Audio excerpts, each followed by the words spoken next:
Chapter 1071 is still useful? Soon. It was early morning again. Boom boom boom. Naruzmiel walked to the door of Duan Muhuai's bedroom, reached out, and knocked on the door. Uncle?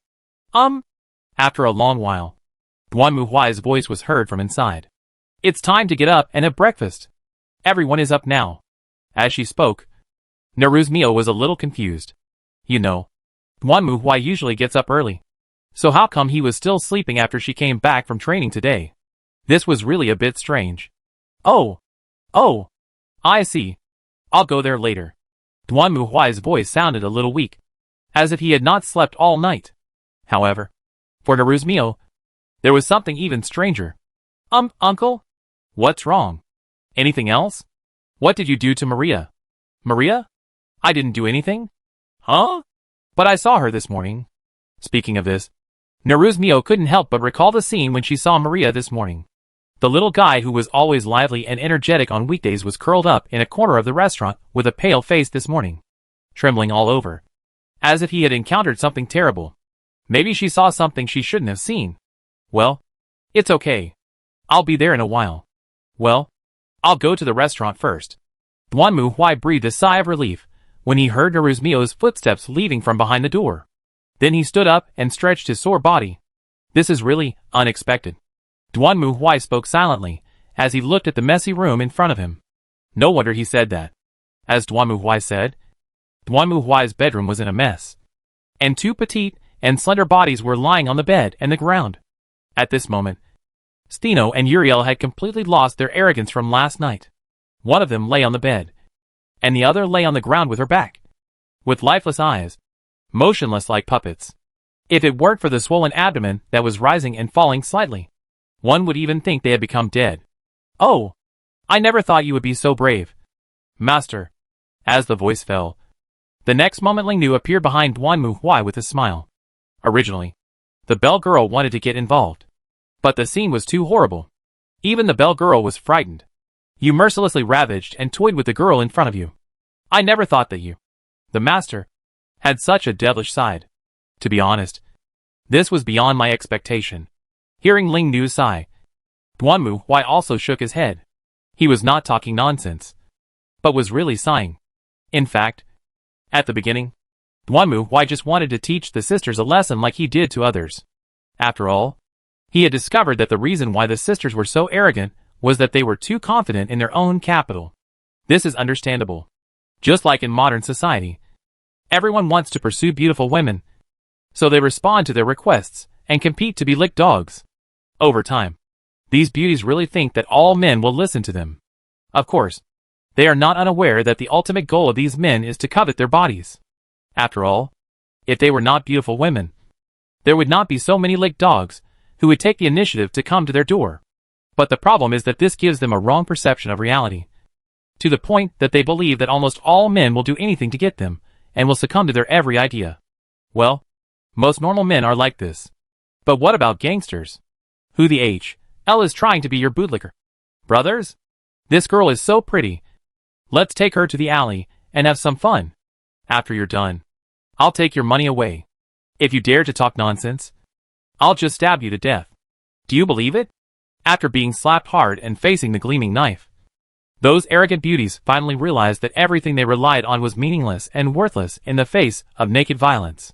These men would not bend over backwards to lust for their bodies, but would use the most direct and natural method. After all, in primitive society, when a man saw a woman he liked, he would knock her unconscious and take her back to his nest. Isn't this a return to nature? This is what Duan Muhuai wants to do. Of course he understands that the sisters just want him to be a licker. But, are you dreaming? I want you to understand who is the dog. You want me to be a lapdog. But I also want you to be Bex's. But it was not until he actually got started that Duan Muhuai discovered that these two goddesses were indeed worthy of their reputation. How to say it? As expected, she is a goddess who has focused everything on pleasing men. Whether it is her smooth skin, silky hair, intoxicating breath like fine wine, or even the tightness that can squeeze out the soul. It is indeed beyond Duan Muhuai's expectations. The two petite goddesses in front of him are like two powerful drugs for men, making Duan Muhuai unable to stop.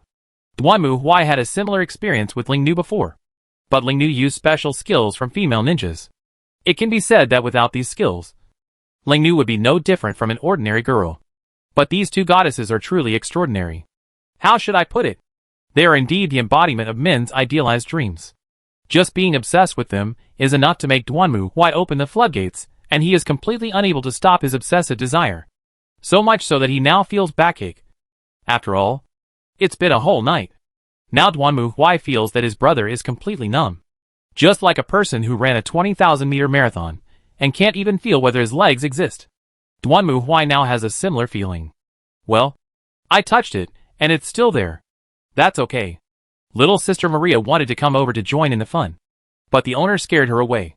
He is just an armchair strategist. And he can only talk big. Duanmu Huai curled his lips. Although Wanlia seemed to know a lot, she was just a fledgling who had never experienced anything. She pretended to be very Aseo. But when it came to the real base, she was scared. Your nightmare is really unworthy of its name. You are not as good as your mother, who really understands and has a full range of skills. In addition to this, Duanmu Huai also got another benefit. That is, his God of Joy has finally reached level 4. Wow! I slept with them so many times before, but didn't get any experience. But I leveled up in one night with these two goddesses. Now it seems that it is just like other priesthoods. It is only useful when targeting gods. Right? Ordinary people don't have the experience. Right? In other words, if I want to upgrade my level as the God of Joy in the future, I must set my sights on the goddess? This is a bit troublesome. After all, there are not so many goddesses in the world. Although he found the fastest way to upgrade the goddess of pleasure. It's a pity that Duanmu Huai doesn't know how to use it yet. Stheno and Uriel are useful. But what about other goddesses? For example, the escaped Athena? Should he catch her and try next time? If I think about it carefully, it seems to be okay. After all, as long as she is a goddess, it will be fine. Then, when I meet the god of disobedience in the future, I can just bless them directly and harvest a wave of experience from the god of joy. Wouldn't it be great? It's good for her and me. It's a win-win situation. The only problem is whether to kill or keep it after using it. Well, this really requires careful thought. Then please clean up here. I'm going to take a shower. Duanmu Huai stretched his body, then turned and walked towards the bathroom. This was the benefit of summoning the Bell Girl. Whether it was Mary, Fulilian or Lumiel, their relationship with Duanmu Huai had not reached this level. But the Bell Girl was different. First of all, as a female ninja, she was not surprised by this.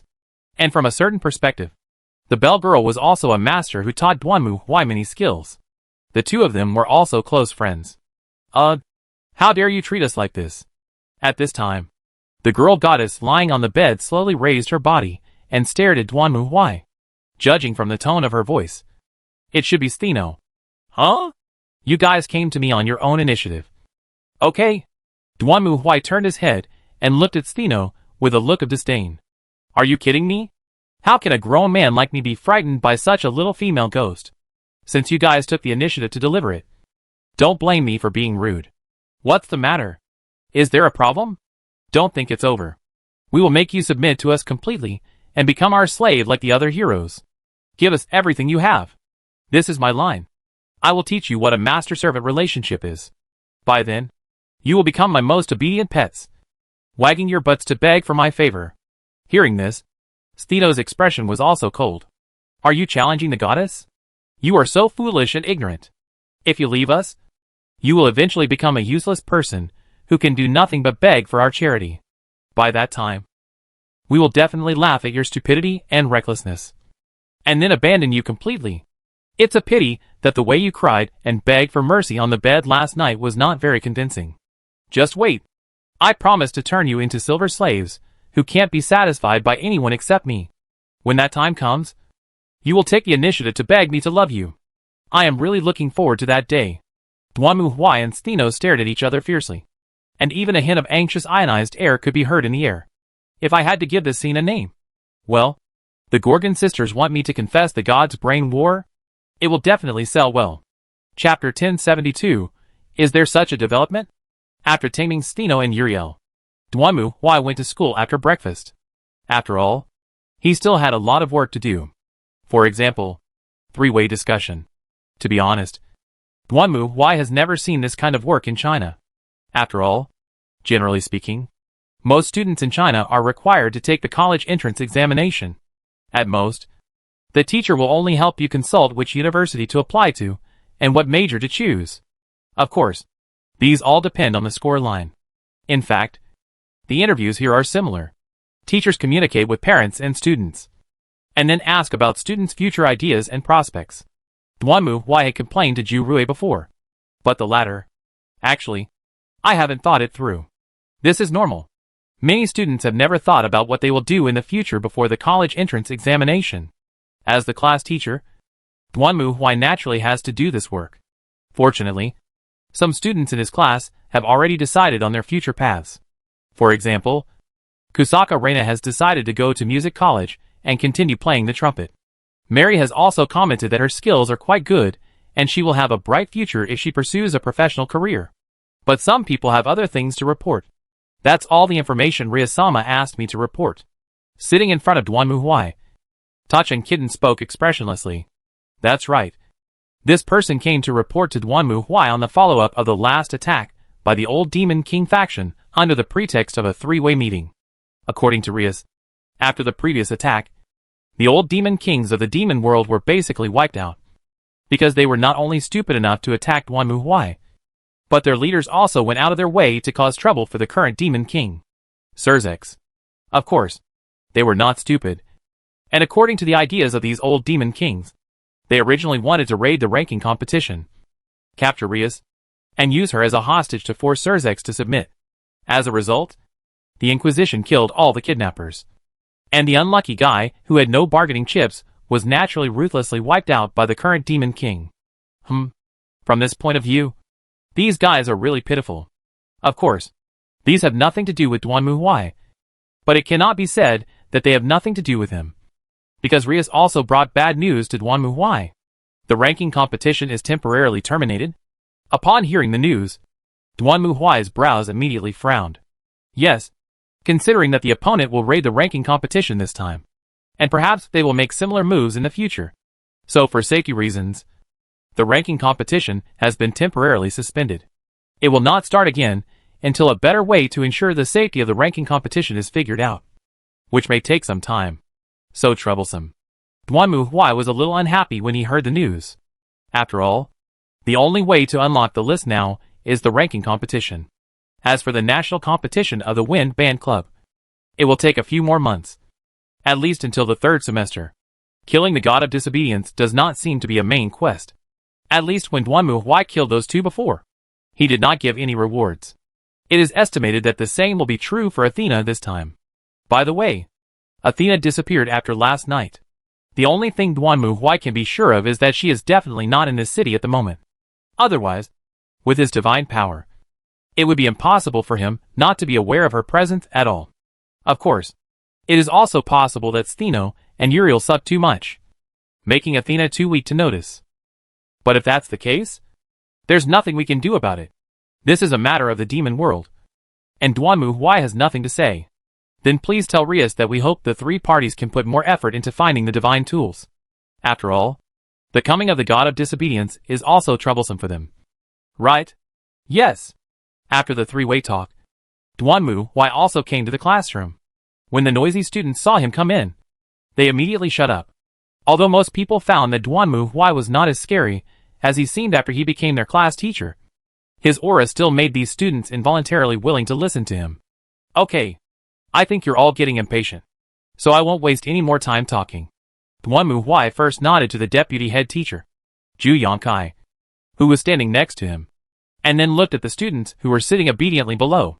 Summer vacation starts tomorrow. I won't be so boring as to ask you to abide by your duties as a student. But I also want to tell you that no matter what happens, you have to take responsibility for it yourself. Don't always expect the school to help you clean up your mess. Also, everyone in the Wind Band Club should know that you need to train during the summer vacation. Of course, the specific work will be in charge of Taki. Duanmu Huai said this casually while flipping through the school notice in his hand out of boredom. His way of speaking was neither dignified nor motivated. But the students below did not dare to breathe and just listen carefully. Seeing this scene, Zhu Yankai looked at Duanmu Huai with some surprise and curiosity. Of course, she didn't know that Duanmu Huai knew her very well. And as the deputy head teacher, Ju Yinkai didn't have much contact with Duanmu Huai. To be honest, in Ju Yinsai's opinion, it was indeed a bit strange that a teacher like Duanmu Huai could be respected by students. Okay, then you can herd the sheep from now on. Duanmu Huai casually mentioned a few points of attention, which was considered as completing his work. Then he was about to announce that everyone should go back to their homes when an unusual sign suddenly appeared. A dazzling, huge magic circle flashing with strange light suddenly emerged from the ground of the classroom. Before everyone could react, the shining light engulfed the entire classroom. When the light faded, Duanmu Huai opened his eyes and looked around. They were no longer in the classroom, but in a strange hall. Dozens of people in long robes and strange clothes were surrounding them. The students who didn't know what was going on were standing there blankly, staring around motionlessly. Duanmu Huai certainly didn't know what was going on, but he was sure that this was some kind of space-moving spell. After all, he had seen similar things in the demon world before. Could it be that the people of the old Demon King's faction were bored and wanted to attack Rias and the others? Even ordinary students were not spared. Attention everyone! Gather immediately! Duanmu Huai roared, immediately attracting the attention of those students who didn't know what to do. They instinctively obeyed Duanmu Huai's orders and hurriedly gathered together. Duanmu Huai also waved his hand to summon the Thunder Hammer and stared coldly at the crowd in front of him. Who are you? Where is this place? What do you want to do? Duanmu Huai stared at the people dressed like religious believers in front of him and asked in a cold voice. At the same time, he quickly sensed the current situation. Ling Nu was still by his side, and Stheno, Uriel and Medusa were on standby as spirits, of course. Whether they were willing to come out was another matter. Careful! It's a demon! However, the moment Duanmu Huai opened his mouth, the opposite side also saw his presence and was immediately shocked. Then, dozens of men dressed as knights rushed in, holding weapons, and rushed towards the crowd. Court death. Although he didn't know who these people were or where this place was, Duanmu Huai was not the kind of person who would just take a beating without fighting back. He roared, swung the hammer in his hand, and rushed directly towards the knight in front of him. Mary, protect the others. Yes, Mr. Duanmu. At this time, the students were also frightened. It was no wonder that they were just ordinary students after all. Seeing the fully armed knights on the opposite side drawing their weapons and rushing towards them with murderous intent, all they could do was scream and shout. But fortunately, among these students, there are many who are not so ordinary. The first ones to rush out of the crowd were Maria and Tachin Kitten. These two violent close-range Lolita were not afraid of mere human knights. They clenched their fists and rushed directly towards the knights on the opposite side. Seeing that the two children were rushing out from the opposite side, the knights were immediately deceived by their young appearance, and their offensive was instantly slowed down. But at the same time, the iron fists of Wanlia and Tachin Kitten had already smashed directly on the knight's armor, instantly knocking away several tall soldiers. On the other side, Neruzmio also flew up hurriedly, the magic circle in her hand glowing. And in a moment, the invisible gravity exploded rapidly, directly knocking the rushing soldiers to the ground. Shido Irina also revealed her angelic body at this moment. She was seen holding the holy sword in her hand, moving through the crowd as fast as lightning, and easily defeated the guards on the other side, who were trying to launch a suppressive attack with bows and arrows from the rear. Of course, the most unlucky ones were the guards facing Duanmu Huai. Duanmu Huai had no idea where these people came from, but it was obvious that since these guys who appeared out of nowhere dared to attack him, they must be his enemies. So Duanmu Huai smashed down with a hammer, and with a loud bang, the hall in front collapsed almost instantly, and the storm that followed blew the guards away completely. Please stop! Just as Duanmu Huai took a step forward, planning to kill all of them first, and then find out the cause and effect of the matter. Suddenly, an old man in his 70s, wearing a long robe rushed out, and knelt in front of Duanmu Huai. My lord, please calm down. We are not your enemies. Looking at the old man in front of him, Duanmu Huai stopped what he was doing. He looked at him coldly, and then spoke. Okay. Then I'll listen to what you have to explain. Since the main hall had been destroyed by Duanmu Huai and others, the old man invited everyone to move to the reception room next door. It looked magnificent, but no one, including Duanmu Huai, was in the mood to accept the hospitality of this group of unknown people. Under Duanmu Huai's gaze, The old man quickly explained his identity. I'm sure you're all confused. But before that, please allow me to introduce myself. I'm Ishtar Langibordo, the Pope of the Holy Church. Everyone, welcome to Todas. Todas? Holy religion? Hearing this term, Duan Muhui was stunned for a moment, then looked towards the kitten in Taching. Could this be a territory of the demon world? Noticing Duan Muhui's doubts, Taching kitten shook his head silently. So Duan Muhui looked at Ziteng Irina again. The other party is the Pope of some holy church. Is he related to you angels? Shido Irina also shook her head desperately, indicating that she had never heard of the holy church or the Pope. Fortunately, the old man quickly gave an explanation and introduction to everyone. According to him, this place called Todas is another world, in which there are three races, namely humans, demons and subhumans. The war between humans and demons has lasted for hundreds of years. Although the number of demons is less than that of humans, each of them has great power. Humans have always relied on numbers to fight against demons, and the two sides are still evenly matched. But now the demons have somehow gained the power to enslave demons, which means that the human advantage has collapsed. And as a result, humans are about to face the crisis of extinction. So humans turn to their patron god Ashid for help. And the creator god Ashid summoned them to this world. Since the world you belong to is higher in level than this world, the power you possess is stronger than the humans in this world. That's why Master Ashid summoned you to this world to save us. Now it seems that your power is indeed well deserved. As he spoke, the old Pope looked at Duan Muhui and the girls around him. When he saw Ziteng Irina with pure white wings, his face became even more serious. But he didn't say much. Therefore, brave hero from another world, please save this world and save us. TSK. Hearing the other party's words, Duan Muhui snorted in dissatisfaction. He didn't care about saving the world. After all, that was the job of the Inquisition. But why do you want to involve ordinary students in this? Let them go immediately. I will find a way to help you deal with this matter. I understand your thoughts. But I'm sorry. Given the current situation, it's impossible for you to go back. Why? If you don't give me a reasonable explanation, I will destroy your broken temple right now. Believe it or not. When the students heard the old man's answer, there was an uproar, and Duan Muhui raised his eyebrows, stared at him coldly and roared.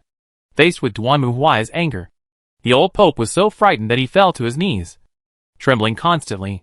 Please calm down, my brave lord. In fact, in order to summon you all, Lord Ashid has exhausted his divine power. The last oracle he gave us was to welcome your arrival. Apart from this, we have no other choice. Duan. Teacher Duanmu? At this moment, Tachibana Harina couldn't stand it anymore. It's really disrespectful for you to treat an old man like this. Disrespectful? These bastards called us here without even saying age. Lo. How is this different from kidnapping? Am I being disrespectful or are they? As he spoke, Duan Muhui stood up, grabbed the old Pope by the collar, and lifted him up. Take me to see that bastard named Ashid. Even the statue will do. Take me there right now. Yes. Under Duan Muhui's threat, the old Pope dared not disobey, and could only take Duan Muhui and others back to the hall. Then Duan Muhui came to the statue, closed his eyes for a moment, and then opened his eyes in exasperation. MMP. You are pretending to be dead. Right? Duan Muhui could feel that this statue was indeed connected to the realm of a certain god. However, no matter how he knocked on the door, the other party refused to respond, as if insisting that it was not at home. Hack you. Duan Muhui was also furious at this moment. He clenched the thunder hammer tightly, and smashed it hard at the statue. Boom! There was only a loud bang. And the next moment, the tall statue was smashed into pieces.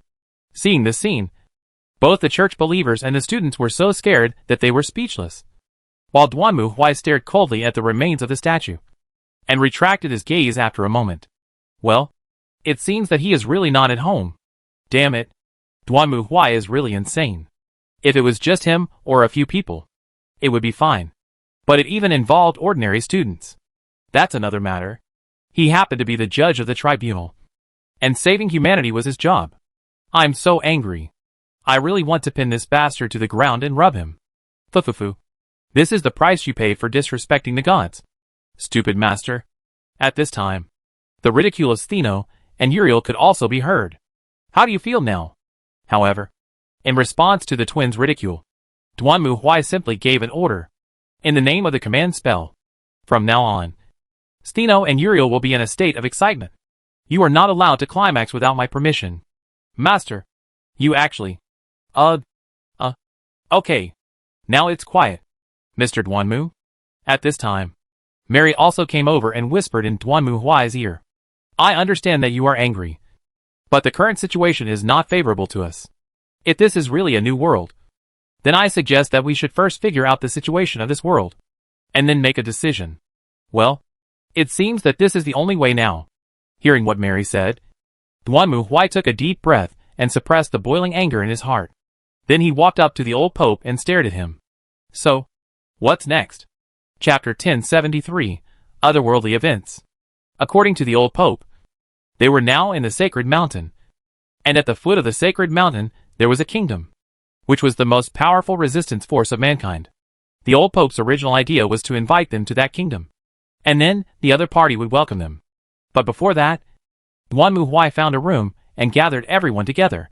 Okay, I know you're anxious, and I'm anxious too, but the situation is terrible right now.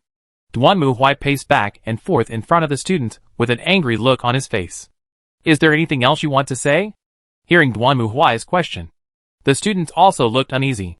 After a moment, Huang Qian Kumiko raised her hand. Teacher, can we never go back? You must be kidding. We can definitely find a way back. Then, who are you? Teacher? As she spoke, Kumiko Huangqian looked at the others. When they were teleported to this world before, everyone discovered that their classmates, who they had been with day and night, had a side that they were completely unaware of. Forget it. At this point, there's no point in hiding it anymore. I'll just tell you straight out.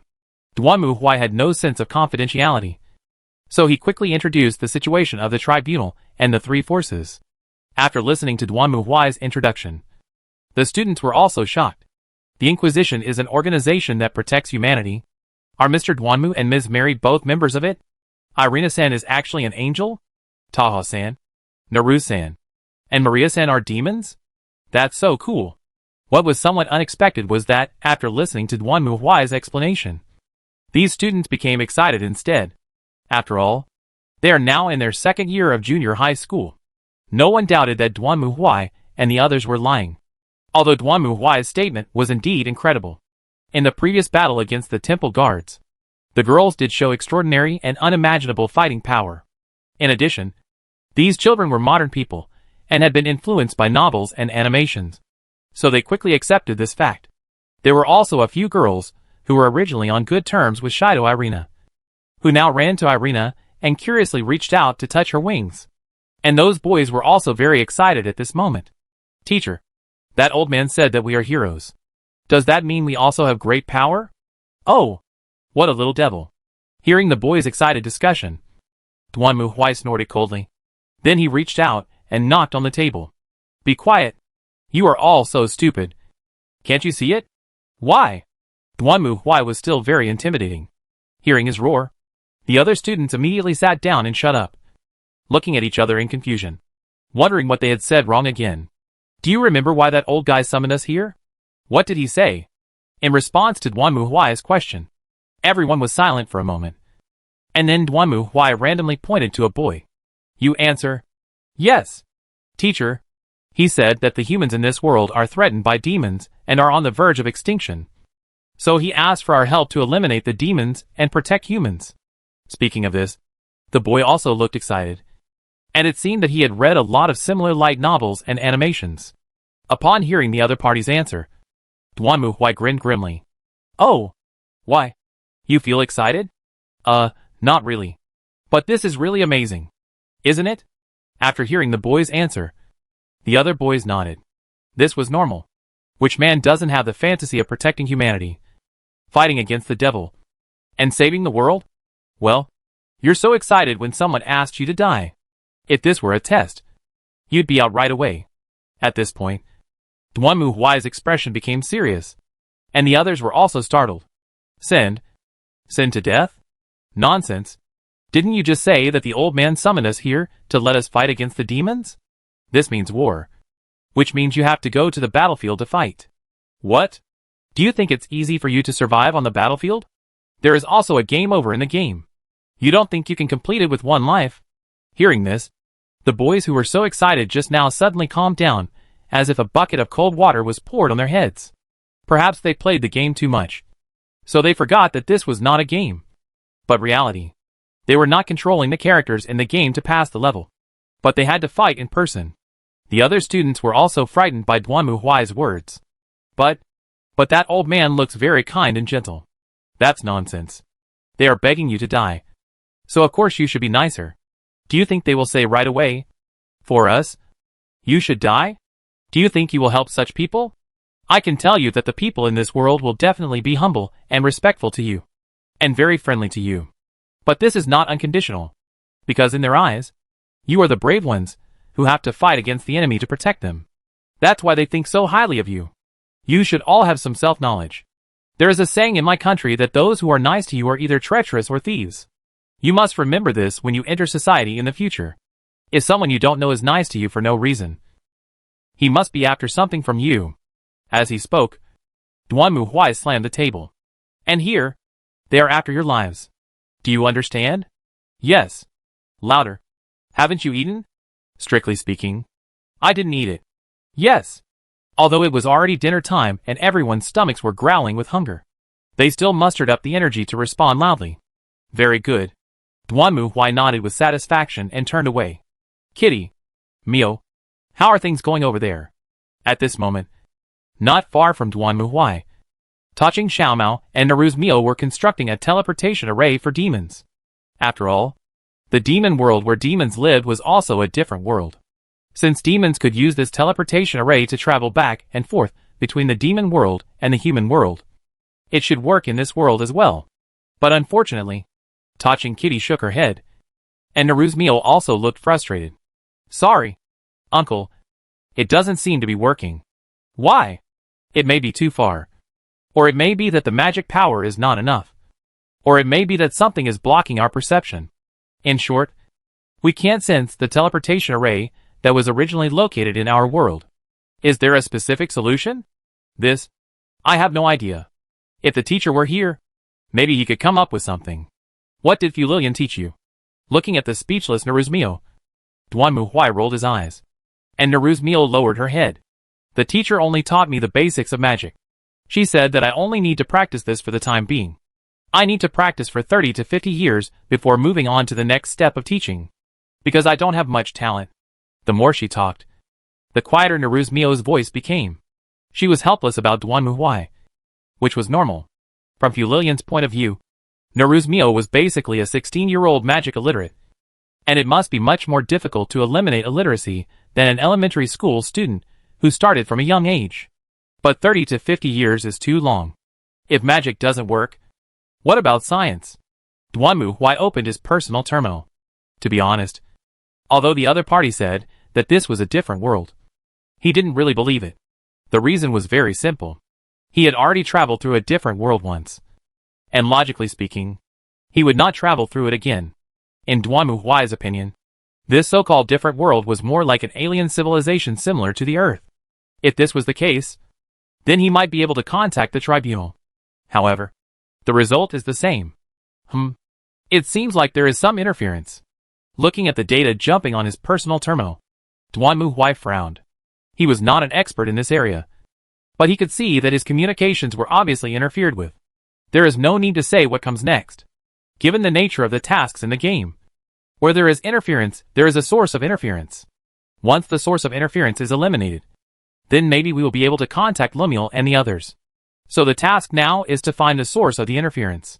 Then, Mr. Duanmu, what should we do next? At this time, Tachibana Haruna also summoned up the courage to interrupt Duanmu Huai's thoughts and asked.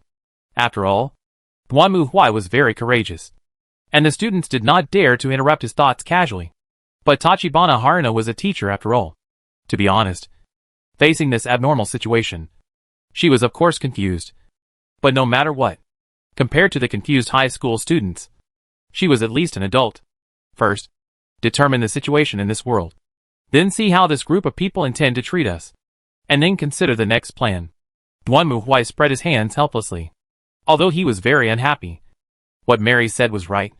They had just arrived in this world, and knew almost nothing about the situation in this world. The only thing they knew was that humans in this world seemed to be about to perish.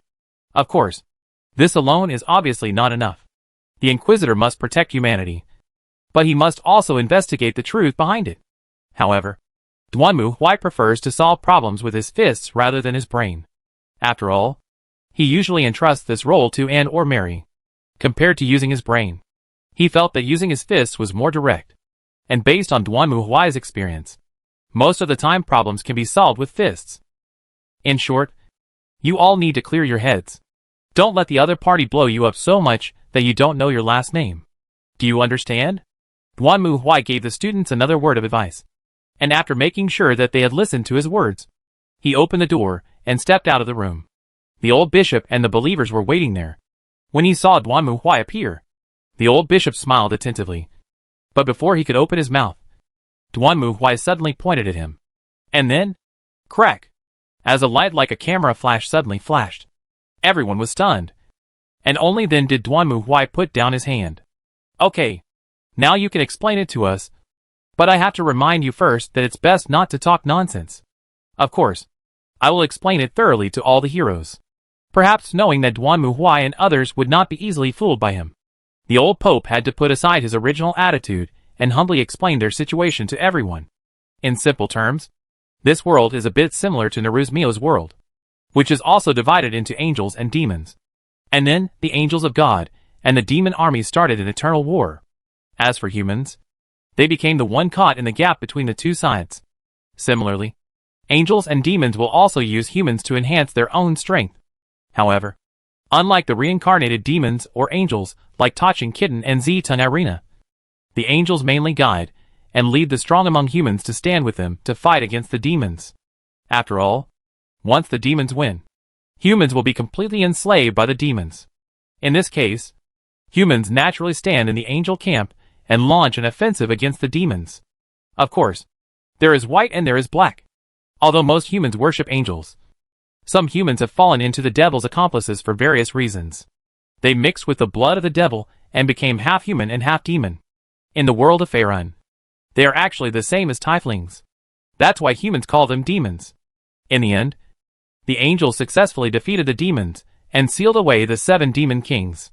As for why it is sealed instead of destroyed, there is no need to complain about this. It has been said before that whether it is the gods and demons of the world of Faerun or similar creatures from other worlds, their essence is the warp creatures. If you want to completely destroy the warp creatures, unless you have the priesthood and ability of the god of destruction like Duanmu Huai, you can completely destroy and absorb them. Otherwise, the most you can do is to expel them back to the warp. At most, after 100 years, they will recover their strength and make a comeback. Since it is impossible to destroy it, the second best solution is to seal it, which is like putting a subspace creature into prison. At least a life sentence. Unless someone breaks the prison, it is impossible to get out. If everything goes well, it won't be a problem to live for thousands of years. Compared with expelling it back to the subspace and resurrecting it 100 years later, it is indeed a better way to gain benefits. Therefore, expelling demons is actually a bad idea, because it can only guarantee peace for about 100 years at most. Of course, there is a prerequisite for life imprisonment. That is, no one breaks into the prison. Alas, unfortunately, this group of sealed demon kings also have lackeys, which are the demons mentioned earlier. After defeating the demon king and sealing him, humans naturally launched a large-scale campaign to eliminate the demons. However, a small number of demons escaped into the mountains, and then developed in the wilderness, established a demon kingdom, and began to confront humans. Next, just like the old pope said, at the beginning, the two sides were evenly matched. But as the demons were able to drive monsters, the balance of power was broken.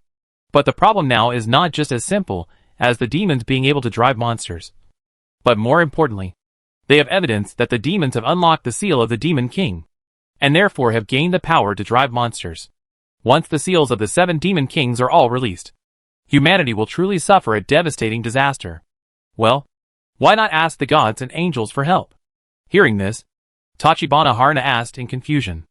According to what you said, Didn't the angels and humans defeat the demons last time? Now that the Demon King has made a comeback, why haven't the angels appeared? Hearing Tachibana Haruna's question, the old Pope just laughed. We are just mortals, and we cannot guess what the gods are thinking. Moreover, the angels may have different opinions from us. Humph. No need to hide it. However, before the old Pope could finish his explanation, he was interrupted by Duanmu Huai's cold snort. To put it bluntly, angels are also our enemies. Right? Why? It has to be said that everyone was shocked when they heard Duanmu Huai's statement. Teacher Duanmu? Didn't you hear what the Pope said? Angels helped humans before? Just because they helped humans before doesn't mean they will help humans again. As a judge of human supremacy, Duanmu Huai would naturally not be as stupid as Ju Harna. You've all heard what this old man said. Demons maintain their existence by absorbing negative emotions and power from humans. Angels are the power of God, which means that as long as humans are still alive, demons will not completely disappear. Besides, even if they are sealed up again, what can happen? Just like this time. After a few hundred years, some demon who worships demons will come and release these demon kings from the seal. Will it ever end? Hearing Duanmu Huai's words, everyone was speechless for a moment, while Duanmu Huai snorted coldly and looked at the Pope in front of him again. So for the angels, a method that has failed once is not worth using again. In comparison, they have a simpler method that can not only expel the demons, but also ensure that they will not come back. Any solution? It's simple. Demons exist through human emotions and power. Moreover, only by possessing humans can they gain a physical body in this world. Duanmu Huai curled his lips. This was the only way for every subspace creature to obtain a physical body in the real world. As an inquisitor, he was very familiar with this. Then it's very simple. From the perspective of the angels, as long as all humans are killed, the demons and devils will have no host and power to sustain them. So they will disappear. Right? There will be no more problems in the future. Right? Why? Hearing this, not only was Tachibana Haruna dumbfounded, but the students were also horrified. Even demons like Maria and Tachin Kaneko couldn't help themselves after hearing this. Is there such an operation? Duanmu Huai laughed at the group of people making a fuss. What's so strange about this? In the past, there were similar radicals in the Inquisition who wanted to starve all the chaos demons to death by exterminating all mankind. Of course, this kind of idiotic operation would definitely not be welcomed by other inquisitors. Therefore, they are also the #1 target of heresy. Well, I'm right. Right? Facing Duanmu Huai's scrutinizing gaze, the old Pope was silent for a moment, then lowered his head. Yes, it's just as you said. That's why we need the help of everyone from another world. Then, he spoke. Chapter 1074, Calculating Each Other. Since Duanmu Huai had guessed it, the old Pope didn't pretend anymore and just came clean. In fact, the so-called creator god summoning them here was nonsense. Just like Duanmu Huai said before, with the release of the Demon King's seal, the demons led by the demons launched a massive attack, and the angels were slow to come to help. The old Pope also guessed the other party's thoughts to some extent. But what can he do? As the religious leader of this world, would he go out and tell others, the gods have given up on us and are even planning to kill us all to destroy the demons? Everyone go home and wait to die? Of course that's impossible. Fortunately, in the eternal war that sealed the 7 demon kings, the god summoned heroes from another world. So he tried his best and performed the ritual again. Of course, he claimed that it was a divine oracle. At this time, the old Pope didn't care about the false imperial edict, no matter whether it was true or not. It was good that he could come. If he couldn't come, it would be like telling others that humans had been abandoned by the gods. Then, I'm afraid that before the demons came in, humans would collapse on their own. In fact, the old Pope had not originally intended to tell these things to everyone. But Duanmu Huai was really hard to persuade, and he was in an attitude that if you dare to fool me, I will destroy your broken temple. So he had to tell the truth. So, our teleportation here has nothing to do with that god. It's just our bad luck. Right? After hearing the old Pope's confession, everyone looked at each other, and Duanmu Huai snorted coldly. The old Pope said that he didn't know whether the ritual would succeed, and he didn't know who would be brought into this world. So it seems reasonable that the god of creation pretended to be dead and not at home. He might really be pretending to be dead. Let's leave it at that for now. It's getting late today. As Duanmu Huai spoke, he glanced at the sky. It was already evening, and the students were exhausted. Then let's find a place to eat and rest. And we'll talk about the rest tomorrow. As he spoke, Duanmu Huai took out his magic props and opened the wizard's mansion. Okay. Everyone go in. Go in? Everyone was stunned when they saw the strange glowing door in front of them. And the Pope was even a little anxious. Please stay. The people are waiting for the heroes to show up. Please. I told you. We are very tired and need to rest. We can talk about it tomorrow, if we have anything to say. Do you have any objection? Duanmu Huai interrupted the Pope coldly and stared at him. The latter hesitated for a moment, and then lowered his head. Everything is subject to your orders. Brave, sir. Very good. Then let's do this. You don't need to prepare anything. We can solve it ourselves. After saying this, Duanmu Huai gestured for the others to go into the wizard's mansion. He just stood there, staring at the old Pope. Seeing Duanmu Huai's look, the latter knew that he couldn't say anything more. So he smiled bitterly and said, Then please have a good rest.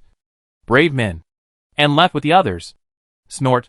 Seeing the old Pope's back disappear, Duanmu Huai folded his arms and snorted coldly. At this time, Tachibana Haruna also came over and looked at Duanmu Huai uneasily. Teacher Duanmu, isn't this a good idea? After all, that person seems to be quite powerful in this world. If we don't build a good relationship with him, why build a good relationship? He wants us to die here. Duanmu Huai interrupted Ju Haruna coldly. Or what? Someone sold you to a brothel in the name of doing good for you. And you still want to have a good relationship with the madam? Remember, this old guy needs something from us now.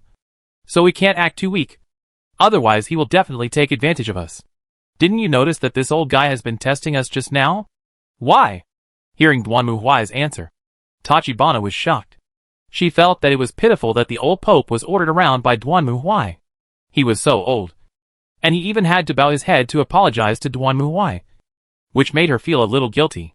However, from what Duanmu Huai said, he was actually testing her and others? It seems that you are not much better than those students. Looking at the confused Ju Yongkai, Duanmu Huai shook his head. You think it's pitiful for him to bow down to us at his age. So we should agree to his request? If we agree, then he will know that we can be manipulated. And he may even kneel down in front of us and beg us to do things in the future. No, that's not possible. Why not? You have to understand that humans in this world are going to be destroyed soon. And in order to avoid being destroyed, humans can do anything. Believe it or not. If I tell you right now that I want 100 virgin girls to spend the night with me, they will be ready the next day and even want to put them in my bed. In the face of survival, courtesy, morality, and dignity are not important. After all, they are only useful if you survive. If you are destroyed, then nothing matters. After hearing Duanmu Huai's answer, Ju Haruna was completely confused. It was obvious that this was too subversive to her worldview. On the contrary, Duanmu Huai didn't care at all. Okay, go in and rest first, and we'll talk about anything tomorrow. The courtroom style in the wizard's mansion naturally shocked the students again. But perhaps they had felt too much shock in a short period of time, so that they were a little numb. After dinner, the students also returned to their rooms to rest according to Duanmu Huai's orders. After all, this afternoon was too eventful for them. Duanmu Huai was in his room, drinking coffee, listening to music, and resting with his eyes closed. I don't know how long it took, but suddenly a black shadow fell from the sky and landed in front of Duanmu Huai. It was not until then that Duanmu Huai opened his eyes. Son? What's the situation? That old man has sent someone to explain to the king down there that the brave men had just been summoned and were now exhausted and had gone to rest. He will take you and the others to the royal city to meet the king tomorrow. The old guy is quite good at making trouble. Duanmu Huai touched his chin. So what do you think of that country? According to my observation, everyone seems to have placed their hopes on you. Master, everyone seems very excited and happy to hear that they will be able to meet the hero tomorrow. Even in private, they have not complained about you standing them up today. And according to the generals, the current situation in this world seems to be really bad. Yeah. Yes. Under the invasion of the demons, humans have lost most of their territory. Even the royal city protected by the sacred mountain is not absolutely safe. Several generals of that country said so privately. Duanmu Huai was silent for a moment and nodded. Then go investigate again. Remember, collect as much information as possible, including the human side, the demon side, and the current situation. All information is needed. Yes. As the words fell, the bell girl disappeared again. It seems that this ninja is really powerful. Duanmu Huai leaned back on the sofa. Silent. What the old pope said was true. He had just asked the other party's shadow again, and the answer he got was the same. So it was impossible to return to the original world through this road. But if the interference could be eliminated, there might be a way to contact other people in the tribunal. Of course, Duanmu Huai also asked Tachin Kitten for safety reasons, and the latter told him that similar things occasionally happen among demons. It is certain that Rias will definitely be running around trying to conceal the mysterious disappearance of the entire class. Moreover, there is a connection between the master and the followers. Even if Rias cannot summon Tachin Kitten back, at least she can know that Tachin Kitten is not dead. But no matter what, at least Tachin Kitten can guarantee that it will not cause any commotion. Well, that's a good thing. As for the Inquisition, Lumiel and Frillian are there, so there is no need to worry for the time being. What a hassle. That, Master. At this moment, Medusa's voice suddenly sounded in Duanmu Huai's ears. It's almost enough to take away my elder sister and the others. Oh, by the way, I would have forgotten if you hadn't mentioned it. Hearing Medusa's reminder, Duanmu Huai seemed to have just remembered, and he snapped his fingers. The next moment, he saw Stheno and Uriel emerging from the air, and then fell directly to the ground. At this moment, they didn't even have the strength to resist. But their eyes were blurred. They kept gasping for breath. Their slender and petite bodies twisted desperately, and their lovely and beautiful faces were also filled with an indescribable depression. Looking at the sisters, Duanmu Huai stood up and unzipped his clothes. If you want it, you know how to do it. Ugh, you damn man, you actually used this method. Hearing Duanmu Huai's words, Stheno barely raised her head and glared at Duanmu Huai indignantly, while the latter just put his hands on his hips and looked at her with a sneer.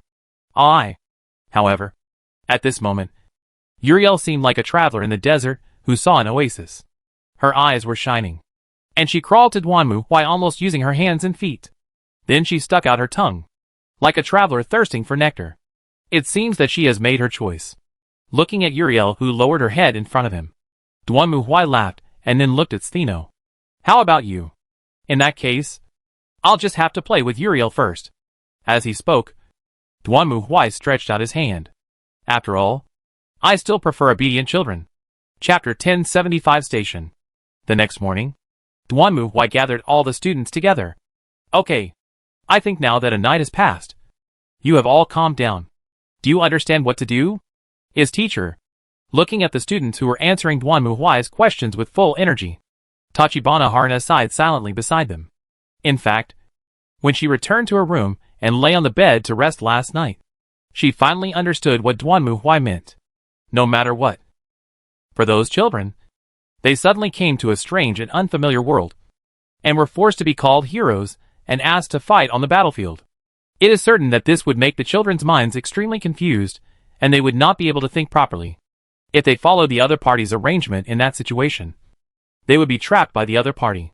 However, Duanmu Huai insisted on putting students first, and he remained unmoved no matter how pitiful the other party was. If it was Tachibana Harna, perhaps she would be persuaded by the old pope and reluctantly agree to his request. Let the terrified and exhausted students appear in front of the people of this world, so that they can be caught in the middle of the other party. However, Duanmu Huai protected these students, allowing them to calmly think about the current situation in a safe environment, regardless of whether they could accept it or not. At least they could carefully consider their current situation in an undisturbed environment. Thinking of this, Tachibana Harna seemed to understand why these students respected Duanmu Huai. Remember, they will be very enthusiastic towards you. But don't take it for granted. Just imagine them as those overly enthusiastic salespeople in a clothing store. You know how to deal with them. Hearing Duanmu Huai's words, the students nodded their heads desperately. Most of them were girls, and naturally they had the experience of shopping for clothes. Duanmu Huai actually thought that the Japanese guess God theory was disgusting. For example, when you walked into a clothing store, the clerks would rush to greet you. If you wanted to try on clothes, They would be eager to put them on for you. If you wanted to try on shoes, these clerks would even kneel down to tie your shoelaces. Now that it has come to this, will you buy it or not? In Duanmu Huai's opinion, this method is actually disgusting. If I want to buy, I will buy. If I don't want to buy, I won't buy. If you use this disgusting method on me, will I come again next time? Of course I won't come. Of course. He had never encountered such a situation when he went to a clothing store. After all, even the most professional salesperson would be frightened and hide aside when seeing Duanmu Huai. But there are so many girls here, and many of them must have been to clothing stores before, so they naturally know how to deal with these overly enthusiastic shop assistants. Duanmu Huai felt that no matter how enthusiastic the people in this other world were towards the hero, they would not be so flattering. Also, people in this world will definitely try to get close to us. Girls, be careful. Someone might ask you out or even propose to you. If you can't handle this situation, you can ask me or Mary to help. As for boys, having said that, Duanmu Huai glanced at the few boys in the class. Be careful. Everyone. Even if a beautiful woman approaches you, don't be so stupid as to take the bait.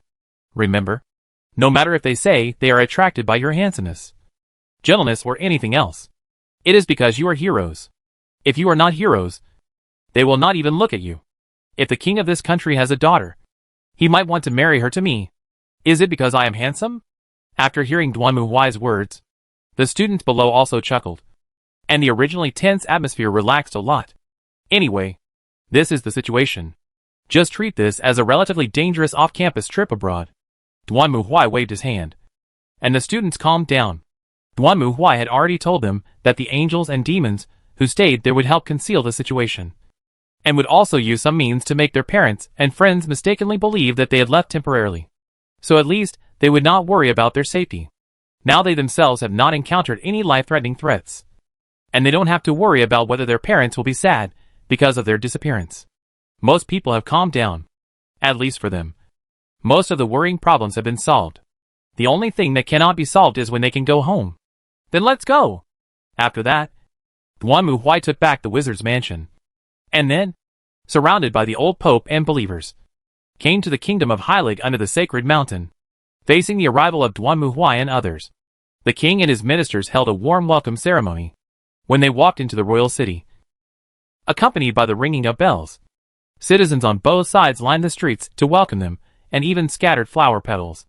Looking at the petals flying in the sky, Duanmu Huai stretched out his hand, only to see the petals slowly falling down and turning into black, withered remains in his hand. Then Duanmu Huai raised his head and looked at the castle in front of him under the bright morning light. TSK. It would be more appropriate if I had a big sword in my hand at this time. The meeting itself was nothing special. Judging from the king's attitude, this was clearly a world where theocracy was supreme. Although he had a princess and a prince, they were both teenagers and not worth paying attention to. Therefore, after the meeting, which was nothing special, Duanmu Huai and his party were taken to the training ground in the royal city and received something called a status board. According to the old pope, this was a product of the last eternal war, and was mainly used to detect everyone's physical condition and situation. Duanmu Huai didn't care about this, but he was also curious about other people's affairs. After all, people like Mary and Ling Nu were not soul cards, but ordinary mortals. Duanmu Huai naturally couldn't see their data in the system. Now he wanted to see how this world judged, which was quite interesting. Most of the students were very interested in this, so they took the status board, activated it, and checked the status. According to Meld, the leader of the Kingdom Knights, this status board has levels and attributes, and the highest level cap is 100. The average attribute value of a level 1 person in this world is 10. It should have been like this. But, hey, Mary, you're too strong. When they were verifying the status board data with each other, someone suddenly screamed, and Duanmu Huai also curiously came over and took a look at Mary's status board. Mary, 17 years old, female, level 138. Vocation? Strength, 750. Physical strength, 825. Resistance, 2,820. Agility, 3,845. Magic power, 3980. Magic resistance, 9999. Skill? According to Meld, The upper limit of attribute values should be 3 digits. But all of Mary's attributes except strength and stamina are in 4 digits. Which is really scary. However, Duanmu Huai seemed very calm about this. Just kidding. Mary is his favorite now. God's favorite is also God's messenger. Isn't this attribute value very normal?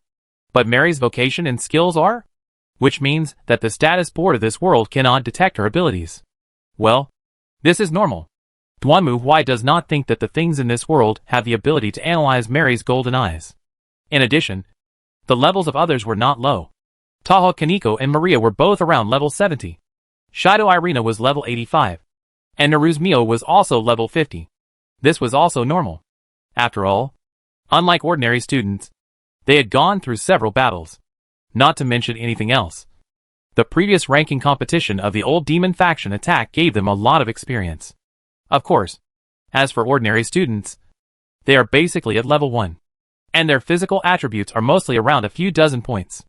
Teacher Duanmu, what is your attribute? At this moment, after comparing themselves, the other students also looked at Duanmu Huai curiously.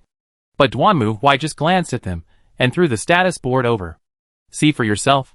This is Yuwa. Teacher, you're even more outrageous than Mari.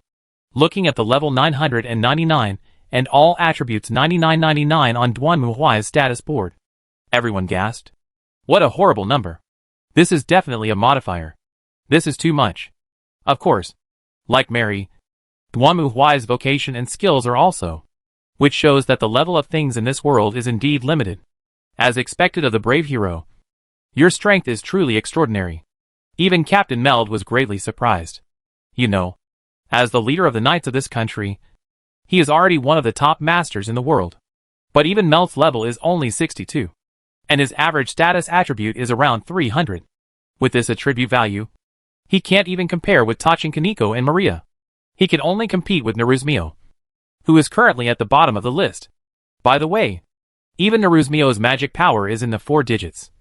Which makes sense considering that she is a high-level demon. However, it also proves that the magic itself and talent are 2 different things.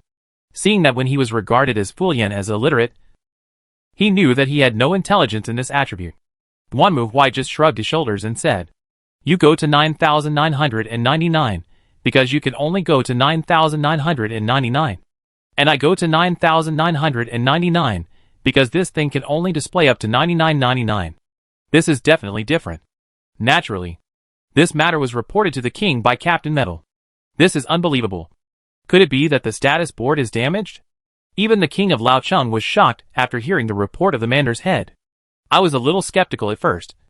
But in addition to that gentleman, the status boards of several other people also showed data beyond our imagination. So I think this should not be damaged. But the truth. I see. The king nodded, his expression serious. It seems that our world is indeed saved. So, regarding the teaching of the heroes, that gentleman rejected our request and said that he could cooperate with the royal family to a limited extent. I see. Hearing the answer from Captain Metal, the king nodded helplessly. In fact, from the perspective of the country, they naturally hope to bring all the heroes under their command. After all, they have also seen that most of them are young people who have not experienced much of the world, even if they come from different worlds. The king is confident that he can gradually make them work for him. But the man leading the group was too difficult. Duanmu Huai had already introduced himself when they met. And the king also knew that he came from an organization called the Tribunal, whose purpose was to protect humanity. From this point of view, he was relieved. Although young people are easy to be controlled, they may also lose control. According to the report of Captain Metal, many of the students summoned this time have attributes and abilities that exceed the average of this world. It would be fine if they could do their best for the country. But we cannot completely deny the possibility that someone might go astray after gaining great power. Originally, the king had thought of equipping these people from other worlds with servants, so as to slowly influence their thinking and integrate them into the country. But now it seems that he has to deal with the court in a fair and impartial manner. Now then, my brave warriors, the adult said he would find a residence for them. Don't worry about us. But they are not familiar with this royal city. What if they choose a bad place? Hearing the answer from Captain Metal, the king also frowned. After all, He also knew that although this royal city looked bright and beautiful on the surface, it was not without its dark side. If those heroes from another world were targeted by people with bad intentions, then, boom! At this moment, suddenly, a deafening roar sounded, and the whole earth trembled. The sudden tremor and explosion scared everyone, and the king also stood up hurriedly and looked out the window in surprise. What happened? At the same time, on a hill near the royal city, Duan Muhuai looked at the metal church in front of him and clapped his hands with satisfaction. Good. Done. Standing next to Duan Muhuai and watching this scene, Mary helplessly reached out her hand and pressed her forehead. Mr. Duanmu, do you bring this thing with you? Not many. Only 3. Is it necessary to bring so much? To be honest, in Mary's opinion, bringing 1 was too many. But Duan Muhuai actually brought 3. Of course, it can be used as a residence, a fortress, and can also be used to capture cities. There's nothing better than this thing. So naturally I have to bring a few more. Would you rather take this than money? It doesn't matter. With this thing, money will come to you on its own. Duan Muhuai was full of confidence in this. In this case, then please use it in that world. It depends on the situation. In the modern world, this is a bit too much. At this time, the others also came over tremblingly, looking at the magnificent church in front of them, speechless for a long time. After all, Duan Muhuai just asked them to stay away, and no one knew what he wanted to do. Then suddenly there was a loud noise, and then suddenly there was such a building, which was indeed beyond their expectations. Okay, from today, this is the temporary base of the trial court, and you will live here temporarily. Duan Muhuai clapped his hands, signaling the stunned crowd to come back to their senses. As for daily life, there's nothing much to say. You won't be fighting. You just need to take care of your daily life here, such as buying groceries and cooking. I think you should be able to do these by yourselves. If you don't know how to do them, you can learn. Just think of it as a school in the forest. No problem. Hearing Duan Muhuai's question, the students nodded. As for the forest school, they had all experienced it. It was actually just camping in the nearby mountains and picking up garbage for charity. If they ignored the fact that this was a different world, then it was not impossible to treat it as a forest school. That's it. Report anything to me, and if I'm not here, report to Mary. Her decision is my decision. Understand? Yes. The students had naturally learned from Duan Muhuai that Mary was also a member of the tribunal. And now everyone, including Huang Qian and Kumiko, suddenly realized why Duan Muhuai and Mary were so familiar with each other. So no one had any intention of objecting to Duan Muhuai's order. Da-da, da-da, da-da, da-da. At this moment, the sound of horse hooves suddenly came from a distance. Everyone turned around and saw several knights on horseback galloping towards this side from the foot of the mountain.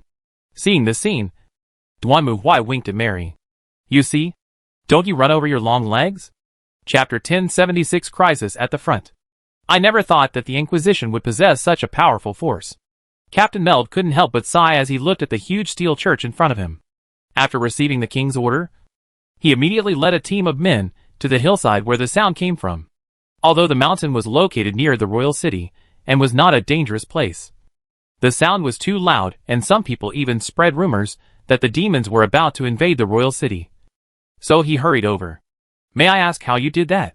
Looking at the huge church in front of him, which was made entirely of metal, Captain Meld swallowed and asked Duan Muhuai, who just shrugged his shoulders. Trade secrets? Okay. But next time, if you do something similar, please inform us in advance. After all, this is the royal city, and it would be troublesome if it caused a big disturbance. Captain Meld also understood Duan Muhuai's temper to some extent. Seeing that he seemed too lazy to talk, he did not dwell on this aspect and quickly changed the subject. After all, the other party was a brave man who came from another world to save the world. Thinking of this, everything in front of him was not so outrageous. But it's just right that this is the case. In fact, even if you, the hero, didn't cause this commotion, I still have something to talk to you about, which is the problem of the demon invasion. At this point, Captain Meld's expression suddenly became serious. To be honest, we are facing a very dangerous situation. Not long ago, we received a report from the wasteland that a demon king led a large army of demons to break through the defenses there. Now the entire eastern defense line is in danger. If we can't stop the demon's offensive as quickly as possible, then I'm afraid it won't be long before the demon army arrives at the foot of the royal city. So you mean to ask for the assistance of the Inquisition? Yes, sir. We need the assistance of all the heroes. Facing Duan Muhuai's question, Melder answered neither humbly nor arrogantly. Duan Muhuai said the court of justice, while Melder said the brave group. Obviously, at this point, the more helpers the better. At a time when human survival is at stake, it seems that other things are not so important. Looking at Meld, Duan Muhuai thought for a moment. Duan Muhuai had already heard Ling Nu's investigation and report on the specific situation of the demons. Let alone the demons. The so-called demons were basically the same kind of existence as those guys he killed in the novice village. In other words, this world was also facing orthodox demons similar to the novice village. Not idiots controlled by demons, or other races of creatures named demons. In other words, this was a rare serious job that the Inquisition hadn't encountered for some time. Then the selection of candidates must be done carefully. Kitty, put on your equipment and follow me. Duan Muhuai thought about it, and made a decision. And Mio, this is perfect. Didn't Fu Lilian always say that she wanted you to train in actual combat? This time I'll take you to fight to your heart's content. Everyone else, stay here and don't go anywhere. Mary, I leave it to you. Can I go with Mio-sama? Upon hearing this, Maria jumped up immediately. After all, logically speaking, she was Naru's Mio's follower. And she had also looked at the status board before. The levels and attributes of Maria and Tachin Kitten were almost the same. Why did Duan Muhuai take the kitten with him and not hers? Kitty has signed a contract with the Inquisition. So forget it. Duan Muhuai glanced at Wan Lia. When he was performing the armor-granting ceremony for Tachin Kitten, he told Tachin Kitten that she was going to work for the tribunal. Is it here if you don't work now? The situation is more complicated this time. Let's go and take a look first. As for you, we can talk about it later. Since the demon army had broken through the defense, it meant that the main force was likely there. When the situation was unclear, Duan Muhuai would not rashly send anyone there. Since Duan Muhuai had made the decision, the others obeyed him. Tachin Xiaomao and Naruzmio also walked out and followed Duan Muhuai to Captain Meld. Okay, let's go. Where is that place? Is this how you all plan to go? Seeing Duan Muhuai's vigorous and resolute manner, Captain Meld was also stunned. Although this was indeed an emergency, he also knew that traveling was not that easy. About supplies? Don't worry about that. Let's go. Duan Muhuai waved his hand and spoke. Tachin Xiaomao and Naruzmio also knew that Duan Muhuai owned a magic mansion, so they didn't worry about food and daily life at all. As long as the magic mansion was there, they could enjoy steaming hot baths and rich and delicious food even in the most desolate desert. The only complaint was that they couldn't change too many clothes. But this time, they were going to fight, not traveling. So they didn't need to worry about such things. Otherwise, wouldn't it be the most troublesome thing if the new clothes got dirty? No, my brave hero. You don't need to be so anxious. Although the royal city does need your assistance and troops, it will also take time. Captain Meld, who had come to his senses, spoke hurriedly. But Duan Muhuai did not care about such a trivial matter. I know. So I'm not going to act with you. I'm going to go there first and see what the situation is. If I can kill them, I'll do it right away. So now tell me, where is that place? Do you have a map? Captain Meld was stunned for a moment when he heard Duan Muhuai's words. He quickly ordered someone to bring a map, then stretched out his hand and pointed at Duan Muhuai. It's right here, going east from the royal city. Even if you gallop, it will take 3 days and 3 nights to get there. There's no need to go through so much trouble. Duan Muhuai took the map, looked at it carefully, and then put it away without hesitation. The next moment, he suddenly had a heavy, huge, dark and terrifying armor on his body, which immediately scared Captain Meld. Duan Muhuai didn't say much, but just gestured to Tachin Xiaomao and Naruzmio. You two come up. Hey! We really have to go up. Seeing Duan Muhuai in battle armor, Naruzmio's face turned pale. But Duan Muhuai was too lazy to talk nonsense with him. He just reached out and grabbed one of them and lifted them up. Then the next moment, the jetpack behind him suddenly unfolded. And then Duan Muhuai looked at Captain Meld again. Then let's go first. Wait a minute. Uncle, I'm not mentally prepared yet. Don't talk. You will bite your tongue. As soon as he finished speaking, a roaring sound was heard. And the next moment Duanmu Huai rose directly from the ground, whizzing into the sky, and disappeared in a moment. Captain Meld and his men looked up in amazement, gazing at the sky with their mouths wide open, not moving at all, like a bunch of fools. It was not until Mary came over and coughed lightly that Captain Meld and others came to their senses. Mary-sama? What was that just now?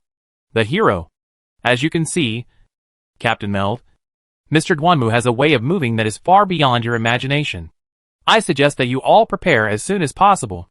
After all, Mr. Duanmu is not a patient person. And I heard that the battle situation ahead is very critical. Right? You should not have time to waste here. You are right, Lady Mary. Hearing this, Captain Meld immediately came to his senses. They came here to seek help. And speed was the essence of war. But Captain Meld was originally worried about whether Duanmu Huai could keep up with them. But now it seems that they have to worry about whether they will hinder Duanmu Huai. So, let's leave. Ah, by the way, I will immediately return this matter to His Majesty the King. He should send soldiers to block all around to avoid leisurely people and other people. If you have any opinions, the King should send messenger. After saying this, Captain Meld hurriedly turned around and mounted his horse, as if to avoid being left behind by Duanmu Huai. He whipped the horse desperately and turned around and left quickly. When Captain Meld and his party went to the palace to report to the king, Duanmu Huai had already arrived at the frontline wasteland at the fastest speed. There is just one small problem. By the way, I forgot to ask where their camp is. Floating in the air, looking at the endless wasteland in front of him, Duanmu Huai picked up the map again and took a look. Oh, this is a medieval map. It's good enough that it can be drawn. It won't have camps specially marked for you like in the game. Forget it. It's no different if I try to look for it. According to Captain Meld, although the main force was defeated, some people still escaped in time. So they received the emergency report. Then these people must have a gathering place. Just scan and find the place where humans gather. Oh, I found it. How should I put it? It's unexpectedly generous. Looking at the camp below, Duanmu Huai was speechless. He originally thought that since these people had been driven out of their fortress by the demon army, they should find some suitable places to hide. But they actually camped in the wilderness so openly. This place is a wilderness. It's endless, and there's not even a tree in sight. You can see the horizon at a glance. You camp here. Aren't you afraid that the demon army will come and kill you? Forget it. Let's go down and take a look first. Thinking of this, Duanmu Huai also dropped from the sky and fell directly into the camp. Boom! The huge monster that dropped from the sky naturally attracted the attention of everyone in the camp. After seeing the hideous and terrifying armor, the adventurers around raised their weapons one after another. However, perhaps because the other party still held 2 hostages in their hands, they did not launch an attack immediately. Duanmu Huai also loosened his grip and let Tachin Kitty and Naruzmio down. Call. The kitten of the tower was relieved, shaking his body like a real cat. Who are you? At this time, a woman held a bow and arrow in her hands and walked cautiously at Duanmu Huai. We are here to help. Duanmu Huai took off his helmet and looked at the woman, and saw Duanmu Huai's face. The latter's wrist that originally clenched the bow and arrow also shook suddenly. The next moment the ready-to-go arrow flew out, and then hit Duanmu Huai's power armor, and a dang bounced out. Duanmu Huai looked at his armor, and then looked at the woman in front of him. Sorry. Slipped my hand. Seeing Duanmu Huai staring at her silently, the woman felt a little embarrassed. She coughed lightly, and put down the bow and arrow in her hand. She could see that the man in front of her had no hostility, and he didn't look like a demon. You said you were here to help? That's right. You convey the news of being captured by the demon army to the kingdom. The head of Meld found me, so I came to see the situation first. Has our message reached the royal city? Hearing this, the woman froze for a moment, but soon vigilant. No. Even if our news reached the royal city, how could the royal city send reinforcements so quickly? Because I fly over. Okay. Don't talk so much nonsense. What is the situation here? You? Hearing Duanmu Huai's impolite answer, the woman was stunned for a moment. Then she frowned and stared at Duanmu Huai. Are you really sent by the royal city? Do you have any token? A token of trust. Facing the woman's inquiry, Duanmu Huai scratched his head, and then threw the map at his hand. This is a map I just took from the head of Meld. I wonder if this is counted. Map? The woman took the map, looked at it carefully for a moment, then raised her head and looked at Duan Muhuai. This map is indeed used by the royal family. Well, just when I believe what you say. While saying, the woman stretched out her hands in the face of Duan Muhuai. Welcome to our glorious rogue camp, Iron Warrior. My name is Kasha, and I am the mercenary leader of this camp. I am the Grand Inquisitor of the Tribunal, Duan Muhuai, and these two are my followers. Duan Muhuai shook Kasha's hand. So, can you tell me the details now? Of course. But before that, I want you to meet someone. One person? That's right. In response to Duan Muhuai's question, Kasha nodded. That's the leader of this camp. Akira. Chapter 1077 Blood Wasteland. Akira was a woman wearing a purple headscarf and looked very calm and composed. Even when she saw Duan Muhuai, her expression did not change much. Hello, Iron Warrior. I am Akira, the High Priestess of the Blind Sisters. Welcome to our camp. As he spoke, Akira gestured to Duan Muhuai. But I am afraid that only these residual bricks are broken here. To be honest, I thought you would hide more secretly. Didn't I hear that the demons have invaded your base? That's right. Hearing Duan Muhuai's question, Akira nodded. Yes, just as you said. The great fortress that our sisters have guarded for generations has now fallen into the hands of the evil demon king Enariel. Not only that, she has also transformed many sisters and the sisters into demons that obey her and become our enemies. She also used them to drive us out of our homeland.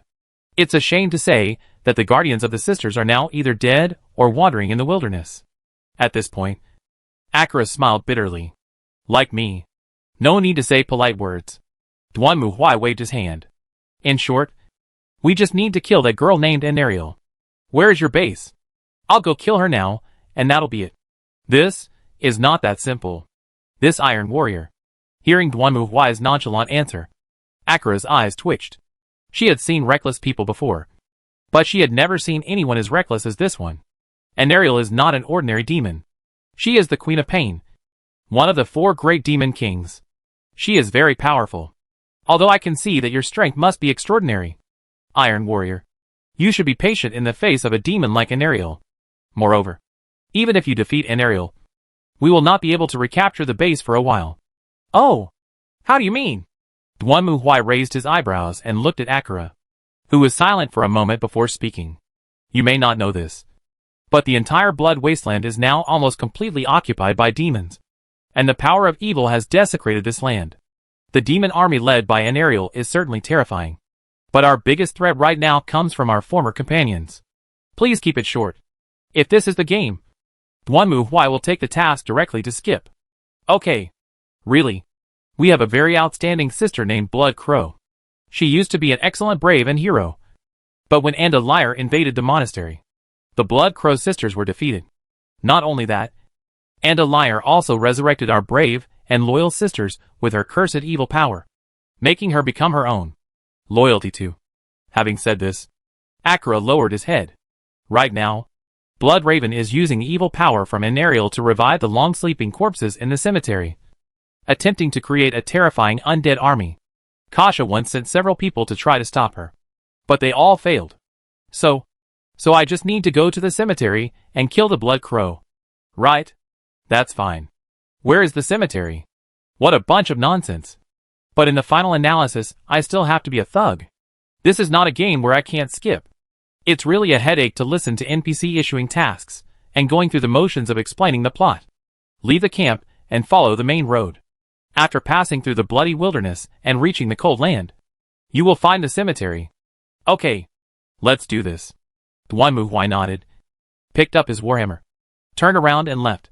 Although he was not a speed runner, he was too lazy to waste time on such trash.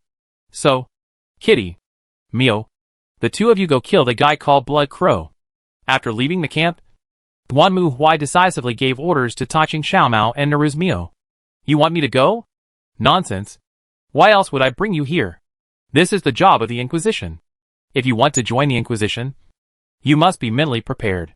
Duan Muhuai glanced at Chen Mio and curled his lips. Okay, let's go. With your strength, it shouldn't be a problem to deal with this stuff here. Is teacher.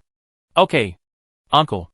At this moment, Tachin Kitty naturally put on power armor and nodded to Duan Muhui, while Naruzmio also sighed helplessly and took out his staff.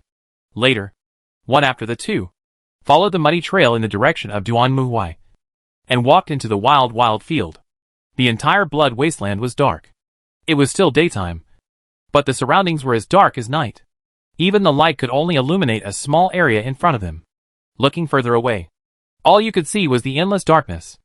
According to Akra, this was an abnormal phenomenon caused by the devil's blasphemous power that polluted the area. This place gives people a really bad feeling. Holding the staff tightly, Naruzmio complained in a low voice. When Duan Muhui took her to the sky just now, she only saw the thick clouds. But she didn't expect that when she really stepped into this place, she would find that this place had turned into such an unimaginable appearance. It was dark all around, and even the scenery in the distance could not be seen clearly. A cold wind whistled across the fields, carrying with it a hint of death and evil. Gah! Suddenly, a series of screams rang out, scaring Naruzmio. What? It should be a bird. Tachin Kitten stared ahead, holding a heavy hammer in her hand, walking on the muddy road with 1 foot deep and 1 foot shallow. In this world with a level of medieval civilization, there could certainly be no flat cement or asphalt roads. Tachin Kitten herself was petite and light, but the power armor was much heavier than her, and it was a bit difficult for her to walk on this muddy road. Ga. However, at this moment, suddenly, another scream was heard. But compared to the previous bird calls, this time, the scream was closer and more urgent. The two turned their heads to look at the place where the sound came from, and they were startled. Not far away, they saw dozens of short monsters with bright red bodies holding torches, swords and shields, rushing towards them. This is what the teacher said. The devil of this world, holding the warhammer tightly in his hand. Tachin Kaneko also looked serious, and Naruzmio also raised the staff in his hand. I'll leave the front to you. Kitten, give it to me, Tachin Kitten replied, then raised his weapon and rushed towards the demons in front of him. Drink. It must be admitted that the fierce and aggressive appearance of these demons does make people nervous and scared. But when they really fight, they find that they are actually very fragile. The kitten in Tower City can easily knock them to the ground by waving the hammer in his hand. And Naruzmio also uses ordinary attack magic to eliminate the demons that try to escape from the kitten's attack range. Wow! Seeing another red demon being pierced by magic and falling to the ground with screams, Naruzmio also breathed a sigh of relief. Really? I was nervous for a moment, but I didn't expect him to be so weak. It seems he's not that powerful. At the beginning, the sight of these dozens of demons rushing towards him with such momentum was indeed a bit scary. But after getting to know them, he found that they were just paper tigers that could not withstand a single blow. So Naruzmio immediately relaxed his vigilance. However, at this moment, something strange happened. A faint light suddenly appeared and enveloped a demon killed by Naruzmio. The next moment, the demon that had been pierced by magic and was dead as H.L. suddenly turned over and was resurrected with full blood. It grabbed its weapon and pounced towards them. Hey! What happened? Didn't I kill it? Seeing the dead demon rushing towards her again alive and well, Naruzmio was shocked and hurriedly launched another attack. With a flash of magic beam, the demon fell to the ground again and was motionless. But at this moment, another demon that had been killed before crawled up again and continued to pounce on Naruzmio with strange screams. Wait! What's going on? What is going on? At this moment, Naruzmio couldn't help but panic. The scene before her was really too incomprehensible. The demon that had been killed would actually be resurrected. And there was no idea why. Naruzmio had never encountered such a thing before. Just when Naruzmio was at a loss as to what to do with the resurrected demons here, the kitten from Tachin over there was also in a tough battle. It's not that these demons could pose any threat to the kitten from Tachin, but because she encountered the same situation as Naruzmio. The demon that was killed in front of him just a second ago was resurrected in the next second. Not only that, more and more demons gathered around him. At first, Tachin Kitten wanted to use brute force to clean them up. But as the resurrected demons and the surrounding demons gathered together, Tachin Kitten was a little overwhelmed. Fortunately, she was not wearing an ordinary school uniform, but a power armor. Otherwise, even if these demons were holding scrap metal in their hands, They would have torn the kitten's clothes to pieces long ago. What the hell is this? Realizing that they were in unimaginable trouble, Naruzmio quickly changed her tactics. She raised her staff and slammed it hard on the ground. The next moment, the demons were blown up and then quickly fell backwards. At this time, the kitten from Taching, who was originally entangled by the devil on the front line, also successfully escaped and quickly reunited with Naruzmio. Little cat, let's go back. These demons are very strange. We can't kill them no matter what we do. Naruzmio wanted to cry at this moment. She looked around anxiously. The wilderness that was originally dark and gloomy now looked even darker than before. It didn't seem strange even if a few demons suddenly appeared from all sides, front and back of her. No, we can still fight. However, the kitten from Taching shook his head. But those demons will revive no matter how hard we fight them. I saw it. However, at this moment, Taching kitten also spoke. See? Yes. When you, Mio, were shaking off the group of demons, I saw a few demons that looked different from them further ahead. They were holding something like a staff in their hands, and they seemed to be casting a spell. I suspect they were the ones who resurrected those demons. So, all we need to do is kill the demons that can cast spells? Hearing this, Naruzmio breathed a sigh of relief, but soon frowned again. But there are so many demons ahead of us now. We can't get through it all. At first, there were only dozens of them. But now, perhaps because they attracted the demons around them, there were already hundreds of demons blocking their way. Not to mention that it was dark all around. So it was not easy to find the demons that could cast spells in this situation. Again, Tachin Kaneko doesn't have the mental manipulation ability like Maria, nor the spellcasting ability like Naruzmio, Rias or Himajima Akino. So for her, there is only one thing to do. I will attract the attention of those demons. You take this opportunity to go to the back, find those demons casting spells, and kill them. After leaving these words, Tachin Kitten took another step forward and rushed directly into the group of demons. Okay. To be honest, Naruzmio really wanted to retreat now. But seeing that Tachin Kitten had already rushed up, she had no choice but to manipulate gravity to make herself fly into the sky, and then quickly fly forward under the cover of darkness. Drink ha! It was also very dark in the air. But fortunately, because the kitten made enough noise, Naruzmio was able to lock onto her position. Looking from the air, one could see that the petite Tachin kitten had been surrounded by these demons. But even so, she still swung the sledgehammer in her hand, desperately knocking down the enemies around her again and again. Kitten. Looking at the kitten in danger at the moment, Naruzmio was also quite nervous. But she quickly concentrated and looked around. Sure enough, at this moment, Naruzmio saw a few faint lights suddenly appear behind the battlefield in the darkness, and then disappear. Is that the demon that Kaneko-san mentioned? The one that can revive demons? Thinking of this, Naruzmio did not hesitate and quickly accelerated and flew over. After a while, Naruzmio arrived at the hillside behind the battlefield. As expected, she saw 3 demons holding staffs, dancing and muttering something. Flashes of light flashed on their staffs, and it was obvious that they were casting magic. That's them. At this moment, Naruzmio raised her staff without hesitation and aimed at the target. Rise! Along with the shouting of Jack Evan, the devils who had jumped below the next moment suddenly flew up and hung into the air. Normal attack magic. Several beams of white light tore through the dark night sky and directly pierced through the bodies of those demon wizards.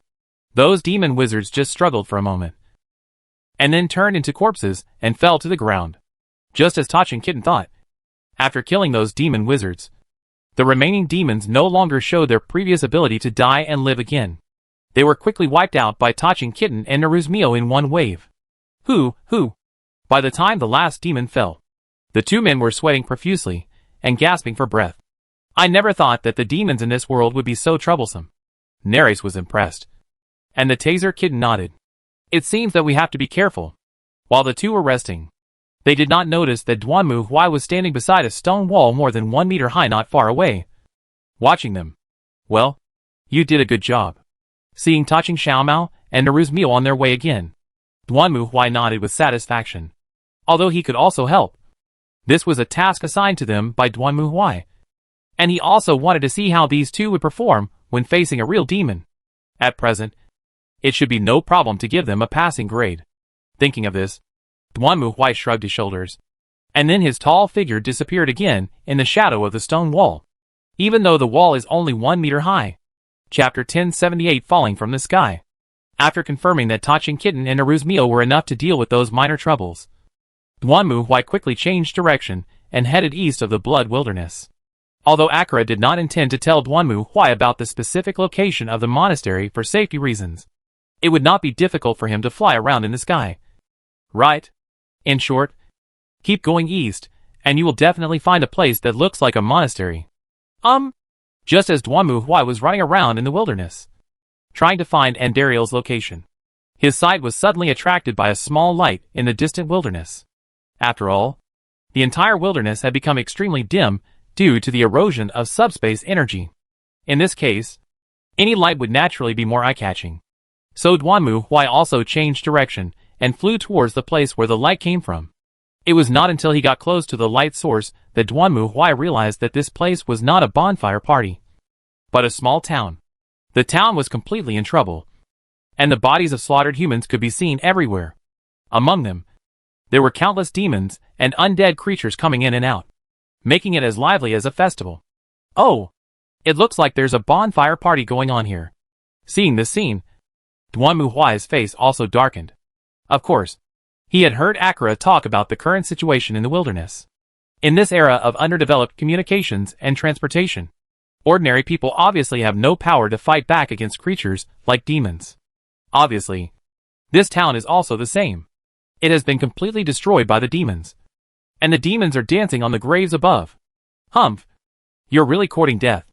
Duanmu Huai snorted coldly, and the next moment he suddenly accelerated, and then he rushed directly into the burning town like a meteorite. Boom! As Duanmu Huai rushed into the town, the entire ground began to tremble, and the already fragile ruins were shattered directly. The undead creatures and demons in them were no exception, and they were like insects that had no time to escape from a speeding bulldozer, and were directly hit into the sky, then turned into fragments and died in the explosion. Duanmu Huai's out-of-control dump truck went straight through the entire town and almost turned the burning ruins over before it came to a steady stop.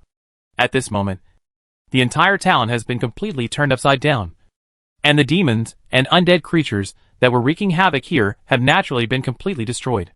Humph! A bunch of scum. Duanmu Huai, like an old ox plowing the land, looked back with satisfaction at the town he had crossed, then clapped his hands and prepared to leave. However, at this moment, he suddenly caught a faint cry for help. Help! Help! Is there anyone? Is there anyone still alive here? Hearing the voice, Duanmu Huai was silent for a moment, then walked towards the place where the voice came from. Soon, he found an old man under the ruins of a nearby house. The old man was wearing a coarse cloth robe and carrying a bag. He looked pitiful as he curled up in a large iron cage. It was fortunate that he was in this cage and blocked Duanmu Huai's attack just now. Otherwise this old man would probably have ended up like the undead creatures and demons outside. Save me, Iron Warrior. When the old man saw Duanmu Huai appear, he was stunned for a moment, and then he hurriedly called for help. You are not a demon. Can you save me? For the love of the gods. My old bones can't stand any more torture. Duanmu Huai didn't say anything. He just reached out his hand and easily pushed aside the broken bricks and tiles covering the old man's cage. Then he tore open the twisted and deformed cage. Then Duanmu Huai reached out his hand, grabbed the old man's neck, lifted him out of the cage, and just stared at him. Who are you? My name is Deckard Cain, an Iron Warrior, and I am a scholar. Oh, a scholar. Duanmu Huai did not let his guard down because of this. Then, can you tell me how a scholar like you, who is old and ugly and can barely walk, managed to survive surrounded by demons? Could it be that they saw you as handsome? At this point, Duanmu Huai's eyes turned extremely cold as he stared at Deckard Cain. Are you kidding me? In a town that has been completely destroyed by demons, there is actually an old man who looks weak and helpless and is unharmed? Any judge would think that this guy must be up to something. Maybe he is a devil's believer, or even a devil's spy in human form. I understand what you mean, but I really have nothing to do with demons. Sensing the murderous intent hidden in Duanmu Huai's words, the old man was frightened and hurriedly opened his mouth to explain, fearing that the other party would twist his head off in the next instant. Well, Duanmu Huai can really do it. In fact, I don't know why the devil would do this. But I can explain to you that this is really not caused by me. Crack. However, before the old man could finish his words, a flash of light suddenly appeared, forcing him to close his eyes. When the old man came to his senses again, Duanmu Huai had already put him on the ground. Wait here. After saying this, Duanmu Huai turned and left, and the old man looked at his departing back in confusion. For a moment, he didn't know what to do, but he still waited there obediently. After a while, Duanmu Huai returned again. Okay, I believe you. Looking at the old man in front of him, Duanmu Huai spoke. Although he did not have Mary's golden eyes, Duanmu Huai now had his own way of identifying a person's thoughts. That was to use a shadow to copy the other person's information, and then ask the copy. After all, the copy was completely loyal to the creator, and it was basically impossible for it to rebel, although there were exceptions. Duanmu Huai just copied the shadow of the old man named Deckard Cain, and then found a place to release him and ask him. The latter's answer was the same as his own. He was indeed a scholar, and had been studying things about H.L. and demons. Perhaps it was because of this that the demons did not kill him like they killed others, but locked him in a cage, wanting to torture him to death. I see. Thank you. Although he didn't know how Duanmu Huai confirmed it, Deckard Cain was relieved. He really felt that death was near just now. After all, his neck had already started to make a sound at that time. Okay. If you're fine, you can go now. Duanmu Huai waved his hand. Although the other party was not a devil believer or a spy, he would not take anyone back to the camp casually. As for whether the old man would encounter any danger in this wilderness, that was not something Duanmu Huai needed to consider. But what Duanmu Huai didn't expect was that, after hearing his words, Deckard Cain rushed over directly. Steel Warrior, I have one inquiry. What's up? I would like to ask. Is it you who just fell from the sky? That's right. Facing Deckard Cain's question, Duanmu Huai nodded. After hearing Duanmu Huai's answer, Deckard Cain showed a surprised expression. Then he muttered to himself and lowered his head. Sure enough, just as predicted, the meteorite has fallen. Before Duanmu Huai could figure out what was wrong with the old man, the latter raised his head and looked at Duanmu Huai again. Master Iron Warrior, please save this world and eliminate the evil forces that taint it. I will tell you everything I know. Why is it inexplicable? Can I go directly to skip? Can I not listen? Duanmu Huai looked desperate. Why wasn't reality a game? Where is the fast forward button? I just want to kill people. I don't want to follow the plot. Unfortunately, Duanmu Huai was wearing a helmet, so Deckard Cain couldn't see his expression. So he just kept talking to himself. Duanmu Huai wanted to hear the background of this world, so he just listened to what the old man said. According to Deckard Cain's explanation, there are 3 demon gods and 4 demon kings in this world. A long time ago, the 4 demon kings rebelled against the 3 demon gods and sealed them up. But in fact, this so-called rebellion was just a cover. It was all a plan of the devil. They used this method to smuggle the 3 powerful demon gods into the human world. And the reason was very simple. In order to completely win the eternal war, the demons try to completely control and conquer the human world and fight against the angels through human power. Of course, what happened next was just as the Pope said. Faced with the threat of demons, the angels and the strong men in the human world united together and sealed the 3 smuggled demons and the 4 demon kings who came later into the Soul Stone. But soon, things changed. Chapter 1079, Killing All the Way. According to Deckard Cain's description, after the angels and humans defeated the 7 demons and sealed them in the Soul Stone, the human world did live in peace for hundreds of years. Just like Duanmu Huai said before, there is no way to completely eliminate the subspace creatures, so it is better to sentence them to life imprisonment. At least if nothing goes wrong, these guys can be imprisoned until the end of the world. The premise is that no one breaks into the prison, but we should always be prepared for the worst. Several hundred years later, a royal member named Leoric and his subordinates came here to rule under the orders of the Holy Church at that time. However, Leoric didn't know at that time that this unclaimed land was not a good place.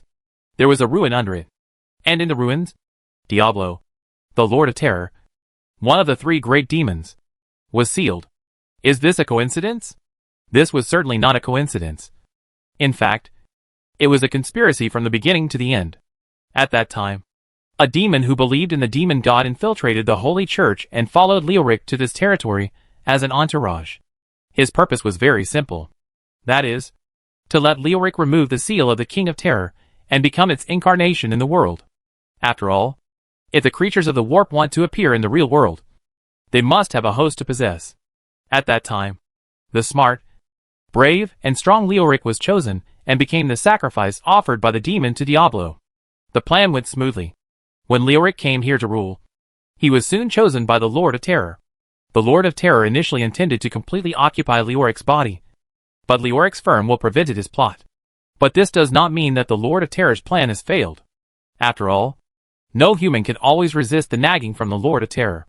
Soon, the once kind, noble, and brave Leoric changed his temperament and became lonely.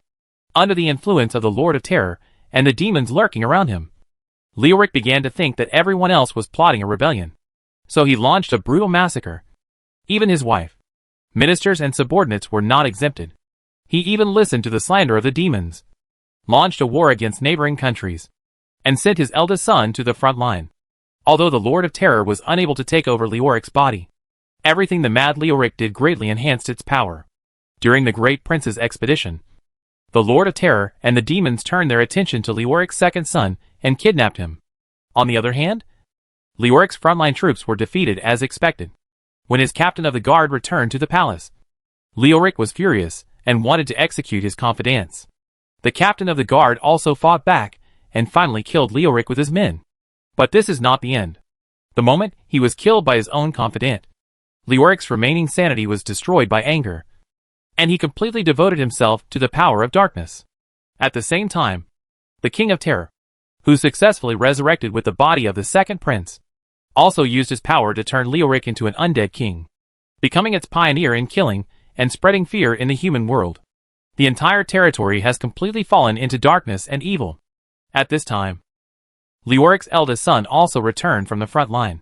Faced with all this, he could only shoulder his own burden and go deep into the underground caves with several brave adventurers to eliminate Leoric, who led the undead creatures to kill the people.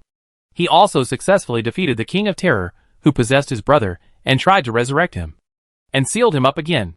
But after that, the prince's personality changed drastically. He successfully defeated the evil, but he became withdrawn, silent, and unwilling to interact with others. He often locked himself in his room. At that time, we just thought that the prince had suffered a great blow. After all, he killed his father and brother with his own hands, and his mother had also been killed by his father. But now think about it carefully.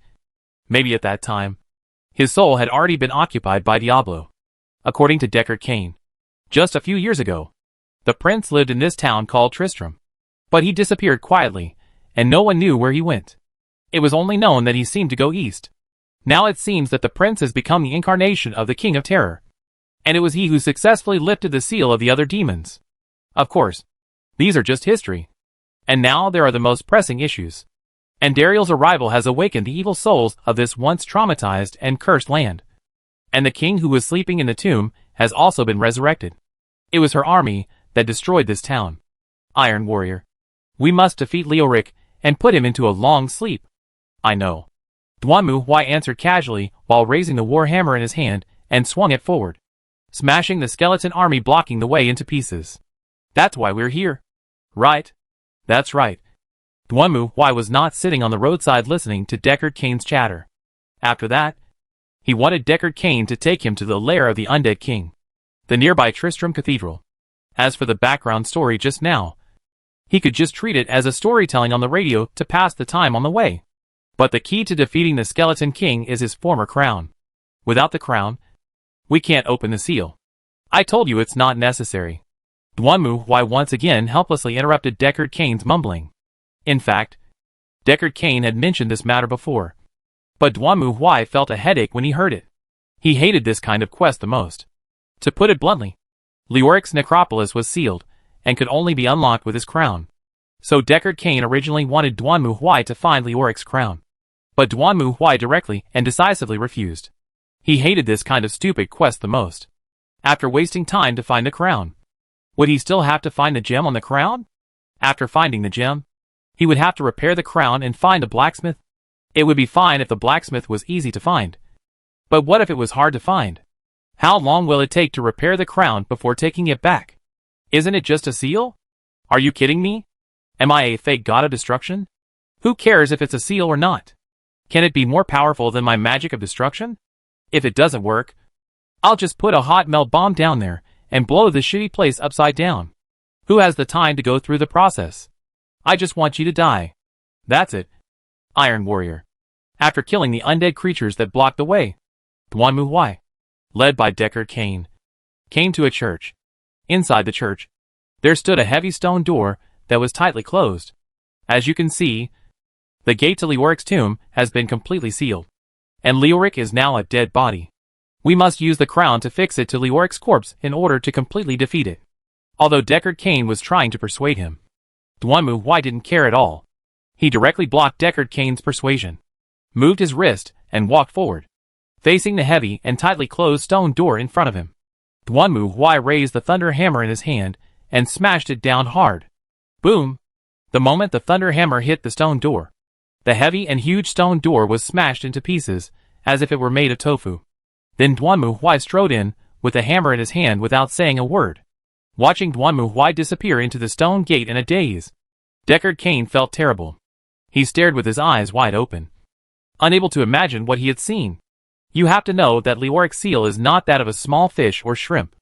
Although Leoric is not the devil of HL. In order to completely seal him up, humans have also used a lot of strength. Logically speaking, if the crown is not used, unless the devil of HL comes in person, it is absolutely impossible to remove the seal so easily. Who is that man? Boom! Soon, the roar coming from inside the door brought Deckard Cain back to his senses. He no longer hesitated and hurriedly followed into the door in front of him. Go to HL. You filthy undead spirit. There is no place for you in this world. Duan Mu Huai's roar shook the entire tomb like thunder. He strode forward, completely ignoring the ghosts, skeleton guards, and fat and tall corrupt and smelly monsters attacking from all directions. He raised his warhammer and swept it forward. Before the warhammer hit the monster in front of him, the gust of air it brought up whistled through the corridor in front of him like a roaring flood, blasting into pieces anything that dared to stand in his way. For Duan Mu Huai, dealing with these debris is a piece of cake. He doesn't even need to use any skills. He can kill them all with a single basic attack. But for Deckard Cain, the only thing he could do at this moment was to doubt his life. As a member of the Horadrim, Deckard Cain has spent his entire life studying demons. Although he is a bit boastful, he believes that there are not many people in this world who understand demons better than himself. However, the scene that Deckard Cain saw now completely overturned his common sense. Deckard Cain was naturally familiar with undead creatures. For example, the skeleton guards were not just ordinary skeletons. They had to be smashed with magic, magical weapons, or holy power to be completely killed.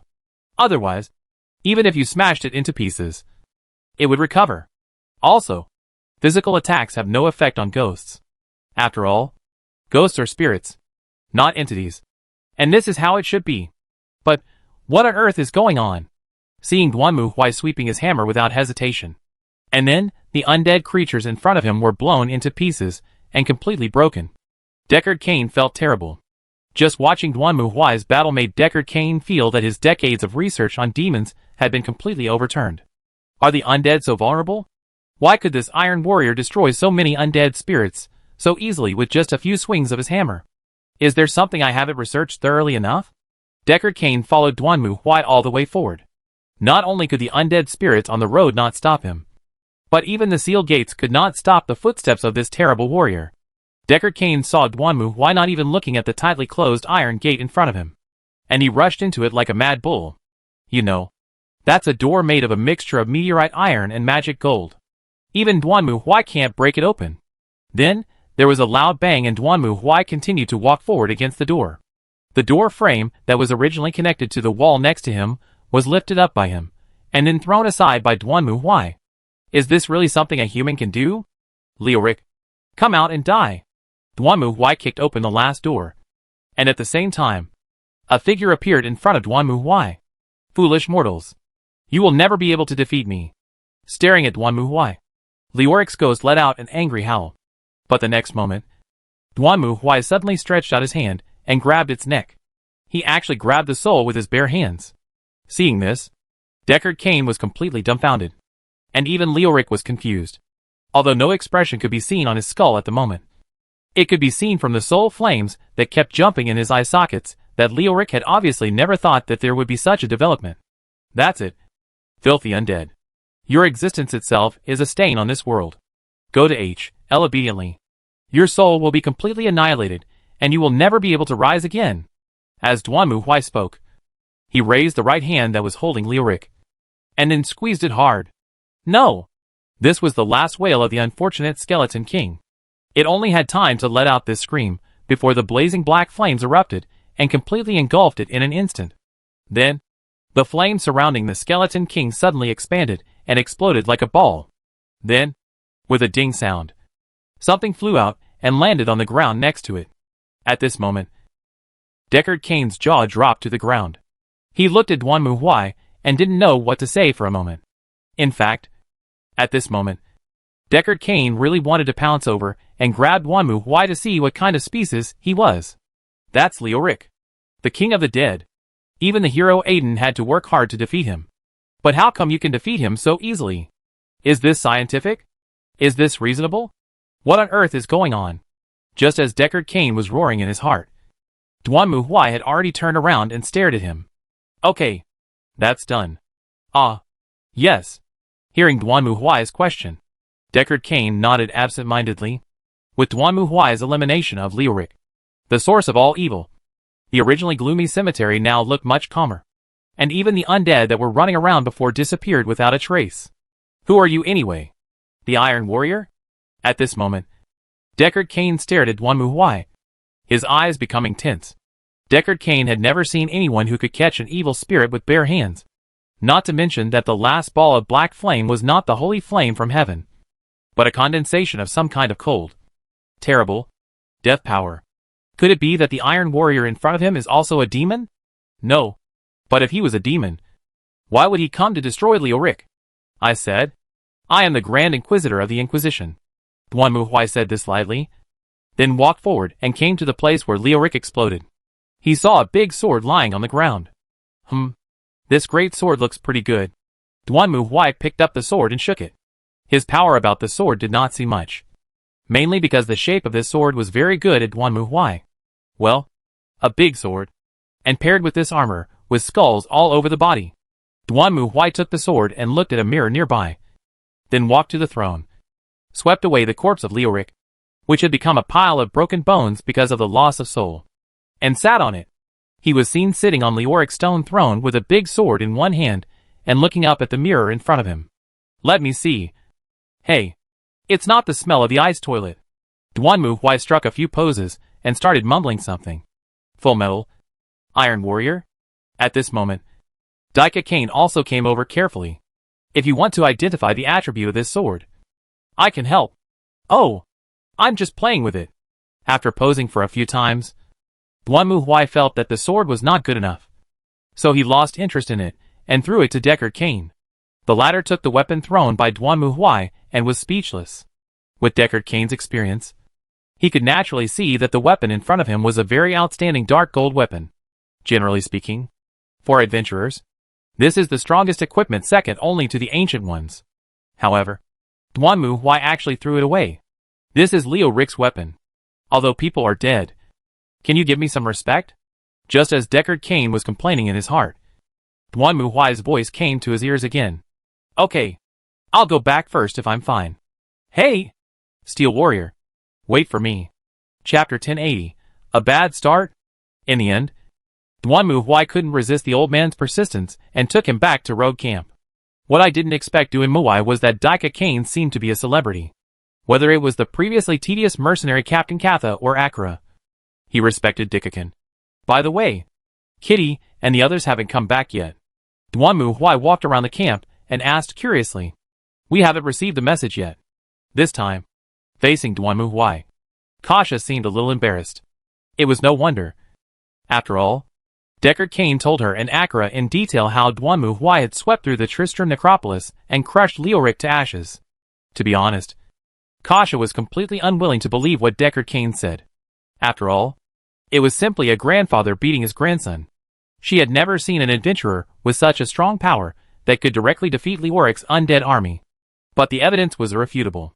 Deckard Cain was a famous Horadrim, and he even brought back Leoric's sword as evidence. In this case, she had to believe it. And Kasha just learned from Duanmu Huai that he was too lazy to deal with the Blood Crow, and instead asked the two little girls who had followed him to do it. In Kasha's opinion, this is simply nonsense. Blood Crow is the hero of the Blind Monastery, although she has been corrupted by evil and has become Andariel's subordinate. Her fighting skills and abilities are still top-notch. It is impossible for two little girls to defeat Blood Crow in Kasha's opinion, although it is difficult to say on the surface. Catham felt that the two girls were likely to be like the scouts they had sent before, and they would never come back again. But Kasha certainly wouldn't say that on the surface. After all, Duanmu Huai has already demonstrated his strength to beat someone like Leoric. Although Leoric cannot be compared with enemies at the demon level, he is also an enemy of the same level as the Blood Crow. If Duanmu Huai can beat Leoric, then he should have no problem dealing with the Blood Crow. If you're worried, I can send a few scouts to check out the situation. No, it's nothing serious. I don't think they will be around for long. Hearing Kasha's suggestion, Duanmu Huai waved his hand and rejected her. He knew his own business. Duanmu Huai didn't think that Taching Xiaomao and Naruzmio would fall into the gutter in such a place. Not to mention that Taching Xiaomao was wearing power armor. If she was in danger, the power armor would definitely send a distress signal immediately. Since everything is normal, I guess they won't have any special problems. Let's wait and see how things develop. It was said that Chow Chow and Chow Chow arrived. At this moment, the two heard a weak uncle over the two, and then saw that under the shining of the fire, Jack-ears carried the kites of the tower. Patched? No way. It's just a small character. Why did you mess with him like this? Seeing the two people exhausted, Duanmu Huai was also surprised. This is a bit unreasonable. It's just fighting a Blood Crow. Is it necessary to be so tired? Wow. It's not that simple. At this moment, Naruzmio was also full of grievances, and she quickly caught Duanmu Huai to complain. At the beginning, the two's actions were relatively smooth. They cooperated with each other and successfully reached the cemetery of the Blind Monastery. Then, they saw the Blood Crows awakening the undead creatures in the cemetery. The next two people naturally pounced on it and beat the Blood Crow severely. Everything was normal up to this point. But what the two of them didn't expect was that during the fight, this guy actually turned around and ran away. And the speed is even faster than a mouse running away when it sees a cat. Now Naruzmio and Tashiro Komeo were at a loss. They originally thought that the opponent would fight to the death with them, but they didn't expect that this guy would just run away when he couldn't win. He had no psychological burden of being a boss and ran faster than anyone else.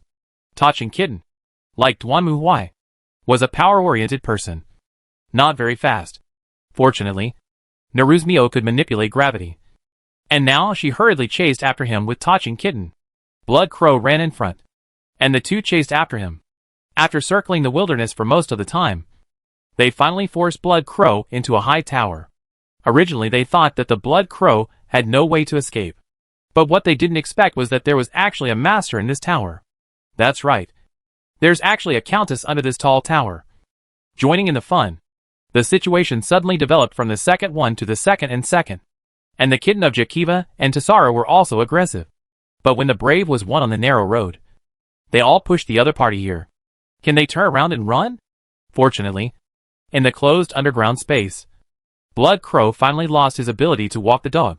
And after a head-on battle, Taching Kitten and Naruzmio finally won. They killed Blood Crow and the Countess, and then crawled out of the ruins of the tower. That's right. Because the fight was too intense, the two of them directly collapsed the unfortunate tower. After climbing out, the kitten was exhausted, and Naruzmio was not much better. But they knew that it was dangerous to rest in the wild. So Naruzmio gritted her teeth and used gravity magic to lift herself and the kitten into the air, and then flew all the way back. Fortunately, the wilderness was not as dark as before.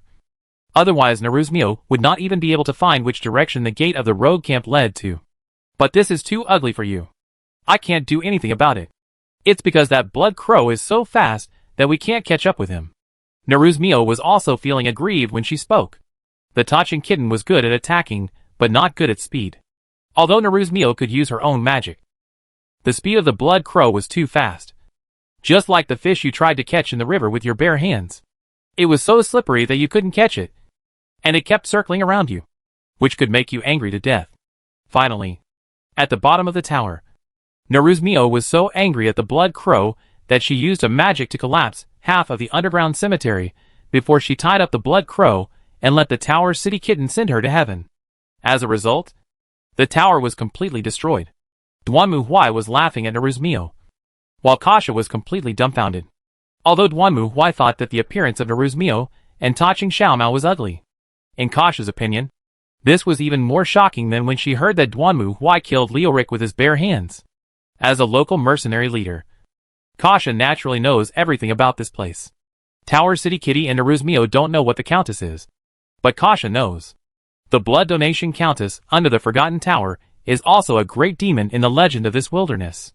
If what Naruzmio said is true, then it means that these two little girls, who look only in their teens, actually killed the Blood Countess, who had been committing crimes in the wilderness for hundreds of years. And the Blood Crow, who was transformed into a demon by an Ariel? Is this real? Kasha couldn't believe her ears. After all, Duanmu Huai looked mighty and domineering. And he was not a good guy. He could still imagine that he could kill Leoric with his bare hands. But these two teenage, delicate girls didn't look like experienced adventurers and mercenaries. How could they kill Blood Crow and Blood Countess at the same time? I'm sorry. I'm not doubting you too. But is what you said true? Do you have any evidence?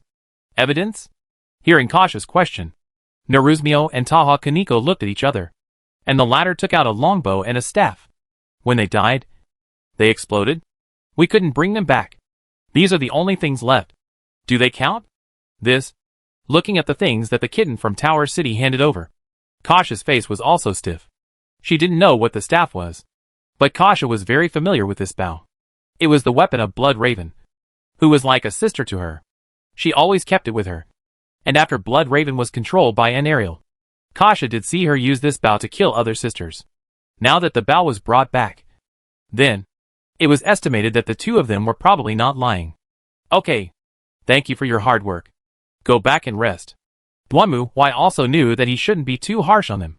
So he reached out and patted their heads, then opened the portal and sent the two back to the wizard's mansion. Then he turned and looked at Kasha. This way, we can deal with an Ariel. This, faced with Duanmu Huai's repeated questioning, Kasha was speechless for a moment. I will discuss this with Master Akira. In the end, that was all she could say. Chapter 1081 Steel Behemoth. In fact, Kasha and Akira didn't understand why Duanmu Huai was so anxious. In their opinion, fighting against demons was a long-term task, and it was not impossible to spend several years, or even decades if necessary. But Duanmu Huai can't do that. For him, it would take at most 1 month, and he would have to return to his original world after 1 month. He couldn't waste more than 10 years here. Could he? But the problem is that there is really no way. Duanmu Huai wanted to kill an Ariel and then leave. But the problem was that even if he killed an Ariel, there were not enough people to defend the monastery. Duanmu Huai might leave, and the other party would come back. It would be disgusting if it turned into a tug-of-war. Based on Deckard Cain's description, Duanmu Huai has almost guessed what tricks the subspace creatures in this world are playing. According to Deckard Cain, there was a rebellion in H.L. before. For demon kings including an Ariel rebelled against the 3 demon gods, sealed them in the Soul Stone, and then expelled them from H.L. Of course, as a judge, Duanmu Huai knew what these bastards were up to as soon as he heard it. The Asian space creature has no entity, and it is impossible to stay in the real world. So even if it is sealed into the Soul Stone, it is also an entity. So the 3 demon can be smuggled to the real world through this vulnerability. Calling over. That's all the people who are fully moistened in the family. So in Duanmu Huai's view, this so-called rebellion was just Zhou Yu fighting Huang Gai. One willing to fight, and the other willing to be beaten. What made him speechless was that the devil's trick not only deceived humans, but even deceived angels. The various disturbances on this planet are actually caused by the invasion of the subspace into the real world. It is just like when the Chaos Legion tried to launch an evil ritual on the Smurfs to split the entire galaxy and block their communications and transportation. It's just that the demons in this world haven't reached this point yet. But it's almost there. Therefore, as long as these 7 smuggled bastards are killed, the interference can be eliminated, and Duanmu Huai will have a way to contact the tribunal. Therefore, Duanmu Huai had to change his strategy. It was impossible to just wait for the kingdom's reinforcements to arrive. If the mountain doesn't come to me, I will go to it. So Duanmu Huai left Naruzmio and Tachin Kitty in the rogue camp and flew back to the royal city. Then Duanmu Huai saw. You haven't set off yet? Looking at the soldiers in the square, Duanmu Huai almost vomited blood, while Captain Meld scratched his head embarrassedly. It's only been a day. We need to urgently gather troops. And we also need a large amount of supplies and collection. At your speed, how many days will it take to set off? We'll set off tomorrow at the earliest and reach the Blood Wilderness.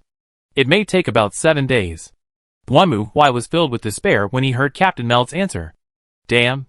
Half a month has passed in one round trip. What the hell is this? Too much trouble. Even if you say so. Facing Duanmu Huai's complaints, Captain Meld had no choice. After all, it was not easy for the army to move forward. Gathering soldiers and preparing supplies all took time. In fact, they started preparing as soon as they received the report from the Blood Wilderness yesterday. In Captain Meld's opinion, this was already fast. That won't work. It'll take forever. Duanmu Huai shook his head. Then he opened his inventory and glanced at it again. Then his eyes lit up. Captain Meld. Yes, my lord. What do you want? If you can reach the Blood Wilds today, do you have enough manpower now? Do you have any solution? Captain Meld was not a fool. He also knew that these heroes from another world had powerful strength that he could not imagine. For example, the huge metal church had scared him. Not to mention that the other party was the messenger of God. That's what the old pope called him. So it was not surprising for them to do anything. Right? How many people are needed to attack the monastery occupied by an Ariel? At least 2 night orders are needed. What's the situation now? If we are just soldiers and don't care about supplies, we can set off at any time. This time, Captain Meld answered decisively. As the saying goes, food and fodder come before the army moves. It doesn't take too much time to summon soldiers.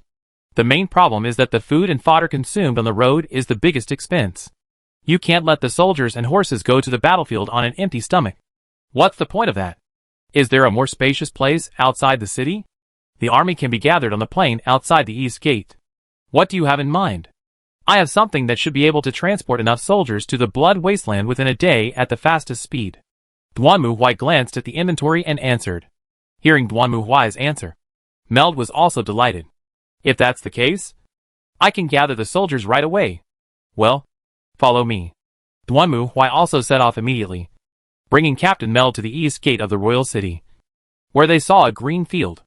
It was indeed a pleasant sight, but that was not what Duanmu Huai cared about. Okay, this area should be about the same. Looking at the plain in front of him, Duanmu Huai nodded.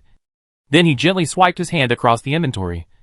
And then, boom, a huge monster suddenly appeared out of nowhere and landed heavily on the plain. What? What is this? Although Captain Meld had prepared himself mentally when he followed Duanmu Huai here, he was still so scared when he saw the huge monster in front of him that he almost fell to the ground. It's no wonder that Captain Meld was so surprised. The metal structure in front of him looked as tall as a fortress. Although he didn't know what it was, Captain Meld guessed that it should be a car after all. It had wheels underneath. It's just that the wheel is a bit too big. Just standing in front of this wheel, Captain Meld felt so small that he was about the same size as a screw on the wheel hub. Well, this vehicle should be enough to transport soldiers.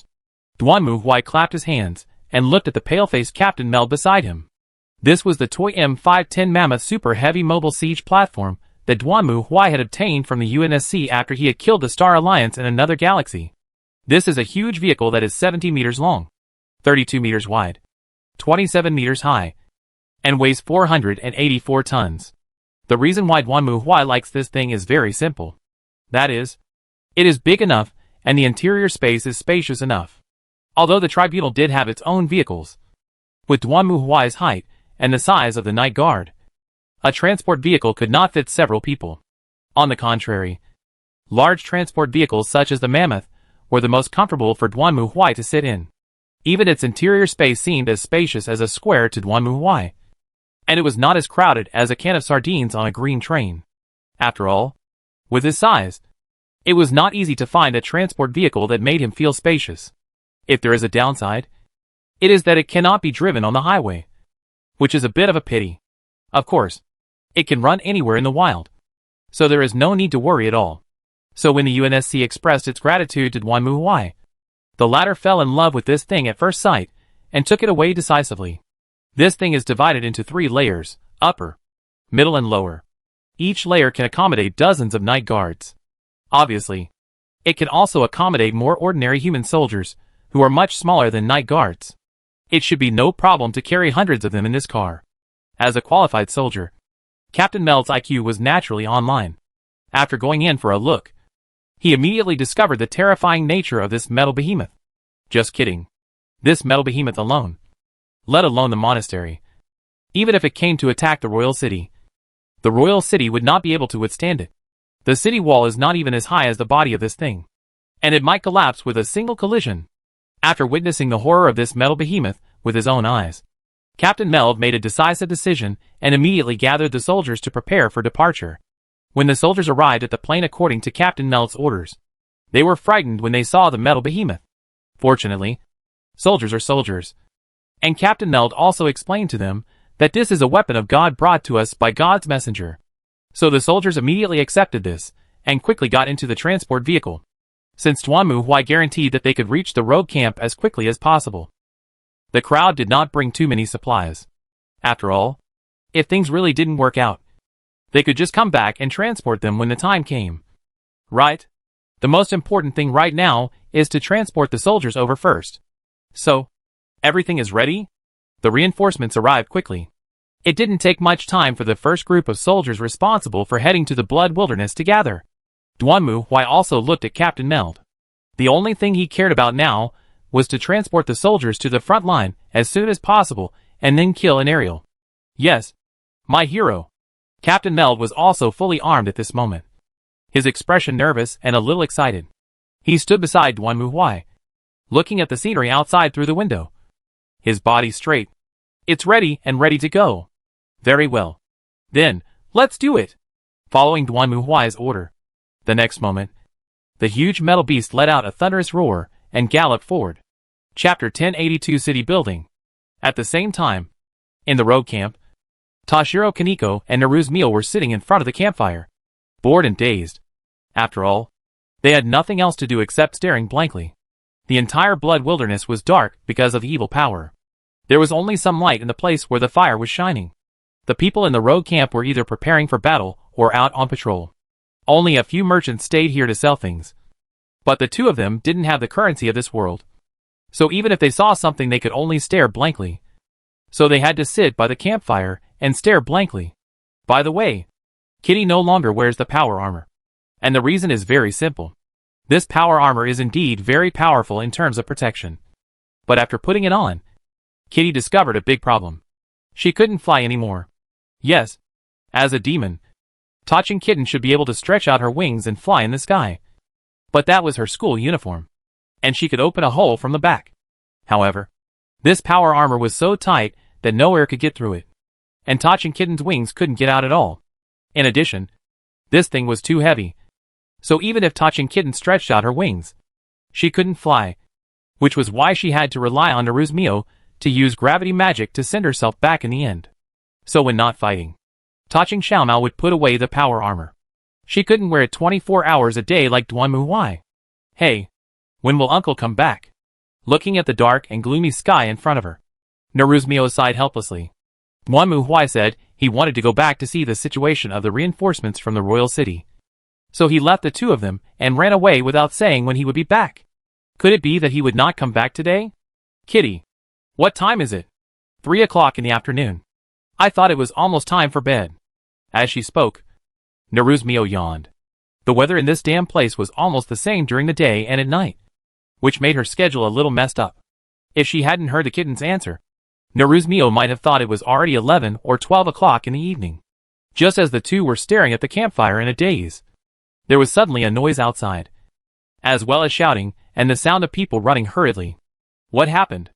Just as the 2 stood up and were about to check out the situation, they suddenly heard hurried footsteps. And then Kasha rushed into the tent fully armed. Is the Iron Warrior here? Hey, uncle? He went out and hasn't come back yet. Where did he go? He said he would go back to the royal city to check on the reinforcements. What happened? Just now the scouts reported that a large number of demons and undead spirits are heading towards the camp. We have been discovered. Why? They were also surprised to hear Kasha's answer. How so? It is very likely that the destruction of the Blood Bird and Leoric alerted an Ariel. So she chose to launch an attack on the rogue camp at this time. So, what should we do next? There's no other way. We can only defend to the death. Hold on? Here? Can you hold on? It must be said that facing Kasha's decision, Naruzmio and Taching Xiaomao were also confused. In fact, it was not only Duanmu Huai who complained. They actually had similar thoughts in their hearts. The entire rogue camp was built on a dilapidated ruin. And this ruin didn't even have a place to shelter from the wind and rain. Only the collapsed stone wall outside was only more than 1 meter high. At that time, Duanmu Huai complained that this place was useless. Although the two did not say it, they thought so in their hearts. But in fact, they didn't know that there was no other choice but to build a rogue camp here. After all, the wilderness is now in chaos. And the slightly larger ruins are all undead creatures awakened by the evil invasion. And the woods are full of mutant creatures. For example, the hedgehog mouse was only a small one before. But now it has swelled to the size of a pig. In this situation, since it was impossible to seek refuge in the ruins, which were full of dangers, and even more impossible to go to the woods, which were full of monsters mutated by evil forces, they could only choose to establish the rogue camp in this place. At least there is a wall here. There is no wall at all in other places. We have to defend it even if we can't. Kasha gritted her teeth and looked at the two of them. When will the Iron Warriors be able to return? I don't know either. Maybe something happened in the royal city. Naruzmio and Duanmu Huai have lived together for such a long time. And she has a certain understanding of this uncle's temperament. In short, he is a hot-tempered person. If everything was fine in the royal city, Duanmu Huai would have returned by now. But Duanmu Huai has been gone for 4 or 5 hours. So it is estimated that something happened in the royal city, and he was delayed. Really? Never mind. You guys have to help too. After leaving these words, Kasha turned around and left in a hurry. Naruzmio and Tachin Kaneko looked at each other and walked out of the tent. At this moment, the rogue camp was in chaos. Many people had already started preparing their weapons and were ready to fight. Even the ordinary people were either helping to repair the collapsed stone walls nearby or lying under the carriages. Under the carriages? Mr. Kid, what are you doing? Looking at the man lying under the carriage without taking a breath, Naruzmio asked in confusion. This man named Kid is a merchant in the rogue camp. He is very good at bragging and always likes to brag about how good his products are. Of course, Naruzmio and Tachin Kitty will not buy them. But listening to his stories about the equipment is quite interesting and can be used to kill time. Yet now, he was under the carriage. Hey, little sister. It's you. Do you want to come over? You two are quite thin. So you can still hide. Hide? Of course. Isn't the demon army coming soon? This camp can't possibly stop the demon army's attack. As you can see, the broken stone walls around it are only 1 meter high. They can't even stop wolves. It's simply wishful thinking to want to stop demons, Kid complained, then moved a little further inside the carriage and waved to the two men again. Come on. Come in quickly. It will be troublesome if others see us. After hearing Kid's answer, Naruzmio was silent for a moment, then looked at Kid. Then what kind of camp can stop the attack of the demon army?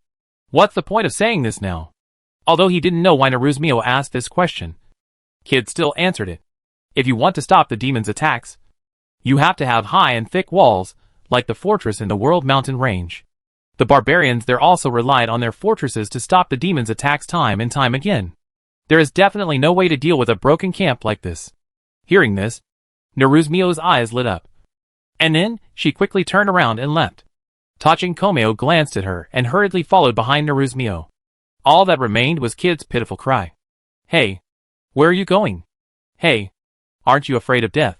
Ignoring Kid's call, Naruzmio once again found Kasha, who was setting up a defense line. Miss Kasha, what's wrong? What happened? Is the Iron Warrior back? My uncle hasn't come back yet. I want to ask you, is it true that as long as we have a high and thick wall, We can stop the demon army? It's about the same. It's definitely stronger than it is now. Judging from the current situation, if the demon army rushes in, we won't be able to defend ourselves at all. Why are you asking this? I can build a wall. Uh-huh. Hearing what Naruzmio said, Kasha felt that she might have heard it wrongly. She looked at Naruzmio in surprise, not understanding what she meant at all. What do you mean by building a wall? Naruzmio didn't say anything, but turned around and stretched out her hand. Then, Kasha saw that the originally flat ground suddenly began to bulge and rise up at the outskirts of the camp not far ahead. Seeing this scene, the other people in the camp were also shocked and hurriedly stepped back. Under the invisible control of gravity, the soil mixed with gravel in front of them changed rapidly, rising and forming. In just a moment, it formed a mud wall nearly 10 meters high and 3 meters wide. Seeing this scene, Kasha was stunned. She certainly knew that magic was powerful, but even Kasha had never seen such magic. Call. At this moment, Naruzmio also let out a breath and looked at Kasha. Ms. Kasha, is this okay? Of course you can. Hearing Naruzmio's question, Kasha immediately came back to her senses. Although she didn't know how Naruzmio did it, she had to admit that this was the most useful method at present. Could you please upgrade the entire perimeter of the camp to this level? In this way, we will have the confidence to stop the attack of the demon army. Okay. No problem. Hearing Kasha's answer, Naruzmio immediately started working with great enthusiasm. She raised her staff, and as Naruzmio moved, the ground around the camp began to rise. In a moment, a circle of barrier was formed, wrapping the entire rogue camp on the ground. You were actually able to do such a thing. Watching Naruzmio perform magic, Tachin Kaneko was quite surprised, and Naruzmio wiped the sweat from his forehead, then replied with a wry smile, "There's nothing I can do about it. After all, the teacher has always asked me to practice these things." That's right. Just like Naruzmio said, Lillian wanted her to be proficient in using gravity magic, which was to let Naruzmio use her own magic to perform this kind of shaping and moving work. Whether it was the ruins of the house that was previously collapsed or the foundation construction of the new house, Naruzmio had to say that this was to train her to use her instincts to cast gravity spells all the time. Now it seems that it is still really useful. After all, no matter how heavy the stone or soil is, as long as gravity is properly used, it is basically equal to weightless. So Naruzmio also moved large pieces of stone from nearby and used them to reinforce the city wall. Of course, Naruzmio knew nothing about how to build a wall, but fortunately Kasha was there to teach her. So although it took some time, the wall surrounding the entire rogue camp was already in shape. I never thought you could do this. Your magic is really amazing. Standing on the city wall and looking at everything in front of him, Kasha couldn't suppress his inner surprise. I originally thought that the Iron Warriors left you here to act as babysitters for us. Now it seems that this is not the case at all. I underestimated you. Ah. It's okay. Hearing Kasha's sigh, Naruzmio was somewhat embarrassed. After all, before, whether in the ranking competition or against enemies, like the god of disobedience, she was a little transparent with little presence, and Naruzmio was used to her identity. As a result, now she has become the focus of everyone's attention. It's really embarrassing for her. At present, the entire rogue camp has become an iron wall. Not only does it have a wall more than 10 meters high, but there are also deep ravines outside the wall. Naruzmio also followed Kasha's advice and used mud and gravel to shape it, creating densely packed sharp cylinders at the bottom of the ravine. Since this was made by Naruzmio himself, there is not even a gate. According to Kasha, this is enough to resist the demon army for a while. Woo woo. At the same time, the horn sounded, indicating an enemy attack. Everyone looked up and saw a little bit of fire gradually emerging in the depths of the dim wilderness. They spread from the dark night and soon extended to the surroundings. Then, everyone saw hundreds or thousands of demons holding swords and with red or blue bodies, screaming and squeaking, advancing towards the defense line of the rogue camp. Seeing this scene, Naruzmio nervously clenched her staff. "Uncle, when will you come back?" Chapter 1083 Steel Behemoth. 2 hours had passed since the battle began. The magic cast by Naruzmio did successfully protect the rogue camp from being captured by the demon army. But the situation only improved slightly. Although the deep ravines and spikes blocked the attacks of the demon army again and again, This did not reverse the overall situation. After all, the number of people is too different. The entire rogue camp, including the mercenaries, has less than 100 people in total, while the demons attacking the rogue camp number in the thousands. In addition to the low-level demons such as the fallen demons, zombies, and skeleton soldiers that Tachin Kaneko and Naruzmio had encountered before, there are even Warcraft mixed in. The biggest threat to the camp is... Boom! There was a violent crash, shaking the entire city wall. Looking up, one could see huge monsters outside the city wall, like gorillas that had expanded several times, hitting the city wall with all their might. This was also a kind of wild beast in the wilderness, but usually they were docile and rarely clashed with humans. But now, they had been completely tainted by evil forces and turned into violent and irritable monsters. Their strong and tall bodies and powerful hands naturally become the biggest threat to the camp. Kasha bent his bow and aimed at one of them. Then he loosened his right hand, and a series of arrows flew out, directly into the eyes of the beast that was attacking the city wall and penetrated its head. It was only then that the huge beast that had been angrily bombarding the city wall fell to the ground with a wail. But this did not make the mercenary captain relax. She reached out again to pull out the arrow from the quiver and aimed at the next target. At this moment, suddenly, a scream came from the other side. "Lord Kasha, what's wrong?" Hearing the cry, Kasha's heart tightened, and she quickly shot an arrow to kill a huge beast. Then she turned around and jumped to the other side of the wall in a few steps. Then, Kasha saw a scene that shocked her.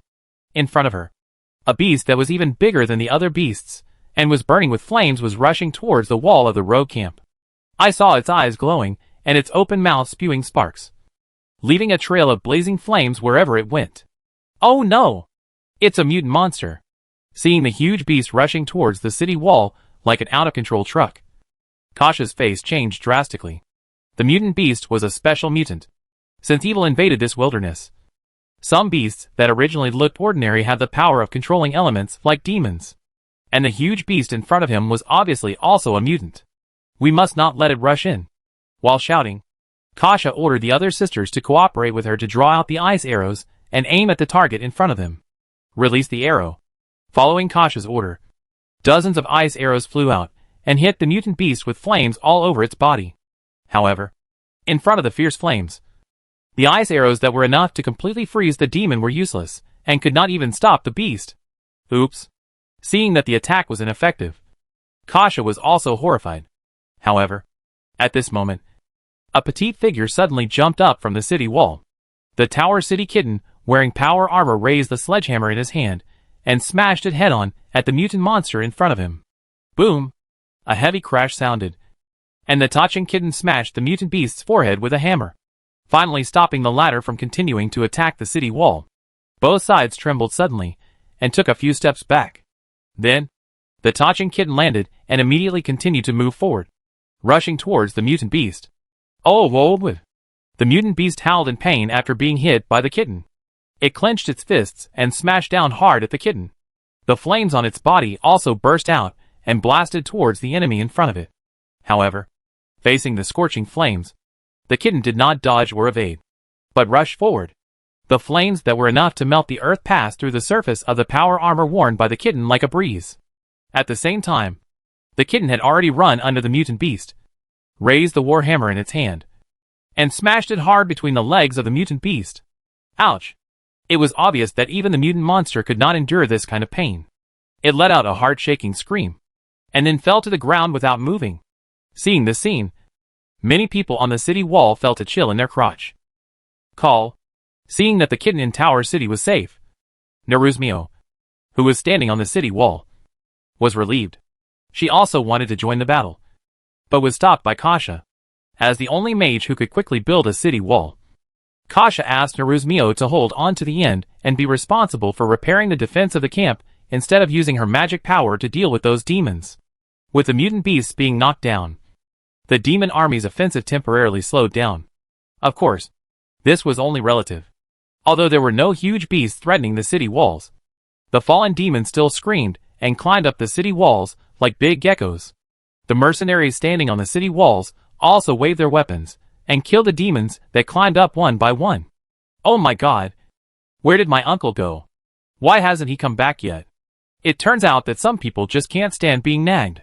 Dada dada. Just as Naruzmio was complaining in her heart, suddenly, the ground began to tremble slightly. At first, the tremor was not obvious. But gradually, both the demons fighting below and the mercenaries defending on the city wall noticed the strange vibration. Don't look around. Kasha drew his sword and chopped down a fallen demon while shouting at his subordinates. However, after hearing Kasha's shouting, his subordinates did not immediately return to the battle. Instead, they looked up in surprise and looked into the distance.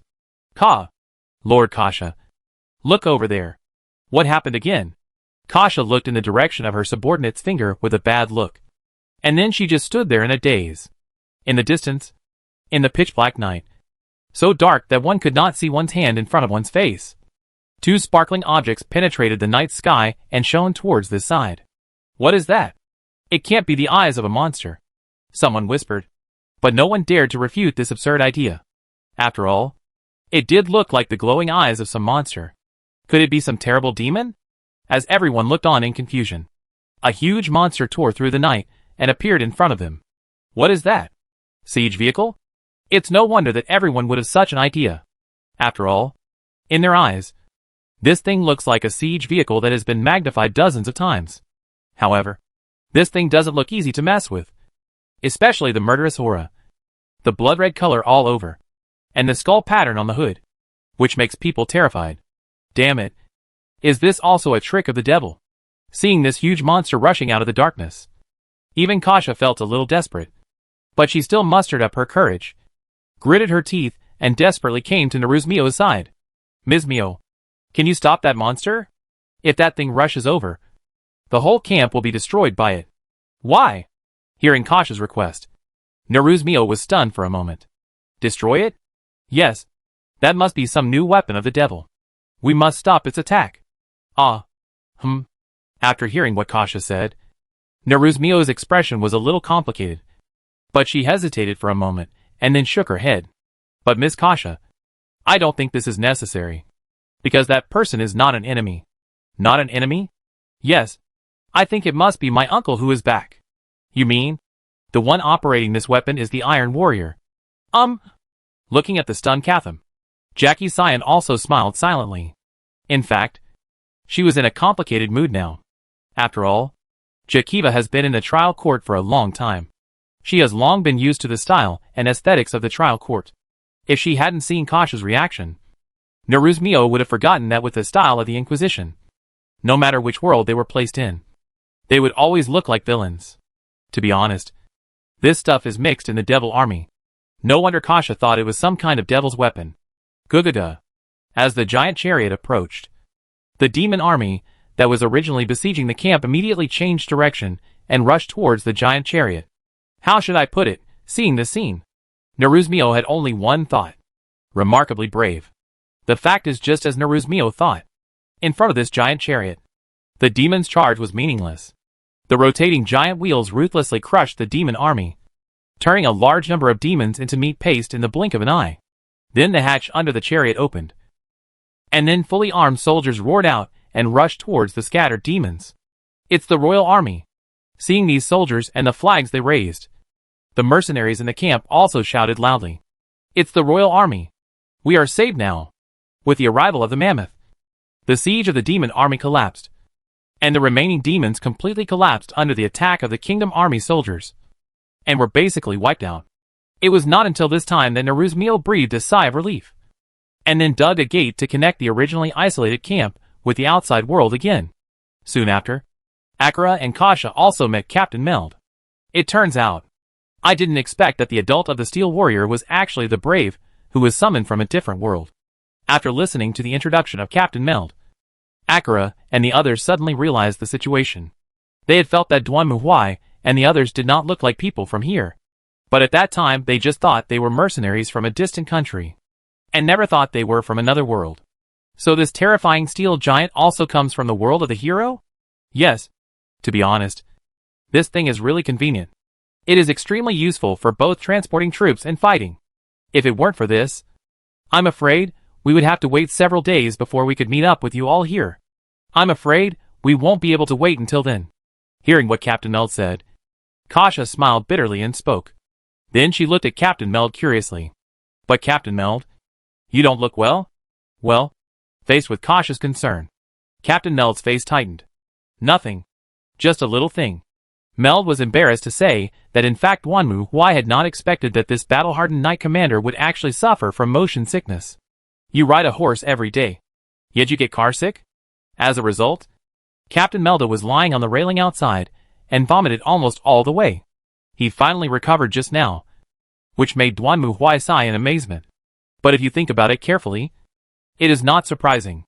Some people can only sit in the front of the car and get carsick if they sit in the back seat. In comparison, it is not surprising that Captain Melda gets carsick. While Meld was talking to Akira and others, Duanmu Huai also found Naruzmio and touching Kitty. You're doing a good job. What do you mean by good job? Uncle! Seeing Duanmu Huai, Naruzmio, who had been nervous for most of the day, immediately started complaining. We put so much effort into protecting this camp. When we saw so many demons coming to kill us, we thought we were doomed. Okay. You'll get used to it slowly. This is how the Inquisition works. Duanmu Huai naturally didn't listen to Naruzmio's complaints. For the Inquisition, saving the world single-handedly is basic training, and defending a fortress from an attack by a demon army is a daily routine.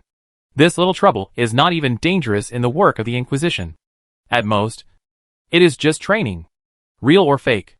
Hearing this, Naruzmio and Taching Xiaomao's faces changed slightly. They thought that this battle was already very dangerous, but they didn't expect that in Duanmu Huai's eyes. This level was not even dangerous, and it could only be considered training at best? Are you kidding? They felt that they had risked their lives. Are you kidding? Uncle? Uh-huh. Why do you think I'm joking? If you don't believe me, you can go ask Mary.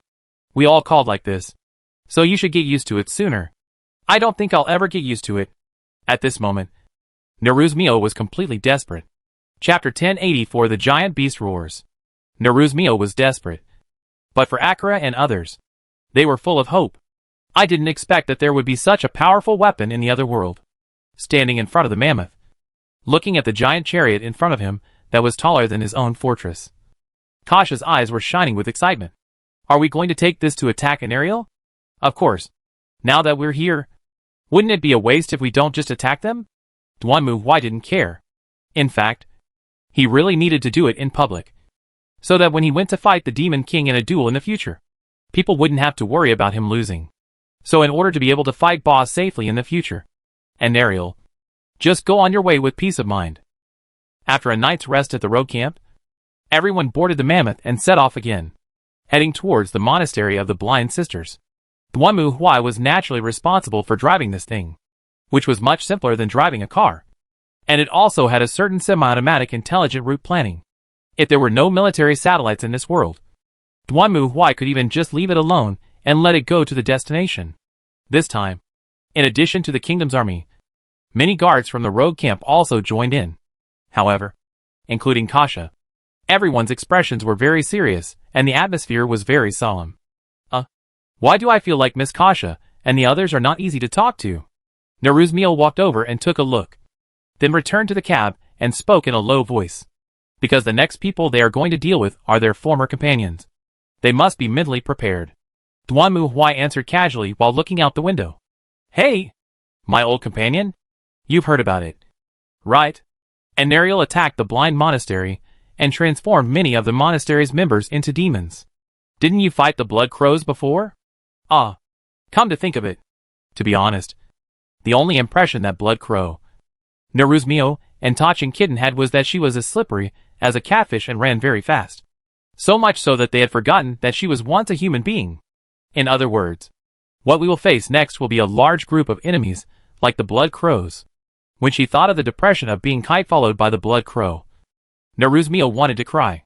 It shouldn't be that serious. Besides, you don't need to fight. You just need to clean up the mess. Aftermath? I don't know why, but when I heard Duanmu Huai's answer, Naruzmio suddenly had a very bad feeling. Uncle, what do you mean by aftermath? What do you want me to do? You will know at that time. As Duanmu Huai spoke, a monastery gradually appeared on the dim ground in front of him under the illumination of the searchlight. The monastery was now full of broken bricks and tiles, and it looked like it had experienced a fierce war. Dark red bloodstains could be seen under the dazzling light, which was shocking. Ding ding ding. At this moment, a series of arrows flew out from the monastery and shot at the mammoth in front of them. Obviously, this should be the attack launched by the rogue sisters, who fell into the devil. If there was no mammoth, then in the face of such a wave of attacks, I am afraid that the soldiers would also suffer certain casualties. But now, in this metal fortress, the attacks of the rogue sisters were meaningless. Their arrows couldn't even penetrate the tires, and the arrows that hit the surface of the mammoth bounced off directly, making a rattling sound that sounded like dense raindrops. It's unbelievable. Standing in front of the window, watching this scene, Kasha couldn't help but feel a lot of emotions. On the one hand, she felt sad for these sisters, who were tainted by evil forces and transformed into demons. On the other hand, as an excellent archer, Kasha also felt helpless for the first time. If the offense and defense were reversed, and Kasha was asked to deal with such a behemoth, she would have no good solution if she put herself in their shoes. The only choice is probably to just rush forward. As expected, just as Kasha had imagined, the other side seemed to have judged that such an attack was meaningless. So after the first round of shooting, hundreds of rogue sisters jumped out with spears, swords and shields, and pounced on the mammoth in front of them, prepared to attack. Seeing this, Kasha gritted her teeth and gave orders loudly. The kingdom army was composed of knights and warriors, and only the rogue sisters led by Kasha were the best at long-range attacks. Although they were reluctant to kill their former sisters with their own hands, they had no choice but to do so now. However, someone was faster than them. Looking at the enemy rushing towards him, Duanmu Huai just stretched out his hand and gently slid it on the operating platform in front of him. Then, there was an explosion. A series of explosions and flames instantly exploded among the crowd, completely engulfing the enemies who were rushing towards the mammoth. Looking at the scene in front of her, Kasha was stunned. She turned her head and found that on both sides of the giant chariot, there were several strange rectangular iron pipes hanging. At this moment, these iron pipes were aiming forward and firing things like cannonballs. Is there even a cannon? Although he had already felt that the chariot in front of him was extremely terrifying, seeing this scene still made Kasha shiver all over. It was taller than any city wall, had unparalleled firepower, could even walk freely on the land, and could carry hundreds of soldiers at a time. If any country had such a weapon, then ruling the world would probably not be a dream. However, compared to ruling the world right now, it is more about taking it back from the devil. If we cannot take this world back from the devil, then what follows will just be a dream. But what Kasha didn't expect was that this was just the beginning. If I remember correctly, Akra said before that Anariel was hiding in the crypt of the cathedral. Right? Duanmu Huai stared at the monastery in front of him, narrowed his eyes, and reached out to touch his chin. I have to say, what's wrong with these bosses? Whether it's Leoric or Anariel, why do they always like to drill underground? However, Duanmu Huai had no intention of digging a hole with them. He was tall and didn't like the cramped environment underground. Not to mention that since it was an underground tomb, the other party must have set up many ambushes or something. Only a fool would go down there and die. Then there is only one way. Thinking of this, Duanmu Huai made a decision, stretched out his hand, and slammed the operating table. Woo! Just as Kasha and the others were standing on the platform, staring at the battlefield that had been completely blown up. Speechless, suddenly, a low transmission sound rang out. Kasha turned around and saw that the turret behind the metal chariot was slowly rising, and then aimed at the monastery in front. Wait! What are you doing?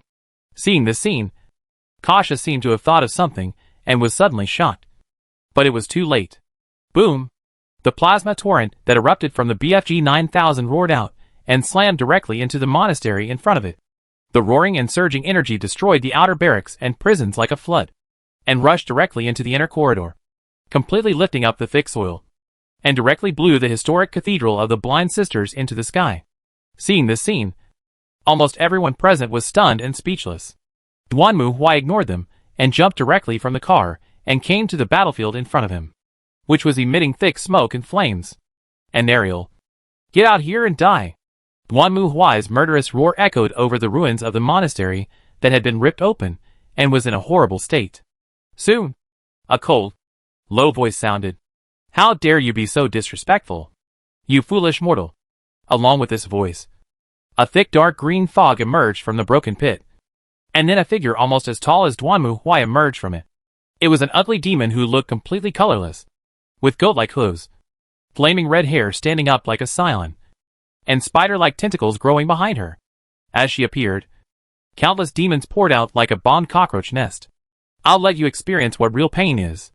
That depends on whether you have the ability to do it. Looking at Anariel in front of him, Duanmu Huai also clenched his war hammer. Come on. Dirty Subspace Hybrid. Chapter 1085 Explosive Killing. You are courting your own death. Mortal. Anariel walked out of the ruins angrily, her face ferocious and angry. It's no wonder. You are staying at home, and suddenly someone demolishes your house without saying a word. Anyone would go crazy. Oh! Here it comes. Looking at Anariel in front of him, Duanmu Huai clenched his hammer tightly, with a smug smile on his face. In fact, with the power of BFG 9000, it would be no problem to blow up Anariel and the monastery together. But Duanmu Huai did not do so. The reason is very simple. As mentioned before, after the warp creatures are killed in the real world, they will only return to the warp. It's like a person sneaking in, then being discovered, and then being deported. But can you guarantee that he won't sneak across the border a second time? Of course not. Simply killing the warp creatures is useless, because what you kill is not the warp creatures themselves, but the hosts that the warp creatures live in this world. The warp creatures themselves will not be hurt much. And sometimes, if the opponent finds it too threatening, it may even abandon the host and return to the warp. Anyway, the next sneak crossing is only a matter of tens or hundreds of years. This time is very long for humans. But for the warp that has no concept of time, it may only take a drink, some snacks, and then watch a ball game. So Duanmu Huai deliberately adjusted the power of the artillery fire, just to prevent her from being scared away because his weapons were too powerful. If that happened, it would be a waste of time. Now it seems that Anariel did stay as he expected. Then the next step will be easy. Deportation? Impossible. Prepare to die? So Duanmu Huai swung his war hammer and rushed directly towards Anariel. Hey! Master Brave? Captain Meld was also shocked to see Duanmu Huai rushing towards Anariel alone. He certainly knew that Duanmu Huai possessed great power. But Anariel was not an ordinary demon, but one of the 4 demon kings. He originally thought that Duanmu Huai would use the powerful force of this chariot to fight Anariel. After all, in the eyes of Captain Meld, this chariot is so powerful that it is enough to fight Anariel. Not to mention that since Duanmu Huai has taken out such a powerful weapon, he will naturally use it to deal with Anariel. Well, at least that's what Captain Meld thinks. The problem is that Duanmu Huai is not it. If I had known this would happen, I should have communicated with the brave man in advance. Of course, now that the battle has begun, there is no point in saying these things. No matter what, it is impossible to let Duanmu Huai face Anariel and her army of demons alone. Attack! Thinking of this, Captain Meld gritted his teeth, gave an order loudly, and then led his soldiers to rush forward. If Duanmu Huai knew what Captain Meld was thinking, he might have said, "The tribunal is doing its job. Why are you making trouble?" But unfortunately, Duanmu Huai had already rushed to Anariel and smashed her with a hammer. In the face of Duanmu Huai's achievements, the wing-like spider legs behind Anariel quickly stretched out and blocked Duanmu Huai. Boom! Should we say he is worthy of being the demon king of the subspace? Although Duanmu Huai did not use his full strength, Anariel was not knocked to the ground by him, which obviously shows that he still has some strength. Of course, this is also related to Duanmu Huai not using his full strength. After all, if he knocked the opponent too far away, the opponent would shout, "This is my escape route," and then turn around and run away. Then Duanmu Huai would be helpless. After all, his agility attribute has always been the lowest. Is this all you can do, immortal? At this moment, Andalier also showed a sloppy smile. And then she raised her hands. At the same time, the strong dark green poisonous mist scattered around with Andalier as the center. It has begun to change, and the armor on their bodies is quickly broken like erosion, and they are invisible together with the rotten flesh. Then Anariel raised her hands and grabbed Duanmu Huai with a 9-in bone claw. Anariel was full of confidence in her own strength, although the tall warrior in front of her was wearing heavy armor. So what? in front of the poisonous fog that could corrode and destroy everything. Even the strongest armor was useless. Clang! And Ariel swung her hand hard and hit the outer L of Duan Muhuai's armor, which then bounced off directly, because she was so strong. Her fingernails, which were as long as those in the Qing dynasty drama, also broke. Feeling this violent impact, and Dariel's eyes widened in surprise. As a demon king, she certainly didn't think that ordinary scraps of copper and iron could withstand her attack. Even magic armor would become as soft as cheese in front of her poisonous gas that could corrode everything. And this set of armor actually resisted his own poison gas. It was normal for Ariel to have such a reaction. After all, there was no way to resist poison gas in this world. Generally, people relied on their bodies to resist it, and then relied on detoxification magic or detoxification potions to remove the toxin. And Dariel's poison gas was extremely overbearing and terrifying. Most of the members of the Blind Sisters were women and archers, and they did not have resistance to toxins like warriors. This was one of the reasons why the Blind Monastery fell quickly under Dariel's attack. Duan Muhuai's power armor is prepared for the universe warfare. The perfect external isolation is prerequisite, even if it is a liar's poisonous gas. I want to wear Duan Muhuai's protection. Not to mention, in terms of strength alone, Duan Muhuai is stronger than Ariel. This is. And Ariel seemed to have noticed this at this moment. She hurriedly withdrew her hand and tried to retreat. However, at this moment, Duan Muhuai also raised his head and stared at her, with a bright red light in his helmet. That's it. You bastards from the warp. Accompanied by a roar, Duan Muhuai suddenly took a step forward with his right foot. The moment Duan Muhuai's right foot landed on the ground, the entire ground trembled violently. The violent destructive force spread out like a storm with Duan Muhuai as the center, and instantly turned the poison gas released by Ariel into invisible. Seeing this scene, Anali was immediately shocked. How could the other party completely eliminate her poison? What kind of power is this? Unfortunately, it was too late for Ariel to escape at this moment. Boom! With a step forward, Duan Muhuai blasted out with his hammer again, smashing Ariel's legs. This time he had no intention of holding back his strength, and the whistling hammer swept past, breaking Ariel's legs directly like breaking a dry tree. Ah! Ariel's long goat hooves were directly knocked away by Duan Muhuai from below the thigh, and she screamed and flew high under this attack without any time to defend. However, Duan Muhuai obviously would not let her go. While Ariel was falling, Duan Muhuai stepped forward again, swung the hammer in his hand, raised it high, and the black flames of doomed death emerged from it, and then swung it down with force. Boom! The warhammer burning with black flames pierced directly through Ariel's body, smashing her to the ground like a nail. No. Why? Why would you? At this moment, Ariel was extremely terrified. Not only because the opponent could easily break through her defense and knock her to the ground like slaughtering a chicken, but also because as the warhammer pierced through her body, she could feel her soul being corroded by some unknown, cold and terrifying force. The terrifying force, like fire, penetrated directly into the depths of her soul and gradually tore apart her existence. At this time, Ariel could hardly suppress her fear. Subspace creatures were not afraid of being killed because they could not really be killed. Strictly speaking, even if the other party killed them, they would only kill the body they inhabited, not the soul itself. But this man could actually hurt his own soul. Who on earth are you? That's it. Duan Muhuai did not let Ariel say anything else. He just stretched out his hand and covered Ariel's open mouth.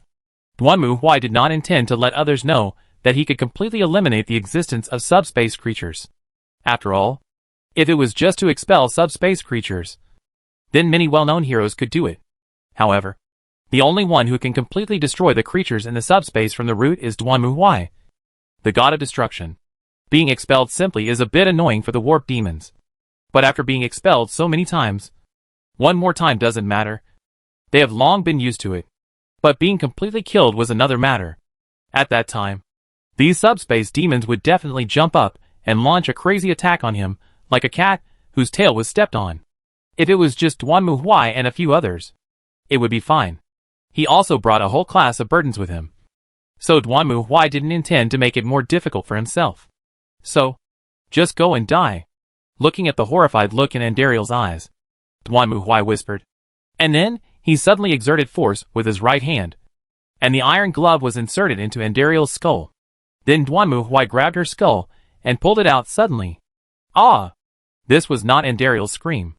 At the moment when Duanmu Huai tore Andariel's head off her neck, countless souls gushed out of it, whistling and flying in all directions.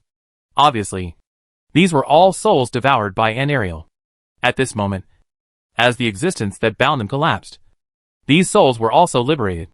Then, Duanmu Huai held Andariel's head tightly in his hand, and then grabbed it with force. Boom! As Andariel's head completely exploded, dark flames rose into the sky, completely covering Andariel's body. Then Andariel's body exploded in the flames, and then a series of strange things sprayed out from Andariel's exploding body and scattered all over the ground. This is really... Duanmu Huai was speechless as he looked at the pile of gold coins and gems at his feet. He had also asked Deckard Cain about this question. According to Deckard Cain, the reason why demons behave like this is because they usually use magic to store the things they need in the subspace. When the demons are defeated, the magic that maintains the subspace treasure house disappears. So many weird things are dropped. It's just, you're a demon. Why do you carry so much money and gems on you? Along with the killing of Andalier, the heavy clouds of the bloody wilderness also gradually began to dissipate. Soon, the sunlight penetrated the clouds in front of him like a sharp sword, and shone in on the ground that was originally shrouded in the darkness. The threat of the sun began to retreat quickly. This is really... Looking at the battlefield in front of him, Captain Meld was incredulous. He originally thought that even if Duanmu Huai was strong, he would have to fight hard against Andariel, who was one of the 4 great demon kings. But he didn't expect that the two sides were not in the same league at all. Duanmu Huai actually killed Andariel with just a few moves, just like killing his grandson. Is this the true strength of the hero from another world? I never thought that Iron Warrior actually had this kind of power. At this moment, Akala also came to the Meld's head, and couldn't help it. And Dikakin was extremely excited, and couldn't believe his eyes. You know that even if it is an angel, it is not easy for the Demon King who wants to deal with Andalier. Of course, this was also what Duanmu Huai deliberately showed, so that when he goes alone to deal with other Demon Kings in the future, no one will object. With Andariel killed, the battle was naturally over quickly. Without their leader, the demons and fallen warriors were either killed or fled to shadowy corners where the sun could not reach. The operation to reclaim the Blood Wasteland was a complete victory. While everyone else was busy cleaning up the remaining soldiers, Duanmu Huai came back carrying the war hammer. You are worthy of being a brave hero. I didn't expect you to be so strong. So you see, I can do this on my own. Right? Facing the crowd coming towards him, Duanmu Huai curled his lips and spoke. But, I have a question. At this moment, Katha looked at Duanmu Locust with a complicated expression. You have such great power. Why do you still want to destroy the monastery? The previous shot blew the entire blind monastery upside down. Just looking at its ruins, Kasha wanted to cry. It's very simple. Because I'm too lazy to go drilling mouse holes, and this group of royal eggs to hide and seek. Why is there a problem? This, faced with Duanmu Huai's answer, everyone was speechless for a moment. Is there a problem, or is there no problem? If you're worried about rebuilding the monastery, don't worry about that. As Duanmu Huai spoke, he waved towards the distance. Seeing Duanmu Huai's call, Naruzmio, who was standing on the roof of the car, also flew over. Uncle, what do you want from me? Come on. It's your turn. Duanmu Huai patted Chingzamio on the shoulder as he spoke. Go and fix this place up. Hearing Duanmu Huai's words, Naruzmio was stunned for a moment. She turned her head and looked at the monastery not far away that was almost half destroyed. Then she turned back and looked at Duanmu Huai with a confused look on her face. Chapter 1086, Hidden Danger Investigation. Although Naruzmio was extremely reluctant, she finally stayed behind to clean up the mess left by Duanmu Huai with a sad face. Fortunately, the kitten from Taching felt sorry for her and stayed with her, which was somewhat comforting. Duanmu Huai put away the chariot, patted his butt, and went back to the royal city with Captain Meld. In any case, the elimination of Andariel was a good start. At least now, the royal city does not have to face the threat of the demon army directly. After returning to the royal city, Captain Meld naturally informed the king of the news immediately. It must be said that after listening to Captain Meld's report, the king himself was also confused. The whole process was a bit too trifling. so that he could not react whether it was true or false. However, with his trust in Captain Meld, the latter should not treat him as a fool. Then, there is only one answer.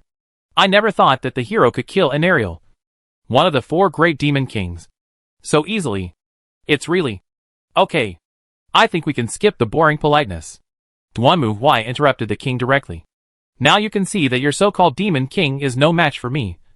So can you tell me where the other demon kings are? I will quickly take care of them, and everyone will feel relieved. Right? This? Faced with Duanmu Huai's question, the king looked embarrassed. To be honest, we don't have a clear grasp of the demon lord's movements at the moment. We only have some vague clues. It's fine if there are any clues. I will investigate it myself. I understand. I will have someone pass the information to you later. Also, if you don't mind, we will hold a banquet tonight to celebrate your victory in your first battle. I wonder if you are interested in attending. Brave hero? If it were an ordinary adventurer, the king would not have said that. But Duanmu Huai had already proved that he was a ruthless man who could tear the devil apart. Not to mention that they were from another world. The king was not a fool, and he understood that these people were very dissatisfied with him coming to such a world inexplicably. In addition, he still needed to rely on these heroes to defeat the devil and the devil. So he took good care of them, and was of course very polite. A party.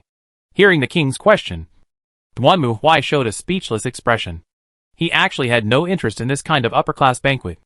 After all, with Duanmu Huai's body size, it was impossible for him to find someone to dance with. The rest was nothing more than eating and drinking. If that was the case, Duanmu Huai might as well stay at home, lying on the bed, watching movies and eating snacks, which was better than being bored in such an occasion. Forget it. This kind of occasion doesn't suit me, and my presence is useless. You guys can celebrate on your own. But I must remind you that this is just the beginning, not the end. You should also understand the cruelty and cunning of the devil. Don't open champagne at halftime just for a small victory. It will be troublesome if the joy turns into sorrow. Duanmu Huai shook his head and rejected the king's invitation. The king was somewhat disappointed when he heard Duanmu Huai's answer. I understand. Of course, the brave man's reminder makes sense. But at this time, I think the people need some good news to cheer up. Perhaps you don't know, brave man, that before you arrived, the whole world was completely shrouded in the shadow of the demon army and demons. Even our royal family lived in fear every day. Having said that, the king stood up and bowed his head and said okay to Duanmu Huai. I also know that it is wrong for us to summon you to this world without your permission. I also know that a verbal apology is meaningless. So as long as it is something we can do, please speak up, brave man.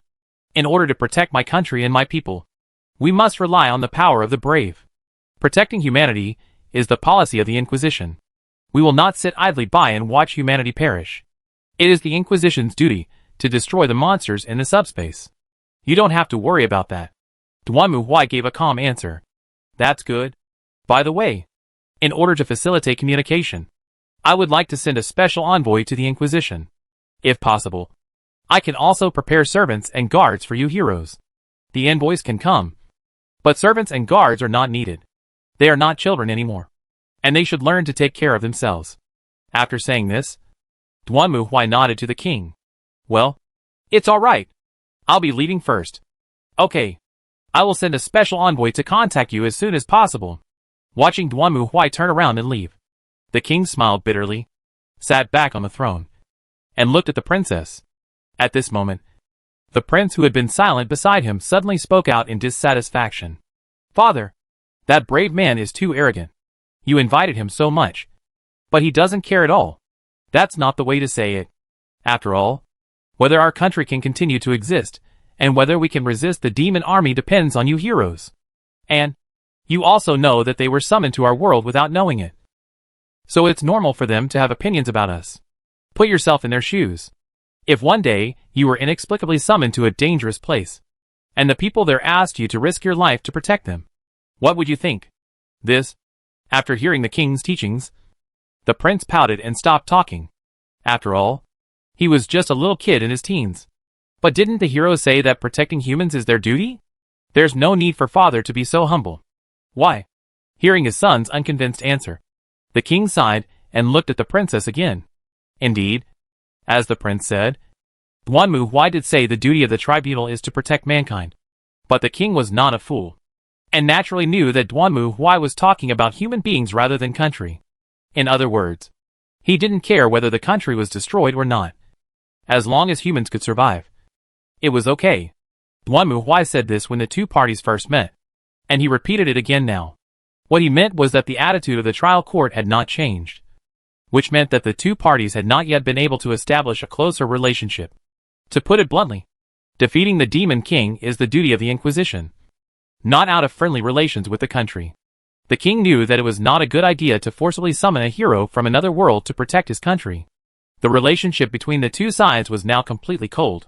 Moreover, the other party had the ability to be self-reliant in this world, and did not need to rely on the kingdom at all. He even showed an attitude of drawing a clear line between himself and the kingdom. In this situation, it is not easy to bring the two sides closer together. No matter what, the celebration will still take place. The king made a decision quickly.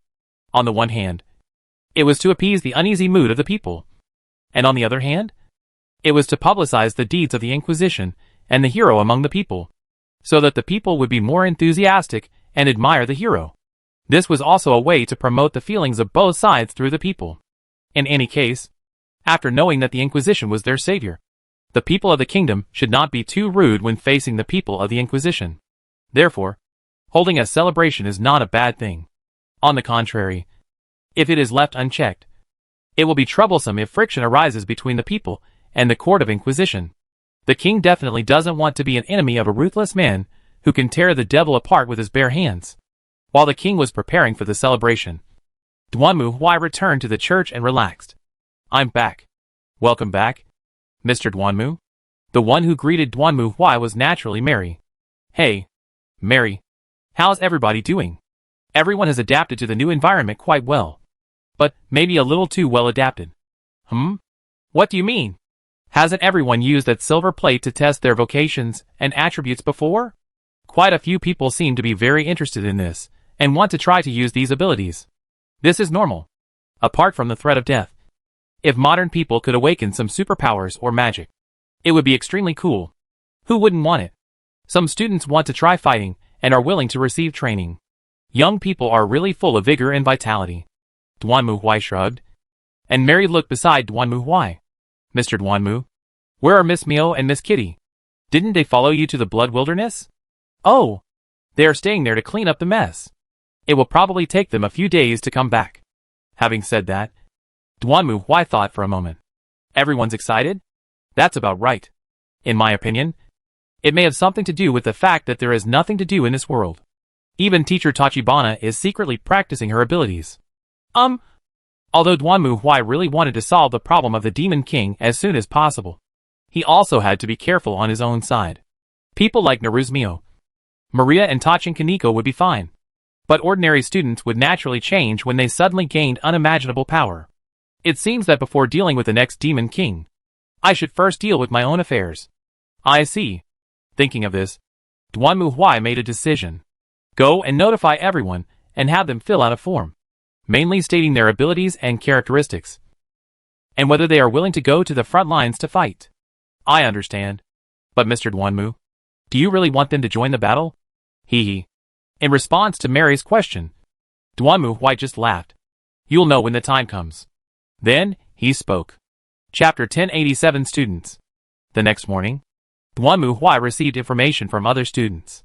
It can be seen that these students seem to be as young and energetic as Mary said, and they probably discussed with each other privately during the few days when he was away.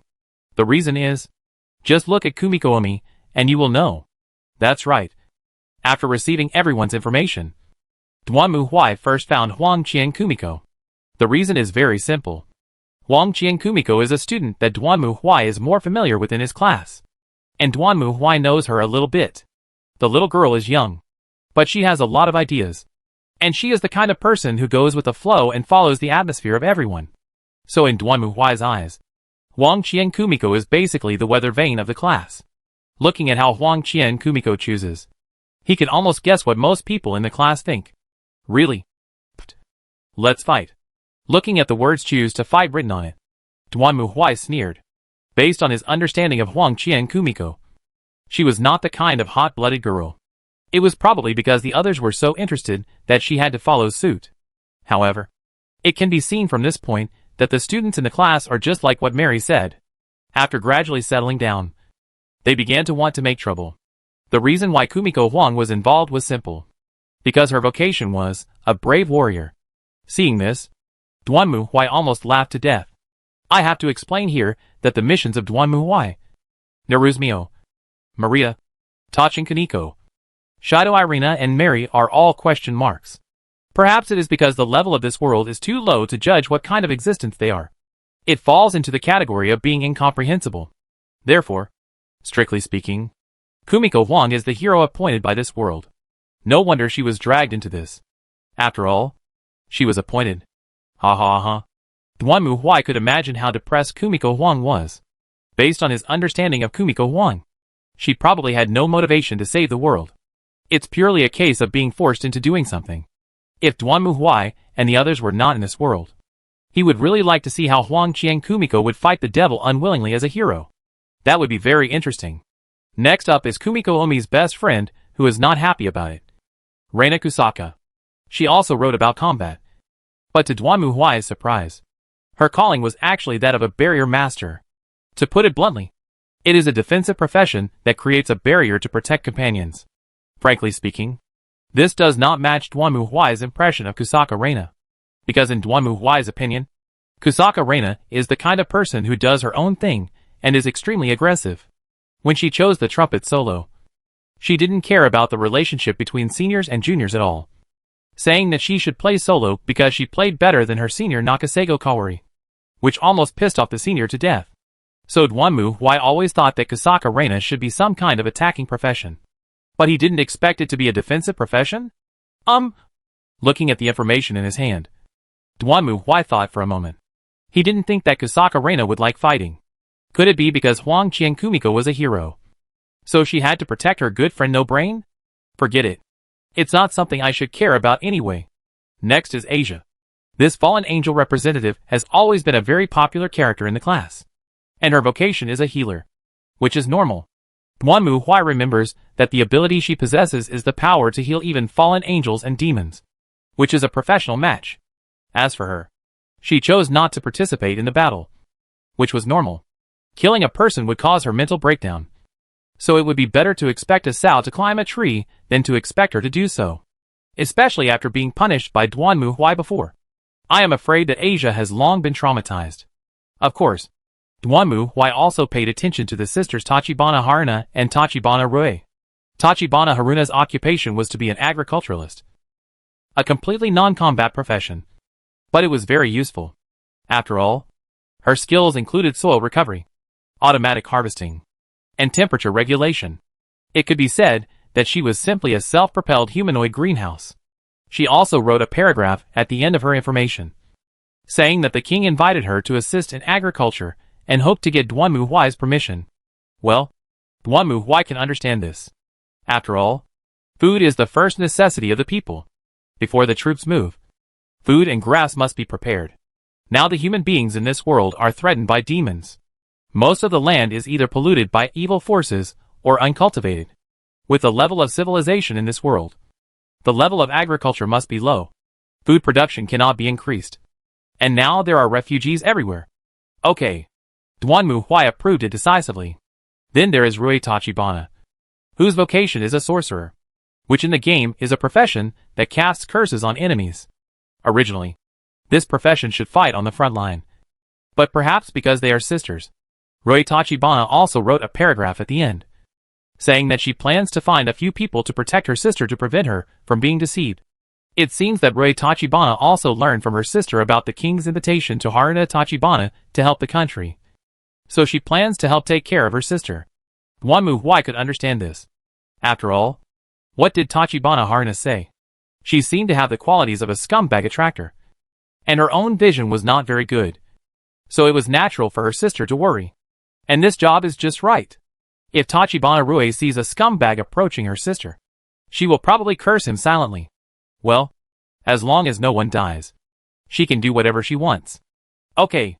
Approved. In addition to these people, Duanmu Huai also had a comprehensive understanding of the other students, and found that among these people, combat professions and non-combat professions each accounted for half. Of course, there are also many useful ones.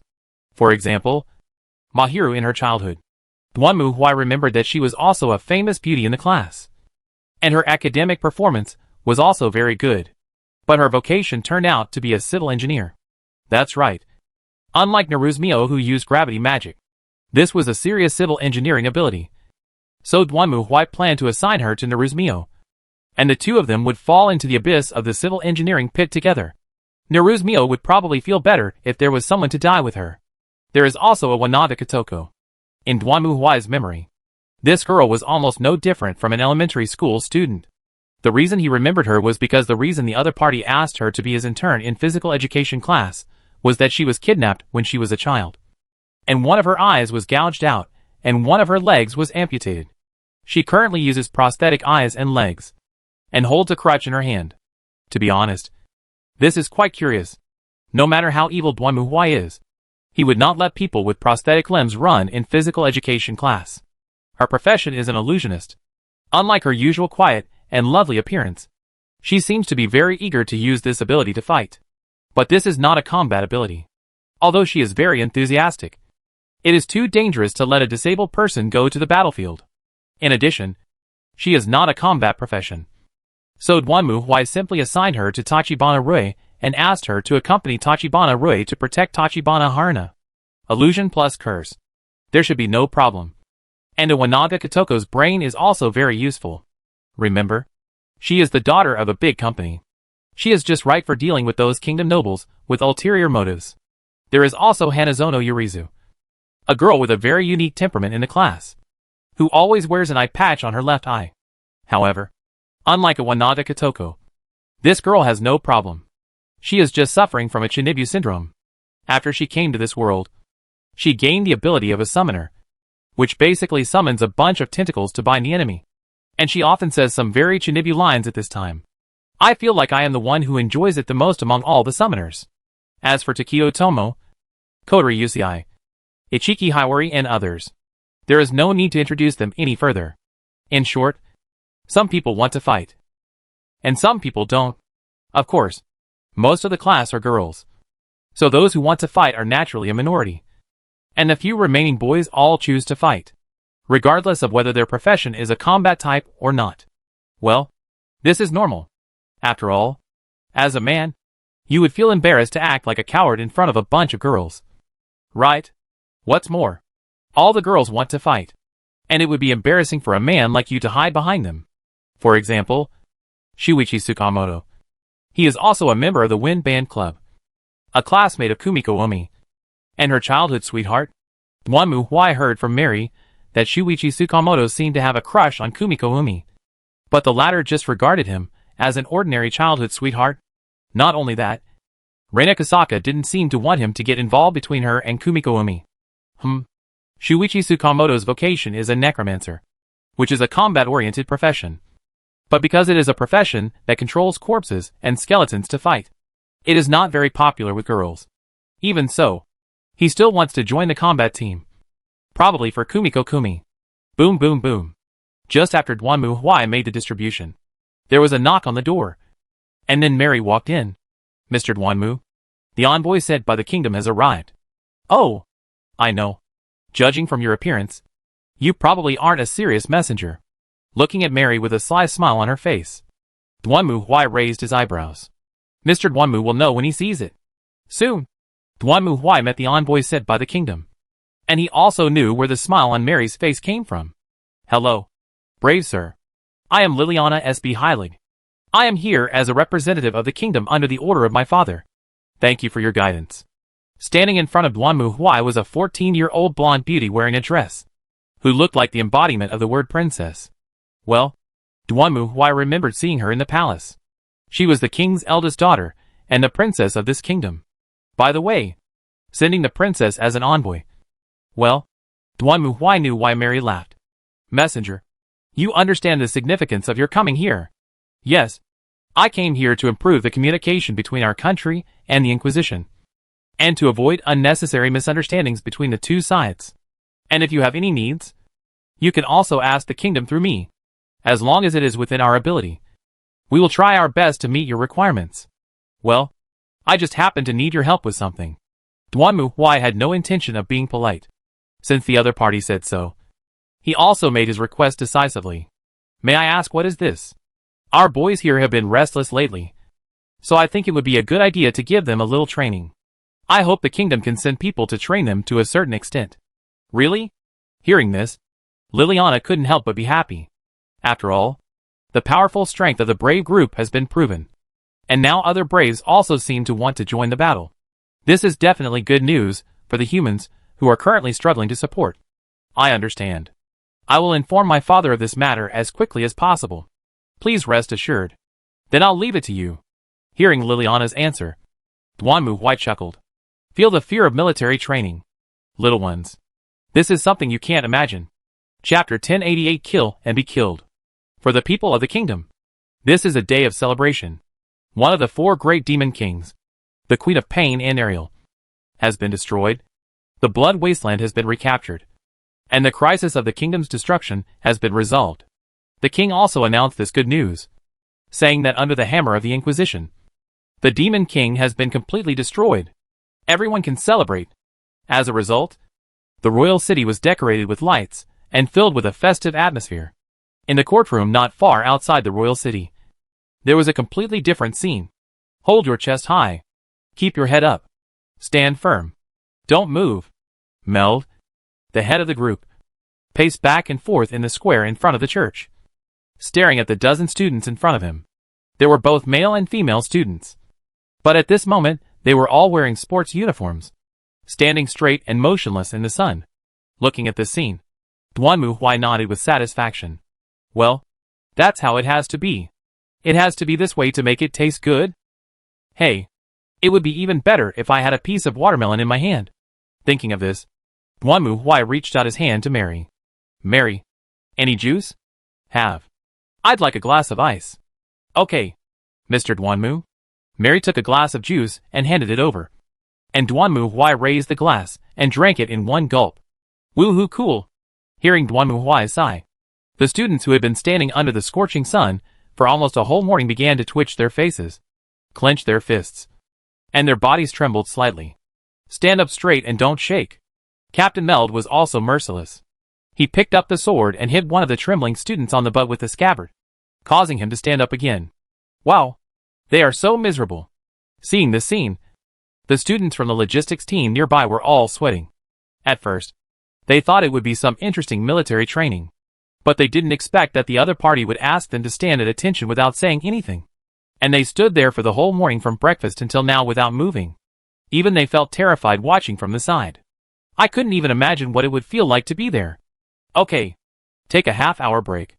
As Captain Meld finished speaking, the students who had already been unable to hold on collapsed to the ground, almost unwilling to get up. I thought I was going to die. What kind of training is this?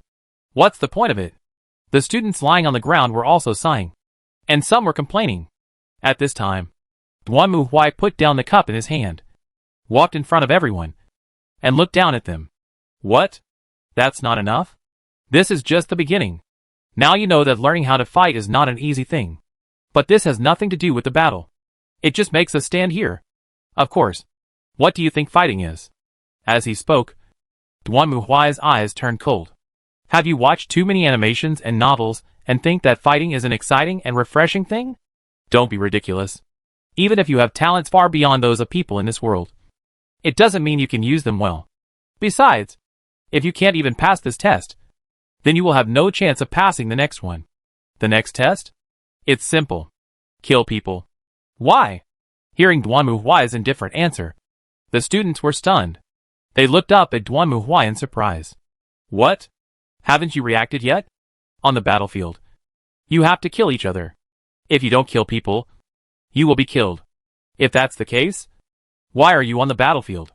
Are you going to die? No. But, aren't we fighting against demons? Demons are not human. Right? Even if they are not human, you can still do it? Duanmu Huai snorted coldly, then raised his hand. The next moment, a bird flying in the sky suddenly fell, and was caught by Duanmu Huai. Then Duanmu Huai threw the bird to the ground. Come on. Kill it for me. The students all showed expressions of pity as they watched the bird struggling and flapping its wings in pain on the ground. Duanmu Huai rolled his eyes when he saw this scene. Mary. Yes, Mr. Duanmu. Hearing Duanmu Huai's words, Mary sighed silently. Then she raised her right hand, and a sword light flashed. And the next moment, the bird's neck was separated, and it turned into a corpse. Bake this thing. There will be a snack for lunch today. Duanmu Huai gave a casual instruction. But Mary just rolled her eyes, then turned and left with the bird. Then Duanmu Huai turned around again and looked at everyone with a look of disappointment. Look at you guys. You're reluctant to kill an animal.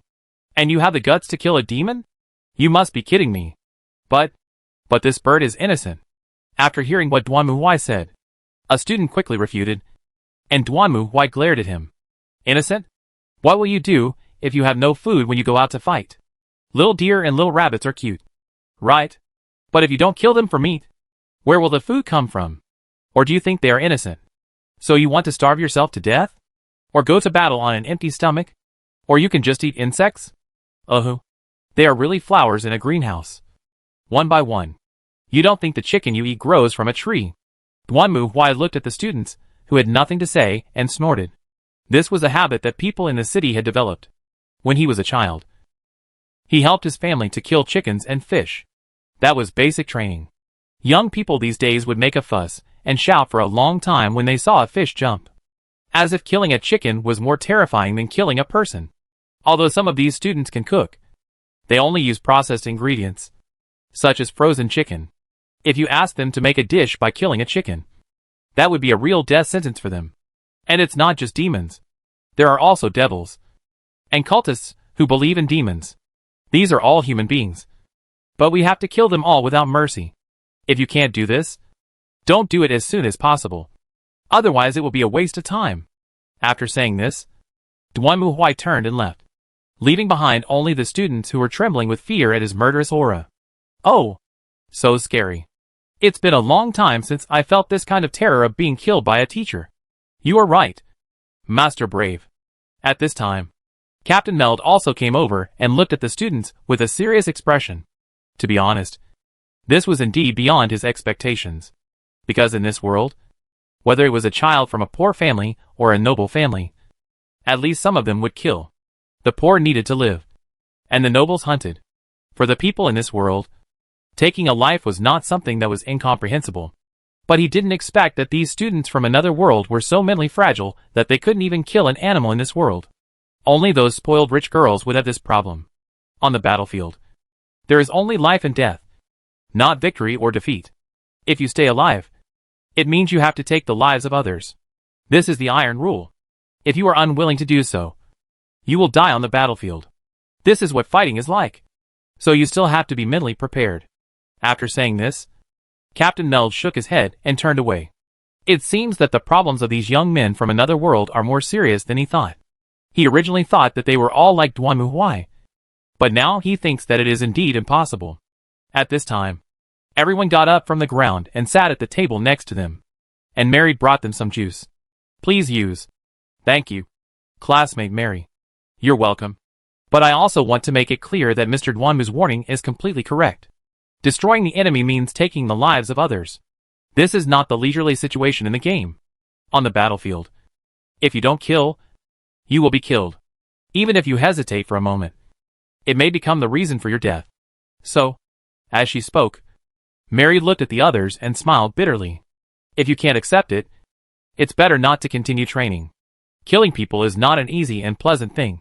So, Miss Mary, have you ever killed anyone? Hearing Mary's words, Kumiko Wangzin, who had been holding the cup in silence, raised her head, stared at her and asked, I have killed him. And more than once.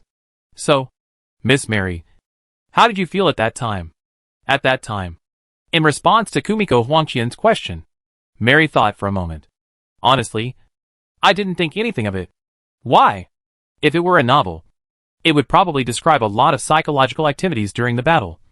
But in fact, most of the time, I faced situations where I could lose my life if I was not careful. Therefore, most of the time, I didn't have any thoughts. My body had already started to move. And as for what happened afterwards, well, anyway, it was not a good experience. Recalling the appearance of the ancient god's followers, Mary also looked haggard. It was really disgusting.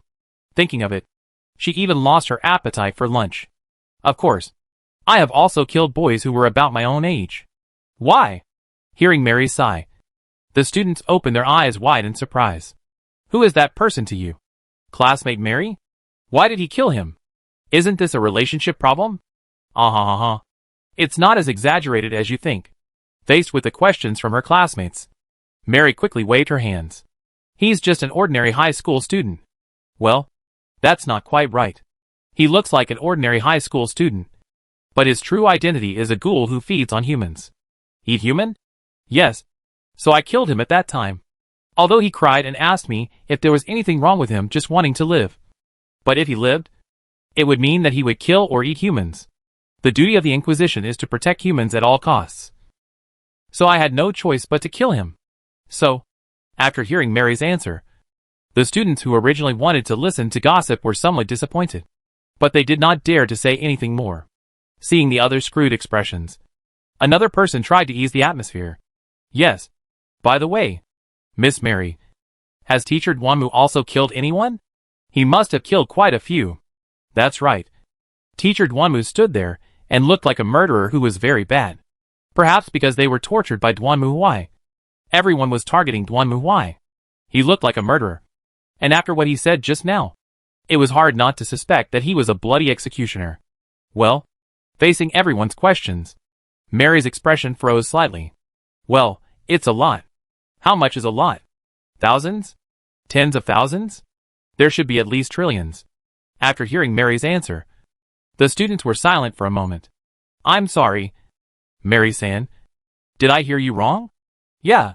This is too exaggerated. I have only heard of the quantifier trillion in national budgets. There are less than 10 billion people on the entire Earth. But the Inquisition has destroyed many planets and star systems. Mary shook her head. There are billions or even tens of billions of inhabitants on those planets. But for the sake of humanity, Mr. Duanmu decisively wiped them all out. That's why I said that. Destroy the planet. Hearing this, everyone was stunned. In short, I think everyone needs to calm down and think carefully.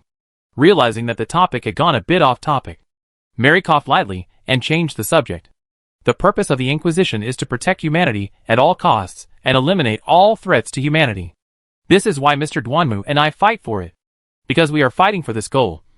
And this is also our job. So we must do it. But you are different. You are just ordinary students. Although the king hopes that you can also go to the battlefield to strengthen your strength. Mr. Duanmu is enough to deal with the demons of this world. Having said this, Mary looked at everyone again. Therefore, I hope you can understand that this is not your responsibility. Nor is it something you have to do. So personally, I still hope that you can all return to your original world in peace and safety. As you are now. After all, taking lives is not something that should be done by you. After saying this, Mary stood up, lifted her skirt, and bowed to everyone. Well, I'll excuse myself. Then, after saying this, Mary turned and left, while the students lay on the table, motionless. On the one hand, they were too tired to move, and on the other hand, they were digesting Mary's words. Sure enough, fighting in reality won't be as simple as in the game. Right? With the cup in his hand, Wang Qianjiu Miko sighed for a long time. And others were serious. I think what classmate Mary said makes sense. Kusaka Reina reached out and held Kumiko Huang's hand. I hope Kumiko will stay the way you are now. I don't want you to kill anyone. Nor do I want you to be killed. Although you are a hero, you don't have to force yourself to fight. Yeah. I know. Thank you. Reina. Hearing her friend's comfort, Kumiko Huangqian gave Reina Kusaka a sweet smile. Shuichi Tsukamoto, who was sitting opposite them, watched this scene and couldn't help but reach out to cover his stomach. My stomach hurt so much. Chapter 1089 Eastern Incident. For the students, Duanmu Huai's cold water calmed them down. Indeed, if you think about it carefully, they came to this world with powerful attributes and abilities. But these are not important. What is important is whether they can kill people. Of course not. After all, they were just a group of students, most of whom were girls. They couldn't even kill a chicken on a normal day. So how could they kill people? So after discussing it, the students gave Duanmu Huai another answer. They didn't like war, but they hoped to have at least the ability to protect themselves, so as not to drag everyone down. Although Wanlia, Shido, Irina, and Mary would stay here to protect them, they still hoped to gain some combat experience and self-protection ability. Duanmu Huai didn't mind this, and let them do what they wanted. As for the training, it would be handled by Captain Meld, so he didn't care about these little troubles. Next, Duanmu Huai needs to be concerned about two things. The first was the information sent from the palace by Princess Liliana. After Anariel occupied the Blood Wilds, the kingdom's external intelligence communication methods were completely cut off. It was not until Duanmu Huai killed Anariel and recaptured the Blood Wilds that the kingdom sent people out to make contact again. And it was not until today that news from the front came one by one. Many human countries and cities have perished. This kind of news is meaningless to Duanmu Huai. He only cares about the whereabouts of the Demon King and the Demon God. Fortunately, there is intelligence on this matter. According to the reports received by the kingdom, there are currently 2 cities where the Demon King has appeared. They are Lugain and Chaldeum. Both cities are located in the desert in the east of the kingdom. Perhaps because of their remote locations, they have not fallen so far. According to intelligence, the one who appeared in Lugain was Duriel, the Lord of Pain, one of the 4 great demon lords. And the one who appeared in Chaldeum was Belial, the Lord of Lies. It's just the desert. What Duanmu Huai disliked most was the desert. He couldn't tell the directions. Moreover, the mammoth couldn't go to a place like the desert. With its weight, the mammoth would sink as soon as it entered. Of course, there is also good news. After killing Anariel, another spot on Duanmu Huai's summoning list is unlocked. This time, I was relieved for Duanmu Huai. I heard that there are 3 demon kings of the demon gods here. At least, it is okay to unlock 7 places. The question is who to find. Icode. It's not the right time yet. Being really smart won't work. And there's another problem. Those people were summoned to Duanmu Huai's house before. Now they are summoned to this world. If they send an invitation letter again, they don't know whether they will come here to report or go directly to their house.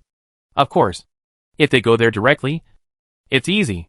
Duanmu Huai can ask them to pass on a message to Rias and the others to let them know their current situation. It was impossible to summon in. At this point in the tribunal, An and Mary were Duanmu Huai's most indispensable right-hand men.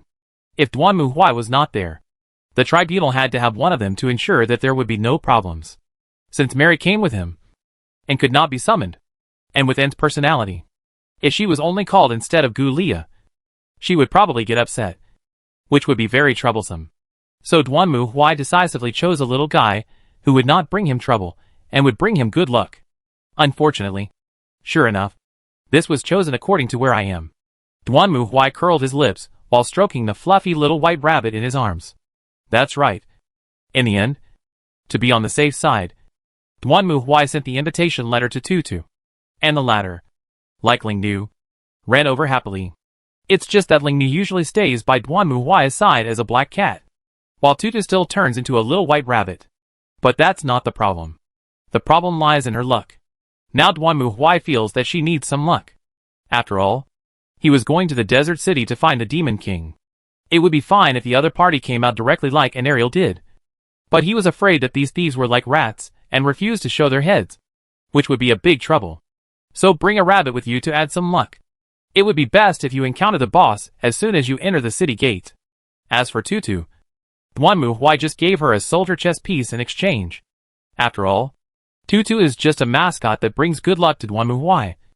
And Duanmu Huai doesn't need her to fight for him. Right? So be it. After checking the map and the auspicious instrument again and confirming the next target, Duanmu Huai nodded. First go to Lugain. Then go to Chaldeum. Try to kill these 2 demon kings in one go. Because it is a desert, I will not bring others with me this time. I will go alone. No, he is not alone either. Thinking of this, Duanmu Huai stretched out his hand. And soon a little black cat jumped onto Duanmu Huai's shoulder and meowed at him. And the little white rabbit that Duanmu Huai was teasing in his hand also rolled over comfortably. Aren't these 2 black and white devils a little too cute? Never mind. It's pretty good. Duanmu Huai stood up and stretched. It's time to act. The road to Lugain is not easy to travel. But that is on land. Although the place is full of desert and the mammoth cannot go there, it does not mean that he has no other way. Call. The howling wind mixed with yellow sand blew and hit Duanmu Huai's power armor, making a crackling sound. Duanmu Huai circled in the air and had to choose to land. Damn desert. I hate this kind of place the most. While complaining in a low voice, Duanmu Huai took out the divination instrument to check the direction. It should be right in front if I didn't take the wrong road. After determining the direction, Duanmu Huai moved forward again. Fortunately, perhaps his little rabbit was powerful enough, and it didn't take him long to see the silhouette of the city wall in the violent sandstorm. So Duanmu Huai took another step and walked forward against the wind and sand. Whizzing! Just as Duanmu Huai approached the city gate, 2 arrows were shot out from the city wall and landed on the ground at Duanmu Huai's feet, followed by a voice. Stop! Who are you? What are you doing in Lundine? I am from the kingdom of Hylet, and I have to talk to the rulers here. Duanmu Huai raised his head, glanced at the guards on the city wall, and spoke. The latter was silent for a moment after hearing Duanmu Huai's answer. Then, the originally closed door slowly opened a crack, and then a guard came out from inside. Seeing Duanmu Huai in front of him, he was startled, but he did not scream as Duanmu Huai imagined. On the contrary, the other party just tensed his body and came in front of Duanmu Huai. Are you the envoy of the kingdom of Hylig? Yes. Here is King Hylig's letter, Duanmu Huai said as he took out a letter and handed it over. Of course, he asked for this letter through Princess Liliana. After all, when it comes to proving one's identity, sometimes it's more convenient to find someone reliable. Right? Okay. Please wait a moment. The guards took the letter, but they did not quickly leave as Duanmu Huai thought. On the contrary, he looked at Duanmu Huai again carefully. It seemed that there was something to say. Anything else? Sorry. I just want to know. Is you the steel warrior who eliminates Andalier? How did you know? It must be said that Duanmu Huai was somewhat surprised to hear the guard's question, although he knew that his appearance was as eye-catching and handsome as a firefly in the dark. How could the news spread so quickly? It is you indeed. Hearing Duanmu Huai's answer, the guard also smiled. You may not know yet. Just not long ago, we once received a caravan from the blood of blood. That is, from their mouths. We learned about your heroic deeds. Ah. Sorry. Please wait here. I will report it right away. After saying this, the guard hurriedly turned around and left, going back into the city gate. It must be said that this development surprised Duanmu Huai a little, but it didn't matter. He was more curious about why the other party was so excited, as if he had seen a savior. Well, now it seems that the information from the kingdom is indeed true. Obviously, because there are demons raging here. They need help. Walala. Just as Duanmu Huai was thinking, the gate opened again, and then a group of soldiers walked out, with a young man who looked like a manager in the middle. He looked at Duanmu Huai with a smile on his face, and walked forward. Hello, Steel Warrior. I am the king of Rugalin. Welcome to this beautiful harbor city. Please follow me. Wow. The king himself came out to greet us? Duanmu Huai raised his eyebrows, as he looked at Jane, who greeted him enthusiastically. He had encountered this treatment before when he was just summoned. So what was going on here? Although the other party was very enthusiastic, Duanmu Huai did not get carried away by it. He thought that if someone was too attentive for no reason, he was either a traitor or a thief. Combined with the expression of the guard before, and the information sent by the kingdom, Duanmu Huai almost guessed why the king welcomed him so warmly. Sure enough, on the way to the palace with Duanmu Huai to Legayan, King Jin also told Duanmu Huai what happened here. You may not know that before Anariel conquered the Blood Wasteland, a wizard came here. He looked crazy and kept saying some incredible things. He said that the devil was about to be resurrected and the world was about to be destroyed. So he hoped to enter the palace to find clues to save the world. You agree? Of course I didn't. Not everyone can enter the palace. So I ordered the guards to drive him out. Unexpectedly, the wizard just disappeared. I don't know where he went. And not long after that, a horrible and terrible thing happened in the palace. Demons came out of nowhere and attacked the palace. In order to prevent the palace from being destroyed, I had to recall all the soldiers to the palace. I think you can see that there are almost no guards outside at the moment. Duanmu Huai nodded. Of course. He saw that the entire street was empty, and no one guarded it at all. You want me to investigate this? right? Yes. We suspect that the wizard may be related to the Demon King. But my guards are no longer strong enough to support us. To be honest, if you hadn't arrived in time, I'm afraid we would have had no choice but to abandon the city. No problem. Leave it to me. Hearing this, Duanmu Huai held the war hand and smiled. Sure enough, my rabbit's luck is really amazing. Although he didn't get killed by the boss, he was able to directly enter the city and reach the main storyline. How cool is that? Then, as long as you enter the palace, find the evil King Egg, and then kill him. The only pity is that, since it is a royal palace, Duanmu Huai touched the hot melt bomb in his arms and sighed. I'm afraid it can't be blown up. Chapter 1090, Going Deep Underground. Lu Gallian's palace is different from the palaces Duanmu Huai had seen before. Most palaces are built higher and higher. The higher the better. Lu Gallian's palace is the opposite. There are only 2 floors above ground, and the bottom is dug quite deep. Actually, it is understandable if you think about it. In this desert city, the sky is full of yellow sand. If you open a window, you will be covered in dirt. In comparison, although the underground is not transparent, at least it is not as hot as the ground, which is comfortable, right? Of course, for the guard stationed here, this is a nightmare. Just down here? Duanmu Huai looked at the dim staircase in front of him and asked.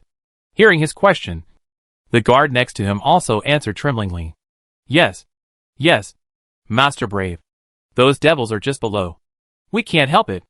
According to the king, the bottom was originally his harem, but now it has become a playground for demons. As for the people who were originally there, almost all of them are dead. At first, the king was still ambitious and wanted to send troops down to drive out the demons and retake the palace. But after sending several teams, there was no news. So he just gave up. At present, the passages on each floor were completely blocked. But even so, the guards guarding the passages were terrified, fearing that the demons would rush out from below and kill them. In this dark, narrow and terrifying environment, the guard spirits were almost at their limit. I know. Let me handle it. And open it. Yes. Hearing Duanmu Huai's order, the guard holding the torch hurried forward, opened the sealed iron cover, and pulled it up with force. Then the searchlight on Duanmu Huai's helmet lit up. And then he walked down the stairs and headed down. Boom! The heavy iron door closed again above Duanmu Huai's head. It was obvious that if Duanmu Huai could not complete his mission, then he would not have to consider coming out. However, Duanmu Huai obviously does not care about this small problem. To be honest, I really hate this kind of environment. It was naturally pitch black in the underground of the palace. You couldn't see your hand in front of you, and it was dead silent without a single sound. In the pale light of the searchlight, you could only see blood and corpses everywhere on the ground. At first glance, it was like coming to the set of some horror game. Well, let me see. It really has a subspace reaction. It's here. Duanmu Huai turned on the auger, detected the surroundings, and then continued to move forward. Boom, boom, boom. There was silence all around, with only Duanmu Huai's heavy footsteps echoing in it. Of course, if you listen carefully, you might hear a da-da-da sound similar to that of insects. But Duanmu Huai didn't care about it. He just held the bird auger, stared at the signal strength on it, and then turned left and right to find a path. Roar! Suddenly, just as Duanmu Huai passed through another door, a huge demon with 4 arms, holding a scimitar and covered in bright red, suddenly emerged from behind the door. It roared and swung the scimitar in its hand at Duanmu Huai. However, Duanmu Huai didn't even look at it. He punched back and directly blew the upper body of the demon into pieces. But this was just the beginning. The attack of this demon seemed to sound the clarion call of attack. All of a sudden, countless monsters emerged from the darkness from all directions. The 4-armed demon holding a scimitar pounced over, and behind them, the skeleton monsters raised their hands and screamed, emitting electric currents at Duanmu Huai. The shining white lightning is crisscrossed in the dark and closed space, illuminating the dark world of darkness.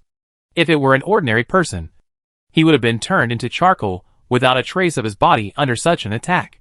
But for Duanmu Huai, this level of attack was not even a tickle, and it had no effect other than creating some light pollution. So Duanmu Huai also snorted coldly. Go to H.L. Along with the roar of Duanmu Huai, the fear of the destruction of the breath was instantly opened in the center of Duanmu Locust. spreading to the 4 weeks. The first to bear the brunt were naturally the Scarlet Demons. The moment, they were swept by the terrifying aura full of destruction. Their bodies began to swell, deform, and then explode instantly. The same was true for the lightning beams that flew towards Duanmuhui. They disappeared silently into the air, as if they were swallowed up by some huge dark existence. Finally, the skeleton monsters that released lightning beams on the periphery were even more fragile and vulnerable. They exploded and shattered directly, turning into a pile of broken bones. Of course, this is just a moment of things. For Duanmuhui, he just whispered. And then the monsters around him suddenly exploded, scattered the gold coin gemstone and broken copper weapon. It was only less than 10 seconds, and the underground world that became noisy because of the appearance of monsters, and recovered the dark and silent state. Really? He can't even handle a small fry like this. It seems that Legain's strength is limited. Duanmuhui glanced around and shook his head. He was also confused. From what he had seen so far, Lu Gallian was definitely no match for these demons. If they wanted to completely destroy or occupy the city, the guards above would not be able to stop them. In addition, the Demon King was here. Logically speaking, this broken place should have been turned into a dead city by the Demon King long ago. Right? And most importantly, where is the Demon King? Duanmuhui did not detect any powerful psychic reaction here like an aerial, which means that the Demon King is not under the palace. So what is going on? Where do all these demons come from? Forget it. Just go for a walk and you'll know. For Duanmuhui, it was not difficult to find the core coordinate point. He just needed to use the Ocmascope to find the place where the subspace reaction was the strongest, and then jump down by smashing through the floor. Oh! I found it. With a loud bang, Duanmuhui, who was falling from the ceiling like a demon, raised his head and saw an open portal in front of him. Judging from the blood and strange magic circles around it, this portal should be the culprit for the devil's appearance in the palace. But why did this magic circle appear in the palace? Just go in and take a look and you will find out. Duanmuhui was too lazy to think so much, and saw that he clenched the warhammer, and then walked into the dark red portal in front of him. Call! The next moment, the storm mixed with Huanshao once again patted on Duanmuhui's helmet. What the H.L. is this place? Duanmuhui was stunned when he saw the scene in front of him. He originally thought that this place would be a place like H.L. or a Demon King's palace. But when he looked carefully, he found that it looked like a Gobi Canyon. Not only that, there were no demons or demon kings to be seen around. Did I go to the wrong place? Duanmuhui scratched his helmet and looked around in confusion, only to find that around the canyon, there were tall, huge stone gates that looked like mausoleums and palaces. That's it. At this moment, a hoarse voice suddenly sounded, and Duanmuhui turned his head to look at the place where the voice came from. He saw an old wizard with messy hair and beard, who looked like he hadn't taken a bath for decades. He didn't know how he appeared behind him, holding a magic staff and staring at him viciously. Leave here. I will never let you find Talrash's tomb. The demon must not be released. This world is going to be destroyed. Who is Talrasha? What's going on with the ancient tomb? Besides, this world is about to be destroyed. Can you please speak properly? Duanmuhui asked the crazy old wizard in front of him. But the latter seemed to have completely lost his mind. He raised his staff and instantly summoned dozens of ghosts and undead creatures, surrounding Duanmuhui. You can't find Talrash's tomb. There are 7 tombs. Only one is real. And I won't tell you which one it is. Go to H.L. As he spoke, the old wizard raised the staff in his hand. And soon, magic spell shot out and hit Duanmuhui. You don't have to tell me. I can find it myself. However, the old wizard's spell had no effect. Duanmuhui suddenly stretched out his hand, penetrated the magic released by the old wizard, and grabbed his head. Then a dazzling flash appeared. Then, Duanmuhui grabbed with his right hand, and the next moment the headless body fell to the ground, and the undead creature summoned by the old wizard disappeared. I am crazy, and it seems I can't get anything out of you. Let's ask Shadow. Looking at the body of the old wizard lying on the ground, Duanmuhui shook his head and snapped his fingers. The next moment, his shadow began to roll gradually, and then a figure exactly the same as the old wizard appeared in front of Duanmuhui. Owner. Okay. Tell me everything you know. Yes. Compared to the crazy old wizard, Ingzi's mind was relatively normal. So he told Duanmu Huai the whole story. However, the identity of this old wizard really surprised Duanmu Huai. Before Duanmu Huai fought Leoric, he heard Deckard Cain say that Leoric was bewitched and went mad by the devil. And the devil also resurrected with the body of Leoric's second son. It was his eldest son Aiden who gathered a group of adventurers to go deep underground, defeated the devil, and sealed it again. And this old wizard is one of the adventurers. After Aiden sealed the demon, everyone went their separate ways. And the old wizard has been investigating matters concerning demons, and the seal of the demon since then. But as the saying goes, when you stare into the abyss also stares into you. And the old wizard also learned the demon's plan through adventure. The Dark Soul Stone is a lie. The demons lie. It's a lie they spread to stay in this world. We thought the Dark Soul Stone could seal the demon. But that also means leaving it in our world. Aiden is wrong. We are all wrong.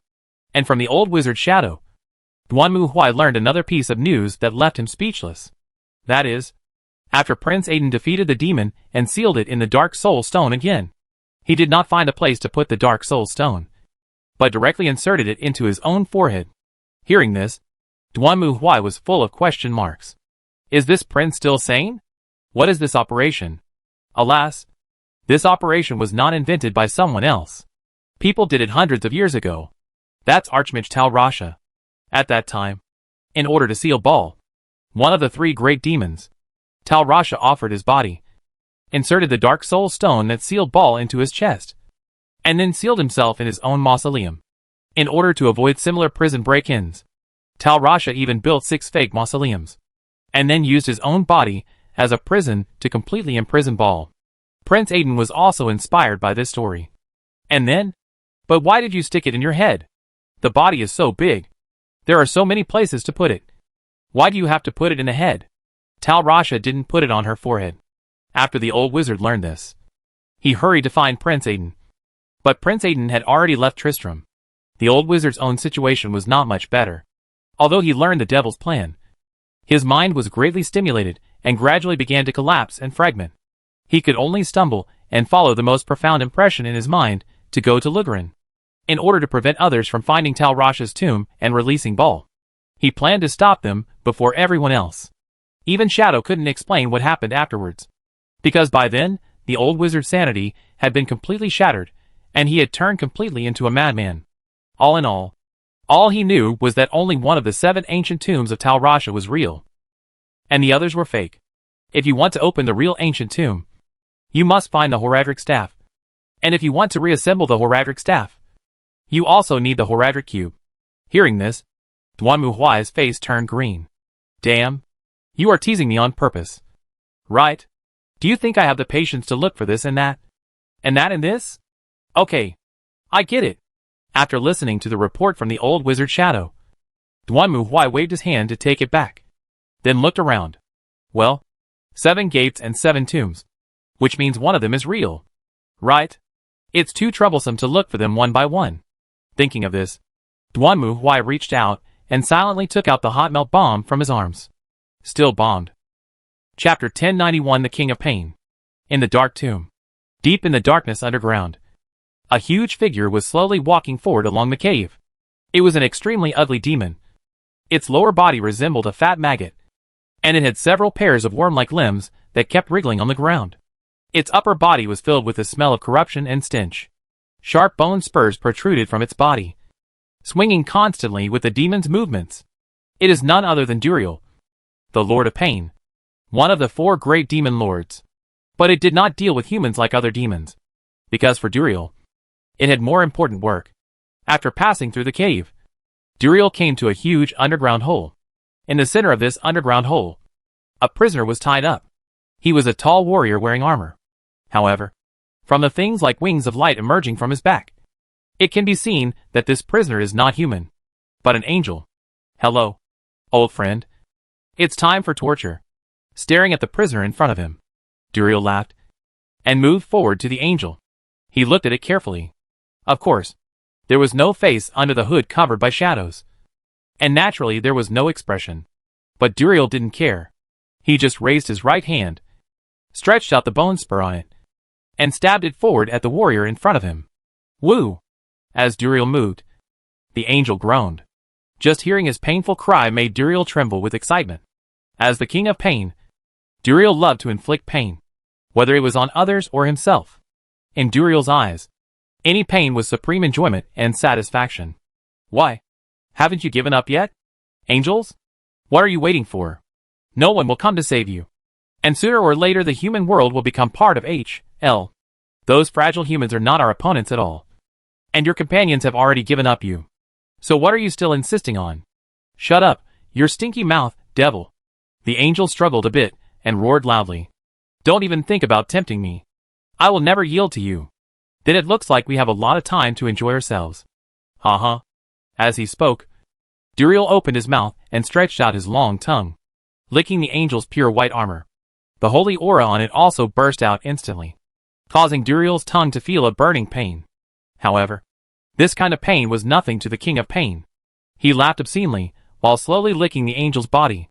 Rancid, evil mucus gradually dripped down, leaving traces of corrosion on the angel's armor. No. Let me go! Let me go! You damn devil.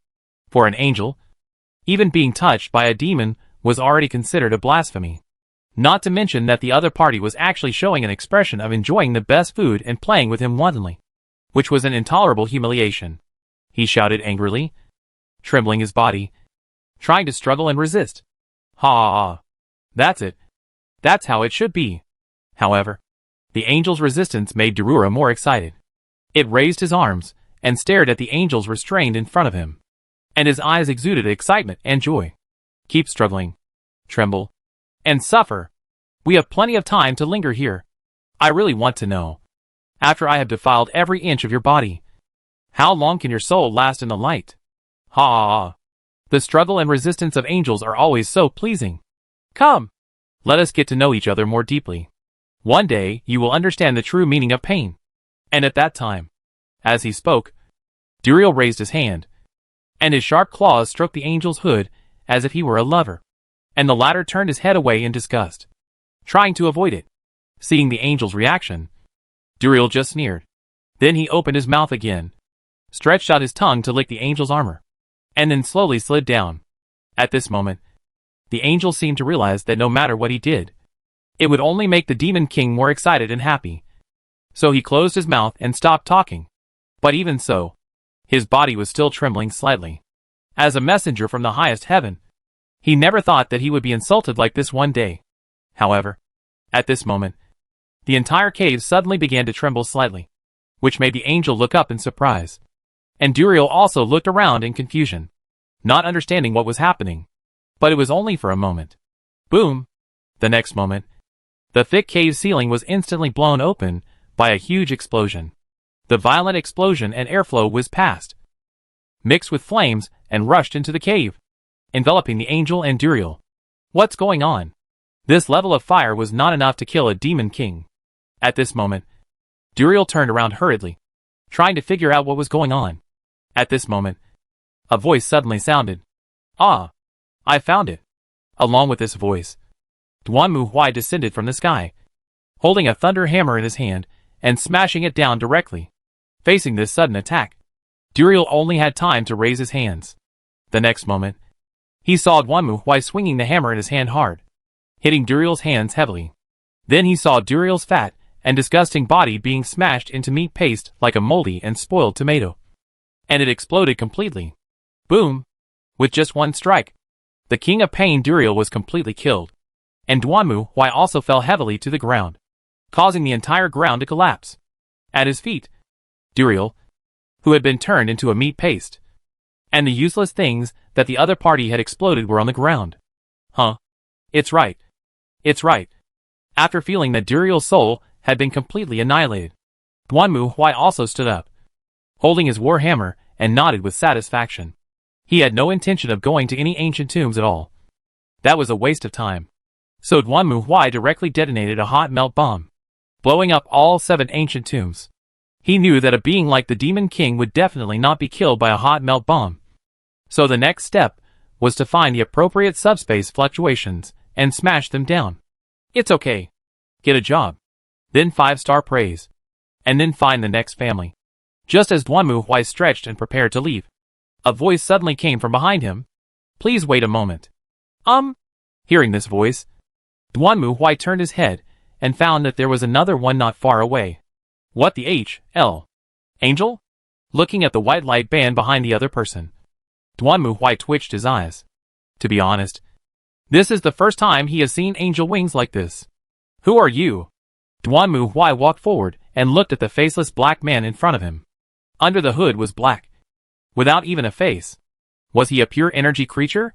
Or a soul? He was a bit similar to his own night guard. I am the Archangel Tyrell. I came here to stop Diablo from releasing his brother Baal. But I failed. I can see that. Duanmu Huai nodded. And the Archangel opposite was speechless when he heard Duanmu Huai's indifferent answer. Shouldn't ordinary people show respect to angels? Why does this mortal give people such a different feeling? Is he really a mortal? Looking at Duriel, who was completely in a state of collapse at Duanmu Huai's feet, the angel took a breath of cold air. You know, even for him, it would be impossible to kill the King of Pain so easily. So what's going on? Duanmu Huai was not interested in this angel. And the other party was weak. So he was too lazy to care. Well, thank you for saving me. Mortal. The angel coughed. No matter what the other party's attitude was, he had to show respect first. I think you know. The 3 major devil has been lifted. I know that. Otherwise why would I come here? Can you tell me the point? It was fine to listen to Deckard Cain telling stories.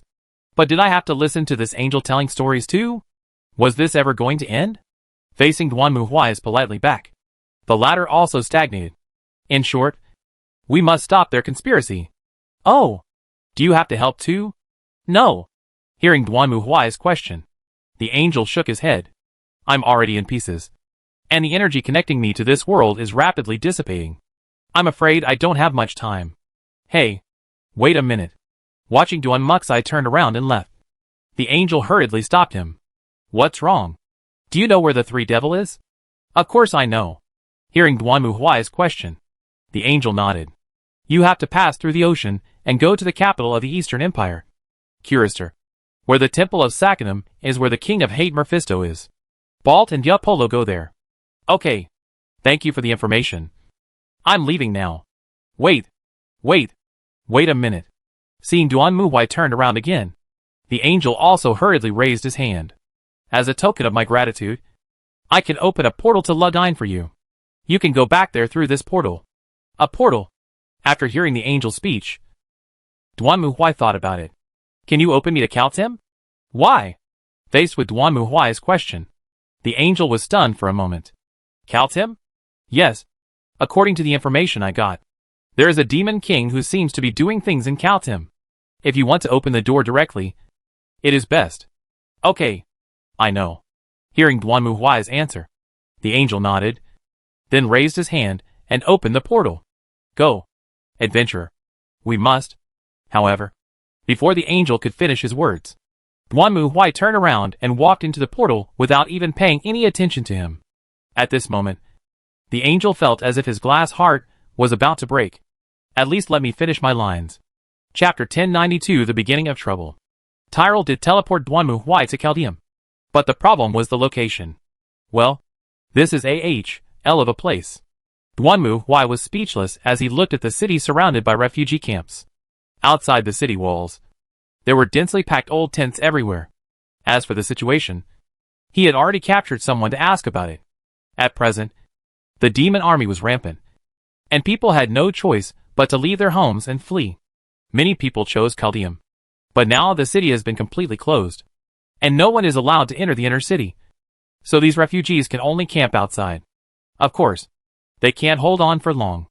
And from what they say, there are cultists who worship the devil everywhere. Duanmu Huai also looked for the guards.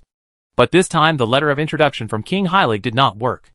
Although the other party agreed to deliver the letter, it fell into the sea, and there was no response. Compared with Lu Gallian, it was really a world of difference. This is really troublesome. Should we just break in? Duanmu Huai hugs his arms, staring at the door to the guards in front of him with bad complexion.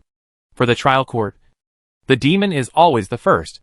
In the process, several people can also be accepted. Under his gaze, the guards standing at the gate also stiffened and held their weapons tightly, as if the one in front of them was not a human, but a ferocious beast. Forget it. Let's do it. Hey, big guy. When Duan Muhui planned to pick up the warhammer, a sound sounded, and then Duan Muhui saw a guard dressed by the guard and walked over from the side. Who are you?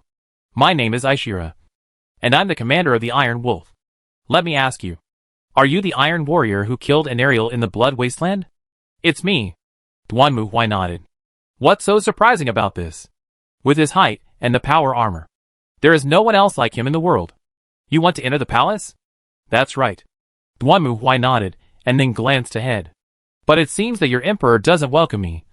So I am planning to go in and take a look. Maybe the royal city has been occupied by the Demon King. You don't want to force your way in, do you?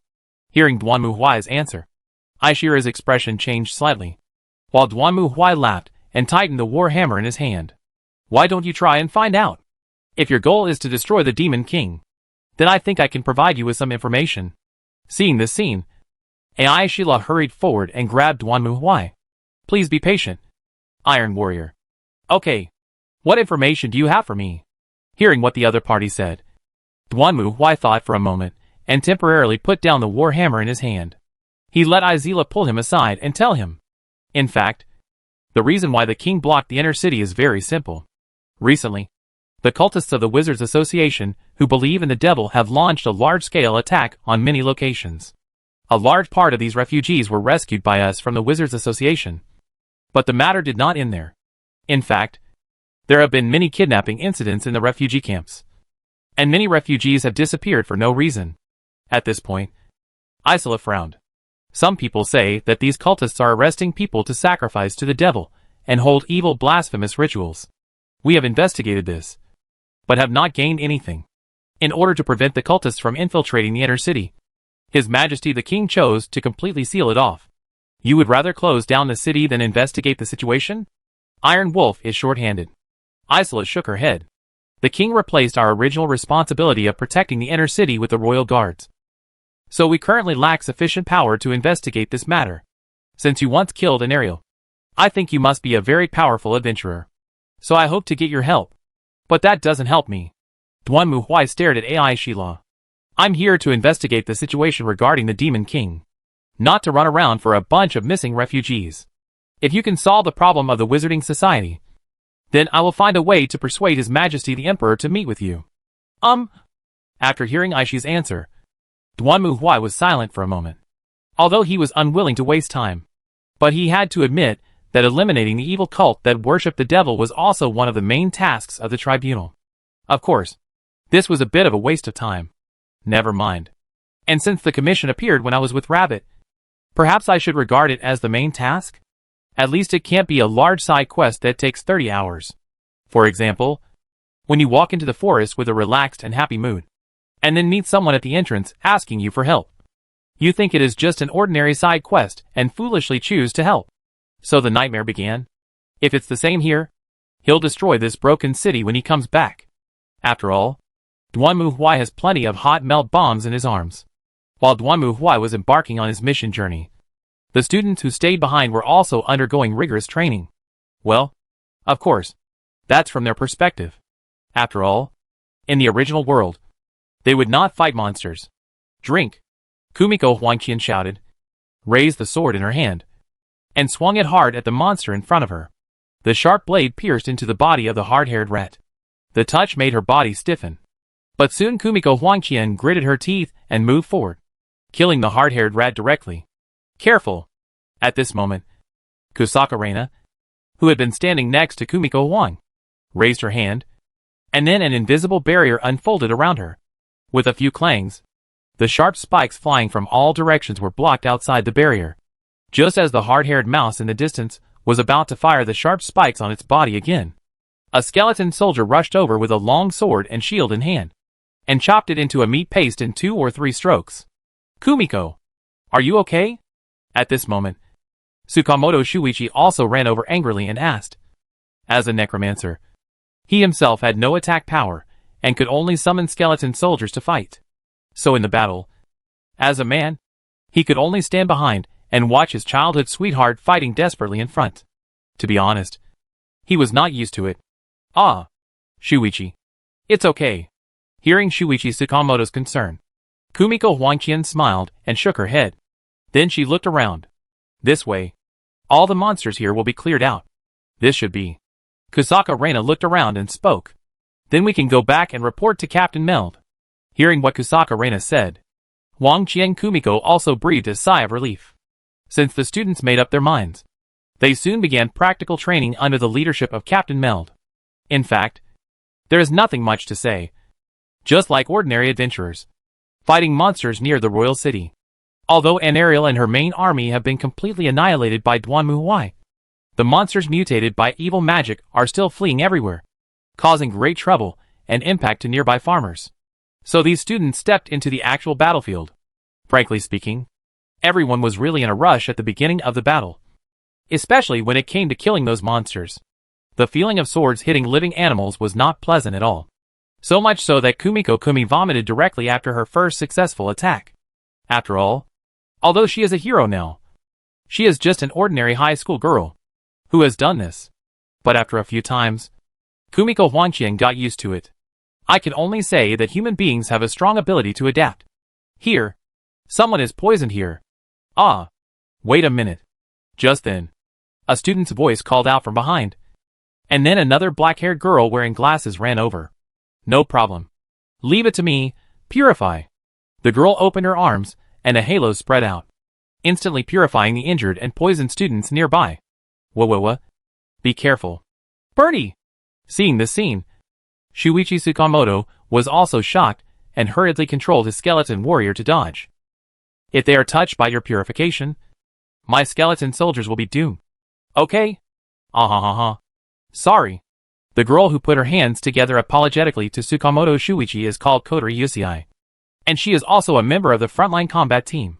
However, the reason why she joined the frontline combat team is not because she has combat ability, but because she has a very unique profession.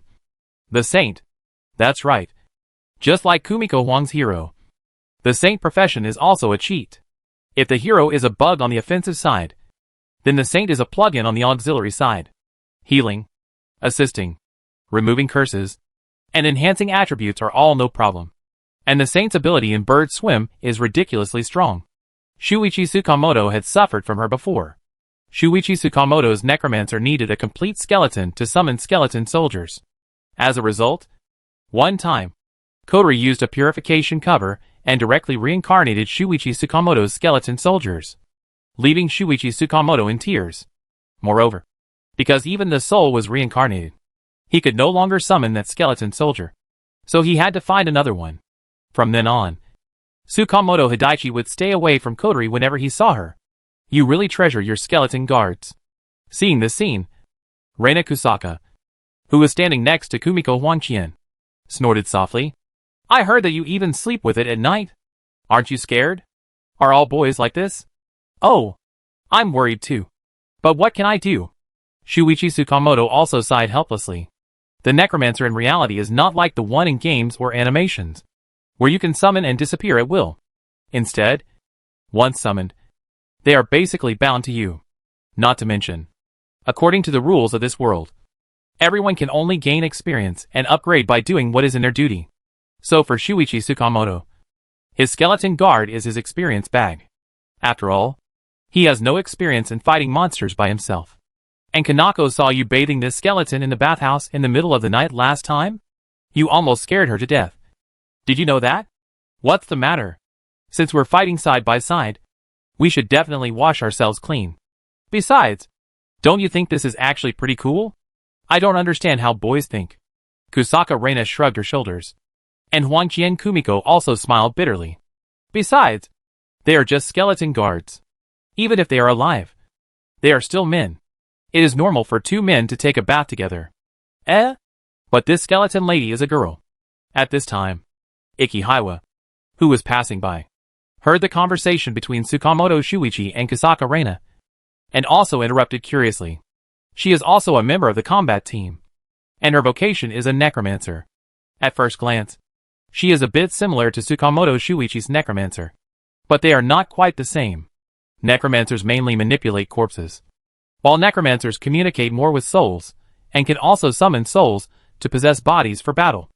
Iki Hiyori's way of fighting is usually to summon animal spirits to possess him, such as the eyes of an eagle, the ears of a wolf, the speed of a leopard, the strength of a bear, and then rush forward and start scratching and squeaking. Of course, the spirit transformed Iki Hiyori is very popular among some boys, because after the spirit transformation, a tail and ears grow on her body. And Iki Hiyori herself is also a beautiful girl. It is also a very necessary one. But now Shuichi Tsukamoto needs to worry about another problem. No. Is she a woman? Yeah. And she's a girl about our age. As he spoke, Iki Hiyori looked again at the skeleton guard standing next to Tsukamoto Shuichi, as if he was talking to him. After a moment, he looked at Tsukamoto Shuichi again. Oh, by the way, Tsukamoto-san, she asked me to tell you that although she was a little shy to take a bath with you before, she is very happy about your concern for her. Stop talking, At this moment, Tsukamoto Shuichi held his head, just wanting to find a place to hide, and Kusaka Reina looked at him with extremely cold eyes, as if she was looking at a cockroach. So you showered with a girl and slept in the same room? How do I know she's a girl? And she's just a skeleton. I can't tell. Tsukamoto-san, she must be a little sad when you say that. Right? Wow. Sorry. Xiaobai. That's not what I meant. I meant, you know. I didn't know you were. Noob? Because the skeleton is white. I named her Xiaobai. Is there a problem? Never mind. If you think it's okay, then it's okay. Alright. Stop making trouble. At this moment, Kumiko Huangzhen also stood up and tried to smooth things over. Let's go quickly. We still have to deal with the corpses of these monsters. Miyake-san, please come and take care of them. Oh, I see. Soon, a boy wearing glasses came over and quickly launched a few fireballs, burning the bodies of the hard-haired mouse who fell on the ground. Then let's go back. Although not many. They are growing little by little. Chapter 1093 Cashing Outpost. It's not that Isla didn't give Duanmu White any clues. According to her, not long ago, they learned that there were signs of cultists in Alcanas. So Isla sent her subordinates to investigate. However, the other party has not returned yet, which is both a bad thing and a good thing. The bad thing is that it is very likely to be disastrous. And the good thing is that if it does not come back, then it is likely that Alcanas has become a nest of cultists. So after asking Aishira for directions, Duanmu Huai set out immediately and headed towards Alcanas. To be honest, walking in the desert is a very boring thing. There are yellow sand around the ground, and there is no scenery. And because the cults have been raging, there is almost no man here. Fortunately, Duanmu Huai still has his own way to pass the time. Okay. Let's go. Duanmu Huai held the chain in his hand and stared at the two petite goddesses lying on the ground. At this speed, we can't go to Alcanas until it is dark. You are a brutal and rude guy. At this moment, Stino and Uriel were on all fours, like two cute poodles, using their hands and feet to move forward in the desert. On their necks, they had something similar to a collar, and the other end was held in Duanmu Huai's hand. That's right. It's nice to walk the dog when you're bored, isn't it? Huh? I'm teaching you. Education. Okay? Facing Stino's angry complaints, Duanmu Huai raised his head and looked at her with contempt. This is to teach you the correct master-servant relationship. So go obediently. That's right. The reason why it turned out like this was because the sisters couldn't help but quarrel with Duanmu Huai again. After 2 days of silence, the twin goddesses seemed to come alive again, and continued to complain and mock Duanmu Huai. Yuri Ailey also wanted to use methods such as acting like a spoiled child to make Duanmu Huai let her go. But Stino refused to give in. Rummy beasts like chimpanzees like you. Think about me bowing your head to you. Now that Sinyo said that, the wooden locust at the end let them really appreciate what a beast is. The pitiful young girl was lying on the ground with her limbs on the ground, being chained by a vicious man. Anyone who saw this would be filled with righteous indignation, and would want to rush forward to save her. However, Duanmu Huai would not be soft-hearted because of the pitiful appearance of the two. Unlike the obedient younger sister, these two older sisters were the type who would not hesitate to fight back. How could he not teach them a lesson and let them know who is the master? Duanmu Huai is not the kind of man who will spoil women. Anyone who dares to provoke him will be punished. And women are no exception. Especially these two guys who rely on their good looks to look down on others. Do you really think I can't deal with you? You ugly, rude man. If Snuo has a choice, she must be facing Duanmuhui. Helpless Duanmuhui has the curse. How can you be obedient to Lao Tzu and continue climbing? It is said that wild dogs are difficult to train. It looks like this will take some time. What a joke. It's absolutely impossible for us to bow down to you. Don't you think so? Uriel? Yes, that's right. Stheno. Uriel beside him lowered her head, stared at the ground, and answered, We are perfect idols. Beautiful goddesses that men admire the most. But now we are lying on the ground like dogs, being ordered around by this vicious and brutal master. Ah, this humiliation is really unbearable. The more she spoke, the more Uriel's tone became shaken. At first glance, it seemed that she was angry. But if you look closely at her beautiful face, you can see that her face is flushed, and her slender and delicate body is tense and trembling. She was a goddess, and should be cherished by all men. A noble being. When had she ever been treated like an animal like this? In front of this man, she had completely lost her dignity and honor as a goddess, and became a prop for him to play with. Whenever she thought of the other party's behavior of not caring about her at all and treating her as a prop, Uriel felt a tingling sensation like an electric shock running up her spine, making her shiver. Why is this so humiliated? So angry. Woo! Just when Uriel was thinking, Sud suddenly groaned around, and she turned her head in surprise, and saw that Sino lay on the ground with redness, motionless. Stano? Damn the mortal. You actually used this order to the goddess. Huh? You asked for this, didn't you? It seemed that when Uriel thought about it just now, Stano couldn't help but quarrel with Duanmuhui again, and the latter did not hesitate to give an order with an order. What a joke. You actually gave me such an order using a command seal. Oh, I'm just curious. Facing the red-faced and angry Steno, Duanmuhui spread his hands and shrugged his shoulders. Didn't you say that you are the perfect idol? Then I remembered that there was a saying in Japan that the idol would not go to the toilet. So I wanted to try whether it was. You bastard. At this moment, Steno stretched out his hand to cover his stomach and clenched his teeth, while Uriel looked at him in surprise. Although she didn't hear what happened just now, the current situation was already very clear. Let me go! Let me go! Uh-huh. Stop kidding. You are a dog now. What should a dog do? Do you need me to teach you? Duanmuhui stared at Steno with cold eyes. If Medusa was here at this time, she would come to stop him. But unfortunately, Duanmuhui had already set Medusa to secretly protect the students. So now, unless Medusa was called back by Duanmuhui with a command spell, she could do nothing to help the situation. Snort. But Steno said nothing, just tensed his body and tried to resist with his willpower. It's up to you. Anyway, you know that as long as I use the command spell, your resistance will be useless. Duanmuhui curled his lips. Simply, I use the order of the curse to let you open your legs and raise your hands to compare with V. And then squat on the side of the road and take a picture.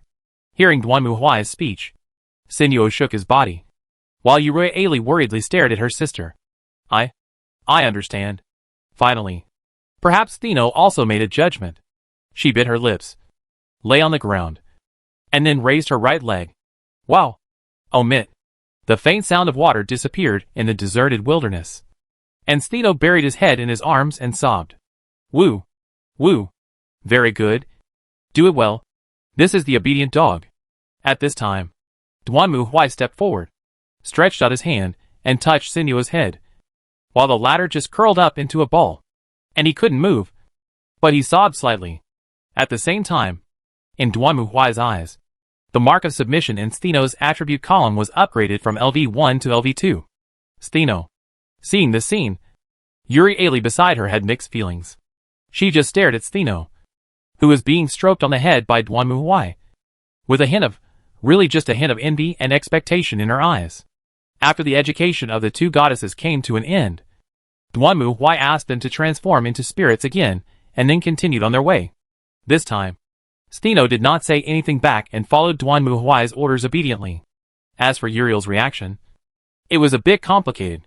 She seemed to look at Duanmuhui reluctantly, and disappeared again after a while. Well, It was probably an illusion. Without the two people dragging him down, Duanmu Huai arrived at his sentry post in no time. He remembered that he had heard from Aishila that this place was called Kashin Sentry Post, and it was the only way to Alcana's. If Aishila's people had passed by here, then there must be some clues. The entire Kazan outpost didn't seem to have anything special. The guards stood at the checkpoints and the gates to protect them, and the merchants were selling their goods. It was just that there didn't seem to be too many people here, and the gate to Alcana's was also closed. Duanmu Huai glanced around, and at this moment, he saw a group of guards coming over. "Who are you? What are you doing here?" "I'm here to look for someone." Duanmu Huai stared at the security captain in front of him and spoke. Just before, Asila of the Iron Wolf sent someone to Alcana's, but there was no news after that. "Do you know where he went?" "Oh, you were sent by Asila?" Upon hearing Duanmu Huai's answer, the security captain's expression also became serious. "It's great that you came. In fact, that person came to our outpost not long ago and was seriously injured. We don't know what happened, so we blocked the road to Alcana's. And that person is still recuperating in our outpost. Take me to him." "Okay." The security captain nodded and then made a gesture to Duanmu Huai. "This way, please." Under the guidance of the security captain, Duanmu Huai turned and walked into the basement of a nearby building. However, just as he walked down the stairs and entered the cellar, the security captain walking behind Duanmu Huai suddenly pulled out a dagger from his arms and stabbed Duanmu Huai in the back. Clang! This dagger, shining with magical light, was unable to penetrate Duanmu Huai's power armor. At the same time, Duanmu Huai suddenly turned around, stretched out his hand and grabbed the security captain's head. Sure enough, I knew there was a ghost. "Who are you?" "Hiss." As Duanmu Huai finished speaking, the captain of the security team and the guards around him suddenly flashed and transformed into strange demons with human upper bodies and snake lower bodies, and pounced directly towards Duanmu Huai. "Well done." Seeing these demons, Duanmu Huai was not surprised but happy.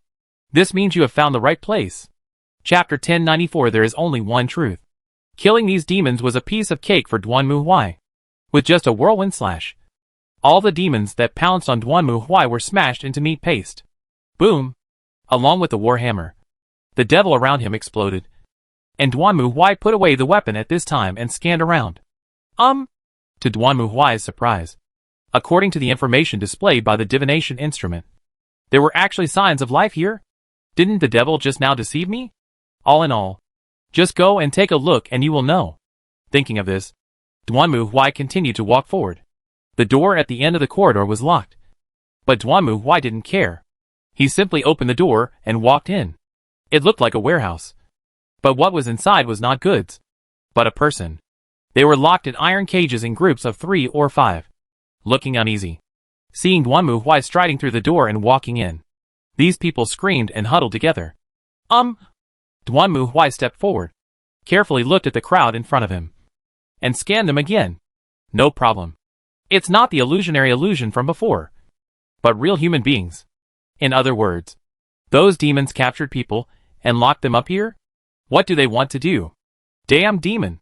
Just as Duanmu Huai was staring at the group of people in front of him and thinking, one of the men glared at him angrily and roared loudly.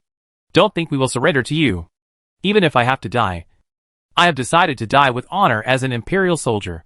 Your blasphemous ritual will not succeed, and the demon King Belial will definitely be destroyed."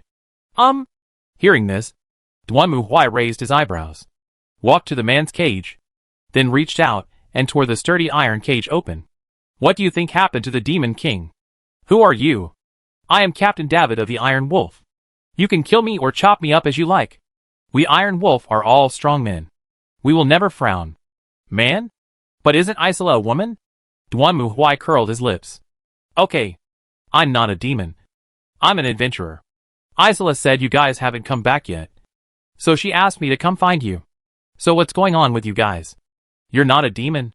Hearing Duanmu Huai's answer, the man was stunned for a moment. He looked at Duanmu Huai warily, carefully looking him up and down, with an expression that showed disbelief. But Duanmu Huai didn't care. After he tore open the cage, he walked straight to the side. "Okay. Come out quickly.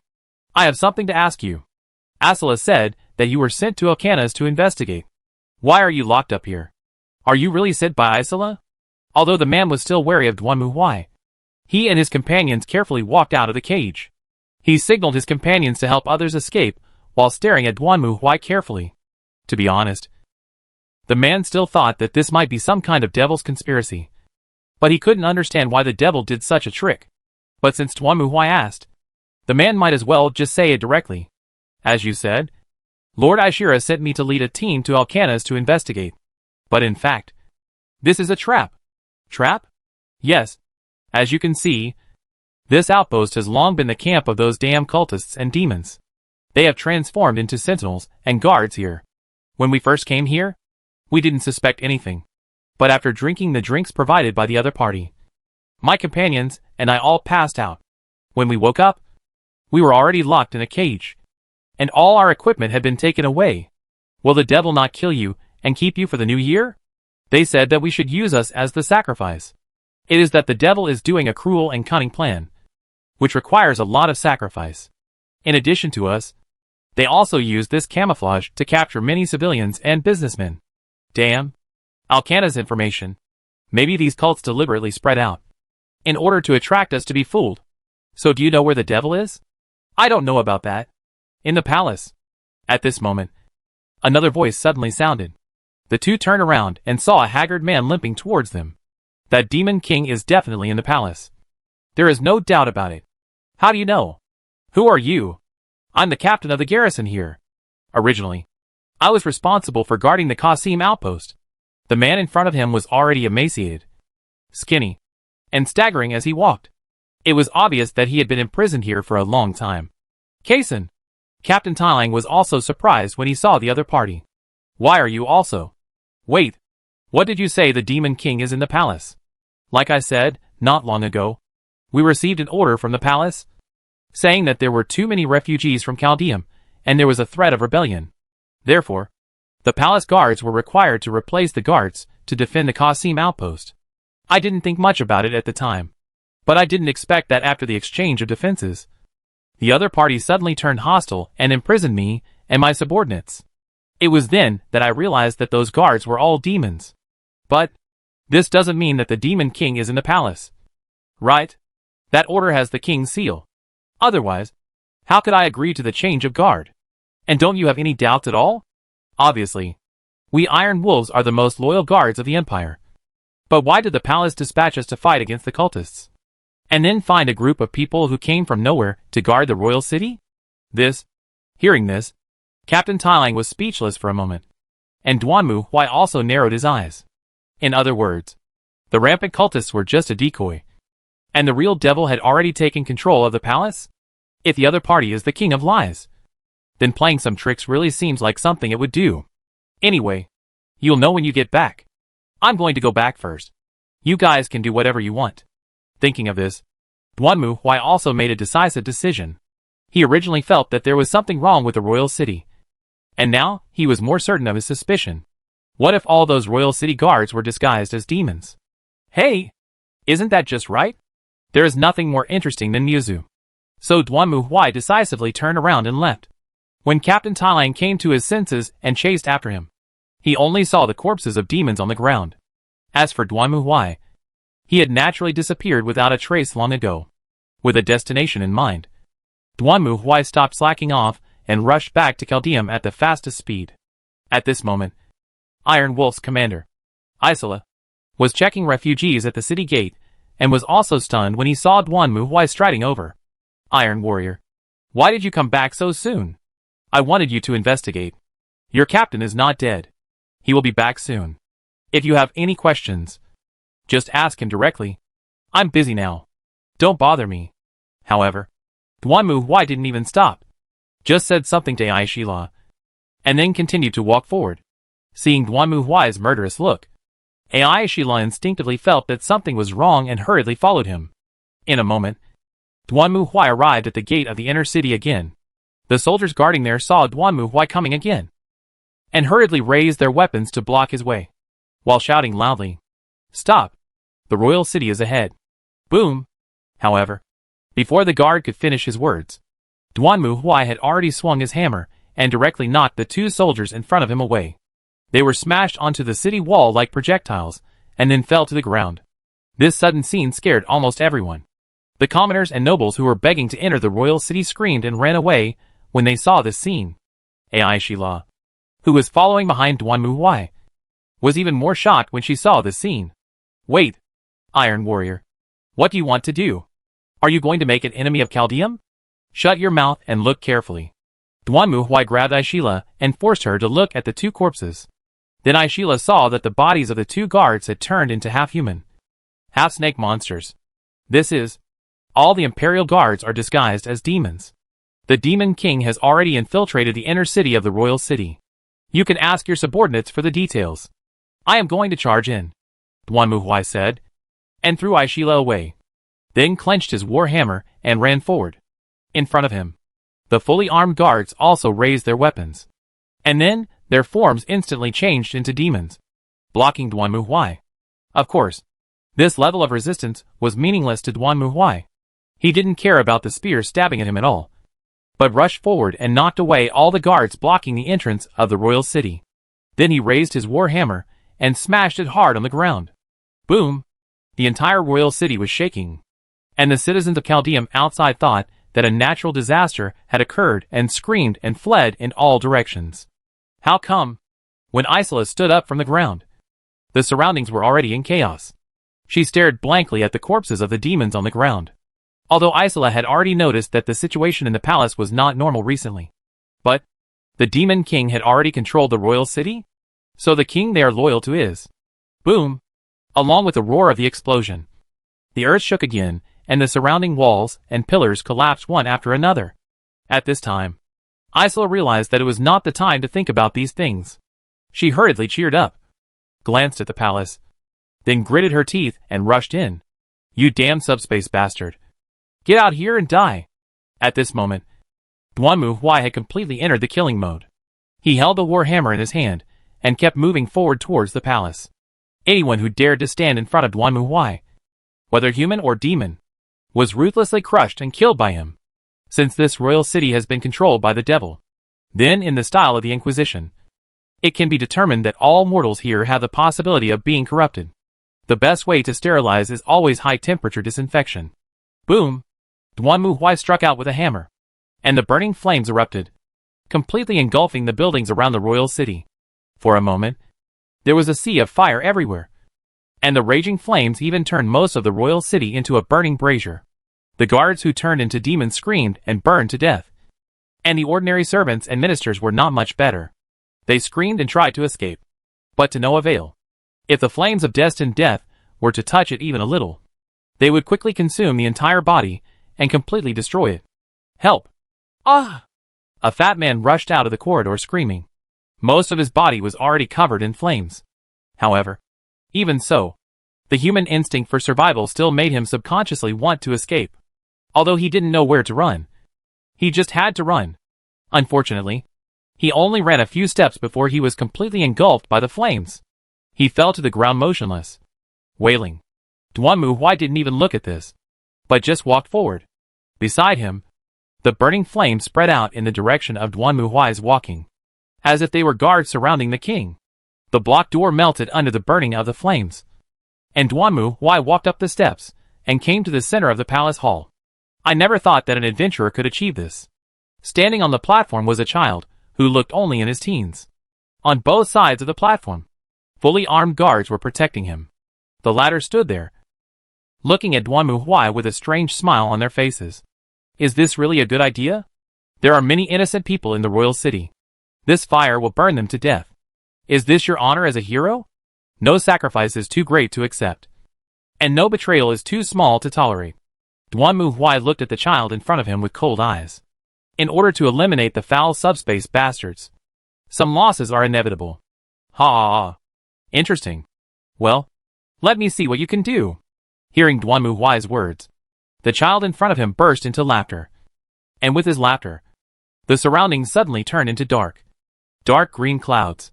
Then, the body of the child king disappeared, and a huge monster more than 10 meters tall emerged from it. This is my true power. Mortal, Belial, who revealed his true form, looked at Duanmu triumphantly. Feel the terror of the devil. and then die. In front of the King of Lies, who has regained his true form. Duanmu Huai is just a small bug. He can easily crush him to death just by raising his hand. This is the gap between mortals and the devil. And in fact, Belial did just that. It stared at Duanmu Huai, then raised its right hand and smashed it down hard. Boom! What happened? Even the King of Lies could not comprehend the situation before his eyes for a moment. He remembered that he had slapped his palm in front of this stupid intruder in order to kill him. But why? Now my right hand is hanging on my body as if it is broken. What on earth happened? Looking at his broken right hand, Belial was completely unable to comprehend the situation before him. At this moment, as if to wake it up, severe pain came. Ah! Belial had never thought that he would be attacked like this. He screamed and looked at the ground in anger, trying to find the culprit. However, Belial was surprised that he did not see the strangely dressed Iron Warrior on the ground. Where did he go? Whoosh! At this moment, Belial seemed to sense something and subconsciously looked up at the sky.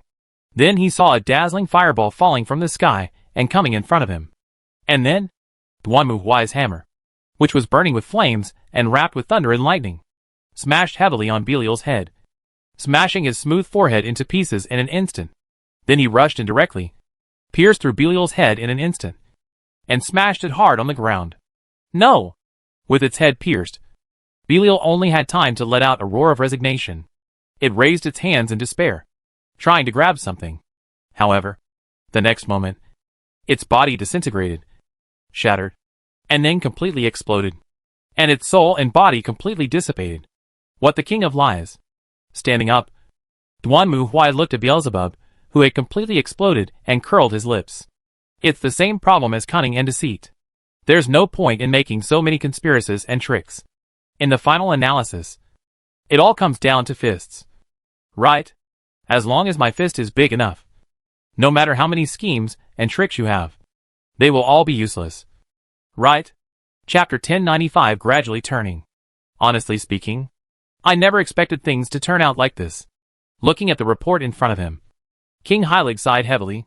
Honestly, even if I were dreaming, I'm afraid there would be no better development than this. Yes, Your Majesty. Captain Meld, who was standing below, also nodded. What they were discussing was nothing else but what Duanmu Huai had done in the Eastern Desert. All the demon kings threatening Lugoan and Chaldeum were eliminated. In less than 10 days, 3 of the 4 demon kings had been eliminated by the Inquisition, and only the king of Sin Asmodin was missing. According to Duanmu Huai, the 3 demon kings were in the distant country of Kurast, which meant that the crisis currently facing the kingdom had come to an end. Just a few days ago, they were facing the crisis of the demon army almost approaching the city. But now, well, at least the biggest crisis is past. Of course, Duanmu Huai just killed the demon king. He had no time and no mood to control the little leader under the demon king. The land originally occupied by the demons is gradually being recovered, and the refugee crisis in the royal city is also being resolved. After the demon king was eliminated, many refugees who had come to the royal city to seek refuge because the situation was not good have set off to return to their hometowns. However, there were still some problems, especially in Chaldeum. Although Duanmu Huai killed Belial, the King of Lies, he also destroyed the entire royal city. Chaldeum was almost on the verge of destruction, and the other party protested to the kingdom through diplomatic channels. However, Duanmu Huai didn't care about it at all, saying this is the inevitable collateral damage when eliminating the subspace demons, and he just brushed it off without even bothering to say a word of politeness. Powerful and cold. This is the king's current impression of Duanmu Huai. Of course, he also understood that the other party was not without a friendly side. According to his daughter Liliana's report, he was quite friendly to those students in the court. As for why he was not friendly to them, well, the king did not understand. After all, although they were willing to help, it was impossible for the other party not to be unhappy when they were summoned to this world in such a nearly forced way. Not to mention that he is a strong man with such powerful strength. Moreover, from Duanmu Huai's words and deeds, the king could also see that the tribunal was an extremely domineering and tyrannical organization. It would be impossible for such an organization to have a good temper when faced with such a situation. Fortunately, the purpose of the Inquisition is to protect humanity. Otherwise, I don't know how I and others would be treated. After all, according to the reports from Chaldeum spies, the entire Chaldeum royal city had been completely reduced to ruins, and there was not even a single survivor inside, which was a living HL. And all of this was done by Duanmu Huai alone, without using any strange weapons or equipment. Well, that's even scarier. In any case, I'll leave that to you, Captain Meld. The king put down the information, and his face became serious. As the ruler of the country, he certainly knew that it would be the best outcome for him to have a good relationship with the Inquisition. In any case, the other party had a powerful force that was enough to defeat the Demon King, and also had technology far beyond his imagination. Just look at the chariot that was taller than the fortress of the royal city. By the way, the mammoth has now become a vehicle for students to go on adventures, and it can also be used as a temporary base. Of course, Duanmu Huai claimed that it was an automatic driving vehicle, but in fact, the one driving it was naturally Medusa. After all, she is a rider with the ability to ride. Anything that can be ridden can be controlled by her. Therefore, even though Medusa had never seen the mammoth, she knew how to operate it the moment she grabbed the steering wheel. Naturally, the king also thought about what would happen if his country possessed such technology. Now the whole world is under the shadow of the devil, and order has collapsed in many places. If he could obtain these powerful technologies, the kingdom of Heilig might be able to expand and even become a superpower that rules the world. Open robbery is impossible, so the only thing he can do is to build a good relationship with the other party.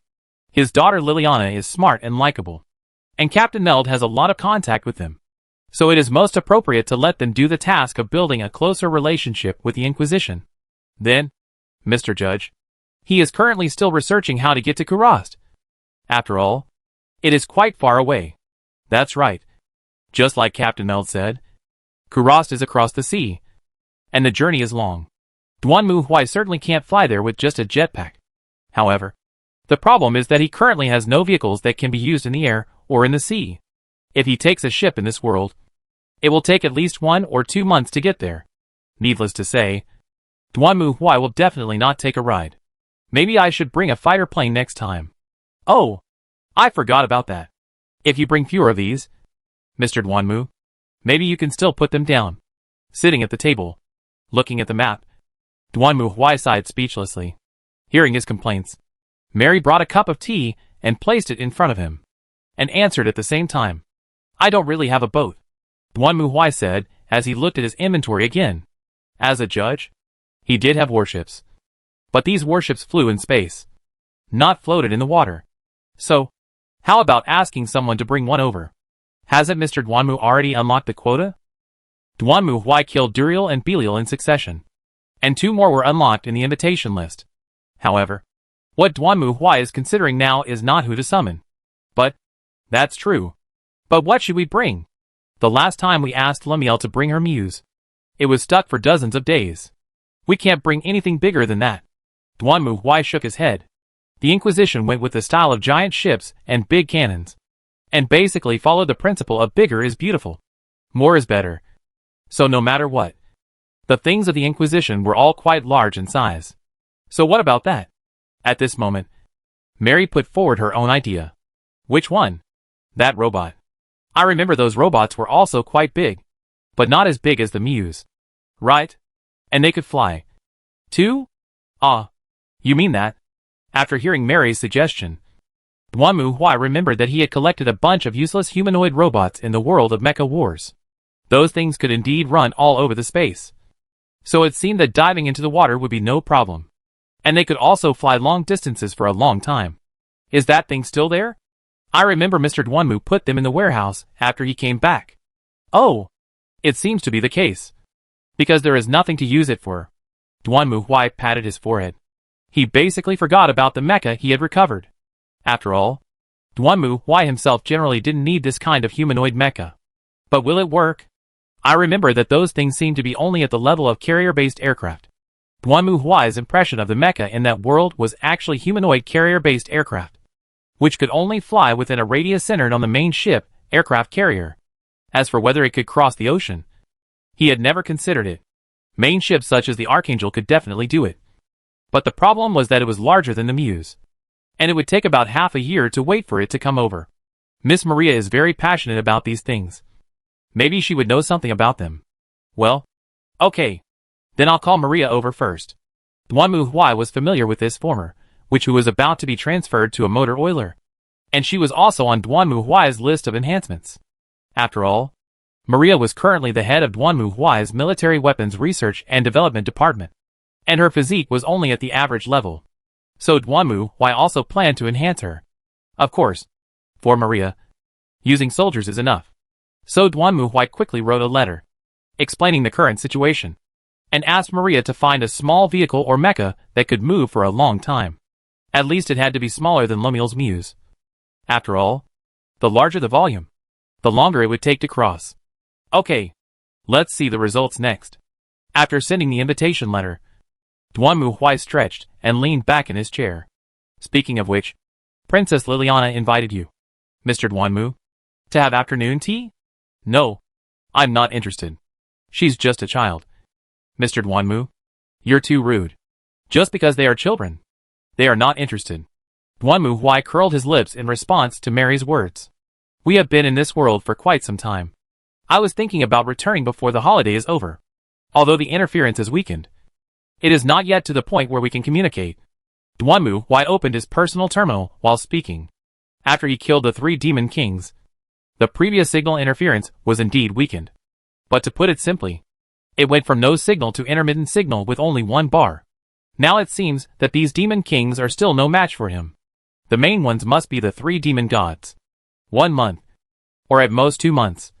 Duanmu Huai felt that it was about the end. It was impossible to let them stay in this world for 1 or 2 years. Aya! Teacher, help me. At this moment, suddenly, a scream came from outside the window. And then the two saw a figure flapping its wings desperately, rushing directly into the window, and hitting the ground heavily. Irina? What's wrong with you? Duanmu Huai was also stunned when he saw the girl rushing in. She was none other than Ziteng Irina, one of Duanmu Huai's students, and the representative of the angel camp. Since this girl was always lively and cheerful, she was also very popular with everyone. However, she looked very embarrassed at the moment. And even her wings were smoky. Didn't you take the others out with you? If Duanmu Huai remembers it right. This time the students went to another fortress, which repaired and eliminated the surrounding demons. According to the reason, there should be no matter. Something happened. Sensei! An army of demons and devils suddenly appeared from the north. They surrounded the fortress.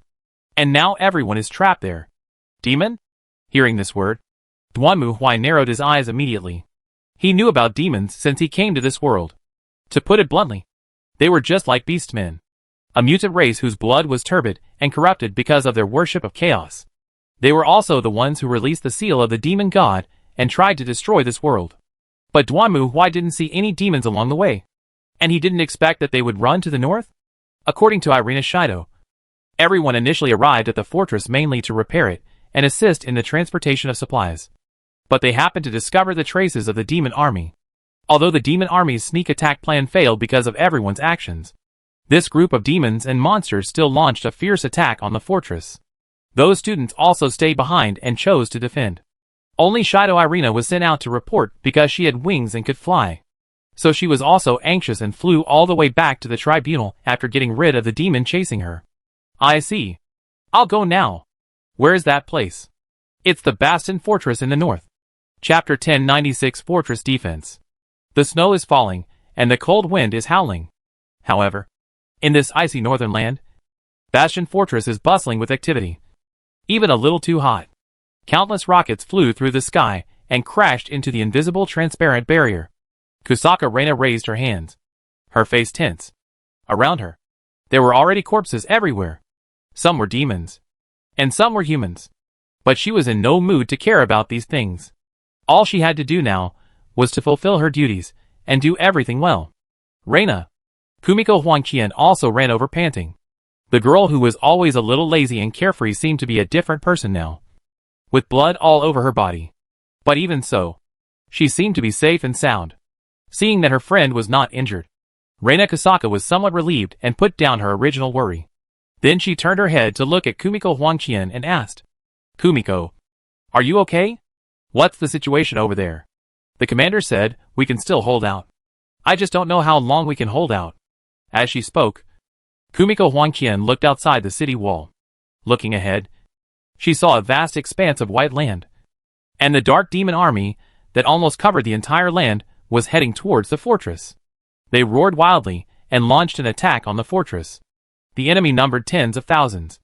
While the entire Bastion fortress had only more than 1,000 people, it would have been difficult to defend no matter what. And they still kept. The biggest contributors were not the frontline team led by Kumiko Umi, but rather the two sisters from the logistics team, Mio Naruse and Mahira Childhood, who were both in trouble with the civil engineering project. Unlike Naruse Mio, who can only manipulate gravity, Naruse Mahiru, whose natural occupation is a civil engineer, can easily grasp the situation of every part of the fortress. It's a bit like playing an RTS game, where you can clearly see the durability of each section of the wall. So no matter where there is a problem with the wall, Mahira can find it immediately, and then let Naruse Mio use gravity magic to reinforce or repair it. In fact, the two of them are almost enough to match the strength of 10,000 people. It is precisely because of these two people guarding the fortress below that the soldiers of the fortress can devote themselves to the battle to defend the fortress without worrying about the fortress being breached.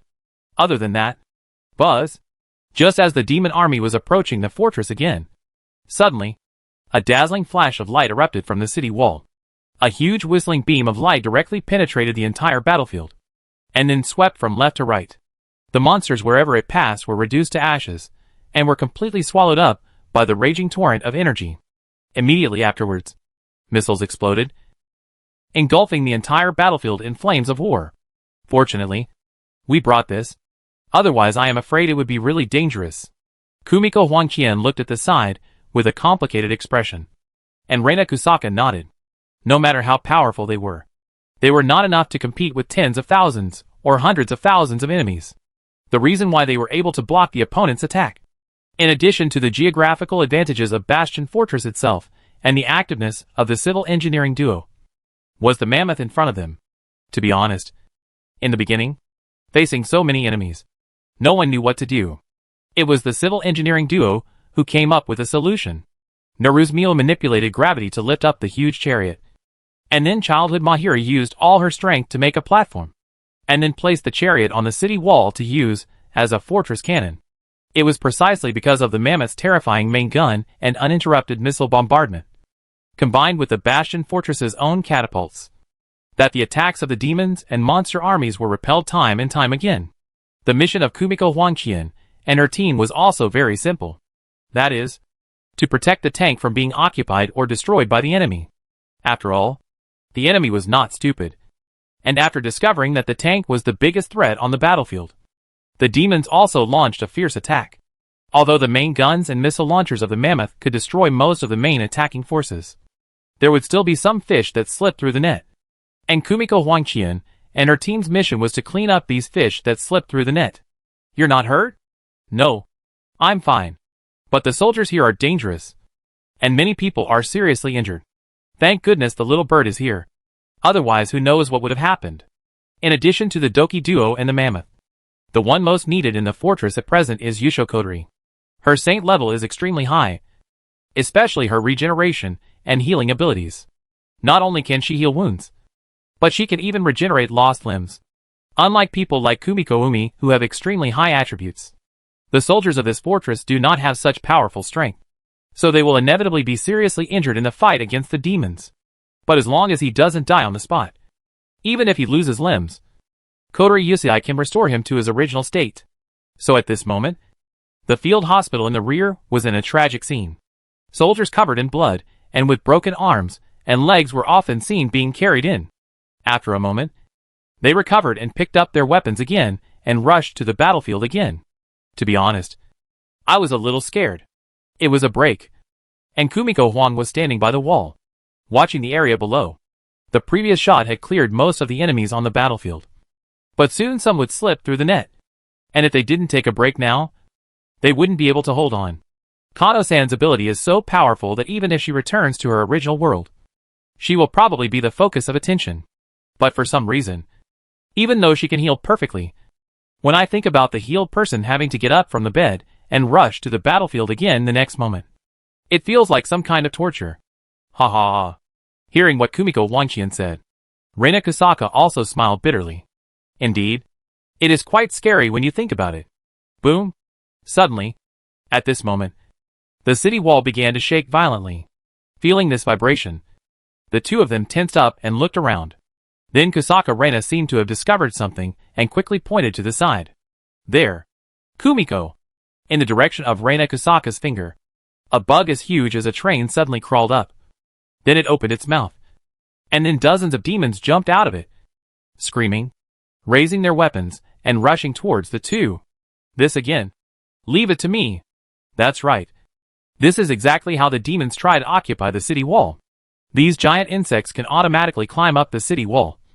And because of the angle, neither the catapult nor the mammoth can hit the target that is close at hand. So this is why Kumiko Huangqian and others need to protect the mammoth. To be honest, when the girls first saw this big insect, they were pretty scared. But despite being scared, they still had to go ahead. After all, now I am not worried about the person and evil. But it will die. Drink. Facing the demon in front of her, Huangqian Kumiko roared, clenched her sword, and swung it forward with all her might. A flash of light appeared, and the next moment, all the monsters in front of Huangqian Kumiko were cut in half. Even the head of the huge troop carrier behind her was cut open. And then it turned into a corpse, loosened its claws that were tightly grasping the wall, and fell to the ground. An ordinary adventurer would naturally not be able to do this. And this is also the power of Kumiko Huangqian as a hero. It's just her herself. When will teacher Duanmu come? After rushing to the other side again. After connecting to cutting a few bugs who tried to dispel the demons to the city walls. Huangqian Jiomiko also looked at the sky in a pant. Irina has been gone for a long time. And I don't know whether she has returned to the court safely. If teacher Duanmu receives the news. Boom boom boom. Perhaps it was this turn that made Kumiko Huangzhen see a scene that she would never forget in her life. On the other side of the sky, thick black clouds rolled in like a tide, and bright red flames flickered and emerged from them, as if the entire sky was burning. The air began to become hurried and even a little uneasy. Even the howling cold wind seemed to have sensed something and stopped. Unconsciously, it seemed that even the shouts of killing that filled the fortress became much smaller. Huangqian Kumiko opened her mouth and wanted to say something, but she found that she seemed to be unable to say anything. It felt like standing on a beach, staring at a tsunami heading towards you. And it seemed that only a quiet sense of despair remained.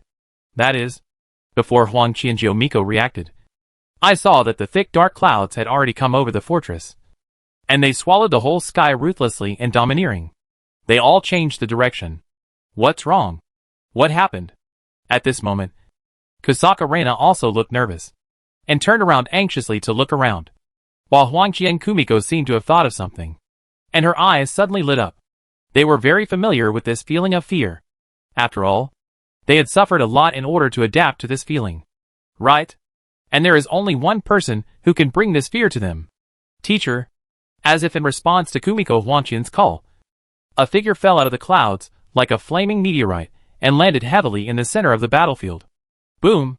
The next moment, a merciless eruption of flames completely engulfed everything in sight. Chapter 1097 Follow the process. Huangqian Jiomiko remembered that she had seen a disaster movie before, describing the story of the asteroid hit the Earth. The next moment, the meteorite fell heavily to the ground. In an instant, the storm raged and the air rushed. First, the shock wave caused by the explosion swept across everything on the ground. And then the entire Earth revealed spiderweb-like cracks, and then collapsed. Then, flames drilled out from the cracks in the ground. And in an instant, the battlefield turned into a blazing fire basin. As for the tens of thousands of demon armies, they had long since been reduced to ashes, leaving no trace. Amazing. Hiding behind the city wall and watching the scene, Huangqian Kumiko murmured to herself. She used to think that she was already very powerful to be able to cut off a bug bigger than a train with one sword. But compared with Duanmu Huai, it was simply the difference between a firefly and the sun. I didn't expect the teacher to be so strong. But this doesn't look like a hero at all. It looks more like a demon king. Reina Kusaka next to her was also speechless and complaining. If this were a game, this would clearly be the great demon king showing off his great power. Ah ha ha ha. That's true. Huangqian Kumiko also had to admit that what Kusaka Reina said made sense. No matter how you look at it, It was more like the devil from H.L. coming to kill them. If they were not familiar with Duanmu Huai's pressure, they might have thought that it was a devil coming. Call. At this moment, a smoking black shadow suddenly rose up in the center of the battlefield, drew an arc, and then landed heavily on the city wall. Then, Duanmu Huai, wearing power armor, walked out from the flames and smoke. Ah! Teacher! Seeing Duanmu Huai, Huang Qian Kumiko finally felt relieved and hurried to him. Yo! Seeing Kumiko Huangqian, Duanmu Huai also raised his hand and greeted her. It seems you guys did a good job. I thought you guys would be hiding behind the fortress and trembling. I want to. But since I'm a hero, I can't let others risk their lives for me. To be honest, Huang Qian Kumiko really wanted to hide behind. If it was before, she was just an ordinary high school girl. Hiding would not be a psychological burden. But now she is a hero. Stronger than any soldier here in terms of strength. How can she feel at ease watching others risk their lives for her?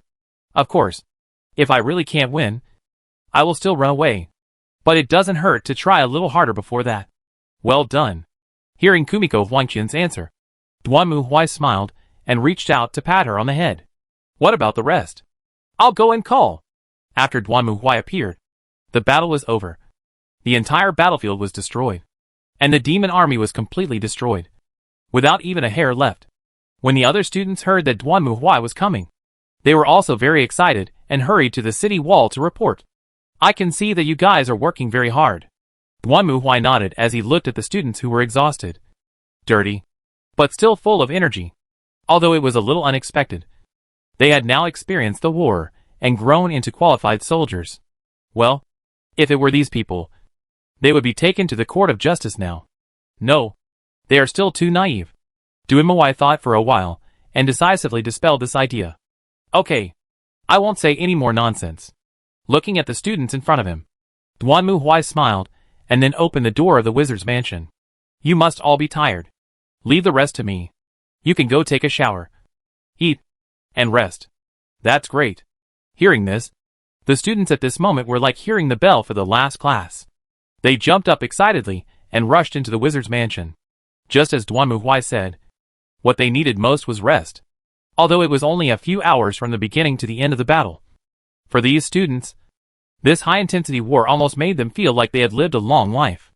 Now they just wanted to take a rest urgently and comfort their tired bodies and minds. Moreover, since the teacher is here, there is no problem in leaving everything to the teacher. With this thought in mind, the students quickly entered the wizard's mansion. It's comfortable to have someone to lean on. The commander of the Bastein fortress naturally learned from the others that Duanmu Huai came from others. At this moment, he hurriedly came to greet him. Oh, not very familiar. Aren't you dead? Looking at the faceless archangel standing next to the commander, Duanmu Huai frowned in confusion. And Tyrell was speechless when he heard Duanmu Huai's question. What do you mean dead? I'm not dead. You clearly said before that you didn't have enough power to connect to this world. Duanmu Huai folded his arms, squinted his eyes, and carefully looked at the angel in front of him. He always had a strong sense that something fishy was going on. After that, I returned to heaven. But the development of the situation was unexpected. So I came again. Well, don't waste time. I don't have much time to stay here. And I must have something important to tell you. Tell me, what's the matter? Regarding the last demon lord Asmodin, he is now in front of Mount Arete. In fact, the demon army attacking this fortress was summoned by him from H.L. More importantly, Asmodin is trying to corrupt the World Stone. You must stop him. World Stone? What is that? This, in response to Duanmu Huai's question. Tyrell paused. In short, the World Stone is the lifeline that protects this world. It is because Asmodin corrupted the World Stone that he was able to summon so many demons from H.L. Although you do have great power, if the other party continues to summon demons, even you will not be able to stop it. Hearing this, Duanmu Huai looked Tyrell up and down, then looked away. He was not a fake judge. And Tyrell's slight pause just now immediately made Duanmu Huai realize that there was something wrong. Perhaps Asmodin did summon the army of H.L. by corrupting the World Stone. But Tyrell did not tell the truth about what the World Stone was used for. Okay, I get it. Duanmu Huai said this as he extended his hand towards Tyrell. Come on. Shake hands. Happy cooperation. Looking at Duanmu actions, Tyrell was stunned for a moment, then reached out and held Duanmu hand. At this time, crack! A bright flash suddenly appeared and then disappeared, startling Tyrell. What? What is that? Oh! Nothing. Just taking a photo as a souvenir. Duanmu withdrew his hand with a smile. Well, I'll go get ready. See you later. After saying this, without waiting for Tyrell to answer, Duanmu turned around and walked into the wizard's mansion, leaving the Archangel alone outside in a daze. He quickly returned to the room and snapped his fingers. Soon, Duanmu's shadow began to roll, and soon it turned into Tyrell's form and knelt in front of Duanmu. All right. Looking at the shadow in front of him, Duanmu rubbed his hands. Let me see what you have concealed. It was very simple for Duanmu to get information from the shadow. It could even be said to be a piece of cake. And the information he got did surprise Duanmu to some extent. According to Shadow, in the eternal war between angels and demons, some angels and demons got tired of the fight. So the lovers stole the World Stone, a sacred artifact left by the god of creation in ancient times, and created this world, calling it the Sanctuary, meaning to isolate it from the angels and demons. You guys can fight all you want, but I'll hide in this small building and be one with them, no matter what the weather is like in winter, summer, spring or autumn. Then in the shelter, the lovers gave birth to a hybrid of angel and demon. That is, human, also known as Nephilim. Early humans possessed great power, but this also caused panic among the angels and demons. They had never thought that the offspring of angels and demons would have such power. They were also more afraid that the actions of the Nephilim would attract the attention of hell and heaven. After all, they came to this world to avoid war. If the boss knew that they were deserters, wouldn't that be the end of them? Therefore, the angel who created the sanctuary adjusted the World Stone in order to suppress and seal the power of ancient humans. As a result, the power of humans has been declining from generation to generation, and now they have become ordinary mortals. Of course, there are some grudges and hatreds involved, but Duanmu doesn't care about them. He just wants to know what the World Stone is used for. I see. After figuring out the situation, Duanmu also frowned, his face gloomy. Obviously, this angel is not a good thing either. The existence of the World Stone is used to seal the power of humans in this world. No wonder he is unwilling to tell himself the truth. Of course, Duanmu will not let Asmodin corrupt the World Stone. After all, since this thing can seal the power of humans, it means that it will be connected to humans through some means. If it is corrupted by the devil, it may corrupt humans through the World Stone. If that were to happen, it would definitely be troublesome. In this case, Duanmu has a solution that has the best of both worlds. Thinking of this, Duanmu took out a hot melt bomb from his arms and nodded with satisfaction. Sure enough, it exploded. Chapter 1098, just in time. With the arrival of Duanmu, the crisis of Bastion Fortress was temporarily resolved. The reason was very simple. The blow that Duanmu had dropped from the sky had directly smashed the battlefield in front of him, creating a huge gap tens of meters wide. No matter how many demons there were, they could not get through and could only stare blankly. The fortress commander also quickly began to mobilize troops and repair the defense line. As for the students, they were so exhausted that they slept for a whole day and a whole night before they could come back to life. This was no wonder. After all, they were still children. As for the Archangel, he disappeared again after delivering the message. No one knew whether he really went back or hid somewhere. Duanmu didn't care about this. The facts once again proved that no matter whether it was an angel or a demon, they were not good things. Humans still had to take their destiny into their own hands. My lord, the brave one. At this moment, the commander of the fortress also walked up to the city wall and saluted Duanmu. The commander had nothing but awe for this brave man who could destroy hundreds of thousands of demon armies alone. Oh, good morning. What's up? No, I just wanted to thank you. You're welcome. It's not just about fighting off demon attacks. The fortress commander shook his head. And for your students, to be honest, at the beginning, I really thought we couldn't hold on. But those children really surprised us. You know, on a battlefield like that, even veterans might despair and even give up fighting out of fear. But these children insisted on participating in the battle even though their faces were pale and their hands and feet were shaking. And thanks to their help, my soldiers were able to survive that life-threatening situation. This is their own choice. I didn't do anything. If you want to thank them, just thank them. Duan Muhuai waved his hand, and the commander nodded. I plan to do the same. Please tell me. They are still sleeping. They are probably very tired. But nothing serious. You should really take a good rest. The commander didn't say much, but turned his head to look at the battlefield outside the city wall and frowned.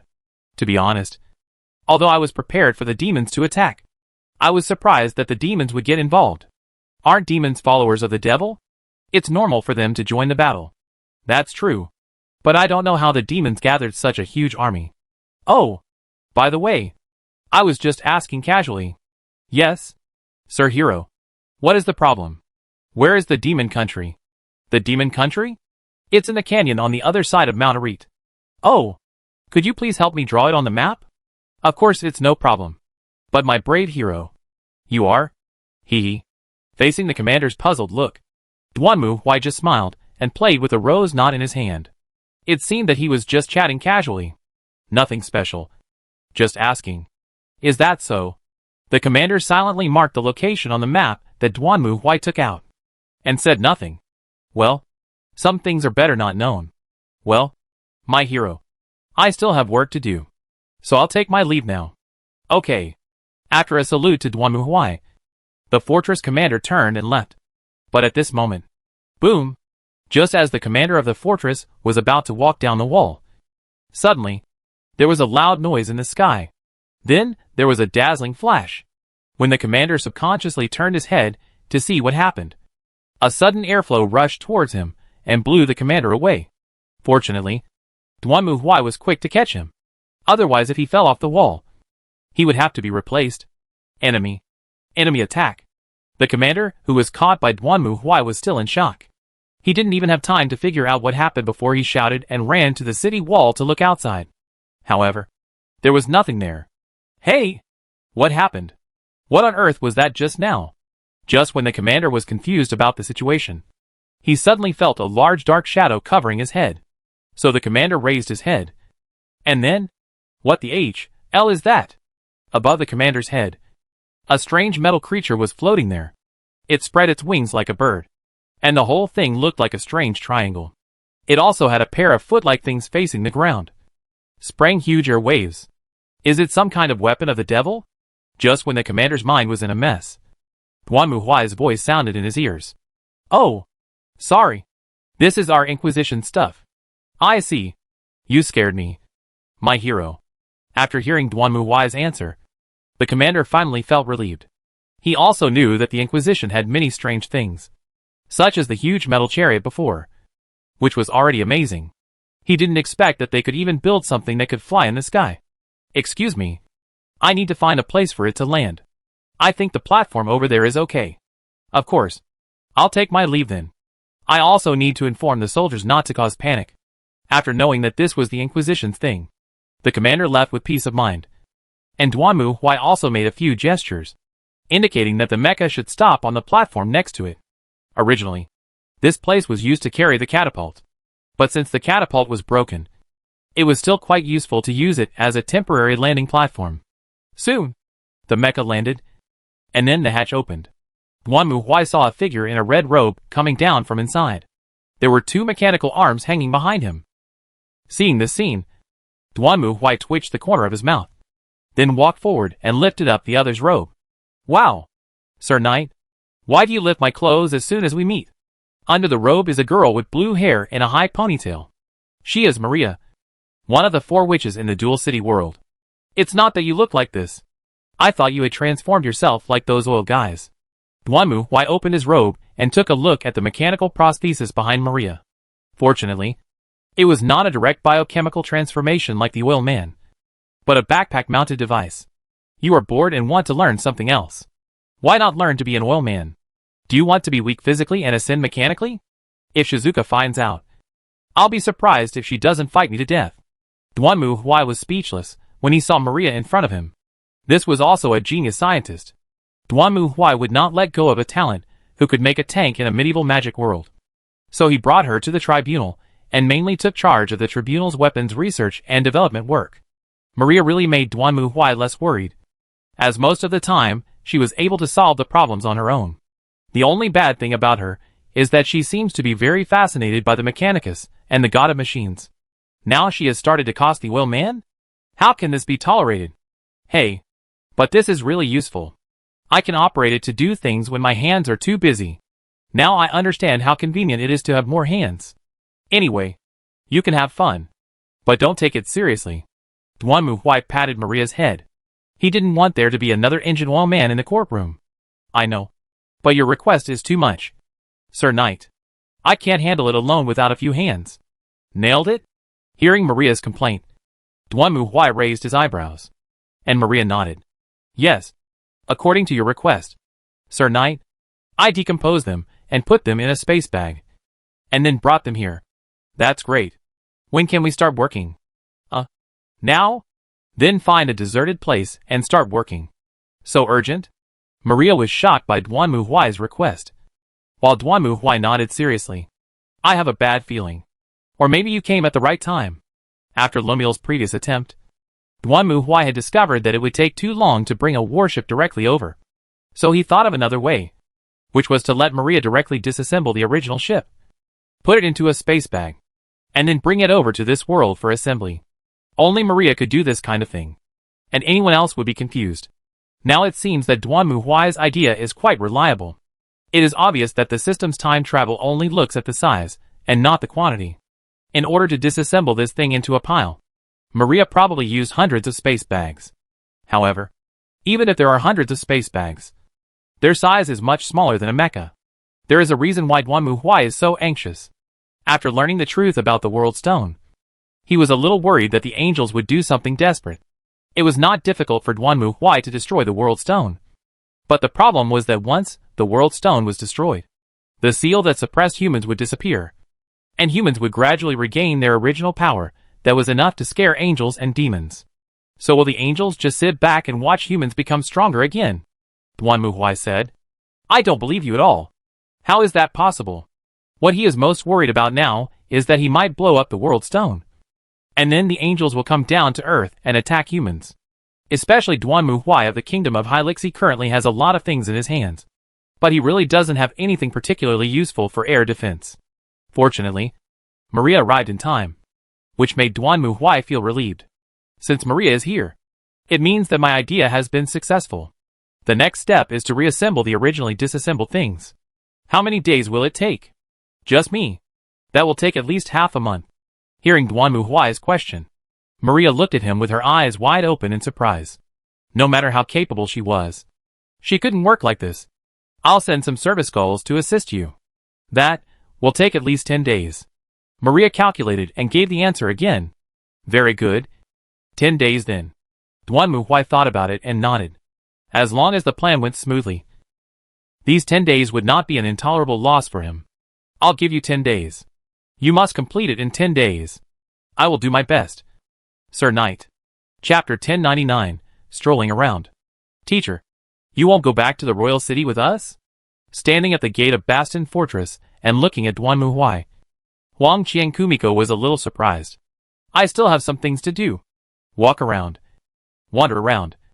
And see the sights. As he spoke, Duan Muhuai took out a letter. By the way, give this letter to Mary. What? Is it a love letter? Hearing this, Huang Qiankumiko's eyes suddenly lit up. At this moment, she no longer looked like the brave warrior who fought bloody battles with the devil on the wall before, but turned back into the high school girl who liked gossip. However, when Huang Qiankumiko saw Duan Muhuai take out a black envelope, her expression became subtle. Teacher, shouldn't love letters be written in cuter envelopes? What love letter? Duan Muhuai snorted coldly and knocked Huang Qiankumiko on the head. Anyway, give this to Mary, and let her take charge of the royal city. From now on, you must obey her orders unconditionally. The battle is not over yet. And if things go wrong, your place might become a battlefield. Why? Hearing Duan Muhuai's words, Huang Qiankumiko screamed in fear and quickly covered her mouth. But I heard that because you killed those demon kings, the demon army has been dispersed. Right?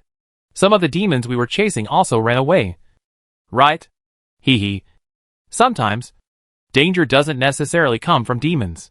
Looking at Kumiko Huangqian, taking the envelope with a puzzled look on her face, Duanmu Huai shrugged his shoulders. In short, leave the rest to Mary. You just need to do what she says. Okay. Then.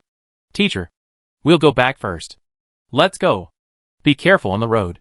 Watching the mammoth disappear at the end of the road, Duanmu Huai raised his hand and stretched. Okay. Time to get to work. After saying this, Duanmu Huai turned and walked to the other side. At the same time, in the demon country of Galant, everyone was immersed in joy.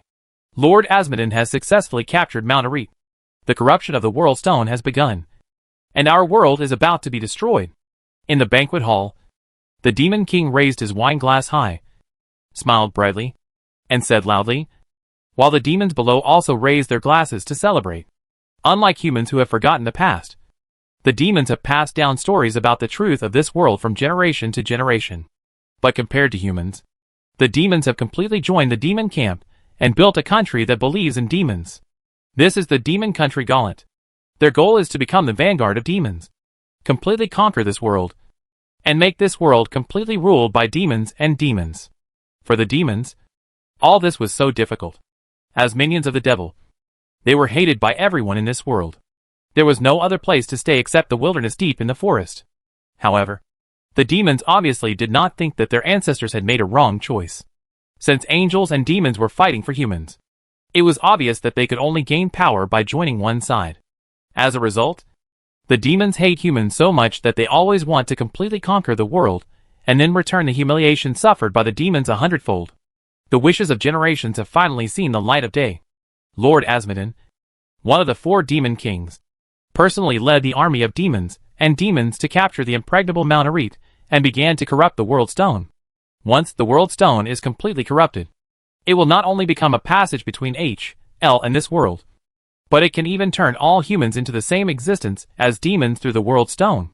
Because of their mixed demon blood, almost all demons have more or less demonic characteristics, such as goat hoof-like feet, lizard-like tails, long black horns, sharp teeth, etc. This is another reason why they cannot integrate into human society. As long as humans see demons, they will attack or expel them without saying a word. When they thought about the fact that those humans who hated demons would give birth to demons due to the influence of the World Stone, everyone present could not help but reveal their expectant and happy smiles. Boom! Just as the banquet was going on in a cheerful atmosphere, the door was suddenly pushed open, and a messenger ran in panting. Report? Report to His Majesty. We have received news from the front. Oh! Hearing the words of the messenger, the demon king who was sitting on the throne stood up and looked at the messenger below with a wine glass in his hand proudly. Has the Bastion fortress been taken? What about those so-called apostles of God? Have they been captured? That's right. The reason why the demons and the demon army attacked Bastion fortress was because the demons learned that Kumiko Kumi and others had gone there. After all, the royal family and the church had made a big fuss about summoning heroes to destroy the demons, and everyone knew about it. So of course, the demons couldn't be unaware of it. At first, they just thought it was a trick played by humans out of desperation, and didn't take it too seriously.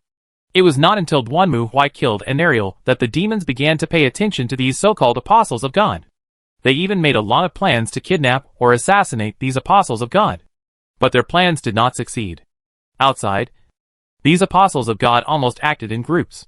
Although their bases seemed to be poorly guarded, none of the demon killers sent out could return safely. All of them disappeared without a trace. Although they thought about blending into the crowd to assassinate, those little ghosts rarely go out, which made the demons very confused. Could it be that they have no interest at all in this bustling and prosperous world of the royal capital? Nonsense. Of course, it is gone at all. Perhaps in the eyes of the demons, the royal city of this world is already a very prosperous city. But for the students, there is no water, no electricity, no internet. What is the difference between this and the countryside? There are no movie theaters, internet cafes, or other entertainment venues. Do they dare to go to bars or casinos? Then Duanmu Huai would break his legs. In comparison, the church is more comfortable, and there is electricity and water, which can be considered a return to modern civilized life. After several failed attempts to connect, the demon decided that if the secret method didn't work, they might as well do it openly. They just happened to learn that these apostles of God went to Bastion Fortress for training. And Lord Asmodin just happened to occupy Mount Arid at this moment. So the demon hurriedly reported to Asmodin, who quickly nodded and agreed. In the eyes of the Demon King, this was a sure win. Even though the Bastion Fortress was in a dangerous position and was easy to defend but difficult to attack, he had hundreds of thousands of demons on his side. And the fortress had only 1,000 people at most. So it was easy to take it down. He could also capture the apostles of God and torture them to the point that they were unrecognizable. When he showed them to the humans again, they would definitely feel desperate. No matter what kind of power you have, it can never compare to the devil. In the eyes of the Demon King, this is a sure win. And there is no way he can lose. He has already opened the champagne. He is just waiting for this good news. Thinking of this, the Demon King revealed a confident expression of everything is under control and looked at the messenger below, waiting for the good news he would report, which would be the icing on the cake for this grand banquet. However, hearing the words of the Demon King, the messenger's face became a little stiff. Yes, I just received news from the front line that the 500,000 demon troops that attacked Bastion Fortress were all wiped out. What? The roar of the Demon King broke through the noise and music in the banquet hall. Everyone turned their heads in surprise and looked at the Demon King, who stood up from the throne. The latter stared at the messenger with a gloomy face. Can you say that again? Yes, Your Majesty. The 500,000 demon troops that attacked Bastion Fortress on the front line have been completely wiped out. This is impossible. The Demon King threw the wine glass in his hand with force, and the wine glass hit the floor beside the messenger, and then made a crisp sound of breaking. The messenger was so scared that he trembled and knelt on the ground, not daring to speak. The others also watched this scene silently, not daring to breathe. This is a lie. A lie? That's a demon army of 500,000. How could they lose? Even if they lost, how could they be completely wiped out? What on earth happened? Listen. I heard that a meteor fell in the center of the battlefield, not only destroying 500,000 demon soldiers, but even cutting off the access to Bastion Fortress. What about the Apostle of God? Listen. I heard that he has returned to the royal city. Hearing this, the Demon King was speechless, and the entire banquet hall was silent. At some point, the music stopped, and there was no sound at all in the banquet hall.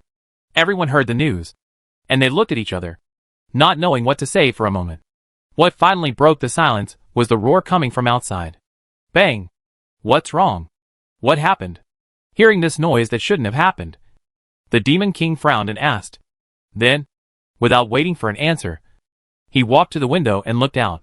However, to the Demon King's surprise, the city outside the window did not seem to have changed at all, as if nothing had happened. And just at this moment, what? Suddenly, a low groan was heard in the banquet hall. The Demon King turned around and saw that the guests attending the banquet and the soldiers in charge of guarding were all wide-eyed in surprise. Their eyes were bulging as if they were about to fall out of their sockets, and their faces were flushed. Everyone stretched out their hands, grabbing their necks or pressing their chests, showing a look of extreme pain. What's wrong? What happened? Seeing this scene, the Demon King was also horrified. Could it be that he was poisoned? Did someone poison him? But the next moment, he immediately knew that this was not the case at all. At this moment, an unimaginable sense of fear descended from the sky and hit the Demon King directly. At this moment, he felt a fear far more terrible than when he faced the Demon King. It was as if even the air was burning, and even his soul wanted to escape urgently, as if it instinctively sensed the coming of destruction. Ouch! The Demon King felt his heart beating violently, as if it was about to jump out of his throat. He grabbed his neck tightly, trying to stop his heart from jumping out. However, his entire soul gradually felt an indescribable pressure, as if he was being squeezed by a huge stone, and his body and soul were slowly and unwaveringly crushed into pieces. What on earth is this? What on earth is going on? There was no way to breathe anymore. The Demon King fell to his knees, like a fish on the shore, and kept opening his mouth. But his lungs seemed to have been completely flattened, and he couldn't even breathe a trace of air. At the same time, his brain began to go blank. The last thing the Demon King saw was a pile of corpses. It was as if it marked the destruction of this country. Squeak! The door to the banquet hall opened. Duanmu Huai walked in slowly with his hands behind his back. Oh! There's still a party going on here. Looking at the dead people on the ground with hideous, twisted faces and wide-open eyes, Duanmu Huai just whistled, reached out, took a grape and put it in his mouth. In fact, this was exactly what Duanmu Huai had caused. Except that he hadn't done anything at all, and was just strolling around. By the way, the aura of fear unfolded. It's that simple. This was like a manual extermination order, with the addition of kicking the door and burning the house. In front of Duanmu Huai's terrifying aura, no one could survive, regardless of gender, age or status. The entire population of the demon country had completely died in extreme fear and despair, and their souls would forever burn in the flames of the tribunal, making their last contribution. After eating the grapes, Duanmu Huai looked around and snapped his fingers. The next moment, a blazing flame quickly emerged, and in the blink of an eye, the entire banquet hall was enveloped in a sea of fire. Okay, let's continue walking. After saying this, Duanmu Huai continued to walk forward unsteadily. Chapter 1100 The Girl's Sadness. The death of the demon clan was silent and hardly attracted anyone's attention. This was also Duanmu Huai's intention, although he could have thrown the Melta bomb directly. Considering that demons and devils had a close relationship, Asmodin might find out something was wrong, so he would rather spend some effort himself. After all, with Duanmu Huai's current ability, if the fear aura was fully activated, it would be enough to cover a country as big as France. In other words, Duanmu Huai could theoretically achieve the rare achievement of capturing Paris before France surrendered. After destroying the demon, Duanmu Huai set fire to the mountain. Looking at the raging fire spreading along the trees on the mountain, he nodded with satisfaction, then turned and left. What Duanmu Huai left behind was a city of death filled with flames and corpses. On the other hand, the students who returned to the royal city were not idle. After receiving Duanmu Huai's letter from Huang Qi and Kumiko, Mary announced that the courtroom would be temporarily closed. Everyone was required to be ready for battle at any time, which surprised the students to some extent. Some people curiously asked Mary what Duanmu Huai had said, but the latter just shook her head and said nothing. But no matter what needs to be done must be done. But even so, it doesn't prevent everyone from discussing it. It's been several days since we came back from Bastion Fortress. Why hasn't the teacher come back yet? Sitting at the table and eating dinner, Kumiko Huangzhen looked at the night scene outside the window and spoke. Yeah, the teacher is not there. It's really a little worried. Kusaka Reina also nodded. Even Haruna-sensei and the others were called back. Something big must be happening. Could it be that you have found a way to go back? Hearing this, Jackian, who was lying next to him, suddenly raised his head and his eyes were shining. Not really. If that's the case, wouldn't it be better for the teacher to just tell us directly? Are you afraid that we might get too excited? Look at the appearance of Mary. It's not very similar. Huang Qianjiomiko recalled that Mary showed a helpless expression after reading the letter, and shook her head. And Mary-san asked us to be ready for battle at all times. Right. If we were going back, there would be no need for us to be so nervous. Makes sense. As she spoke, Kusaka Reina lowered her head and looked at her hands. Reina? What's wrong? No. I just feel that we are still students, but we are already used to fighting. While muttering to herself, Kusaka Reina's expression was quite complicated. When Huang Qi and Kumiko heard this, she didn't say much, but just scratched her face with a wry smile. In fact, there was one thing Kumiko Huangqian did not tell her friends, which was that in the previous fortress defense battle, she finally killed someone. The process was actually very simple. Kumiko Huang was rushing to support other places. Just as she turned the corner of the corridor, a demon soldier suddenly rushed over and chopped at Kumiko Huang. Kumiko Huang reflexively swung her sword, and when she came to her senses, the other's head had been chopped off. Kumiko Huangqian didn't even stop, and hurriedly continued to run forward. After all, the other side was being attacked by a large army of demons, and if she couldn't catch up, something would be wrong. After everything was over, Kumiko Huangqian recalled it. But her heart was also very complicated. It was not that she felt complicated about killing people. On the contrary, Kumiko Huangqian found that she did not seem to have any resistance or guilt about such things. She always thought that killing people was a very serious matter. But perhaps because she killed too many demons and monsters in Bastion Fortress, Kumiko Huangqian was numb to it. Of course, She would still feel sad about the casualties of her own soldiers. But she did not dare to kill anyone because of this, which made Kumiko Huangqian feel a little complicated. She now somewhat understood what Mary meant when she said I didn't think of anything at that time. The same was true for Kumiko Huame. Unlike in comics or novels, where one has to do a lot of mental preparation and convince oneself when facing a sword. When Kumiko Huame saw the other party stabbing at her with a sword, her instinct was to chop off the other party's head with one sword. As for whether she would kill, or whether she should kill, these thoughts were completely forgotten by her at that time. Kusaka Reina is a barrier master. Her main job is defense, so she won't attack. But as a hero, Huangqian Kumiko has to fight on the front line. What's wrong? Kumiko? No. Nothing. Hearing her friend's question, Kumiko Huangqian shook her head. Then she finished her dinner in 2 or 3 bites and stood up with the plate. Then I'll go out for a walk. After saying this, Kumiko Huangqian turned and left. After cleaning up the dishes, she came to the end of the first floor of the church. Where was Mary's room? Looking at the closed door in front of her, Kumiko Huangqian took a deep breath, then reached out and knocked on the door. Soon, Mary's usual voice was heard from inside. Come in. I'm sorry to bother you. As she spoke, Kumiko Huangqian opened the door and walked into Mary's room. Mary's room gave people a very simple and quaint feeling. It was not particularly luxurious, but it had a very calm and elegant feeling. She was sitting at the table at the moment, drinking tea and writing something.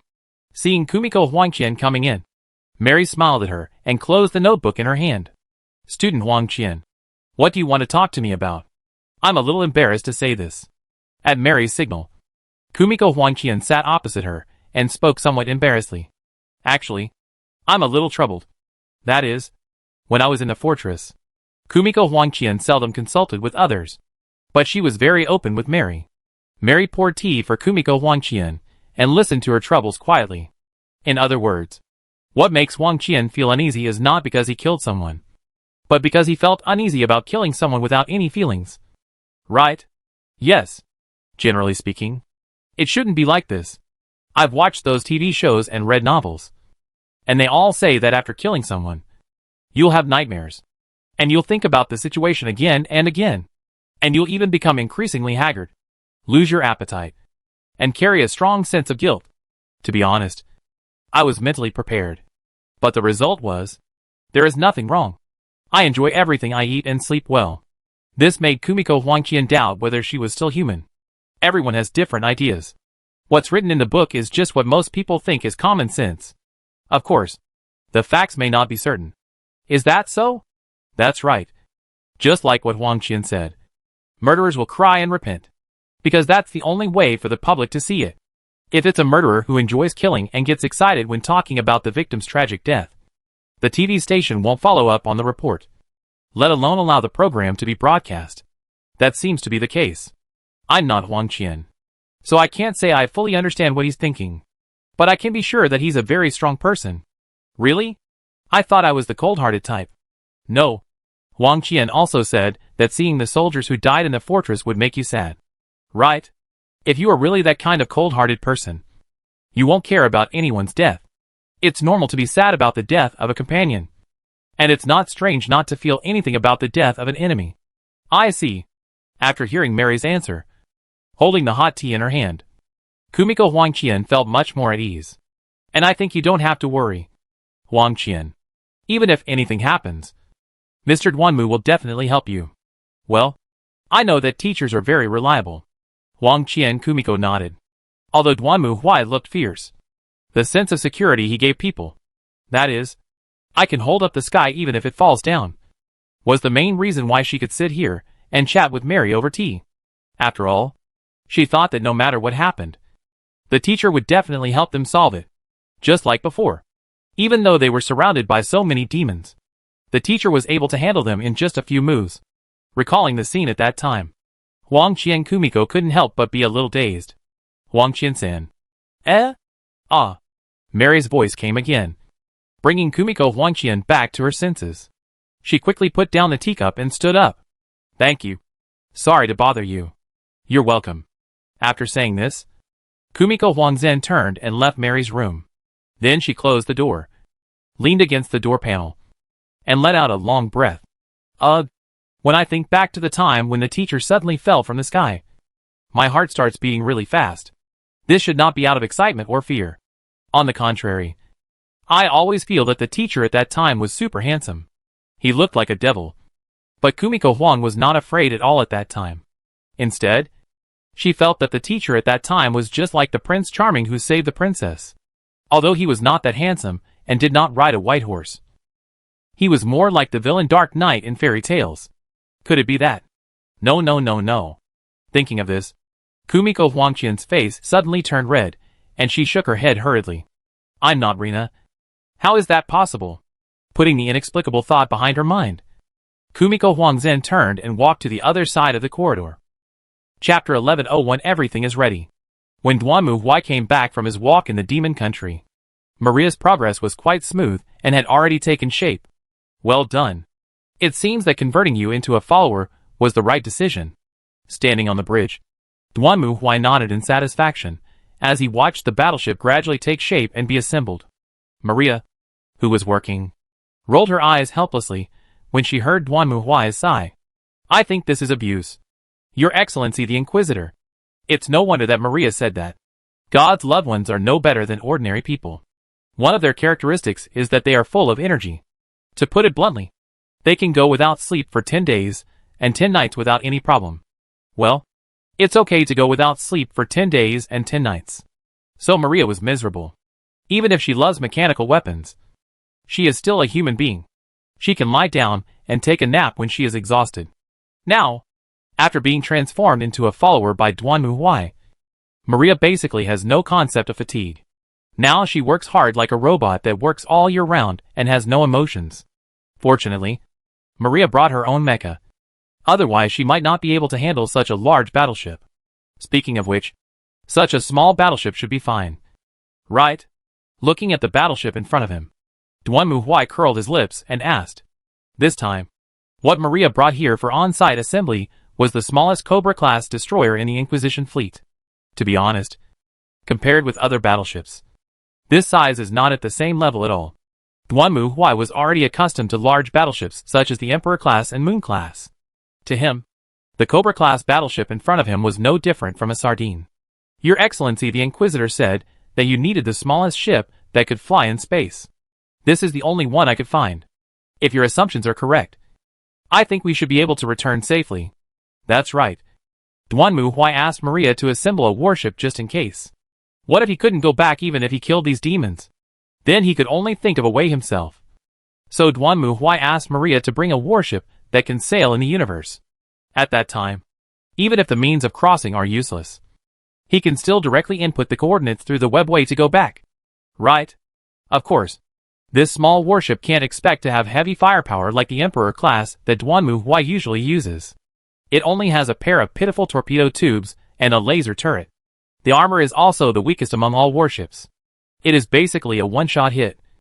Just like the assassin in the RPG game, specializing in assassination and sneak attacks. If it comes to a head-on battle, it will be killed instantly. So Duanmu Huai actually doesn't like this battleship. He believes in tough and durable ships that can withstand heavy attacks, rather than the Cobra-class ships where it's either you or me. In other words, these are still not as good as warriors. There was nothing he could do. After all, time was limited, and the things Maria could bring were also limited. If he had a year or two, Duanmu Huai wouldn't mind building a bigger one. By the way, although the Cobra class is the smallest warship of the Inquisition, it is also 1 kilometer long. Fortunately, Maria was well prepared. She directly pulled a ready-made Cobra class, cut it into parts, and put them in the space pocket, just like those modular houses. When she took it out, she just needed to find a place to assemble it. Of course, you don't have to think about the decoration inside. Just make sure it's usable. So, what's going on now? It's basically assembled and ready to go. Very good. Hearing Maria's answer, Duanmu Huai nodded with satisfaction. Then, let's get started. Judge, please let me rest for a while. How do you sleep at your age? I haven't slept for 5 days. In the end, Duanmu Huai let Maria go and rest first. After all, one can't squeeze his own people too hard. Right? Maria thanked him profusely and went to rest. But Duanmu Huai didn't have the time to spare. He only had one thing to do next, which was to kill his way up Mount Arete. Mount Arete, home of the World Stone. This place was guarded by the barbarian tribes for generations, and they built a solid fortress here to protect the existence that created the entire shelter. But when the demon army came fiercely, even the brave and fearless barbarians were eventually defeated by these terrible HL demons. However, the barbarians' bravery was ultimately defeated by the devil's cunning. Their courage, faith, and walls were enough to resist all enemies from outside. But they could not resist betrayal from within. When the city gates that were large enough to keep out any enemy were opened and the demons swarmed in, the barbarians' fate was sealed.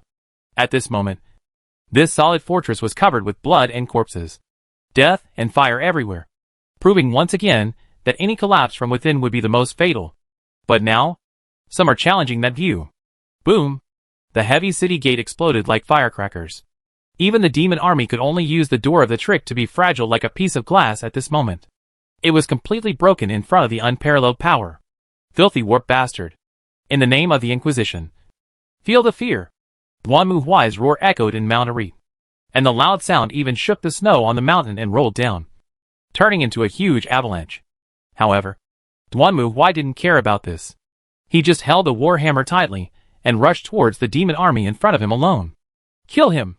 Seeing that the human in front of them dared to rush over alone, the demons were furious. They roared angrily and rushed towards this foolish man. But to Duanmu Huai, these demons posed no threat at all. Drink! He raised his warhammer high and smashed it on the ground. Then he saw a powerful shockwave spread out in a fan shape, directly blasting away all the demons in front of him. Flashing lightning also broke out at this moment, turning into a big net that turned all the demons who dared to touch it into charcoal. Of course, the demons would not stop for such a small matter. They continued to move forward, trying to stop Duanmu Huai. But it was meaningless. Duanmu Huai didn't even pay attention to them. He just clenched the warhammer and strode forward. Then he saw the demons that were enough to drown Duanmu Huai flying into the sky like an exploding tide. And Duanmu Huai just kept moving forward, turning into a 70-yard out-of-control truck, galloping at an unwavering speed. Stop him now, you bunch of rubbish. At this moment, at the back of the battlefield, an extremely fat demon was waving a whip in his hand and whipping his subordinates. Let them rush forward, it shouted at the top of its lungs, while staring at the battlefield in front of it.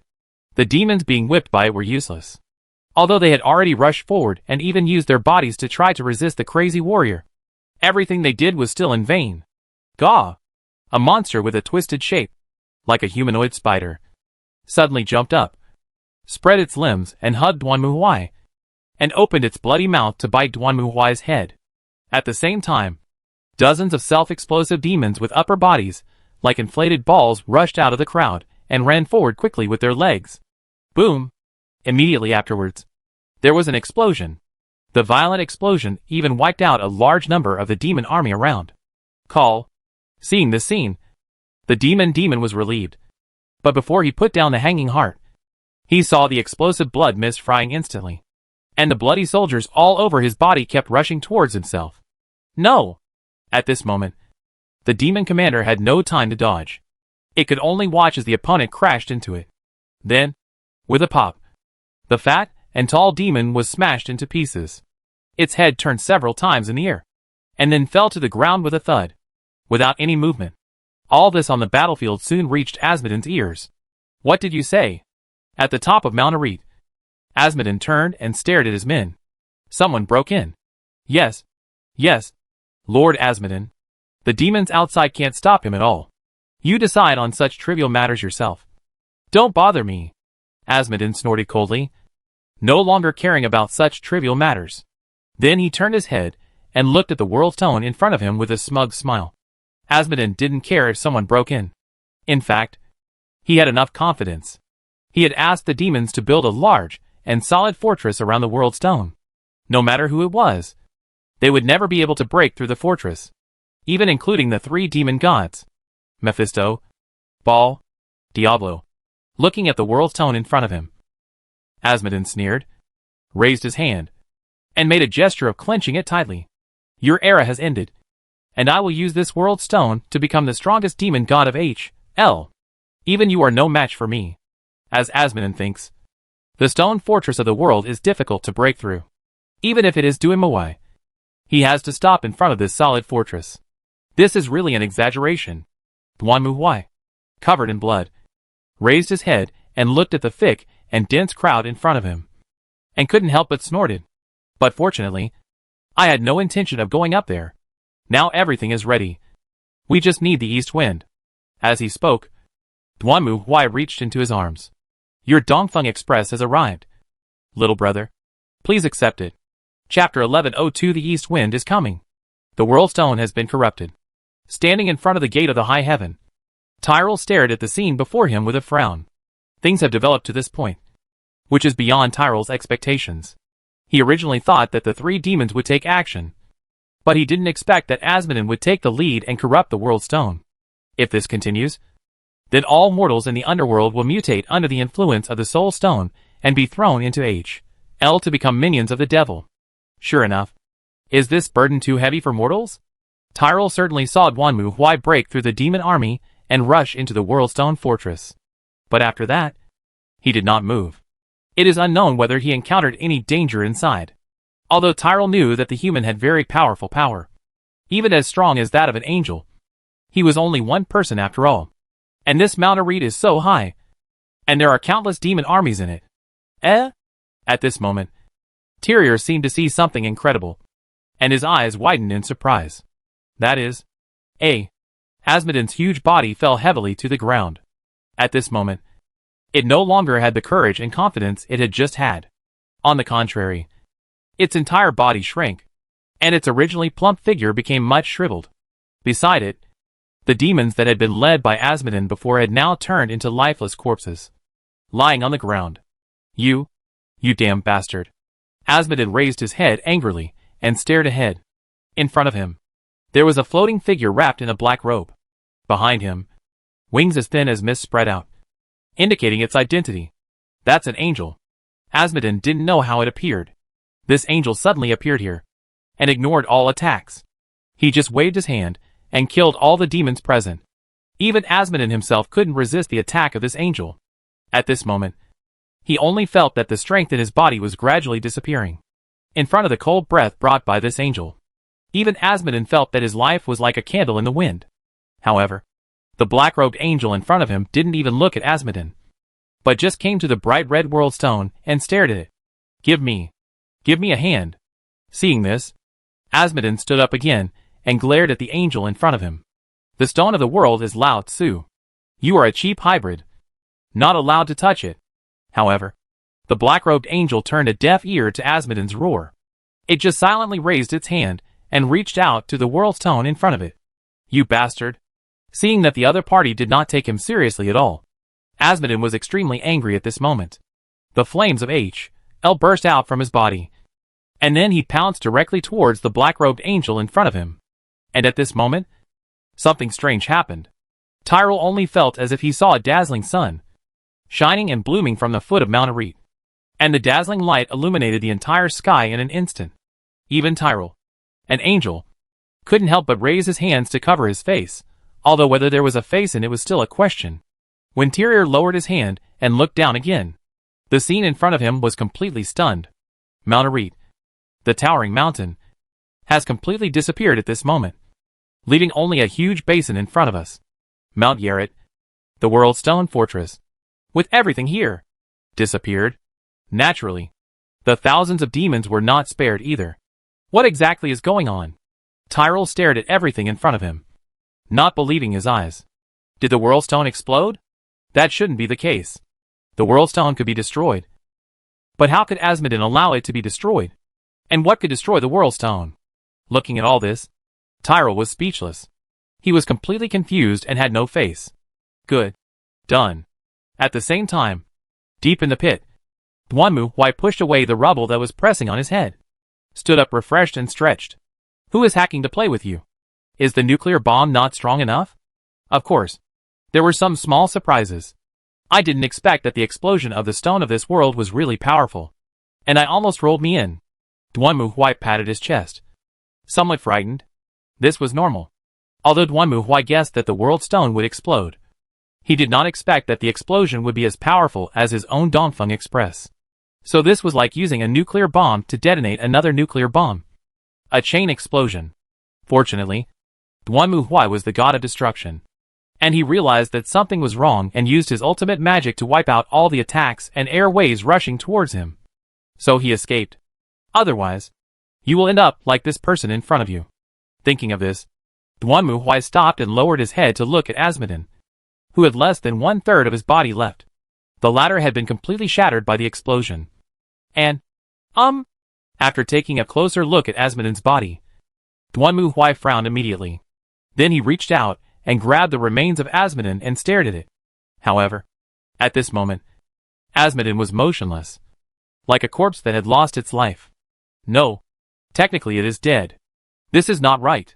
Duanmu threw away the remains of Asmodin and looked around carefully. He was sure that he had sensed Asmodin's soul before. Moreover, an explosion of this magnitude could not have completely killed Asmodin. So where did its soul go? Duanmu didn't think that Asmodin was dead. The reason was very simple. The system didn't give any killing prompt at all. Is there something wrong with the card? What should I do? Contact the GM to reset it? Duanmu thought for a moment, scratched his head, and shrugged his shoulders. Forget it. Just pretend nothing happened. After all, Asmodin was just a bonus. His main goal this time was the World Stone. Since the World Stone had been blown up, his mission was accomplished. Asmodin, if he's not dead, then he's not dead. Losing one of the 4 heavenly kings is not a big deal. He can just get it back from the 3 demon gods. He is not the kind of obsessive-compulsive person who must get the achievement of killing all enemies.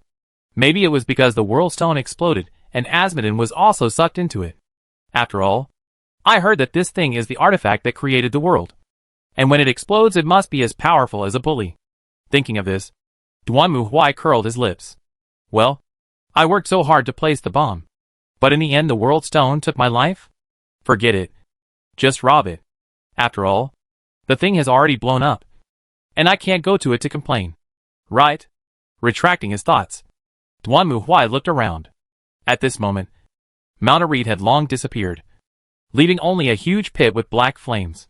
No, this level should be called a basin. From now on, let's call this place Arid Basin. Okay, I'm done. Ready to go back and rest. Duanmu turned over and stretched his waist, and then left straight.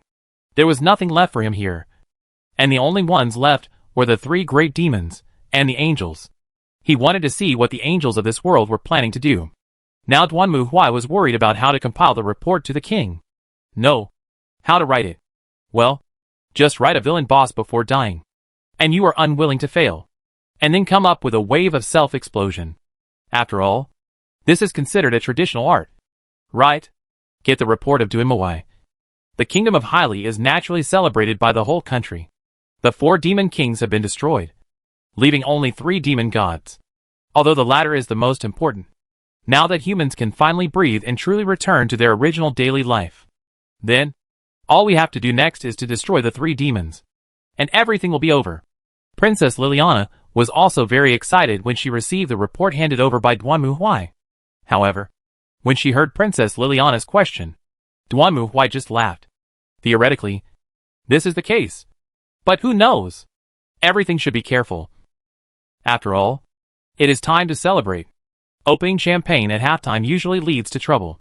Although it is not impossible to win, it will be more tiring for Duanmu. It's like in an RPG game, where you can find the NPC, and he will open the door for you. But when you get there, you find that the NPC can't stand the loneliness and runs out to play, and is captured by the villain halfway. So you have to rescue the NPC. But after the NPC is rescued, he says that the key was taken away by the villain B. So you have to find the villain B again, and then you go back in a big circle just to open such a broken door. In fact, if you, the idiot NPC, didn't run around, wouldn't you not have to waste so much time just going there and opening the door? So Duanmu hates popping champagne at halftime the most. But unfortunately, others seem to have different opinions on this. Not only did the Kingdom of Hylig hold a grand national celebration, but the students also wanted to hold a banquet to celebrate. Although Duanmu disagreed. Mary said that this could be considered a celebration of the student's return from Bastion Fortress alive. So he could only nod and agree. Now I just hope it won't be like those comic novel games, where the villain boss has nothing better to do, and has to come out to ruin the party when others are singing, dancing and having a party. Chapter 1103 The eve of the celebration. The day before the celebration. The capital was already packed with people, and filled with a joyful atmosphere. The Church of the Court of Inquisition was also filled with a happy atmosphere. Arrange the things over there. Tablecloth? Where is the tablecloth? Has anyone seen my apron? In the restaurant and kitchen in a corner of the church. Students were busy, and each of them looked very happy. This is no wonder, although the ceremony is tomorrow. Duan Muhui said, after returning, that we celebrate our own things, and it has nothing to do with them. So he let the students prepare for it themselves. And the students were also very happy and enthusiastic. Since most of them are girls, they are mainly responsible for cooking in the kitchen or setting up the restaurant. As for the physical work, it is naturally left to the few boys. Alas, this is the sadness of men in liberal arts classes. To others, a few boys surrounded by a large group of girls is simply an ideal harem. But you will never know what it is really like until you get in. Right now, in the kitchen, several girls were processing ingredients and discussing the dishes. What exactly are we going to do? Curry. Right? No one has eaten curry for a long time. I found some spices very similar to curry in the market here, so I bought some. Are you sure it tastes like curry? Last time I went to buy spices, I thought they were yellow granules like pepper. But they turn out to be sweeter than sugar. The spices in this world are completely different from what we have seen. I wanted to make a cake, but the flour in this world is completely different from what I've used before. And I can't find any good baking powder. Speaking of eggs, they are not available for sale here. Only the nobles have a special supply of them. And they are small eggs.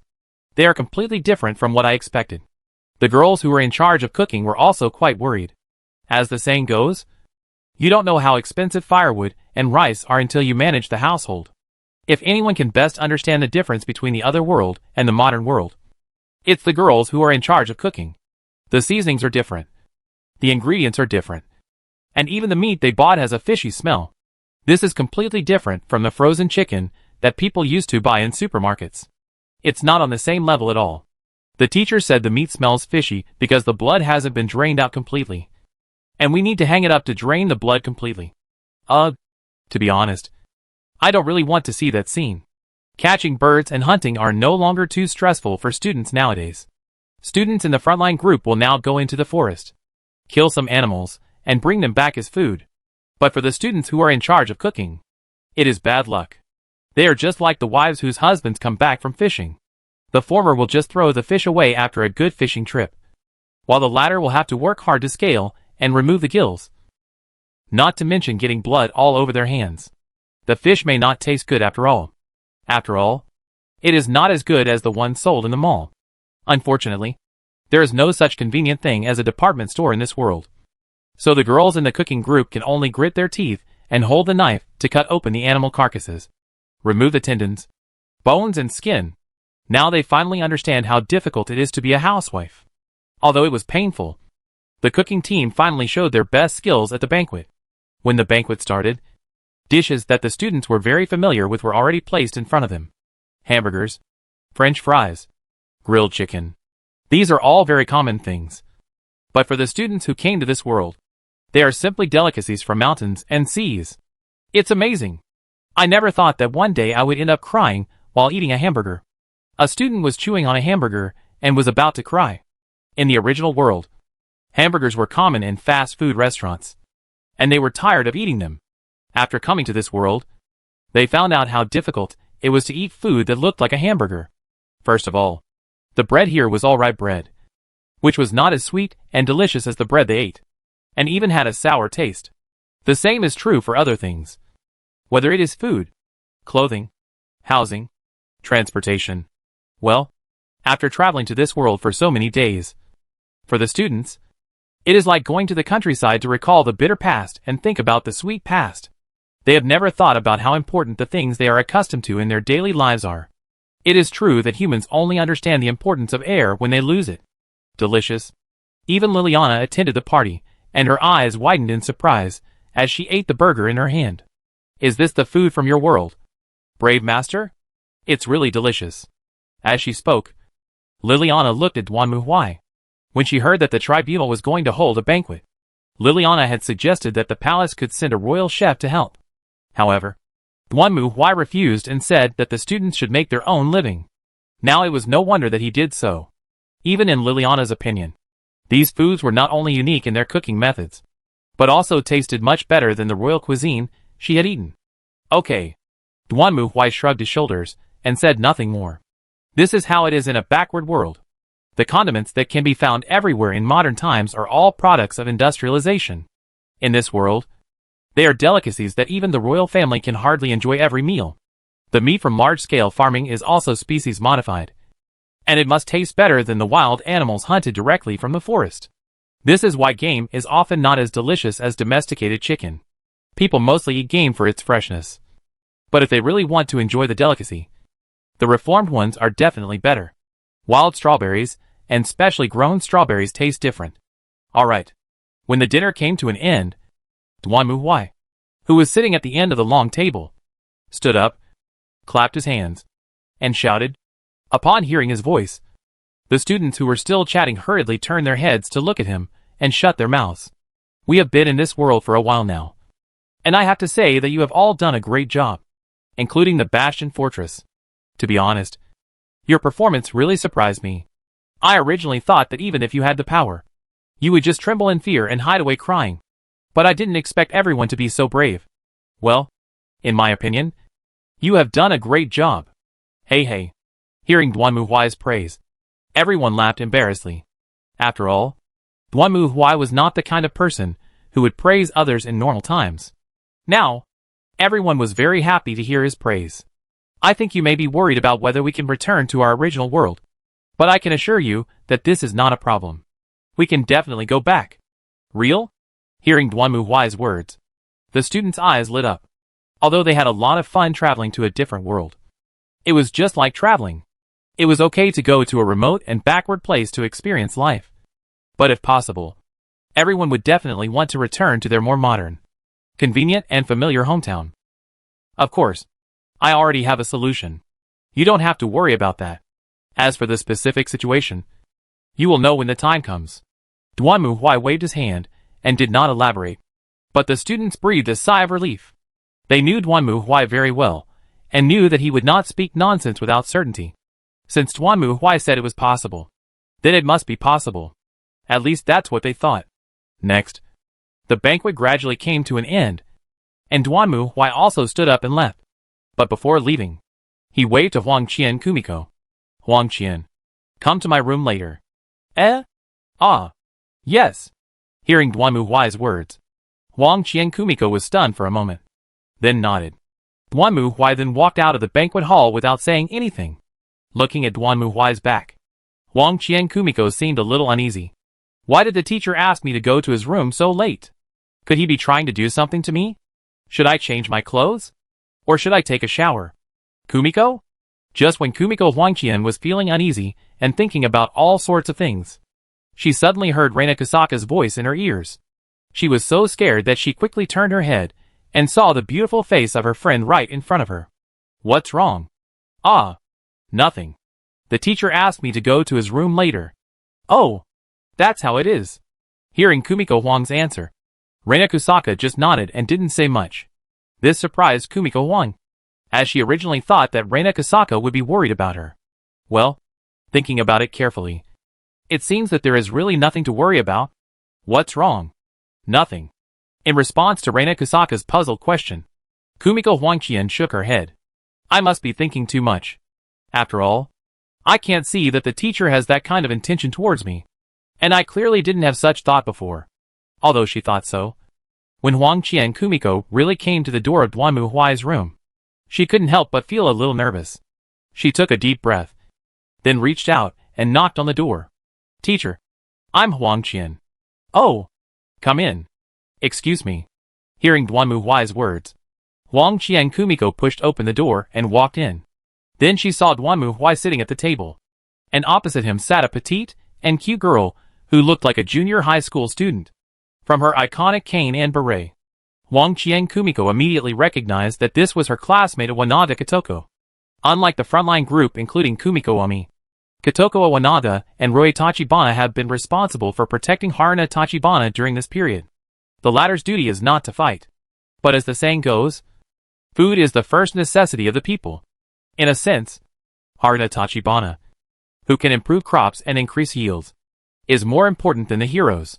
After all, once the demon is destroyed, the hero will be useless. But people can't go without food for a day. Because of this, unlike Kumiko Huangqian and others who fight on the front line all day, Tachibana Haruna and others have been staying in the rear to increase agricultural production. It is not dangerous. Of course, if it simply means being attacked by demons. The problem is that the danger facing Tachibana Haruna and the others does not come from demons. All in all, this is the situation. To be honest, it's a bit tricky. Iwanada Kitoko also finished her report and looked at Duanmu Huai with a smile. And the latter nodded slightly. To be honest, Duanmu Huai didn't have a deep impression of Iwanada Kitoko before because he didn't have much contact with her. But he had to admit that after listening to her report this time, Duanmu Huai found that this little girl was very good at observation. According to Iwanada Kitoko's report, the kingdom of Heilig always wanted to keep Tachibana Haruna. And the reason was naturally because of her land yield increasing technology. For this reason, the kingdom of Heilig spent a lot of money. And all the men sent to protect Tachibana Haruna were the kind of handsome guys who could be the protagonists in Otome games, such as sunny types, warm-hearted types, and ruffian types, which made people dazzled. In addition, whenever they arrive at a territory, the latter will send out their sons or hold banquets and dances to lure Tachibana Haruna into the trap. To be honest, although this is not as bloody as the front line with swords and shadows, it is no less dangerous than the front line. After all, Huang Qian Kumiko and the others are still smart. But Tachibana Haruna, to put it nicely, from the fact that she easily attracts scumbags, it can be seen that this teacher is probably not very smart. So much so that Iwanada Kitoko and Tachibana Rui had to put in a lot of effort to serve as her guards.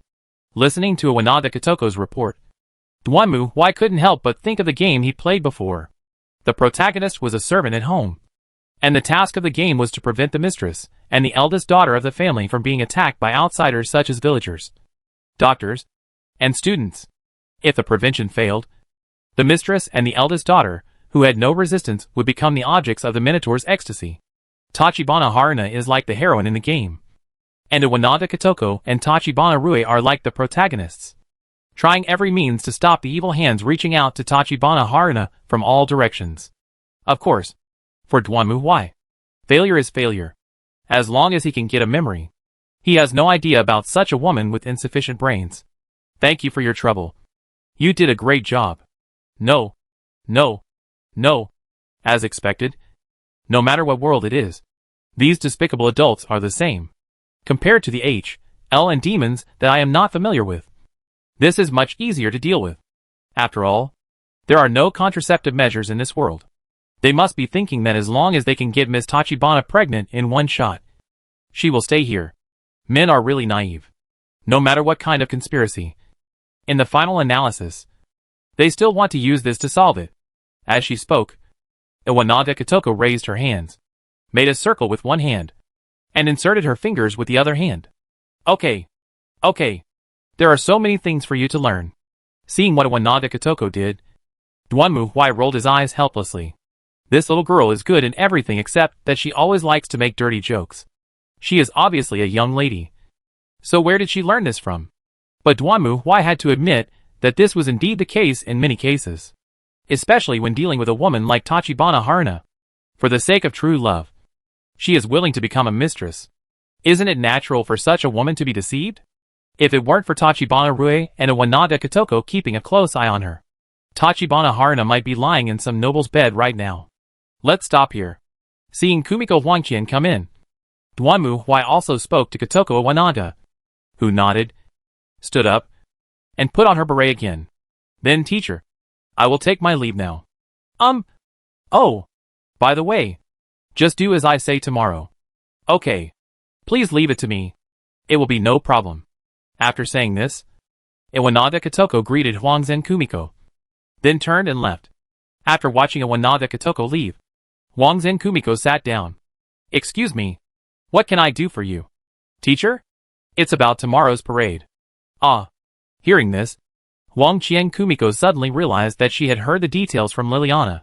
They would also participate in tomorrow's celebration. Duanmu Huai would be the hero who destroyed the Demon King, while she and the others would be the heroes who protected the Basting Fortress. They would go around the city along King Street during the parade and receive the cheers and praises of the people. Duanmu Huai was not interested in this, but the students were quite interested. Are you ready for tomorrow? Well, we decided to wear uniforms. After all, in Japan, students generally wear uniforms in formal occasions. Oh, that's how it is. Duanmu Huai nodded. That's easy. I want you to be fully armed tomorrow. Hey! Do you want to be fully armed? Wang Qian Kumiko was a little surprised to hear Duanmu Huai's words.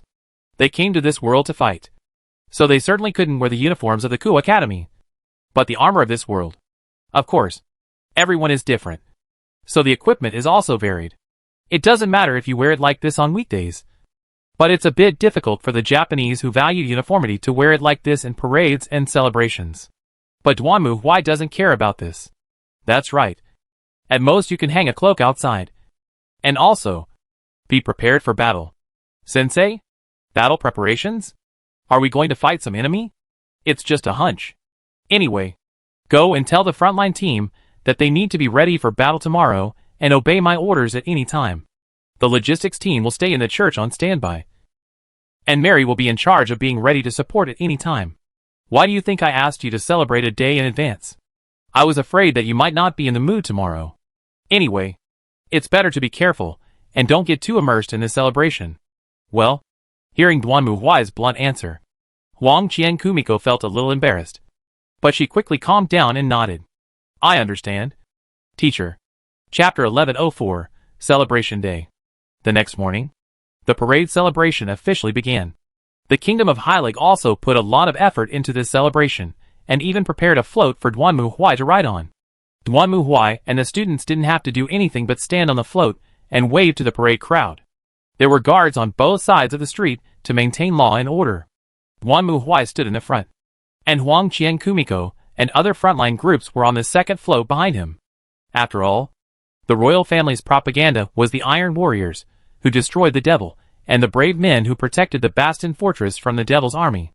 There were no television or newspapers in this world, so distinguishing them would make it easier for the public to know who was who. Of course, most of the people came for Duanmu Huai. Although Duanmu Huai deliberately did not wear a helmet, it did not scare these people. On the contrary, after seeing Duanmu Huai's vicious face, they cheered even louder, filled with a sense of security that only such a person can destroy the devil. This is a rare time when Duanmu Huai will not be afraid of others. But why did he feel something was wrong? The teacher is so popular. Looking at the back of Duanmu Huai, who was being sprinkled with flower petals by the people in front of him, Wang Qian Kumiko couldn't help but sigh. And Kusaka Reina nodded. Yes, maybe it's a rare time for a teacher to be popular. Reina, if you say what you just said in front of the teacher, I can't guarantee that you will survive. I know. That's why I'm saying it now. Although most people went there for Duanmu Huai, it did not mean that the students were unwelcome. On the contrary, to their surprise, many citizens expressed their gratitude and gave them flowers. Thank you. Thank you for saving my father. I heard from my husband that if it weren't for you, he would have died there. Thank you. That's right. There are many people in the royal city who have a deep relationship with Bastion Fortress, and many of them have children, husbands or brothers fighting in Bastion Fortress. If it weren't for the students fighting, many of them would probably die. Considering the presence of the saint, most of them can be saved even if they die as long as they are not completely cold. Because of this, there are many citizens who are grateful to these students. After all, the concept of destroying the Demon King is too far away for ordinary people. But the safety of their family and friends is closer to them. Hearing everyone's thanks, the students felt a little embarrassed, but some of them waved at everyone proudly. The scene looked a little chaotic, but at least it still looked very cheerful. There should be no problem. As time passed, the parade was about to end. Wang Qian looked at Duanmu Huai's back and touched the hilt of the sword at her waist. Although she had asked everyone to prepare for the battle as Duanmu Huai said, there seemed to be no problem at the moment. It was true that the whole royal city seemed very happy, but there seemed to be no signs of fighting. Besides, it is impossible for the demon army to come here. After circling the city, they arrived at the destination, which was the sacred mountain where the church was located. According to the next process, the Pope who summoned them to this world would be here, in front of everyone, to reward the warriors who protected humans and repelled demons. And then everyone could eat and drink. At this moment, the old Pope was indeed standing on the altar in luxurious clothes, looking at the float in front of him. Then he raised his hand and shouted, "Brave warriors! You did it! You destroyed the demon king that was wreaking havoc on the world. You even repelled the invasion of the demon army. Your achievements will be passed down. They will never be forgotten. In the name of the Pope." Boom, boom, boom. However, before the Pope could finish his words, a thunderous roar suddenly sounded, interrupting his words. Hearing this sound, everyone was also startled. They hurriedly raised their heads and looked in the direction of the sound. Then, they saw that the blue sky in front of them seemed to be torn apart and a crack appeared. On the other side of the crack was a pure white gate located on the top of the clouds, and countless tall towers. The highest heaven. The angel has appeared. Seeing this scene, the people below screamed, knelt down on the ground, raised their heads, and looked towards the sky with excitement. Seeing this scene, the Pope's expression changed slightly, and he exchanged glances with Duan Muhuai. These ordinary people might have thought that this was the god showing up to reward the brave. But they knew very well that angels didn't care about the life and death of humans at all. It was the Pope who used up all his strength to summon Duan Muhuai and others to this world. In this process, the angels didn't contribute at all. So now, they come out. Are they here to pick peaches or to cause trouble? Duan Muhuai looked at the entrance in the sky, silently reached out his hand, and clenched the war hammer. At the same time, hundreds of angels emerged from the sky, floating in the sky and overlooking the city below. At this moment, the citizens were still immersed in the joy of seeing the angels, and many even believed that this was a sign of human victory. But the next moment, a voice suddenly rang out. "Foolish mortal." A majestic voice emerged and echoed over the royal city. "We once had good intentions towards you and thought you were trustworthy. But now, you have strayed from the path we hoped for. The crimes you have committed are unforgivable. Destroying the world stone is an intolerable sin. Therefore, I hereby sentence you to the end of humanity. You have no future." Along with the archangel's pronouncement, the angels raised their hands, and golden spears emerged from their hands. Then the angels suddenly shook their heads and threw the spears of light directly into the royal city. "Protect the royal city." Before the others could react to what was happening, Duan Muhuai had already shouted loudly. Hearing Duan Muhuai's order, Wang Qian Kumiko was also stunned and quickly reacted. "Reina! Coterie! I know. Leave it to me." "Okay." Hearing Kumiko's call, Kusaka Reina hurriedly stood up, and Coterie Yusei came to her side, stretched out his hand, and put it on Kusaka Reina's body. And then a white light instantly enveloped Kusaka Reina. Kusaka Reina also raised her hand and aimed at the sky. "Strengthen." The barrier is deployed. Following Kusaka Reina's call, a huge translucent barrier appeared in an instant, completely covering the royal city. The spears thrown by the angels hit the barrier heavily, and huge fireballs burst out. It can be imagined that if these spears of light hit the royal city, the entire city would probably become a sea of fire. Eh? At this moment, the citizens also reacted and immediately screamed and ran away. Although they had not yet figured out what had happened, they were sure that these angels had no good intentions. I knew these bastards couldn't stand loneliness. And it turns out to be true. Looking at the angel in the sky, Duan Muhuai's face showed a cold murderous intent. He destroyed the world stone, which meant that the suppressed power of humans in this world would be restored again. In a few generations, humans would become the race that even angels and demons feared. So what do the angels plan to do? Will they absorb and unite humans? Or will they simply cut off the roots and wipe out all humans before they have fully recovered their strength? It now appears that the angel chose the latter, and their fate is also determined.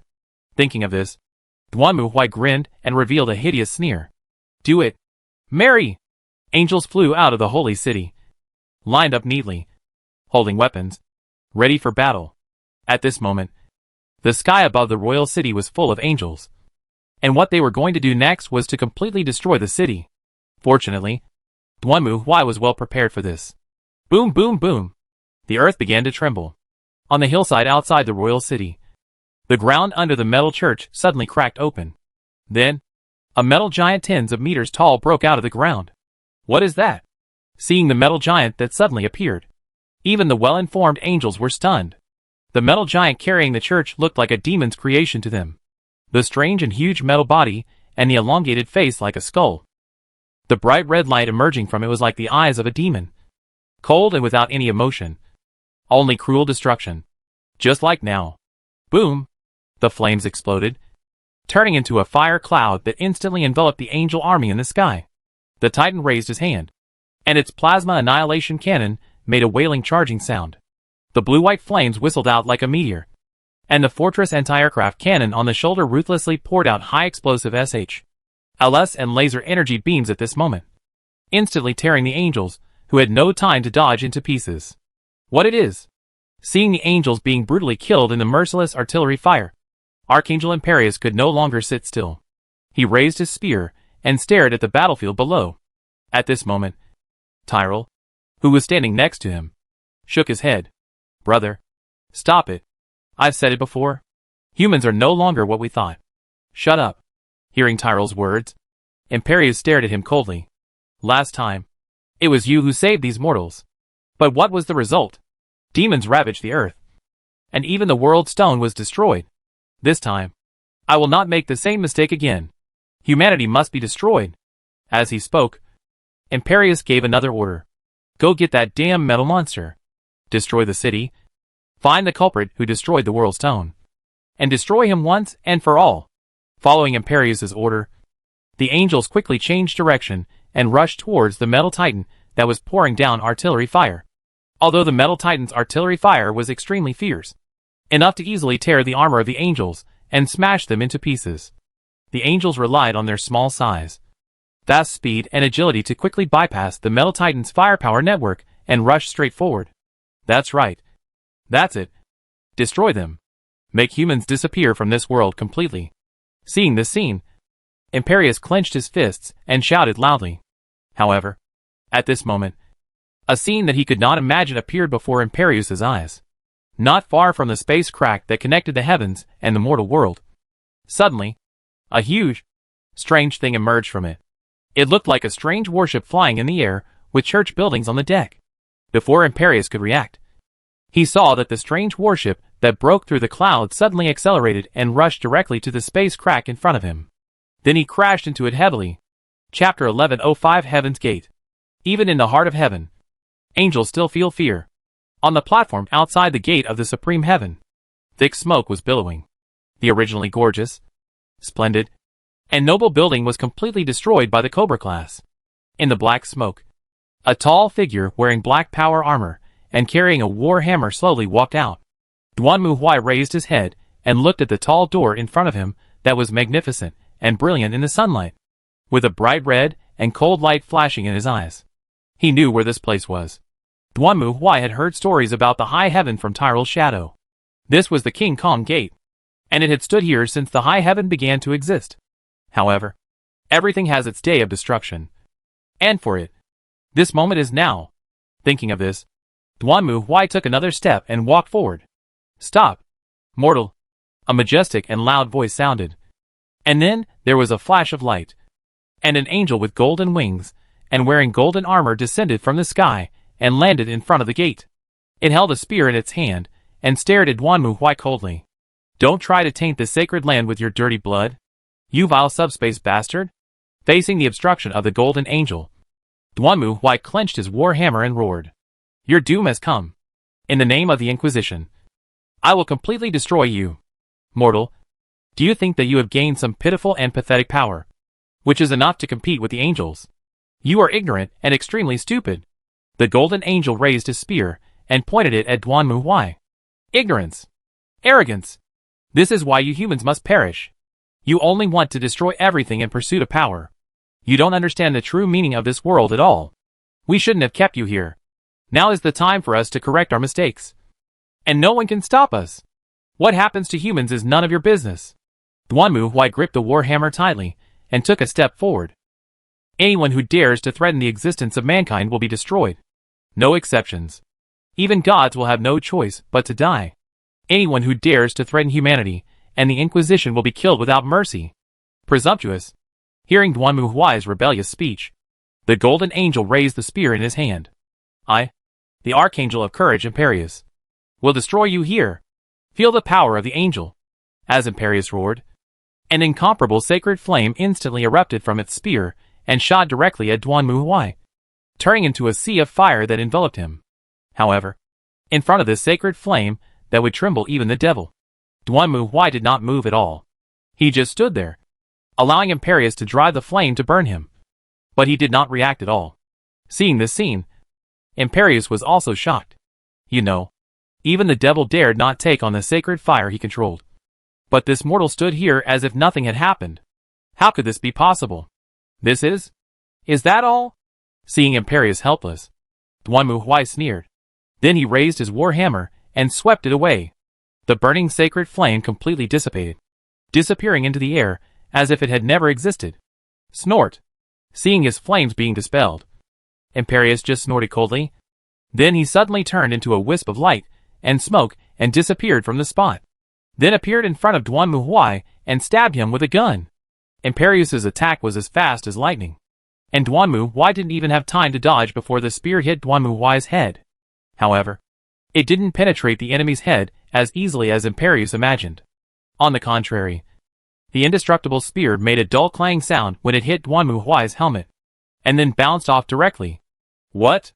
Imperius obviously had no idea that his weapon could not even break the opponent's defense, and he was stunned at this moment.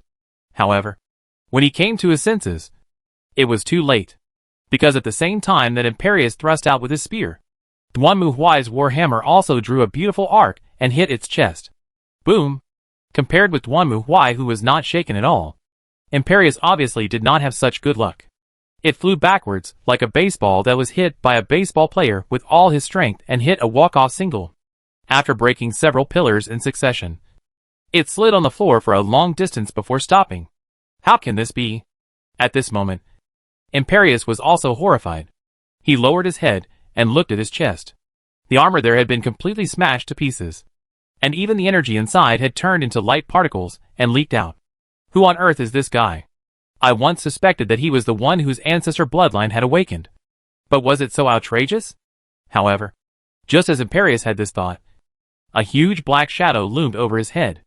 Looking up, he saw Duanmu Huai in the air, holding a thunder hammer, and smashing it down at Imperius. Woo! At this moment, Imperius had no way to avoid it, and could only raise the spear in his hand to block the hammer that was swinging towards him. However, click! The incomparably hard divine weapon broke instantly like a fragile match the moment it came into contact with the thunder hammer. Then, accompanied by the shining light and the blast of air, the ground suddenly began to tremble, and the platform centered on Duanmu Huai even sank directly. Boom! Dust flew everywhere, and debris covered the ground. Duanmu Huai raised his head while holding the thunder hammer that had smashed deeply into the platform. Sure enough, you're the only one that's pretty fast. At this moment, Imperius was half kneeling in front of the King Kong gate, covered in wounds. Just at the last moment, it used flash to dodge Duanmu Huai's attack, and barely escaped. If it was a moment later, it would have been finished with the broken spear in its hand. But what if you run fast? Duanmu Huai stood up and stared at Imperius coldly. There were many players in the game who were faster than him, and there were also players who played the Assassin's Court with explosive attacks and paper defense. But Duanmu Huai never paid much attention to such players, and the reason was very simple. Even if I miss when I hit you, it doesn't mean you won't be killed. Right? Like this. Duanmu Huai suddenly jumped up, and at the same time, the burning black smoke behind him instantly swelled up and then exploded. Then the bow of the Cobra-class destroyer emerged from it, and the black hole of the torpedo launch port was now aimed at the King Kong gate in front of him. Since your single attack misses, how will you respond when I use the map cannon? 2 Gustav Starburst torpedoes were fired from the launch tubes, and then, under the desperate gaze of Imperius, they slammed heavily into the King Kong gate. The shining, sun-like light enveloped the entire sky. The violent bombing and flames carried the shock wave all the way forward, and the surrounding sea of clouds was also dispersed by the ruthless shock. The explosion sounded like the sound of a horn of destruction filled the sky, bringing a mournful cry like a death knell to the world before us. No one could stop them in the face of such a powerful force. The flames of war roared and swept away everything in front of them. The angels didn't even have time to react before they were swept into the extremely violent explosion and disappeared one by one. When the light faded, the Vajra gate that had stood here since the existence of the supreme heaven had completely disappeared, leaving only a dilapidated ruin. The towers behind that were originally used to show the majesty of heaven were now incomplete, emitting billowing black and bright red flames, like a blazing HL, burning and completely tainting this pure white holy land. It was like an elegant and noble lady who had been beaten and ravaged mercilessly, and had long lost her noble temperament. Her gorgeous dress had been torn into tatters, and her snow-white skin was covered with bruises from struggling and being beaten. Her pretty face was also bruised and swollen, with swollen cheeks, and looked extremely miserable. It's as pitiful as a victim of violence, who fights back desperately, but is still knocked to the ground by a slap in the face. But for Duanmu Huai, this is not the end, but just the beginning. Run away? Or dead? Never mind. It doesn't matter. Duanmu Huai glanced around, and did not see any trace of Imperius. It seemed that the Archangel of Courage was not as courageous as he said. However, Duanmu Huai didn't care. The high heaven ends here. In the name of the Inquisition. Accept the destruction I bring. Duanmu Huai naturally had an idea of how to deal with the Supreme Heaven. He had long known from Tyrole's shadow the core of the Supreme Heaven, which was the Crystal Dome. It was the foundation of the entire high heaven, and angels and all bright beings were born from the Crystal Dome. Similarly, the H.L. where the demons are located also has something similar, called the Abyss Furnace.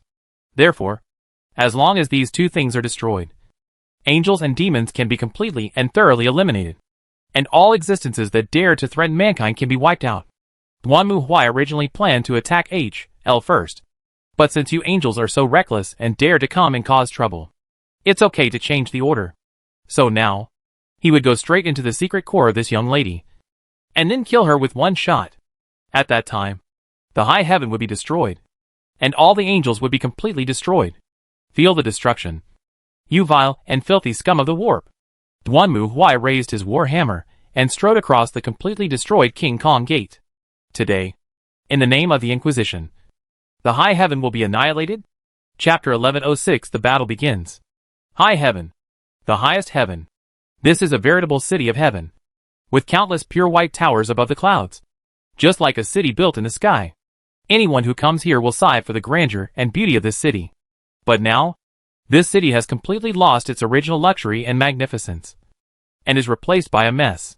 There was only one person, but he brought unimaginable shadow of destruction and burning flames to the entire supreme heaven. Stop him! Stop! Mortal, the high heaven is not a place you can invade at will. Angels holding spears spread their wings and descended from the sky, rushing straight towards Duanmu Huai. Trying to use their bodies to block the demon that was wantonly spreading destruction was not a metaphor, but a fact, because every time Duanmu Huai took a step forward, when his feet stepped on the ground, the originally pure white floor would crack, and then the dark flames of death would emerge from it, spreading to the surroundings like a lit fuse. No matter what kind of building or decoration it is, once it is contaminated by these flames, it will begin to gradually collapse. In other words, Duanmu Huai is actually destroying this paradise. For angels, this is absolutely intolerable and unforgivable. However, Duanmu Huai never thought of asking them for permission. Ever since they said they wanted to exterminate humans, the Supreme Heaven had already been the enemy of the Tribunal. Since they were the enemy of the Tribunal, they would naturally have to be completely destroyed. Not to mention that these angels were not even subhumans, but were some kind of energy life forms. They were pure aliens in the Tribunal. Then, there is only one answer. Drink. Facing the angels rushing towards him, Duanmu Huai mercilessly swung his hammer, and the air wave immediately knocked the angels away. The latter flew back at a speed several times faster than when they came, and then crashed into the building behind them, screamed, and turned into beams of light and disappeared. The armor on their bodies became a pile of broken copper and iron scattered on the ground because they lost their owners. To be honest, this thing really looks like a red-letter warrior. After taking a glance at the armor on the ground, Duanmu Huai quickened his pace and continued forward. After all, I'm afraid it will be a headache down there too. In fact, just as Duanmuhui thought, even as he went deeper into the high heaven, the chaos in the royal city continued. The citizens who were just enjoying the celebration had no idea that the angel they worshipped would actually try to destroy them. And they were completely panicked. Although the guards tried their best to maintain order, the shock of having their face shattered, and even seeing the angel they believed in trying to kill them was naturally unimaginable to the people of this world. On the contrary, the students were trying their best to evacuate the crowd and resist the attack of the angels that had passed through the barrier. Thanks to Duanmuhui's request that they prepare for battle in advance, the students were now fully armed. Besides, they had no special feelings for the religious beliefs of this world, and they would not fall into an irreversible panic like other people, but instead became the most reliable help. At the moment, the barrier cast by Kusaka Reina still covers the sky above the royal city steadily to resist the light spear bombardment of the angel army. With the magic blessing of the Saint of Koryu, it is not a problem at present. At the same time, the tall steel giant is still pouring firepower over the city mercilessly, fighting with the angel army. Thick smoke, violent explosions, and the collapse of faith. The royal city was in chaos. Of course, in addition to this, some angels broke through Kusaka Reina's barrier and attacked the royal city. Of course, most of their attacks were blocked by the students. Why? Why? Angel, kneeling on the ground, watching the angel in front of him wielding the sharp blade in his hand and ruthlessly killing the people in front of him. An old man knelt on the ground, muttering to himself with tears in his eyes. Why are you trying to destroy us? What did we do wrong?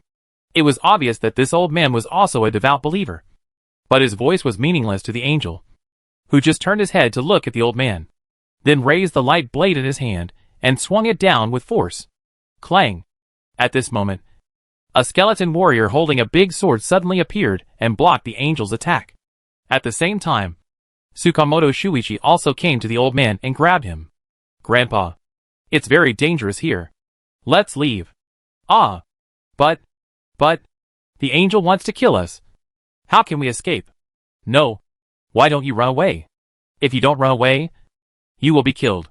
Hearing the old man's words, Tsukamoto Shuichi was speechless.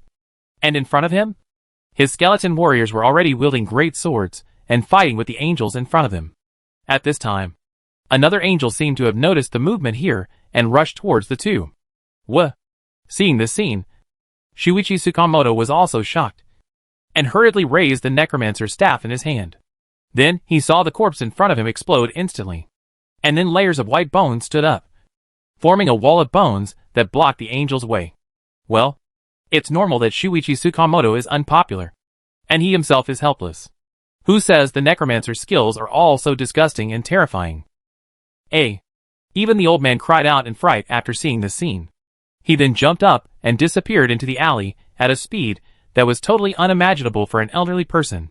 It would be more accurate to say that he was scared away by Shuichi Tsukamoto's necromancy rather than trying to escape from the angel.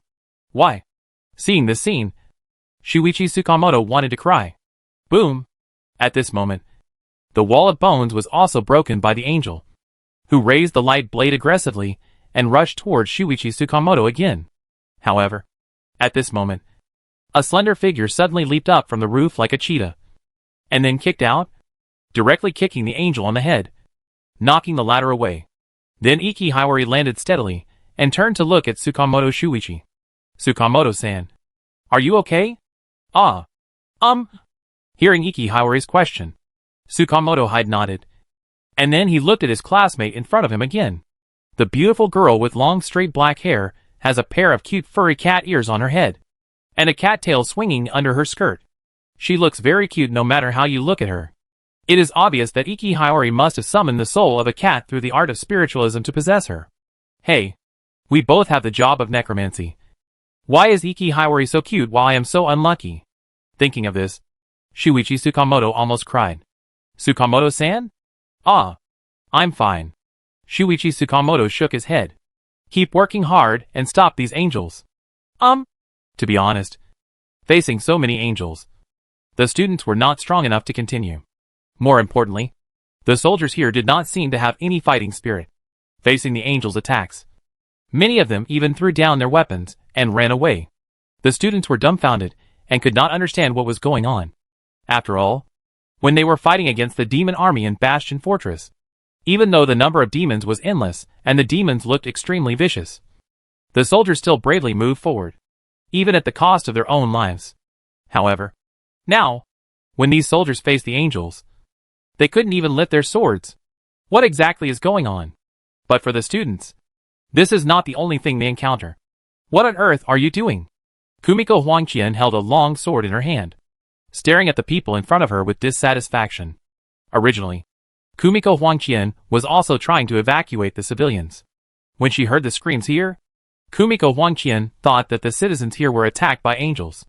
Unexpectedly, when she arrived, she found that these soldiers and citizens were holding weapons and were about to attack some people who had no ability to fight back.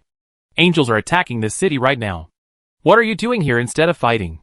Looking at the woman hiding behind her, shivering while holding her child, Kumiko Huangqian's face was also tense, and she glared at the front. However, in response to her question, the leading officer raised his hands. That's right. My brave hero. That's why we have to start the rebellion at this time. What happened? That's right. The rulers of this country are so corrupt and incompetent. That's why they have incurred the wrath of the angels. As long as we can eliminate the rulers of this country and make them pay for their evil crimes, the angels' attacks will stop. We must show our will and faith to the angels at this moment. What are you talking about? Looking at the officer in front of her, Kumiko Huang was confused and couldn't understand his logic at all. But the officer didn't care. On the contrary, he smiled and stretched out his hand to Kumiko Huang. Mr. Brave, you should also stand on our side and work with us to overthrow the brutal rule of the kingdom. Only in this way can mankind have a future. I reject. Looking at the people hiding behind her, Huangqian Kumiko gritted her teeth and gave her answer. Are you kidding? No matter what, she would never point her weapon at the defenseless elderly and children. If that's the case, then you are also our enemy. The enemy of the angels. When the officer heard Kumiko Huangqian's answer, his expression suddenly changed. Kill her! Looking at the soldiers rushing towards her with weapons in hand, Kumiko Huangqian gritted her teeth. It seems that a battle is inevitable. Just as the battle in the royal city was in full swing, Duanmu Huai finally stopped. The reason was very simple. 4 figures appeared in front of Duanmu Huai and blocked his way. That's it. Mortal. Imperius still looks so embarrassed. But this doesn't seem to stop it from saying harsh words. I know what you want to do, but I won't let you succeed. Well said. I want to see if you have the ability. Duanmu Huai clenched the war hammer, looked at the archangels in front of him again, and smiled slightly. Come on. I'm the best at cleaning up together. Chapter 1107, The Fall of Heaven. The archangels, led by Imperius, stood in front of Duanmu Huai, their bodies filled with a murderous aura, because they had no way to retreat. Behind them was the crystal dome. You are still alive. You are so lucky. Duanmu Huai glanced at Imperius, not taking him seriously at all. Imperius looked at Duanmu Huai angrily, then turned his head to look at Tyrell beside him. This monster destroyed the diamond gate and even reached the crystal dome. The entire heaven was burned and destroyed. Even the demon army couldn't do this. This is all your fault. Seeing this, Duanmu Huai, who was carrying a war hammer, raised his eyebrows. What does Tyrell have to do with him? He was the one who was rescued when he killed Duriel. Perhaps sensing Duanmu Huai's doubts, Tyrell gave a wry smile. Imperius is right. In the final analysis, I am the culprit of all this. Oh, can you tell me more about it?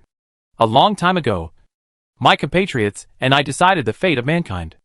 I cast the last vote and saved mankind from extinction. But I didn't expect that. As he spoke, Tyrell looked around with a complicated expression. It will become like this. Oh. Hearing this, Duanmu Huai nodded and remained silent for a moment. Then he raised his hammer and pointed it forward. As expected, I still have to eliminate all of you. That's right. From the perspective of the Inquisition, Tyrell's words only pointed out one fact. That is, they have the power and intention to exterminate mankind, but they have not carried it out. And for the Inquisition, any race that threatens humanity must be destroyed. What do you want to do by bringing up the past? Do you want me to thank you for showing mercy and sparing my life? To put it bluntly, isn't this just the pity of the strong for the weak? Similarly, it is precisely because the strong are confident that they can do whatever they want to the weak, that they are so magnanimous. For the Inquisition, the intentions of alien races are the least of their concern. History has long proved that those who are not of our race must have different hearts. This has been the case since ancient times. When a country is strong, the surrounding small countries all respect it as a paradise and wish to kneel down at its feet. But when a country is weak, those dogs wagging their tails will turn into hungry wolves, wishing to tear a piece of meat from it immediately. Marrying a princess? Paying tribute? None of that is useful. The only way is to completely destroy and devour it. The same goes for aliens. No matter how friendly they are with each other on a daily basis, once they face a crisis of life and death for their race, they will sell out humans without hesitation. So aliens must die. Heretics must die. And aliens must die even more. If humans want to grow and develop in this universe, they must eliminate all threats to themselves. No matter what the other party's intentions are, they must be completely destroyed. A momentary woman's mercy will only bring disaster in the future. Therefore, for Duanmu Huai, after listening to Tyrell's story, he made a decision immediately. Kill all the angels, leaving no one behind. We will never give them another chance to vote on the fate of mankind. A mere alien actually dared to try to decide the life and death of mankind through voting. How arrogant and unforgivable. Go to H.L. Why? Seeing Duanmu Huai's reaction, Tyrell was completely confused. He had originally thought that he could persuade the other party to reconcile or to each make concessions. But he didn't expect that after he said these, Duanmu Huai became full of murderous intent. As if he had provoked him? What did my sister say? Do you really want to do this? You know, if the angel is seriously injured, then the devil. We'll just kill you first, and then we'll kill the demons. The Inquisition will not allow any enemy who dares to threaten the survival of mankind to exist. Die! Duanmu Huai obviously doesn't care about such boring rhetoric. He will kill the angels first, and then the demons. Only we humans will be the kings of the world. I'm not afraid of you. After he finished speaking, Duanmu Huai jumped up, clenched his war hammer, and blasted towards the angels in front of him. Careful! Seeing Duanmu Huai attacking, the 4 angels hurriedly took action, raising their weapons and rushing forward to meet him. The first to fight Duanmu Huai was Imperius. His spear was broken by Duanmu Huai, and now he rushed forward again with a long sword from somewhere. As before, at the moment when Duanmu Huai's attack fell, Imperius dodged Duanmu Huai's attack with a flash, and stabbed Duanmu Huai's body with a long sword in his hand. At the same time, Tyrell and the other 2 angels also attacked Duanmu Huai from the left and right. Court death. Even with the swords and knives on his body, Duanmu Huai remained unmoved. The hammer in his hand did not stop, but smashed heavily on the ground. The shock wave that followed instantly pushed away the 4 angels who were approaching. Then Duanmu Huai turned around and smashed the hammer in his hand into Imperius's chest again. This time, he wanted to completely hammer this golden bastard into scrap metal. However, at this moment, a cold wind suddenly blew, and then an angel wrapped in a black robe suddenly appeared and blocked Duanmu Huai. Duanmu Huai's thunder hammer seemed to hit the cloud and directly pass through the latter's body. At the same time, the black-robed angel stretched out the sickle in his hand and locked the long handle of Duanmu Huai's hammer. Snort! Duanmu Huai certainly knew what he was planning, and he snorted coldly at this moment. At the same time, he clenched the war hammer with both hands and pulled it back, breaking free from the black-robed angel's restraints. Seeing that the attack missed, the black-robed angel quickly retreated and stood silently beside him like a shadow. Masail! Seeing the black-robed angel, Terry cried out in surprise. My brother, you are back. Hearing Tyrell's words, the angel named Mouthful tilted his head, glanced at him, and said nothing. Tyrell turned his head and looked at Duanmu Huai again. Mortal, now that all 5 archangels are here, you alone cannot defeat us. I admit that Imperius's actions were not appropriate. But if this continues, both sides will suffer. Who will lose both of us? However, before Tyrell could finish his words, Duanmu Huai swung his hammer suddenly, and the instantaneous burst of air blew away all the archangels around him. You are just a bunch of aliens, and you want to fight me to the death? Do you think I am the god of destruction for nothing? A mere alien dares to compare himself with me. I am really tired of living. Duanmu Huai's roar was like thunder, and the surging destructive magic power instantly exploded around him. Feeling this power far beyond their own, The archangels were also shocked. Boom! Before they could react, Duan Mu Huai had already swung the thunder hammer in his hand, knocking one of the archangels to the ground. The latter only had time to scream before turning into a beam of light, and suddenly flew up. Then Duan Mu Huai swung his right hand, and the thunder hammer in his hand flew out instantly, hitting the chest of another archangel, piercing through it, and sending it flying into the wall. Soon, there was another flash of light, and the other archangel also fell silent. Israel! Oriel! Tyrell was shocked to see his two colleagues being killed so easily. At this time, Imperius raised his weapon and rushed towards Duan Mu Huai again. Let's go together. He has no weapon now, and is no match for us. Hearing Imperius call, Tyrell and Malthus looked at each other, then gripped their swords and sickles and pounced on Duan Mu Huai. How stupid! Looking at the three angels who dared to pounce on him, Duan Mu Huai shouted coldly. At the same time, three archangels came in front of Duan Mu Huai, holding their weapons and swinging them hard. Ding ding ding!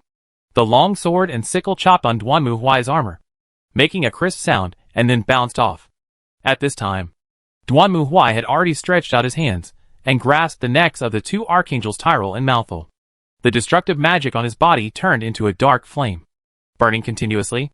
The shadow under him also turned into several cold and dark tentacles, tightly entangled Imperius. You are just an alien. Nothing special. How dare you bark in front of the Inquisition? Duan Mu Huai said as he raised his hands and lifted up Tyrell and Malthus. The latter kept struggling, trying to break free from Duan Mu Huai's restraints, but it was useless. Duan Mu Huai's hands were like iron gates, tightly grasping the necks of the two men, making them unable to move at all. Ouch! Damn it! Tyrell desperately swung the sword in his hand and chopped at Duan Mu Huai's arm, but the indestructible blade of justice could not even make Duan Mu Huai's arm shake. On the other side, Misael's body suddenly became blurred, but Duan Mu Huai just exerted a little force, and once again bound Misael's body that he had originally tried to decompose. In the face of absolute destruction, your power is meaningless. Die! As soon as he finished speaking, Duan Mu Huai suddenly exerted force with both hands and directly grabbed the necks of the two archangels. Then, accompanied by a scream, two more beams of light flashed and disappeared. And then Tyrell and Malthus's empty LS of armor that had lost their owners also fell to the ground. Only then did Duan Mu Huai reach out and press on Imperius' shoulder, staring at him with a grin. You can't escape this time. Damn mortal. As expected at that time, before Imperius could finish his words with gritted teeth, Duan Mu Huai reached out and forcibly pulled off Imperius' helmet. As Duan Mu Huai moved, a dazzling beam of light suddenly burst out from Imperius' neck and shot into the sky, like a gushing oil. After a moment, the light disappeared, and Imperius' armor turned into a pile of useless scrap metal. Nothing more. Duan Mu Huai didn't even look at the pile of scrap metal. He turned around, picked up his war hammer, and continued walking towards the crystal dome. Walking up the stairs and through the corridor, Duan Mu Huai soon arrived at the highest platform in the supreme sky. Here, three pure white crystals were emitting dazzling and soft light, illuminating everything around. This is the crystal dome. Feeling the light energy contained in these pure white crystals, Duan Mu Huai closed his eyes and was silent for a moment. Then he opened his eyes and raised the thunder hammer high. At the same time, black flames emerged from Duan Mu Huai's body and merged with the thunder hammer in Duan Mu Huai's hand. That's it. Angel, don't worry. I'll send the demon to meet you soon. After saying this, Duan Mu Huai swung the thunder hammer with force. At this moment, the power of destruction completely erupted, and heaven fell. Chapter 1108. It's the right time. As the crystal dome turned into pieces in the flames of destruction, all the angels let out a scream and then disappeared completely. After all, the crystal dome was the source of their existence. Once the crystal dome was destroyed, all the angels would perish. Just like that, the farce started by the angels came to an end. Congratulations. Congratulations. This is how it should have been. What's going on? Returning to the royal city, he looked at the battlefield filled with smoke and flames, feeling confused. This angel is already screwed. What is the point of fighting? Teacher, you are finally back. Seeing Duan Mu Huai coming back, Huang Qian Kumiko and others also hurried over. What on earth happened? All those angels disappeared in an instant. Oh! Nothing happened. I took care of those idiots. So what's going on here? This? Facing Duanmu Huai's question, Wang Qi and Kumiko looked upset and described the situation to Duanmu Huai. According to Kumiko Omi, during the Angels' attack on the royal city, a group of people calling themselves rebels suddenly emerged. They said that the king of this generation was doing evil and tyrannical things, which caused the displeasure of the gods.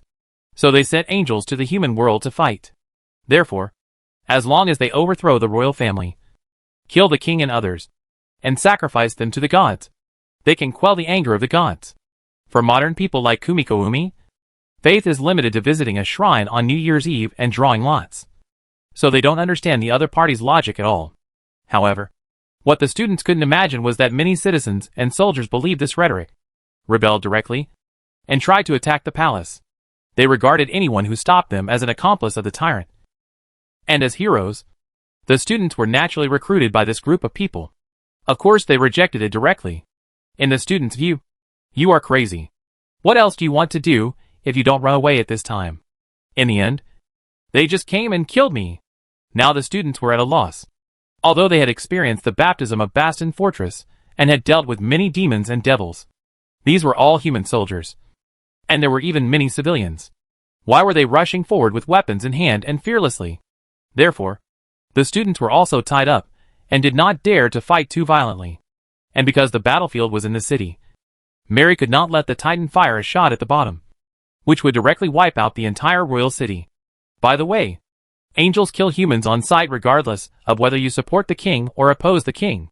When the king and others saw that the situation was not good, they retreated in a hurry. They did not go to the palace, but ran to the territory of the Inquisition. With such a huge metal statue here, who would dare to come and die? It turns out that group of people really didn't dare.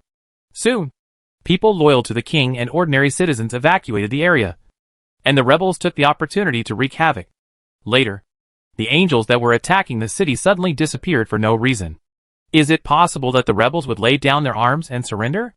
Are you kidding? They directly said they wanted to overthrow the king. If this happened in ancient times, it would be a crime punishable by execution of all 9 generations of the family. Do you still expect them to lay down their butcher knives and become Buddhas on the spot? There's no other way. I can only continue on. Right? Without the attacks of the angels, the king recovered and sent troops to suppress the rebels.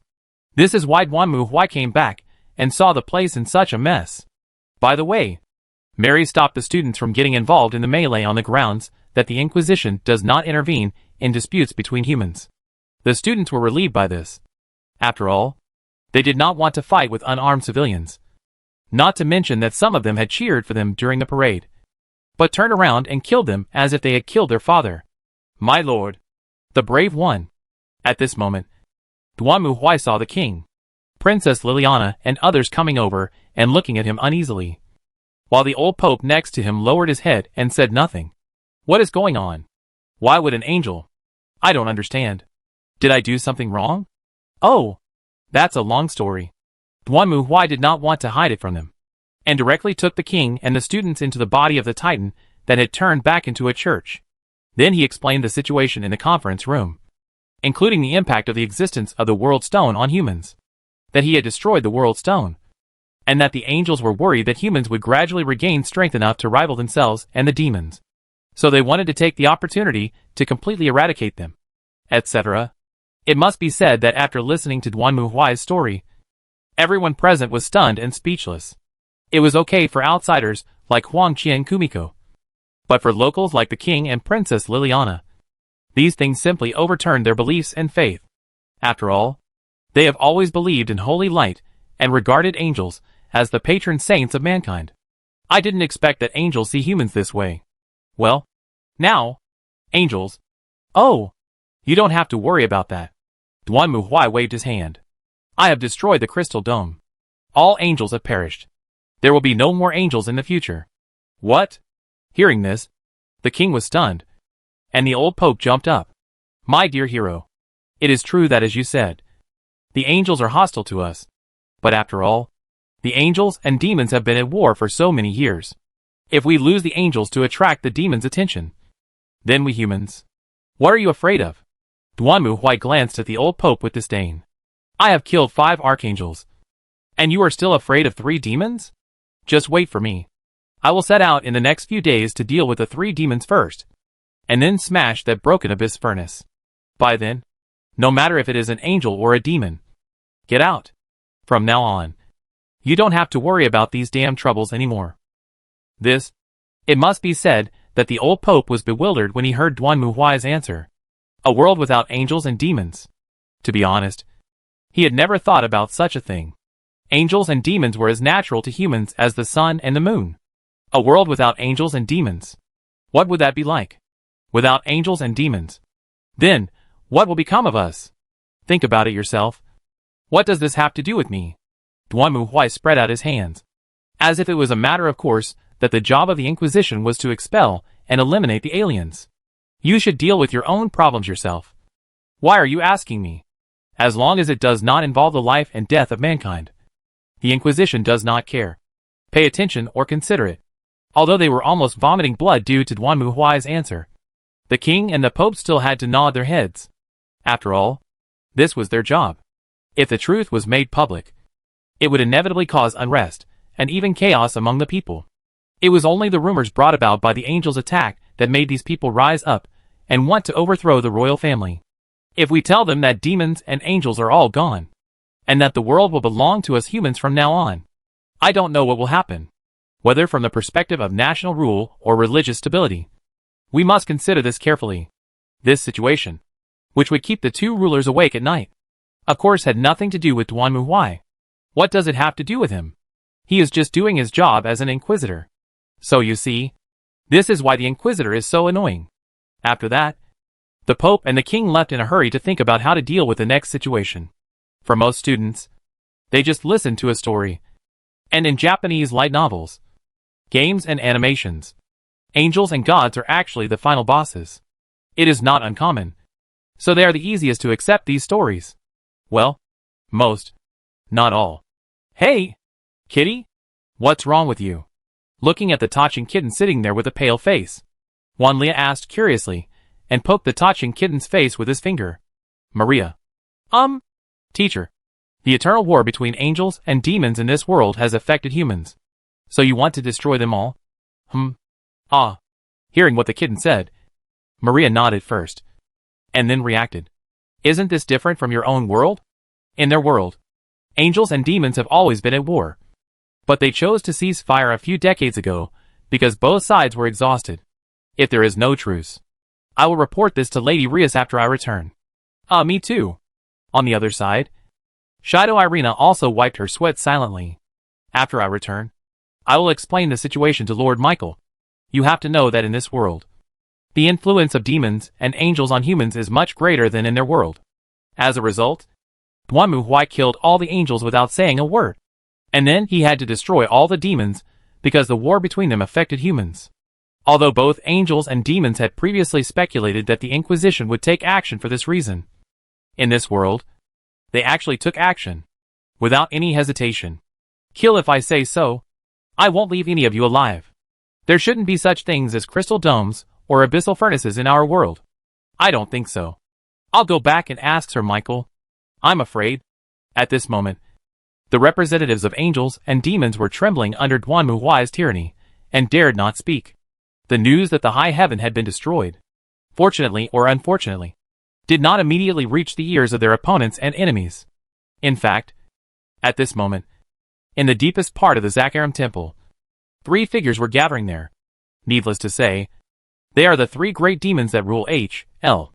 Mephisto, the Lord of Hatred, Baal, the Lord of Destruction, and Diablo, the Lord of Terror. At this moment, Mephisto and Baal have both returned to their demon forms, and only the last one is still wearing a cloak, dressed like a human traveler.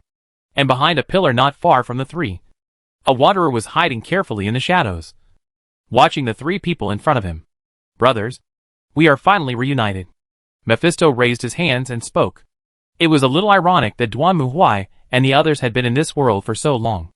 And it was only now that Mephisto finally lifted the seal and reappeared in the world. The reason is very simple. As mentioned before, traveling from the eastern port to Zakaram requires taking a boat, and the journey takes several months.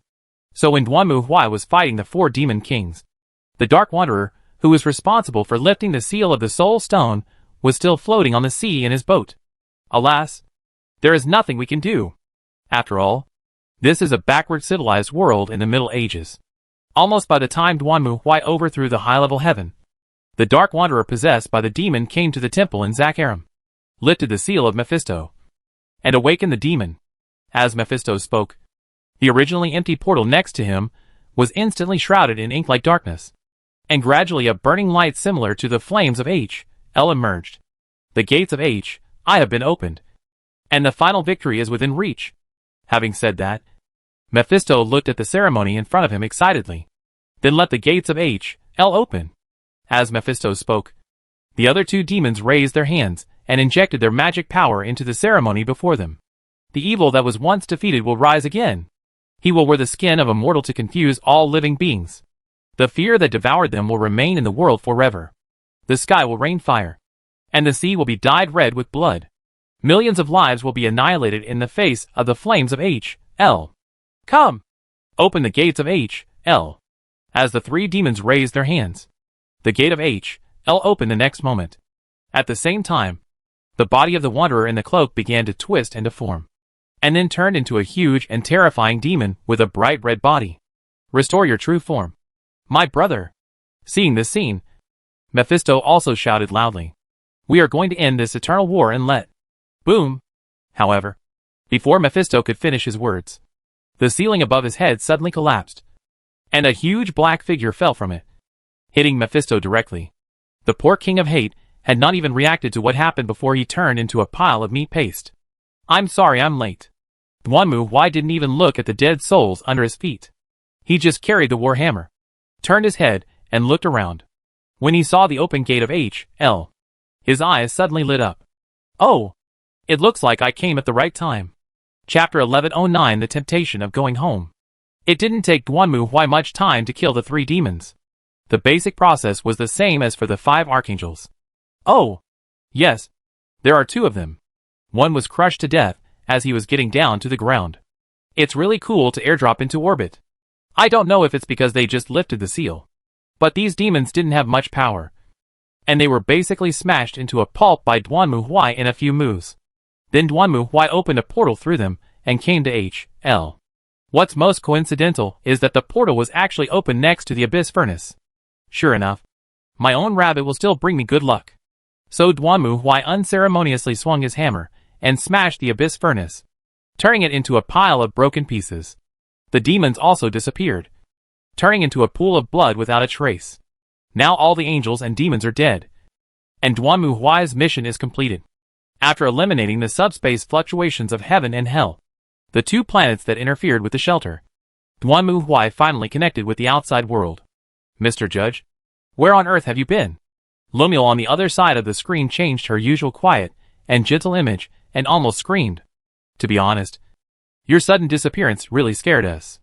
We don't know what happened. Okay, calm down. You're not that kind of person. Looking at Lumiere on the other side of the screen, Duanmu Huai smiled bitterly and comforted her. Anyway, please explain the situation on your side first. Okay. Mr. Inquisitor.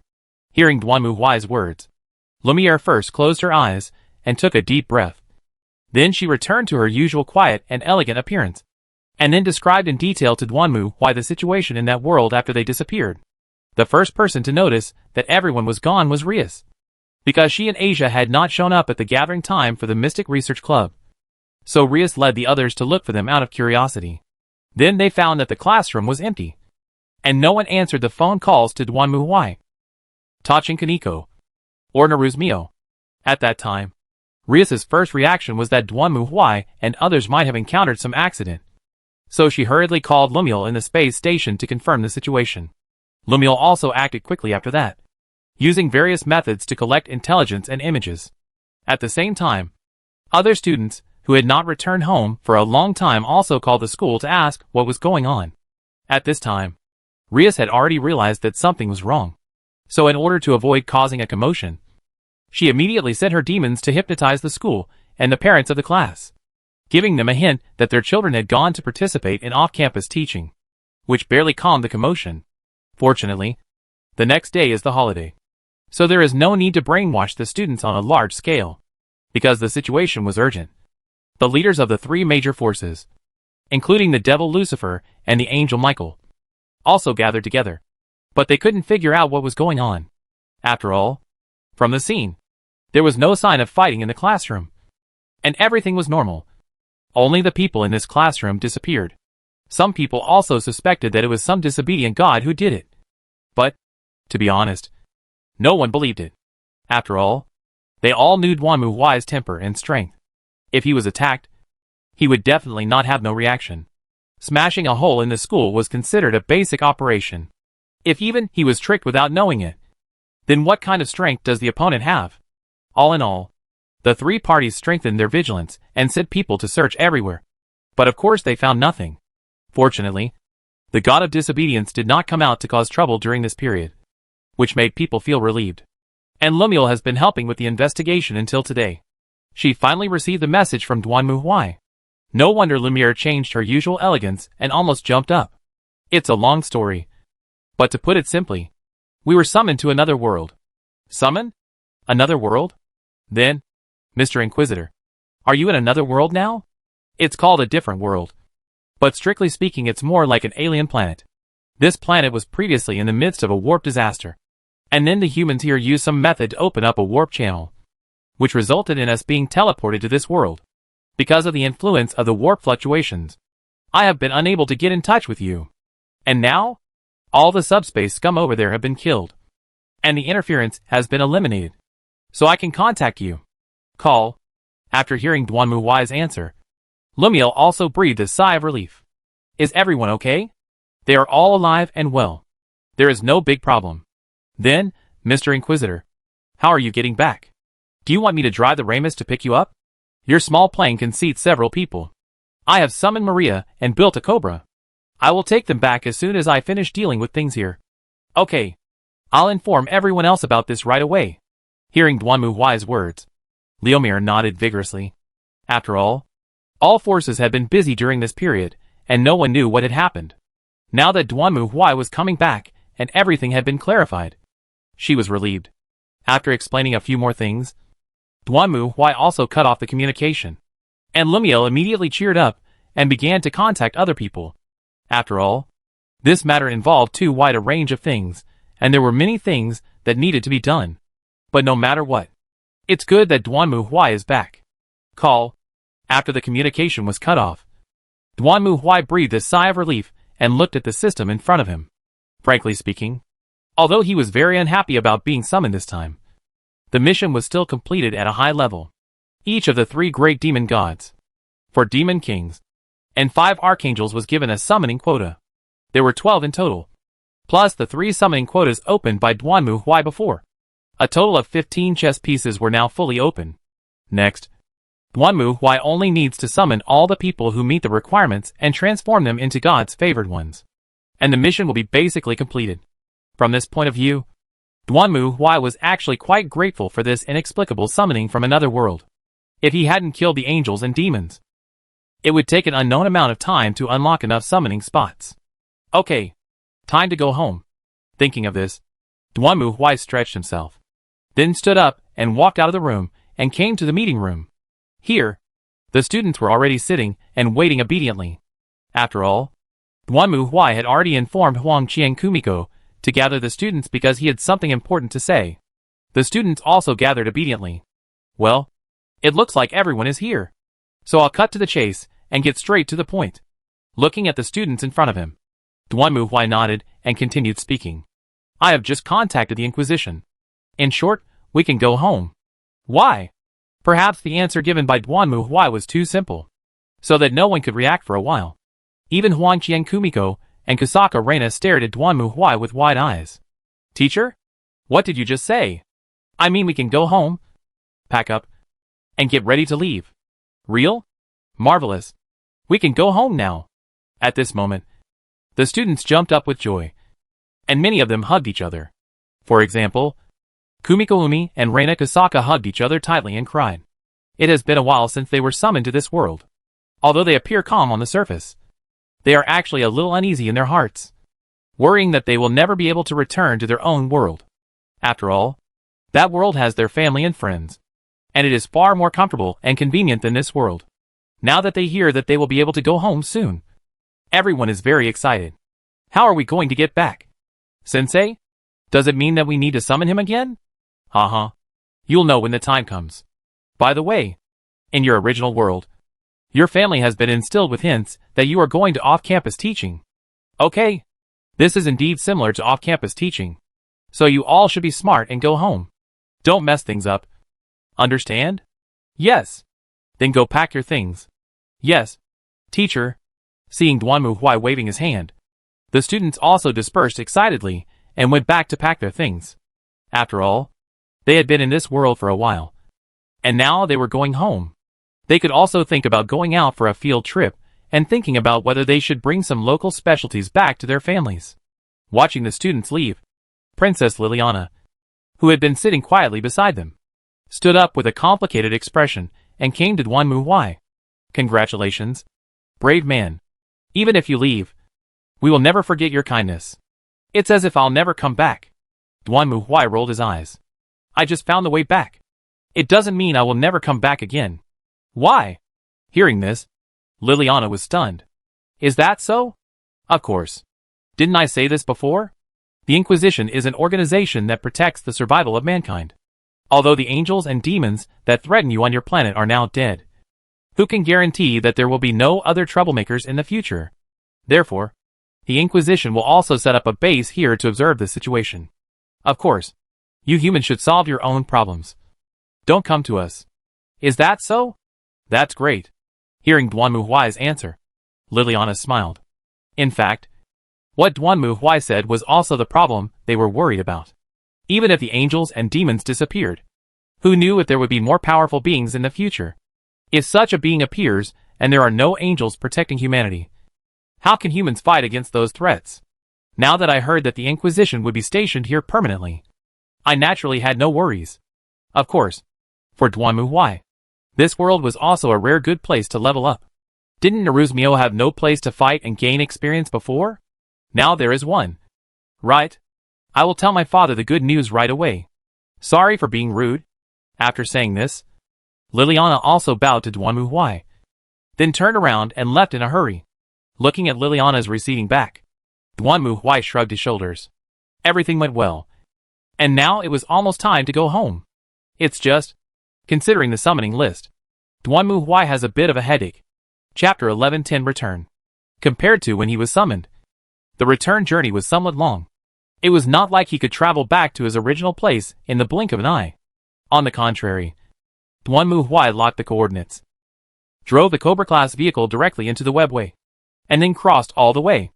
It took him about 5 hours to return to his original world. After returning, Duanmu Huai naturally first transported the students to the church below through the space station located in the outer space orbit, and then let them go home. The students were homesick for a long time, so they said goodbye and left without saying anything. As for Zita Narina, Asia and Tachin Kitten, they also went to their superiors to report this trip to the other world.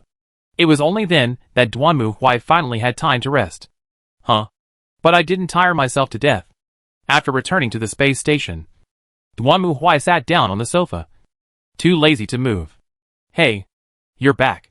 Fu Lilian, who was sitting on the other side, raised her head at this moment, greeted Duanmu Huai, and then immersed herself in the book in front of her again.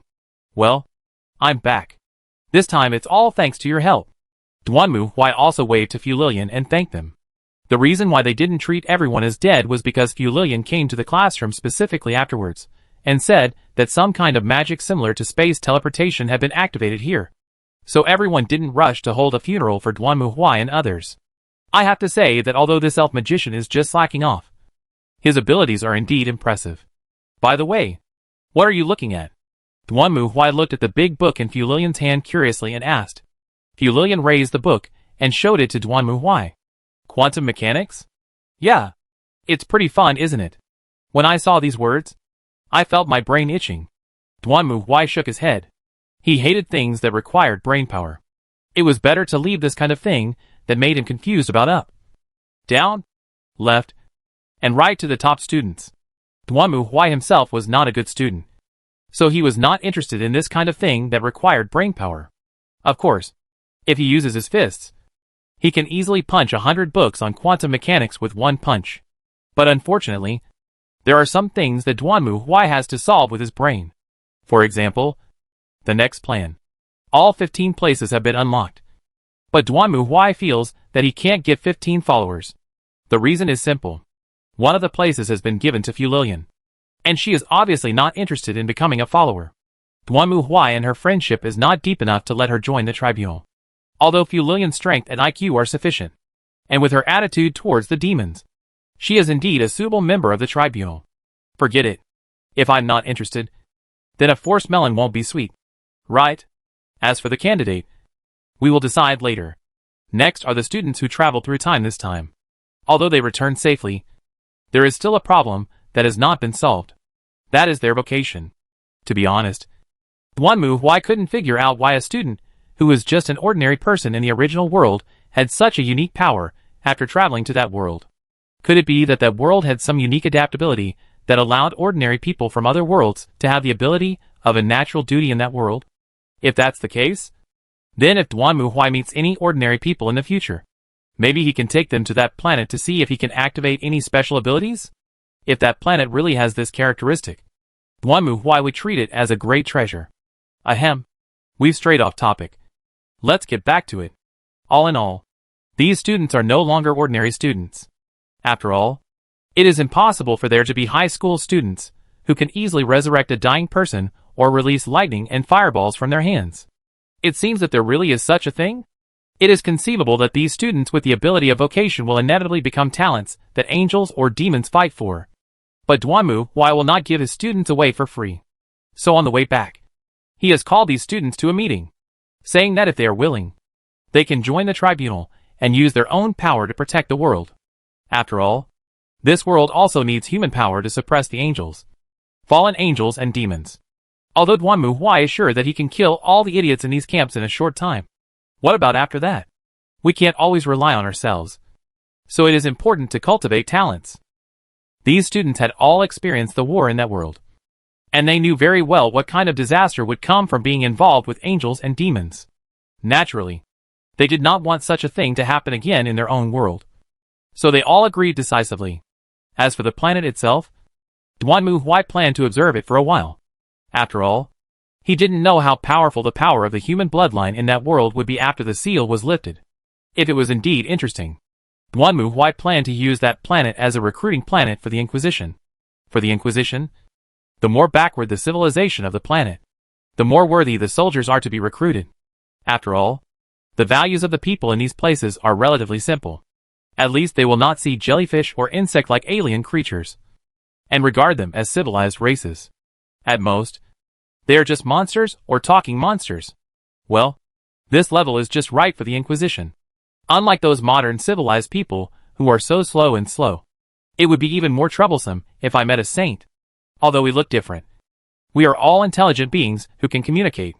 Anyone who said this would have been burned to death by the Inquisition long ago. But then again, you're not in a hurry at all. Looking at Fu Lilian, who was curled up on the sofa and reading a book like Guyu, Duanmu Huai couldn't help but sigh. Of course, I plan to finish reading the books in this world before returning. It won't be a problem to stay here for at least 10 or 20 years. And I think with your ability, it shouldn't take that long for you to return.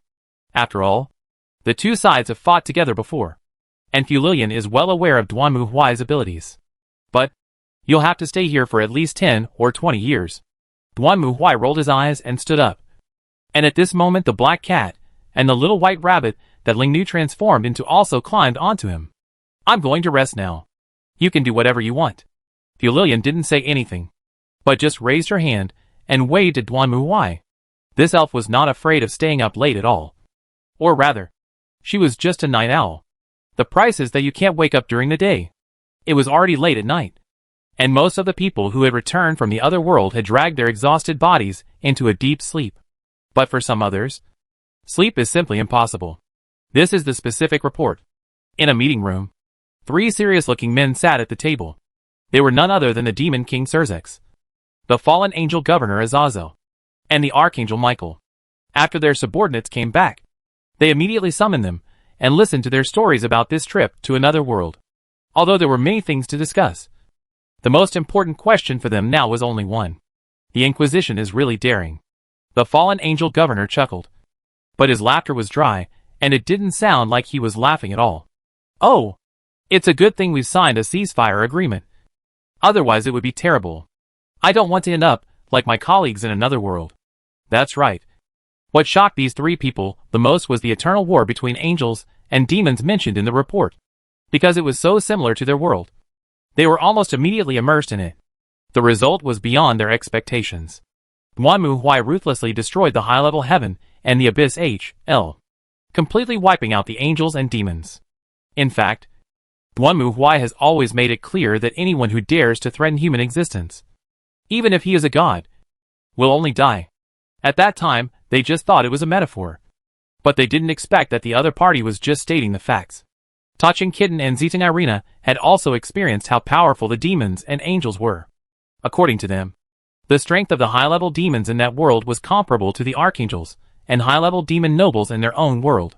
However, these two huge races, who had been fighting the eternal war for who knows how many years, were ruthlessly wiped out by the Inquisition just because their war involved humans.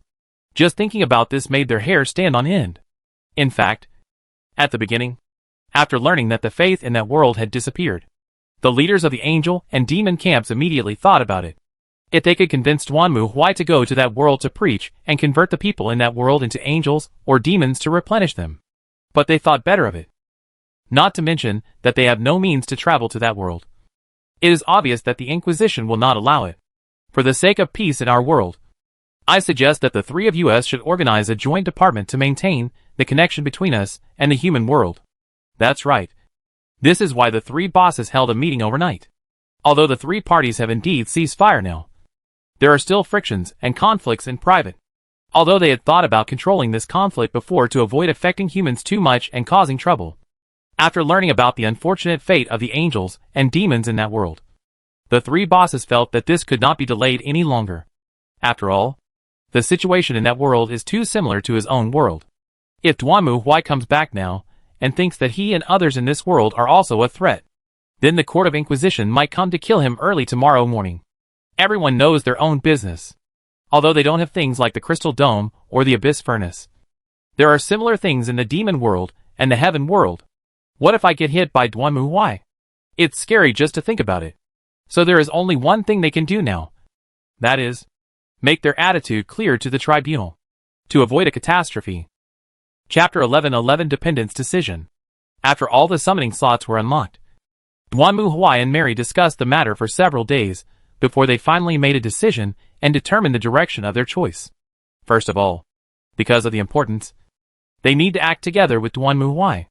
Duanmu Huai is mainly responsible for the military force, and other parts need to be taken care of by other people. And many of these people are of average strength and need to be strengthened. The second is the representatives of each world. After all, the Inquisition now has bases in several worlds, and its leaders naturally need to be strengthened. So in the end, the list of enhancements chosen by the followers is as follows. Queen, Mary. That goes without saying.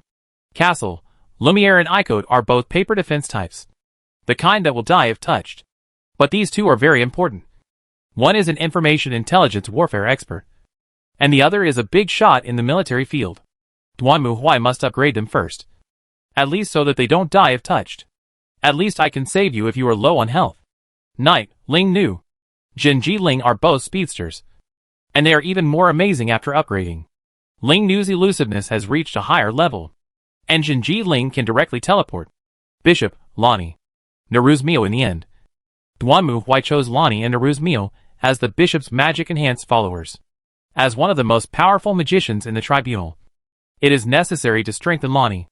Although Duanmu Huai rarely takes Lonnie out, and she prefers to stay in a room and watch the stars. As one of the standard combat forces of the tribunal, the strengthening of Lonnie helps stabilize the safety of the rear. As for Naru's Mio, the reason is even simpler. She needs to exist as a representative of this world, so she must be strong. Under Fu Lilian's teaching, Naru's Mio has no problem in fighting. So the next step is to strengthen her fighting power, and she will be able to stabilize it. Finally, there are the soldiers. In fact, The choice of soldiers is more difficult, because there is a rule of promotion in the dependent chess pieces. In chess, as long as the soldier reaches the opponent's bottom line, he can choose one of the other chess pieces to transform at will. In reality, although there is no bottom line, as long as Duanmu Huai allows, the soldier can also be transformed into one of the queen, knight, bishop or castle in a short time and gain their ability enhancement. But this is time limited, and it is not a permanent buff like mine. To put it bluntly, it is very useful for saving lives at critical moments, but it can be basically ignored for normal strengthening. So in the end, Duanmu Huai chose Tutu, Maria, Eclair, Masu Shizuka, Mito Kanami, La Nice, Tasaka Sakura, Theory, and Shueli as the targets for strengthening the soldier chess pieces. Rabbit is very simple, and a luck buff is essential. Duanmu Huai has to carry it with him wherever he goes. As for the lucky rabbit's foot, naturally he has to give her some additional self-protection capabilities. Maria has said before that as the core of the weapons research and development department, although she herself does not need to fight, her importance is unquestionable, and it is also necessary to enhance her life-saving abilities.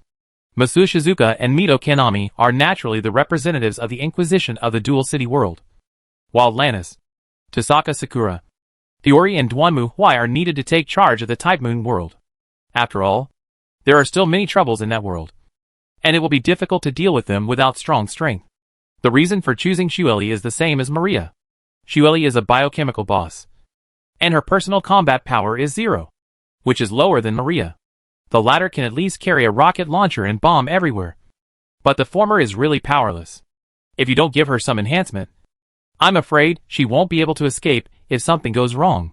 As for Eclair, it was just a bonus, a reward for Lumiel. Why was the reward for Lumiel given to her partner? Everyone understands this, so there is no need to explain more. Although Mary kept persuading Duanmu Huai to leave a place for him, Duanmu Huai thought about it and decided not to do so. Unlike followers, there are many ways to strengthen soul cards. I don't care about this small improvement at all. What's more, if I strengthen in, what about Gulia, and Ogus and Lorena? They are all old people who have fought with me. If you want to strengthen one of them and not the others, isn't that partiality? But you can't give them soldiers. If you give them soldiers, it's better not to give them. But if you give them others, wouldn't Duanmu Huai's reinforcement route be completely messed up? Originally, he undertook this mission to make up for the shortcomings of the tribunal. How could he put the cart before the horse? And it would be upset. So what if his little cotton-padded jacket stabs him again? Duanmu Huai had already been trembling with fear at the level of Xiaomianeo's finishing blows. At worst, after returning, I can find a few more ruins to open soul fragments, and then collect a wave of enhanced soul cards for them to use, which can be considered as appeasement. After all, the enhancement of soul cards can only be used by soul cards, and by that time, they should no longer complain. Well, that is true. If that's the case, then I won't say much. And stared at Duanmu Huai speechlessly. Then she blinked. After all, Mr. Knight's idea is not wrong. Compared to us, others need to improve this aspect more. I have no objection. But, it's actually the queen. As he spoke, and looked at Mary, who was standing not far behind Duanmu Huai. The latter lowered her head in embarrassment and said nothing. Given Mary's qualities, the best way is to strengthen her comprehensively. So I gave her the queen. Is there a problem? Duanmu Huai shrugged his shoulders, not thinking there was anything strange about his choice. No, I haven't. I'm just saying it. Hearing Duanmu Huai's answer, and smiled. As expected, Mr. Knight is still Mr. Knight. But I still have to complain. It has been several times since I went on an expedition with Mr. Knight. Giulia and I are very lonely. We also want to explore the new world together. And we can help Mr. Knight a lot. Right? It all depends on the situation. After all, Mary's golden eyes are really necessary in many places. Of course, it doesn't mean that Anne's magical knowledge is useless. But the golden eyes are simpler and more crude. For example, for a puzzle, Anne may need to investigate and study it first, and then solve it to find the weakness. But Mary's golden eyes can tell where the weakness is at a glance. For Duanmu Huai, the latter, although lacking in skill, is simple. Of course, Duanmu Huai also knew that it was in a bad mood. In fact, Ajis was also in a bad mood, because at this moment the little girl was sitting on his shoulders, holding Duanmu Huai's head with her hands out, without saying a word. However, Duanmu Huai could guess that Ajis was quite dissatisfied that he did not bring her along this time. Fortunately, the mission time and the actual time are different. Otherwise, if he really went away for 2 years and came back, everyone would definitely be furious. Of course, the atmosphere was a bit tense. Mary didn't know why she didn't say anything, while Naruzmio and Maria next to her didn't dare to breathe and just looked at this side quietly. After all, they were the real newcomers to the tribunal, and they were scared to see such a tense scene as soon as they arrived. Forget it. I'm not such a stingy person. Perhaps it was because he saw the strange expressions on the other people's faces that unchuckled. Anyway, you weren't away for too long this time, were you, Mr. Knight? Well, is everything alright here at the Court of Inquisition? It's nothing serious, but Mr. Dardanelles sent you a message. Dardanelles? What happened to him? Hearing this name, Duanmu Huai was also stunned. This wandering merchant often caused trouble, and then asked the tribunal for help. It was a daily routine. But Duanmu Huai didn't expect that he would be approached again after he had been away for a while. Of course, having said that, Duanmu Huai still thinks highly of Dardanelles. After all, this wandering merchant is very honest, and has always taken the initiative to pay tithes to the Inquisition. This is also natural. It is because of the protection of the Inquisition that Dardanelles has been able to take over so many planets. Now it has also integrated the forces of several other planets to do business in the Interstellar Commercial Alliance. As a qualified businessman, Dardanelles certainly understands the meaning of one should never forget the well diggers when drinking water. Although it doesn't matter if he forgets. At most Duanmu Huai will ignore him. But he is still quite diligent. No. This time Mr. Dardanelles doesn't want to ask you for help. But he wants to invite you to a dinner. Attending a banquet? Yes. With the help of our Inquisition. Hasn't Mr. Dardanelles already accumulated a lot of achievements? He now plans to return home in glory, and officially inherit the title and responsibilities of a rogue trader. So he invites you, Mr. Knight, to go to his home planet to participate in this succession ceremony. He does have a heart. Hearing this, Duanmu Huai nodded. What's the exact time? According to our time, 10 days later. I see. Duanmu Huai still remembers that many of the Ronin merchant families in the game were very wealthy and prosperous. Of course, the pitiful appearance of the few subordinates on the broken ship at the beginning of Dardanelles did not look like a regular and qualified Ronin merchant. However, Duanmu Huai did not care about such trivial matters. After all, the human empire has been ruined for so many years, and the old bacon has disappeared. The Inquisition is now left alone to support the Inquisition. The Space Marines may have died out. How much better can the Ronin merchants be expected to be? After so many millennia, there are still people who inherit the title of rogue trader and explore the universe, which is already a good commemoration. Otherwise, don't ask for too much. I see. Let's go check it out then. Duanmu Huai nodded and made a decision. Chapter 1112. Shadow of the Past. Although he had successfully returned to the tribunal, it did not mean that Duanmu Huai no longer cared about the affairs of that world, especially the Wind Band Club. Well, there was a small problem. Yes, small problem. To be honest, I think you guys are cheating. Looking at Kumiko Huangqian and others in front of him, Duanmu Huai shook his head speechlessly. The latter and Reina Kasaka looked at each other and smiled bitterly. After returning to school, the Wind Band Club naturally has to prepare for the national competition. Of course, for Kumiko Huangqian and others, they naturally have to intensify their training to avoid being left behind. As a result, when it was played, well, it didn't even fall down. It just flew up into the sky. This is actually quite normal. In that world, Kumiko and the others killed a lot of demons, and their vocations were upgraded a lot. So their physical qualities naturally changed. They were no longer a problem with things like pitch and breathing. It can be said that they are basically superhuman now. Kusaka Reina can play the trumpet almost in one breath from beginning to end without taking a breath. Is this something a normal person can do? Since several people in Duanmu Huai's class are core members of the Wind Instrument Society, everyone was surprised when they started practicing. It's true that one should look at a man with new eyes after 3 days of absence. In just a few days, you have already transcended the mundane world and become immortals? Did he do some special training? Well, there is definitely special training. But it has nothing to do with performance. Isn't this a bad idea? Kumiko Huang was somewhat uneasy. After all, she discovered after experiencing it herself that her 5 senses were very sharp. And she could even perfectly capture every melody and rhythm.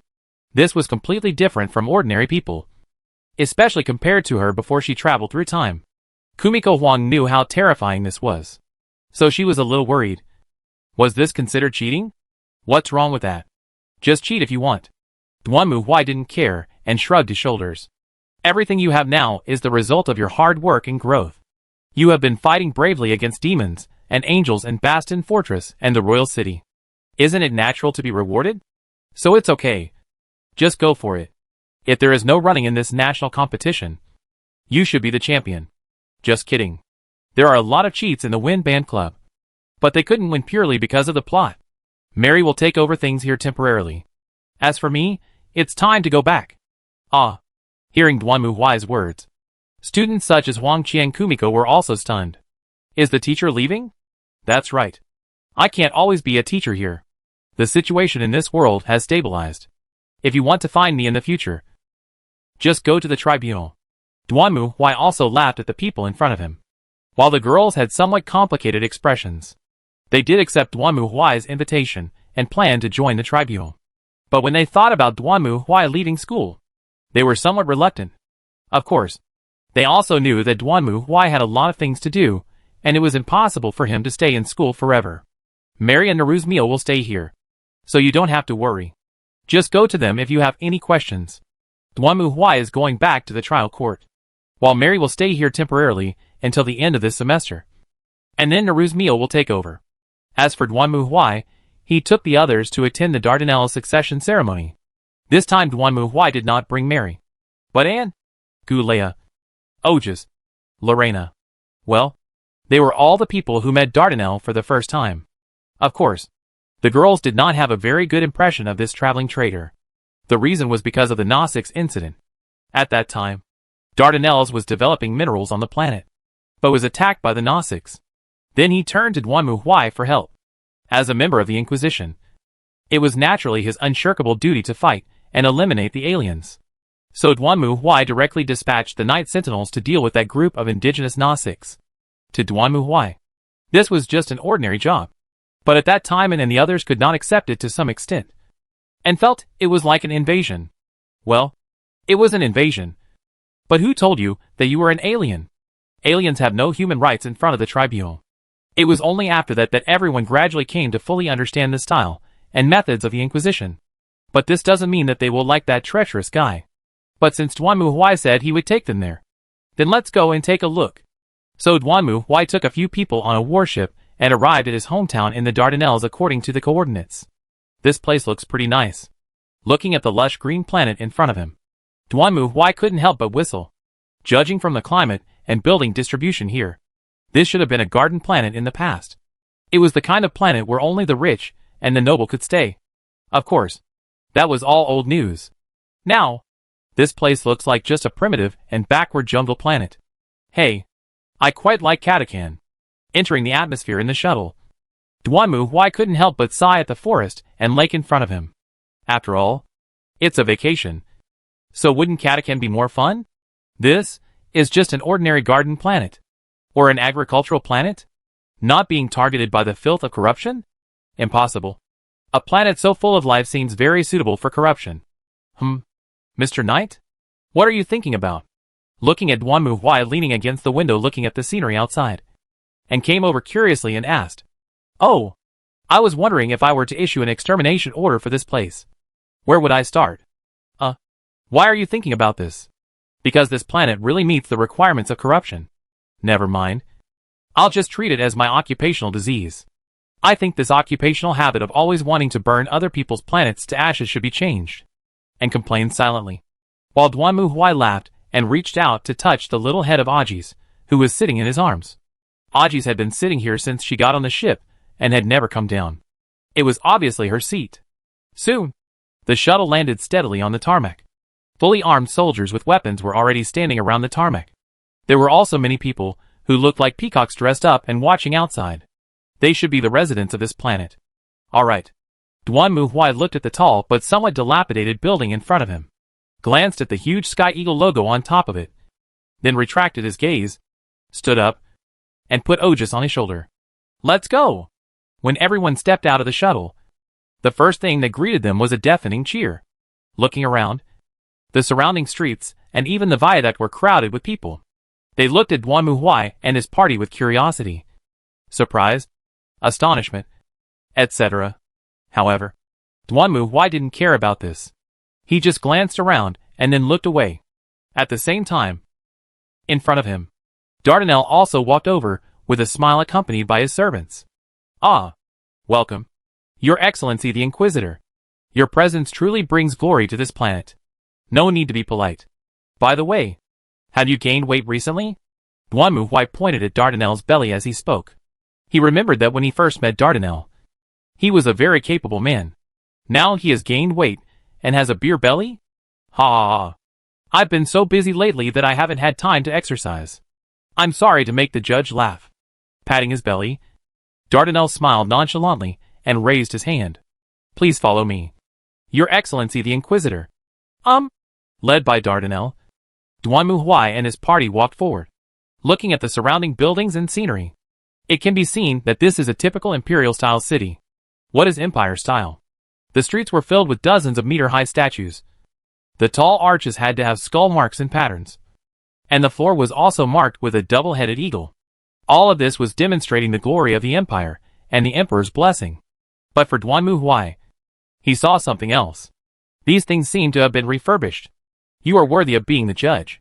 I knew I couldn't hide it from you." Dardanelle, who was leading the way beside Duan Muhuai, also laughed when he heard this.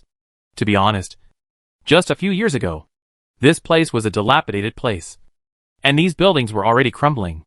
If I hadn't gotten your help and successfully embarked on this roving merchant's road, I'm afraid this city would have been completely destroyed and turned into ruins in the forest.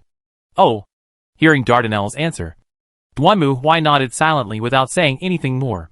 At the same time, the group arrived at the gate of the most magnificent building here, where someone was already waiting. "Your Majesty?" Seeing Dardanelle's coming, one of them hurriedly stepped forward and knelt down to salute. "Emperor? Ah, on this planet, I am now the Emperor." Noticing Duan Muhuai's gaze towards him, Dardanelle smiled awkwardly, then began to explain. "But soon, I will no longer be the Emperor. I will resume my identity as a wandering trader and restore the glory of my ancestors. I am very interested in this story. Please rest assured, I will report everything to you."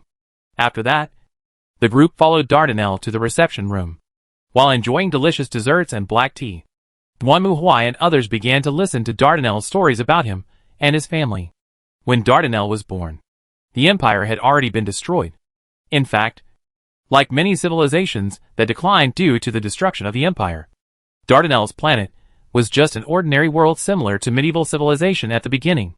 Their ancestor, the wandering trader, left his descendants only this magnificent castle and a legend. Legend has it that the ancestor of the Dardanelle family was a god from heaven, who descended from the sky on a golden chariot, summoned thunder and fire to destroy his enemies, and built this country. The Dardanelles naturally became a royal family. When he was a child, Dardanelle was just an ordinary prince waiting to inherit the throne. But one time when he was exploring the castle, he accidentally entered a secret room. In that secret room were stored the diary and records of Dardanelle's ancestor, a former wandering trader. It was at that time that Dardanelle learned that his ancestor was a wandering merchant who rode a ship called a battleship and flew around in a universe that was more vast than the ocean.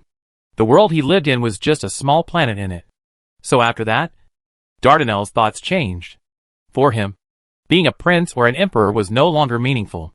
He also wanted to go to the universe, explore the unknown, and open up the star map in the name of the emperor. Just like his ancestors, Dardanelle was lucky. With the help of the information, he found an old and dilapidated warship in an abandoned and long-forgotten repair factory. Of course, Dardanelle knew nothing about this thing. But fortunately, there were sealed servitors in the factory. After awakening these servitors, Dardanelle gradually learned about the situation of the warship. So he made a decision, which was to repair this old and broken battleship, and then head into space to become a traveling merchant like his ancestors. In fact, at the beginning, Dardanelles was eager to get help from the royal family. But for others, it was just an ancient legend. They were more interested in fighting for power than exploring the stars. They regarded Dardanelles as a weird prince with mental problems. Dardanelle had no interest in the throne. But the other princes tried to eliminate their competitors, including Dardanelle. They even fabricated charges, believing that Dardanelle had been seduced by the devil and had become the embodiment of evil, and that he must be imprisoned and then secretly executed to prevent him from spreading those absurd remarks. After learning all this, Dardanelle finally made a decision. He took a group of like-minded people and fled to the repair shop before his other brothers took action. He started the repaired warship, and then left the planet directly and began the life of a wandering merchant. Of course, dreams are beautiful, but reality is cruel. Dardanelle soon discovered that the universe was a far more threatening existence than the royal city. He was once kidnapped by local natives, and even encountered attacks from alien monsters and pirates. After a few years of stumbling, Dardanelle's situation was not good at all. He could only barely make a living in the universe. There were even times when Dardanelle thought that the universe was so dangerous that he might as well just go home, or find a planet to live out the rest of his life in peace. But his yearning for his ancestors made him grit his teeth and persevere. Until that day, when he was attacked by pirates, he met the Inquisition. If it weren't for you all, I would probably be just an ordinary businessman in the universe, and I might even have trouble making a living.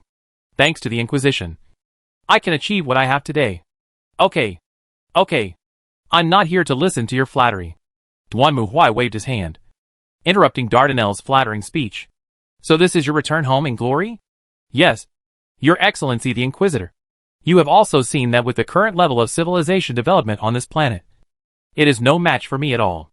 Dardanelles was very proud of this. It was no wonder that Duan Muhui had seen that the soldiers on this planet were currently using gunpowder guns, like those used in World War I. This showed how much the civilization level of this world had declined. If a civilization of this level were to encounter the Dardanelles space fleet, wouldn't it be crushed? My family has forgotten its past glory and history. But I won't. That's why I will hold a succession ceremony here to abolish the Emperor and the royal family. I want the people here to remember once again that I am a wandering merchant, and our gaze cannot be bound to the ground by gravity, but must face the universe and the future. Looking at the passionate Dardanelles in front of him, Duan Muhui reached out and touched Ogis's little head. How should I put it?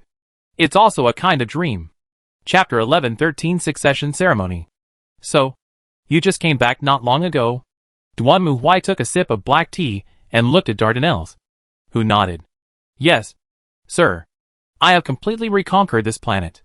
My brothers have forgotten the glory of our ancestors and immersed themselves in boring court battles. It is precisely because of this that this planet cannot develop. Therefore, I want to take everything back and then embark on the path that my ancestors once walked. That's right. Human exploration is always supported by the Inquisition. Duan Muhui nodded, but soon changed the subject. But is this planet really alright? You should understand what I mean. In fact, from the perspective of the Inquisition, this kind of planet is prone to breed heretics and aliens. Please rest assured about this. Hearing Duan Muhui's answer, Dardanelle smiled. Our ancestors once left us an old saying that any psychic is a child of the devil and will bring disaster to our country. Therefore, on this planet, once a psychic is found, he will be executed immediately. As for the aliens, I have searched the entire planet and found nothing similar. The only problem is that the small resistance force that arose due to the tyranny of my brother's previous rule is nothing to be afraid of. Yes, the Dardanelles now spans the galaxy. It is normal that it is no match for a world at the World War I level, let alone the resistance forces. Even the regular army cannot be its opponent. Aw, that's good. After this, naturally, comes the succession ceremony. There is nothing much to say about the succession ceremony itself. It is basically no different from the king's crowning ceremony. Just like the king will come on stage in full view of the public, and then have the crown placed on his head by the religious leader to acknowledge his royal power. What Duan Muhui has to do is similar to the work of a religious leader. Just like now, standing on a huge platform, Duan Muhui had his back to a magnificent wall. At first glance, the wall was just an ordinary wall. But if you look closely, you will find that it is engraved with the high Gothic characters that once belonged to the human empire. This is the symbol of the wandering trader, The trade certificate. Originally, it should have been signed by the Emperor and approved by the High Lords Council before it was issued. But now, let's keep it simple. What else can we do? Should we summon the spirits on the spot? Duan Mu Huai collected his thoughts and looked forward. He saw Dardanelle, dressed in gorgeous clothes, walking slowly towards him from the platform, surrounded by his subjects. He was not wearing the king's robe, but a set of aristocratic clothes similar to the one Duan Mu Huai first saw him in. According to Dardanelle, this was the outfit of his ancestors when they were wandering merchants. Since he wanted to follow the same path as his ancestors, he naturally had to wear the same clothes. Arriving at the foot of the platform, Dardanelle was obviously a little nervous. He stretched out his hand and refused his subordinate's help.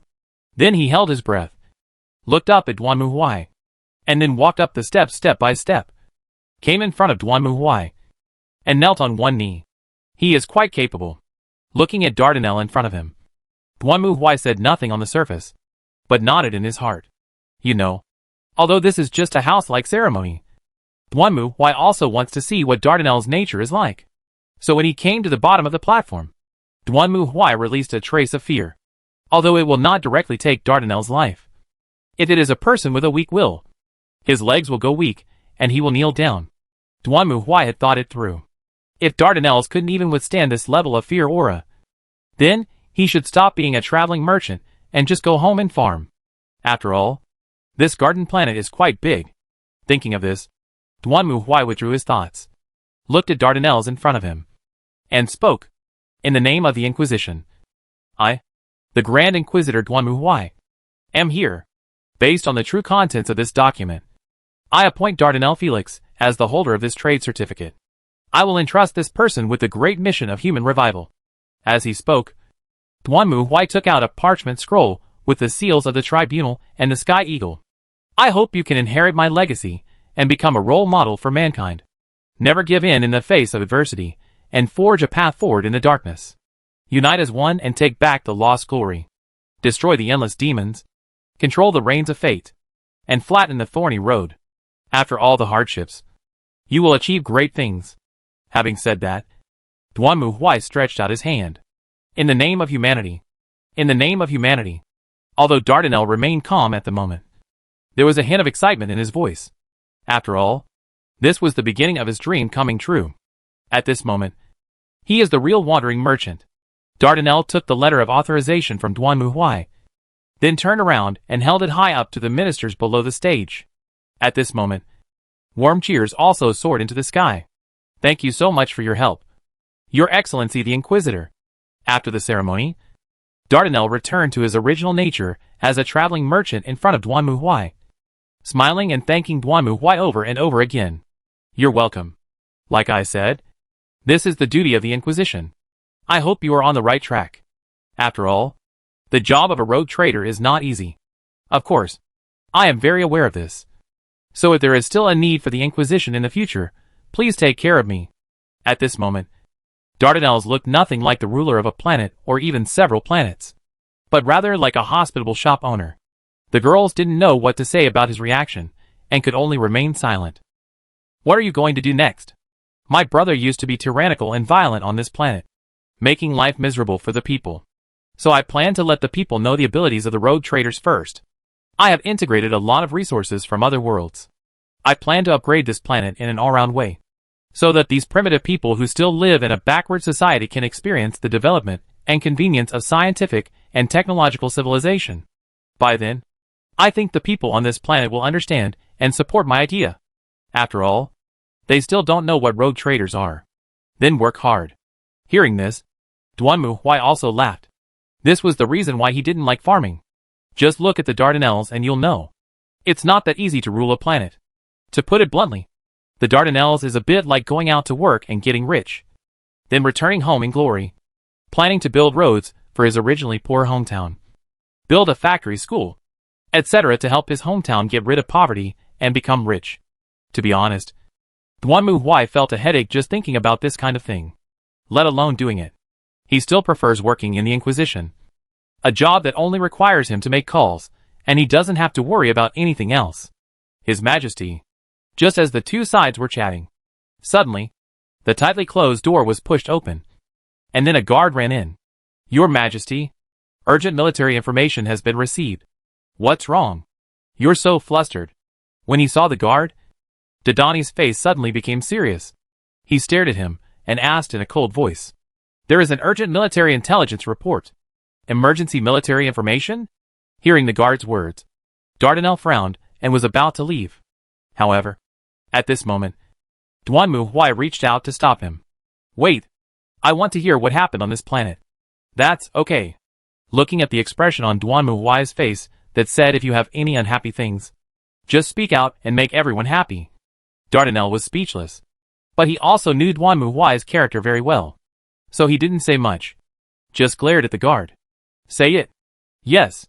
Just now, news came from the front that the First Legion responsible for suppressing the rebellion suffered heavy losses and has retreated to the royal city." "What?" Hearing this, Dardanelle also raised his eyebrows. "How is that possible? The First Legion is my guard." But this is the intelligence we received. I heard that the rebels used some strange tricks to lure the First Legion into the Silent Forest.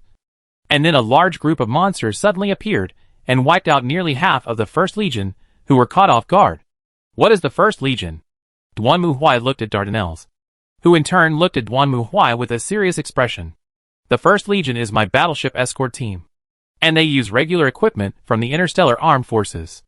Logically speaking, the rebels can never be their opponents." "That's really interesting." Hearing Dardanelle's explanation, Duan Muhui smiled slightly. Although there are often stories in movies where advanced alien civilizations attack the Earth, and although they have advanced technology, they are eventually defeated by the Earthlings. That is completely a plot requirement and cannot stand up to scrutiny. Take the Martian attack in World War, for example. In the end, it was not Earth's equipment that defeated the Martians, but Earth's viruses. However, the Martians, who can already travel between stars, don't even know how to prevent virus infection. What kind of technology tree is this? Is it possible? The technological gap is a crushing defeat. If it really goes according to reality, the people on Earth will have no power to fight back against the aliens. When Europe was colonizing, no matter whether it was the Indians or the tribes, could they ever defeat the foreigners with their powerful ships and cannons? It's impossible to win. Not even a tie. You're still using warhorses, and they're using machine guns. How can you win with your head? The technological gap is not that big. But it's still like this. If an alien civilization that can travel between stars were to fight against an Earth civilization that can't even leave its homeland, wouldn't it just be a matter of rubbing its head against the ground? Although the Dardanelles' warship guards are not as good as the Astartes and the Astra Militarum, how can you defeat an army of World War I level? It's like the Astartes arm wrestling with a 3-year-old child, and the 3-year-old child beats them. Is it possible? Unless the child is a follower of the evil god. Is it really true? It seems that this planet is really full of hidden talents. Can a planetary civilization with only World War I level defeat the regular interstellar army? This is really interesting. Thinking of this, Duan Muhui stood up. "I want to go see them." "Of course, no problem. Please follow me." "Where is the First Legion now?" "In the barracks." "My lord." When Duan Muhui and others arrived at the military camp, it was already a mess. The soldiers were covered in wounds, and their morale was low, coupled with the wailing of the wounded. It did not look like a very pleasant scene. Seeing this scene, Dardanelle's face turned pale. The smugness he had during the succession ceremony had long gone. "Send Sam to me at once." It didn't take long for a man with a tall and strong body. A man wearing interstellar soldiers appeared in front of Duan Muhui and Dadanir. The latter was also injured and looked embarrassed. What happened? Looking at his subordinates in this state, Dardanelles couldn't even feel angry, but instead looked confused. The other side is only at a low level of civilization. Right? How did you end up fighting like this? "My lord, these guys are not ordinary rebels." In response to Dardanelle's question, Sam also answered hurriedly, "They can do magic." "Oh!" Hearing this, Duan Muhui suddenly became energetic. "Now, this is really interesting." Chapter 11:14 The Choice of Destiny. As the Lord of Maple Leaf Territory, Rudy has a secret. That is, he is not from this world, but a reincarnation from another world. In the original world, Rudy was just an ordinary person, who later died in an accident. However, when he opened his eyes again, he found that he had been reincarnated as a baby, and came to another world. As a border lord, Rudy's family was not rich, but they were nobles. So Rudy was able to grow up healthily. Soon, he found that this world was completely different from the world he had lived in before. The civilization level of this world was extremely backward, and people believed in a religion called God Emperor religion. Of course, if that were all, Rudy wouldn't care. He hopes to live a peaceful life in this second life that he has finally obtained. But unfortunately, the good times did not last long. Soon Rudy discovered that there were some people in this world who possessed magical powers. But these people were purged by the Divine Emperor Church. They regarded these people with special powers as minions of the devil.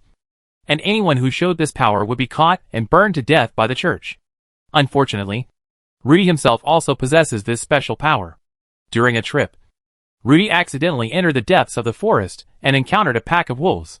Facing the hungry wolves, Rudy was almost desperate. However, when the wolves pounced on him, Rudy felt a powerful force suddenly burst out from his body, driving away all the hungry wolves. Although he barely escaped, Rudy did not rest easy. He knew that the world was very cruel to people with special powers like him. Once he was found to have this ability, he would be sent to the church and burned at the stake. Of course, Rudy didn't want to face such a fate, so he carefully concealed his strength and never showed his true colors. But the good times didn't last long. Not long after, Rudy's parents died unexpectedly, and Rudy, who was only a teenager, had to take on the responsibilities of the Lord. At the same time, he was engaged to his childhood sweetheart, but soon the two encountered a crisis. During an outing, Rudy and his fiancée were attacked by bandits. It was not until then that Rudy realized that the death of his parents was not an accident at all, but his uncle killed them in order to seize the throne of Lord, and disguised himself as a bandit to attack. Now, it was his turn. Rudy was extremely angry when he learned the truth about his parents' death. When facing the attack of the bandits, he once again stimulated that powerful force and killed all the bandits. At the same time, Rudy's secret was exposed to his fiancée. At that time, Rudy still trusted her very much. After all, they were childhood sweethearts, grew up together, and had a very good relationship. Therefore, Rudy asked her not to tell her secret, and the childhood sweetheart agreed. But the next day, before Rudy could drag his tired body out of bed, the guards of the Divine Emperor Church, who had received the report from his childhood sweetheart, had already rushed into the Lord's mansion. In order to protect Rudy, many guards and servants in the Lord's mansion were killed, and Rudy had to flee his home. Perhaps it was accidental, or perhaps it was inevitable. When Rudy was almost chased by the guards, he found a secret room in the Lord's mansion. This is, covering the wound on his shoulder. Rudy stumbled in, holding a torch in one hand, lighting up the surroundings. Under the illumination of the torch, the whole room looked extremely dim. At the end of the room, there stood a statue that had never been seen before. It was a statue with wings, a bird's head, and holding a scepter. It just stood there, looking forward motionlessly. Damn! Isn't there an exit here? However, at this moment Rudy had no intention of observing the statue. He tried desperately to find an exit, but unfortunately, this seemed to be just a simple secret room with no other entrance or exit. At the same time, hurried footsteps were heard, and Rudy turned around hurriedly, and then saw that the fully armed guards had blocked the exit with weapons in hand. That's it. Demon child, holding sharp spears. The guards stared at Rudy vigilantly. I never thought you could disguise yourself for so many years. But it ends here. Under the glory of the Divine Emperor, there is no place for demons like you. Shut up, you bastards. Covering the wound on his shoulder, Rudy glared fiercely at the guard in front of him. Just because you have unique powers, you are considered a demon? You are ignorant bastards. Catch him. The guards did not intend to argue with Rudy. They gripped their weapons, walked forward and tried to grab Rudy. However, at this moment, something strange happened. The originally dark and dim ground suddenly appeared with a deep blue light, which surprised everyone. They lowered their heads and found a strange pattern drawn on the floor. What's this? Seeing this scene, Rudy was also shocked. At the same time, a voice appeared in his ears. Do you want power? Do you want to survive? That may be the whisper of the devil. But for Rudy, he only has one choice now. Think. As Rudy finished speaking, suddenly, some knowledge that Rudy had never seen before appeared in his mind.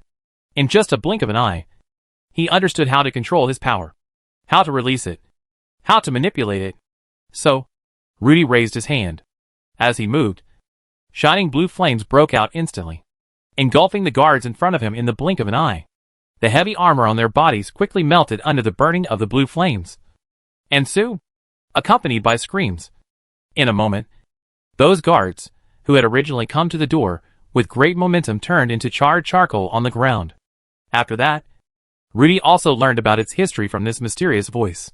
According to the other party, a long time ago, this world was once a country full of magical mysteries.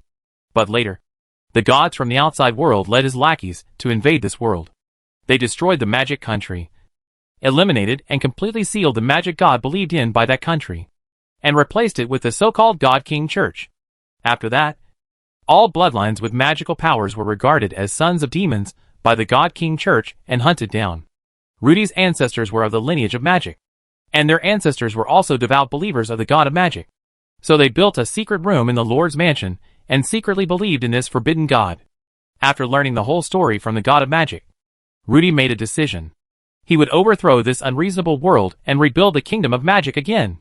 In fact, there were many survivors of the magic kingdom who hid their bloodline under an assumed name like Rudy. They even formed witches and wizards associations to work secretly to save their companions and resist the divine emperor church. Rudy later found them and successfully recruited them after a series of exchanges. After recruiting these witches and wizards, Rudy began to use the knowledge left to him by the god of magic to summon contracted beasts from another world to fight.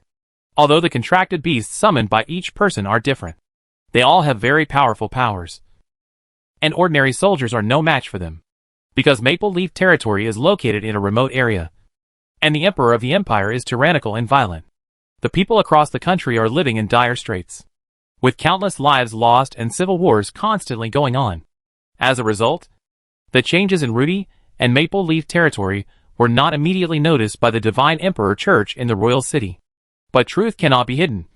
And eventually, the fact that Maple Leaf territory had gathered a large number of witches and wizards was exposed, and the divine emperor church was furious and sent a huge army to Maple Leaf territory, trying to completely eliminate these heretical demons. Rudy at this time is no longer the same as before. He has been able to skillfully use the spells given to him by the god of magic. Under Rudy's powerful magic attack, ordinary soldiers are instantly defeated and retreat directly. It was after this that the royal city dispatched an elite force known as the First Legion. But to Rudy, it was meaningless.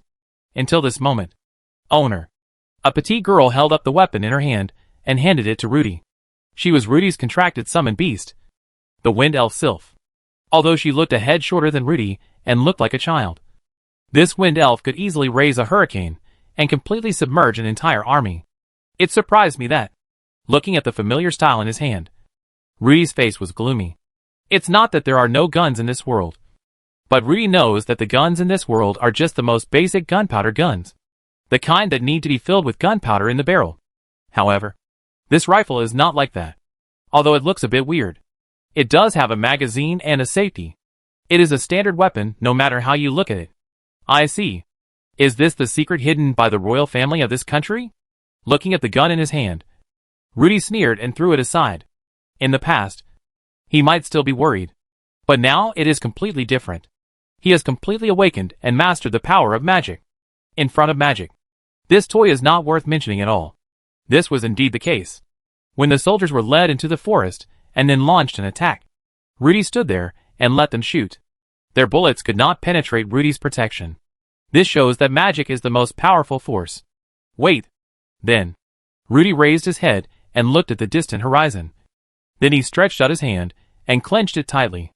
I will definitely restore the glory of the magic empire and let this world return to the hands of its original owner.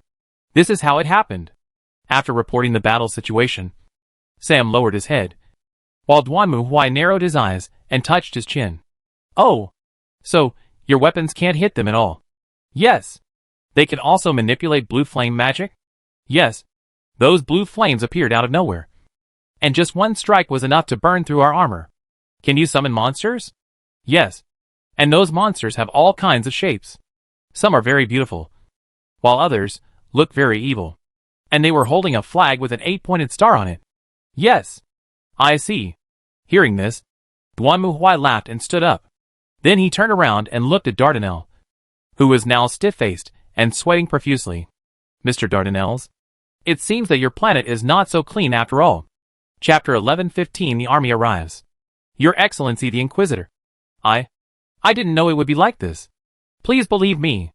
At this moment, Dardanelle's hair stood on end.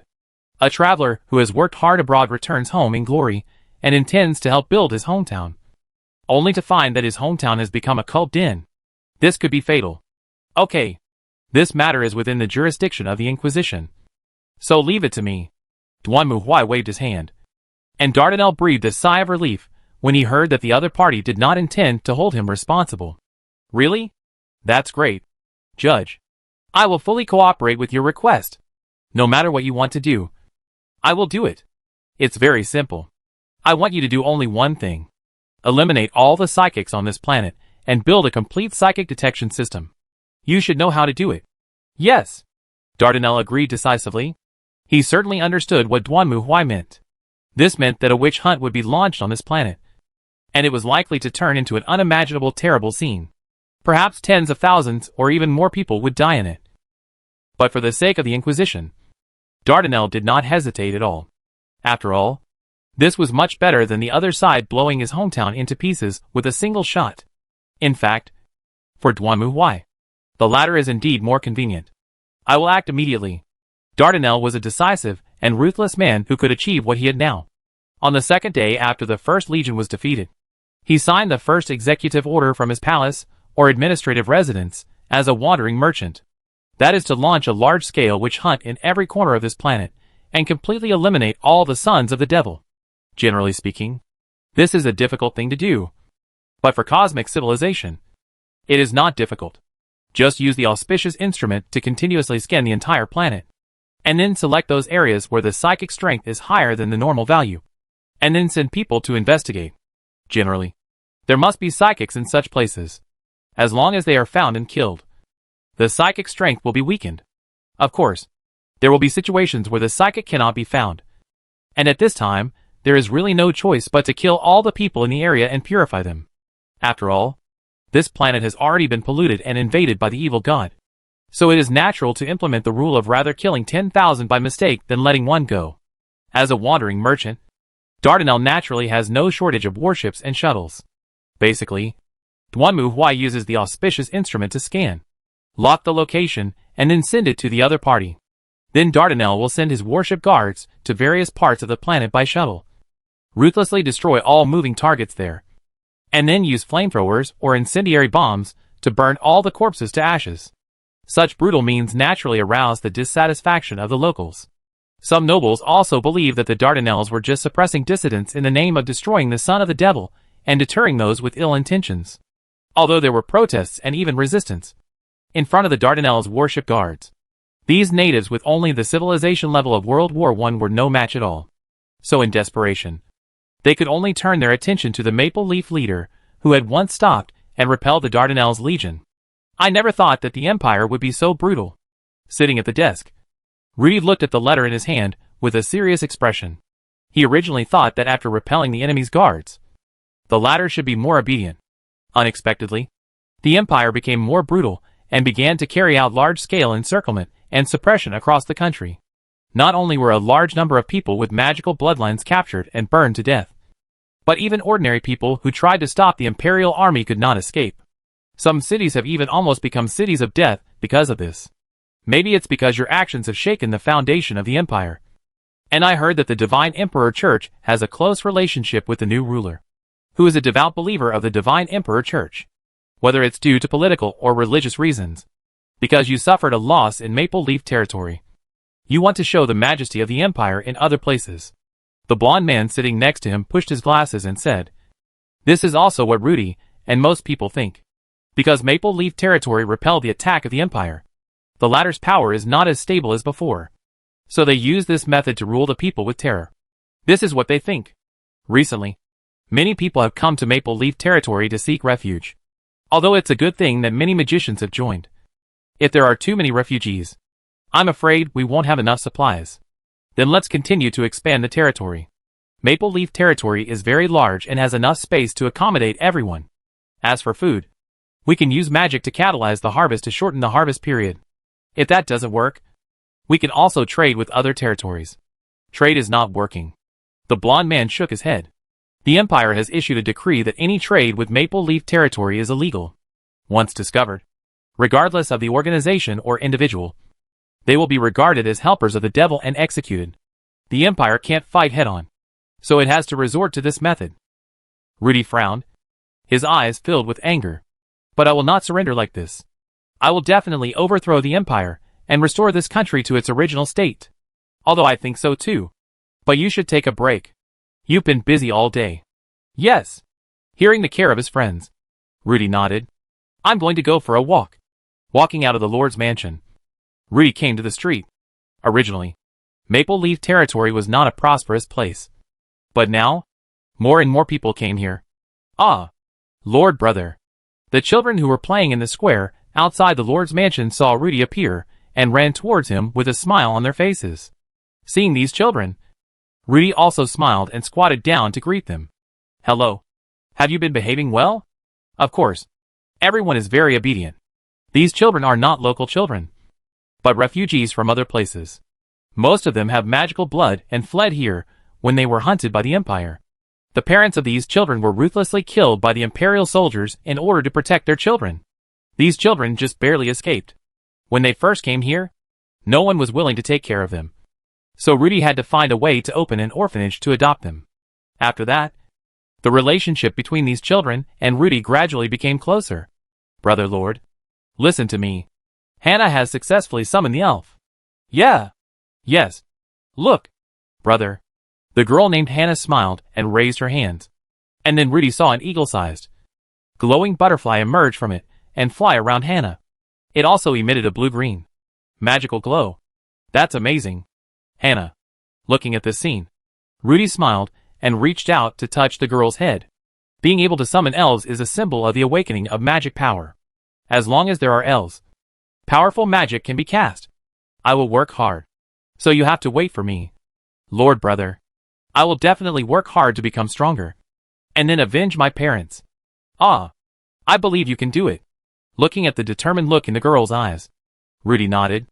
However, at this moment, the blond man who was with Rudy before came over with a serious expression. My lord. I'm sorry to disturb your rest. No. It's okay. What's wrong? Rudy waved to the children, then walked to the side and looked at his good friend. Yes. Just now, the elves scouting the border reported that the Imperial army is advancing towards Maple Leaf territory, with a total of 50,000 people. What? Hearing this, Rudy's face darkened. Although I also thought that the Empire would sooner or later put the plan of attacking Maple Leaf territory again on the agenda. I thought they would wait until the situation in other places calmed down before taking action. I thought so too. Now it seems that the new Emperor seems to be eager to defeat Maple Leaf territory. But on the other hand, if they fail to achieve their goal this time, or even fail miserably, then the Empire will be on the verge of collapse. Right? A cold light flashed in Rudy's eyes, and he revealed a smug smile. That's great. Let's let the Imperial army feel our power. Okay. So what about the refugees? We can't leave them alone. Bring them all into Maple Leaf City and activate the protective barrier. In the secret room under the Lord's mansion, Rudy found that there was a special magic barrier on the statue of the god of magic. Once activated, it could protect the entire city from attack. The only drawback was that it required a lot of magic power. Fortunately, Rudy had reserved enough magic power to activate and start the barrier. As the news spread, Maple Leaf City immediately became nervous. People returned home one after another, and fully armed soldiers and magicians also walked up the city wall, looking nervously outside the city. Finally, after several hours, under the moonlight, the Imperial army holding torches appeared from the other side of the horizon, facing Maple Leaf City from a distance. Sure enough, they are here after all. Looking at the endless flames in the distance, Rudy gritted his teeth. Activate the barrier. Following Rudy's order, the next moment, a barrier shining with colorful light, like an aurora, appeared in the sky above Maple Leaf City. Seeing this scene, the soldiers and magicians on the city wall cheered. Rudy also turned around, looked at the soldiers and civilians behind him, and shouted loudly, "With the protection of the god of magic, we will never lose." Oh oh oh oh. This scene was naturally seen by the Imperial army on the opposite side. There's actually a void shield. Quite interesting. Duan Muhuai stood in front of the army, looking at the Maple Leaf City in front of him and sneered. "I don't know where it came from. It seems this place is really heretical. Your Excellency the Inquisitor. Shall we start now?" "Certainly." Duan Muhuai nodded, then raised his right hand towards Maple Leaf City and slowly opened it. "We've been fishing for so long. It's time to fry the fish." Then he spoke. Chapter 11:16. The Wrath of the Divine Emperor.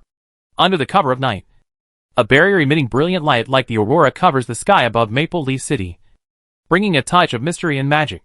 But in Duan Muhuai's eyes, it was like a small soap bubble, dreamy but extremely fragile. He raised his right hand, pointed it at the Maple Leaf City in front of him, and then clenched it tightly. In an instant, the entire Maple Leaf City was plunged into darkness. What happened? Rudy's eyes widened in surprise, and he looked up at the sky. The barrier that was supposed to be there completely disappeared. And not only that, the lights of the entire city also went out at the same time. Ah! However, this is not the end. The next moment, the contracted elf Syl standing next to Rudy suddenly screamed and fell to her knees. Then, Syl's body, which had been like a girl, began to melt. A moment later, the girl who had been standing there disappeared, and was replaced by a strange monster. It was blue all over, with 2 hands and a pair of legs on its short and fat body, and a thick tail. This monster didn't even have a head. Instead, its facial features were fused with its body. At this moment, the monster was screaming miserably and roaring angrily. "Sylph, what's wrong with you? What's going on? What happened? Why did my contracted spirit become like this?" Not only Rudy, other magicians were also surprised to find that their contracted elves changed their appearance in an instant, turning into these strange monsters that were either pink or blue. "Don't panic. This must be a trick of the enemy." Seeing everyone panicking, Rudy hurriedly shouted loudly, trying to calm them down. The other party must have used some method to stop the barrier. "Go to the temple to investigate immediately." And, before Rudy could finish his words, a bright light suddenly emerged from the sky, illuminating the city. Could it be that the barrier has been restored? With this thought in mind, Rudy looked up, and then he saw a dazzling golden flash appear in front of him in the dark night sky. Boom! The energy torrent formed by plasma condensation fell from the sky, completely covering the entire Maple Leaf City. Nothing could withstand such an attack. In the blink of an eye, the entire city, including everyone in it, was completely destroyed by the orbital bombardment, leaving not even a trace of residue. But this was not the end. To be on the safe side, Duan Muhuai ordered the light spear to swing left and right a few times, making a big circle with the entire Maple Leaf City as the center. He stopped the bombardment only after he saw that the kill prompts in the system information bar had basically disappeared. At this moment, the plane centered on Maple Leaf City has completely disappeared, leaving only a huge, dark pit emitting high temperature and flames. Very good. Done and done. Looking at the scene in front of him, Duan Muhuai nodded with satisfaction. After baiting, it is still the most fun to fry the fish. As long as you attract all the fish to one place and then fry them, you will have a big harvest. This is much more fun than fishing. Duan Muhuai actually used the same method that players often use to eliminate heretics. On the surface, he put pressure on the whole world to force them to unite. And then when they gather together, he directly wiped them out. This is much more convenient than running around foolishly looking for people. After all, if you don't kill the cultists in time, the harm they cause will not be as simple as 1 or 2 cities. That's why Duan Muhuai had Dardanelles conduct a witch hunt in a big way, in order to force those psychics to unite. After all, if they find that they can't stop it by themselves, then these psychics will naturally think of the Maple Leaf territory that once defeated the Empire. And as long as they all gather here, then the next thing to do will be much simpler. Things turned out just as Duan Muhuai had expected. In fact, there were too many psychics gathered here, causing some subspace anomalies. As a result, many subspace demons took the opportunity to sneak in as summoned beasts. At this point, Duan Muhuai also felt that it was time to close the net. After all, if it continued, if this place really became a channel connecting to the subspace, it would be bad, as Maple Leaf City was completely destroyed and disappeared. Duanmu Huai also took out the bird divination instrument and took a look. The subspace fluctuations that were originally jumping wildly on it were gradually falling back. Obviously, after losing the fulcrum, the barrier between here and the subspace began to recover again, and it would probably return to its original state in a short time. Of course, just in case, search around to see if there are any fish that have escaped the net. Yes, sir. For the members of the warship guards, who have been operating on warships for many years, this scene was a bit shocking, but they would not have never seen it before. However, for the 30,000 local indigenous soldiers in this world, it was something they had never seen before. At this moment, they were already stunned, completely speechless at the scene in front of them. Fortunately, the Dardanelles already had a plan for this. Did you all see that? Dardanelle turned around, pointed at the huge pit on the plain in the distance, and roared loudly. This is the wrath of the God Emperor. Those sons of demons thought they had gained great power by relying on demons, so they wanted to do whatever they wanted. And this is their end. Sons of demons have no future. But we are protected by the God Emperor. God Emperor is above. Oh. Hearing Dardanelle's words, the soldiers present cheered loudly. Most of them had no idea what was going on. However, the people on this planet were basically believers of the Divine Emperor Church. Therefore, when they witnessed this unimaginable and unreasonable scene and heard the words of their ruler, accepting this statement was the only choice they could make at the moment. Well, this place is now your responsibility. Apart from here, you'd better check other places carefully. I think the idiot here may have accidentally activated a cult stronghold, so he was able to connect to the evil god. Of course, you have to pay attention as well. I will try my best. Your Excellency the Inquisitor. Dardanelle's face was tense at the moment. Although he didn't deal with cultists and evil gods as frequently as the Inquisition, he grew up listening to the stories of his ancestors, and knew that those beings were simply terrible monsters at the final boss level. He certainly didn't want his hometown to become like that. So he nodded desperately and promised Duanmu Huai that he would definitely establish a complete psychic and subspace monitoring system after this. Of course, what he wanted to do was his business. If this planet was beyond saving in the future, Duanmu Huai could just issue an extermination order. I never thought that I would encounter such troubles after attending a ceremony. When Duanmu Huai left the planet, the girls who had followed him to join in the fun all showed speechless expressions. This shows that the speed of the evil god's revival is also accelerating. Facing Anne's complaint, Duanmu Huai was very serious. If it was before the evil god revived, even if there were any evil god relics here, it would be impossible to contact them. But now that they can be contacted, it means that those guys in the subspace are indeed slowly getting stronger again. And they even have the leisure to cause trouble everywhere. It seems that I must unlock the natural disaster progress as soon as possible and then create the ether phase engine.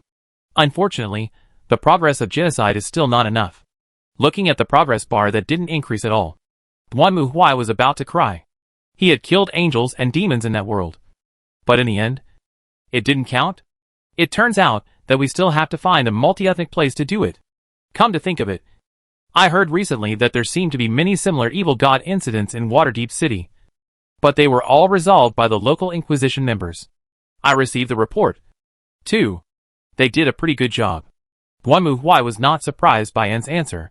The adventurers in the world of Faerun were quite powerful, and the Inquisition provided them with excellent equipment and intelligent support, which was enough to make these adventurers risk their lives for the Inquisition. In comparison, there seemed to be a lot of strange things happening in the Star Alliance recently. But the Star Alliance did not take the initiative to report it to the Inquisition. It was mainly discovered by Ms. Lemuel and Ms. Jinjiling. You really found out? Yes. She heard from the guests on the space station that there are some mysterious religious elements in the Star Alliance who are preaching everywhere.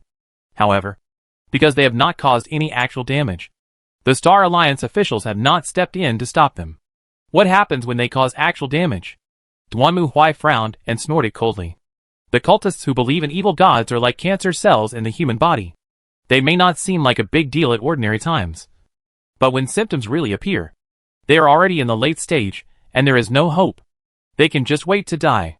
I will personally talk to the shepherd siblings and ask them to pay attention. So I don't like dealing with civilizations that are too high. It's really troublesome. In a world like Faerun, Duanmu Huai can basically do whatever he wants. The Inquisition has the biggest fist, so everyone else can only hold back. But the Star Alliance is different.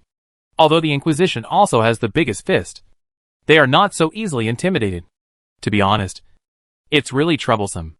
At present, the Inquisition under Duanmu Huai has gradually taken shape. The fleet is not a problem, and the core members of the Inquisition have been greatly strengthened because of the relationship with the dependent chess pieces. In addition, the branches of the Inquisition in various worlds are still running smoothly.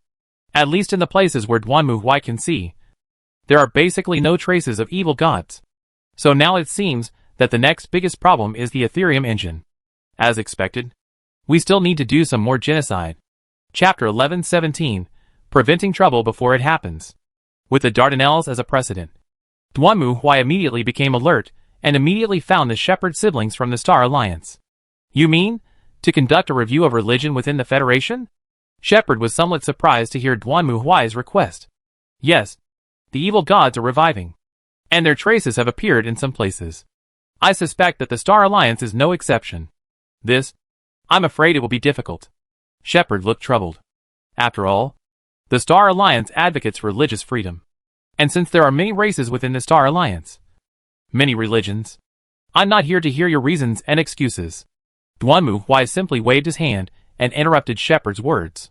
Either you go investigate, or wait for the Inquisition to blow up the planets infiltrated by the evil god's followers. It's your choice.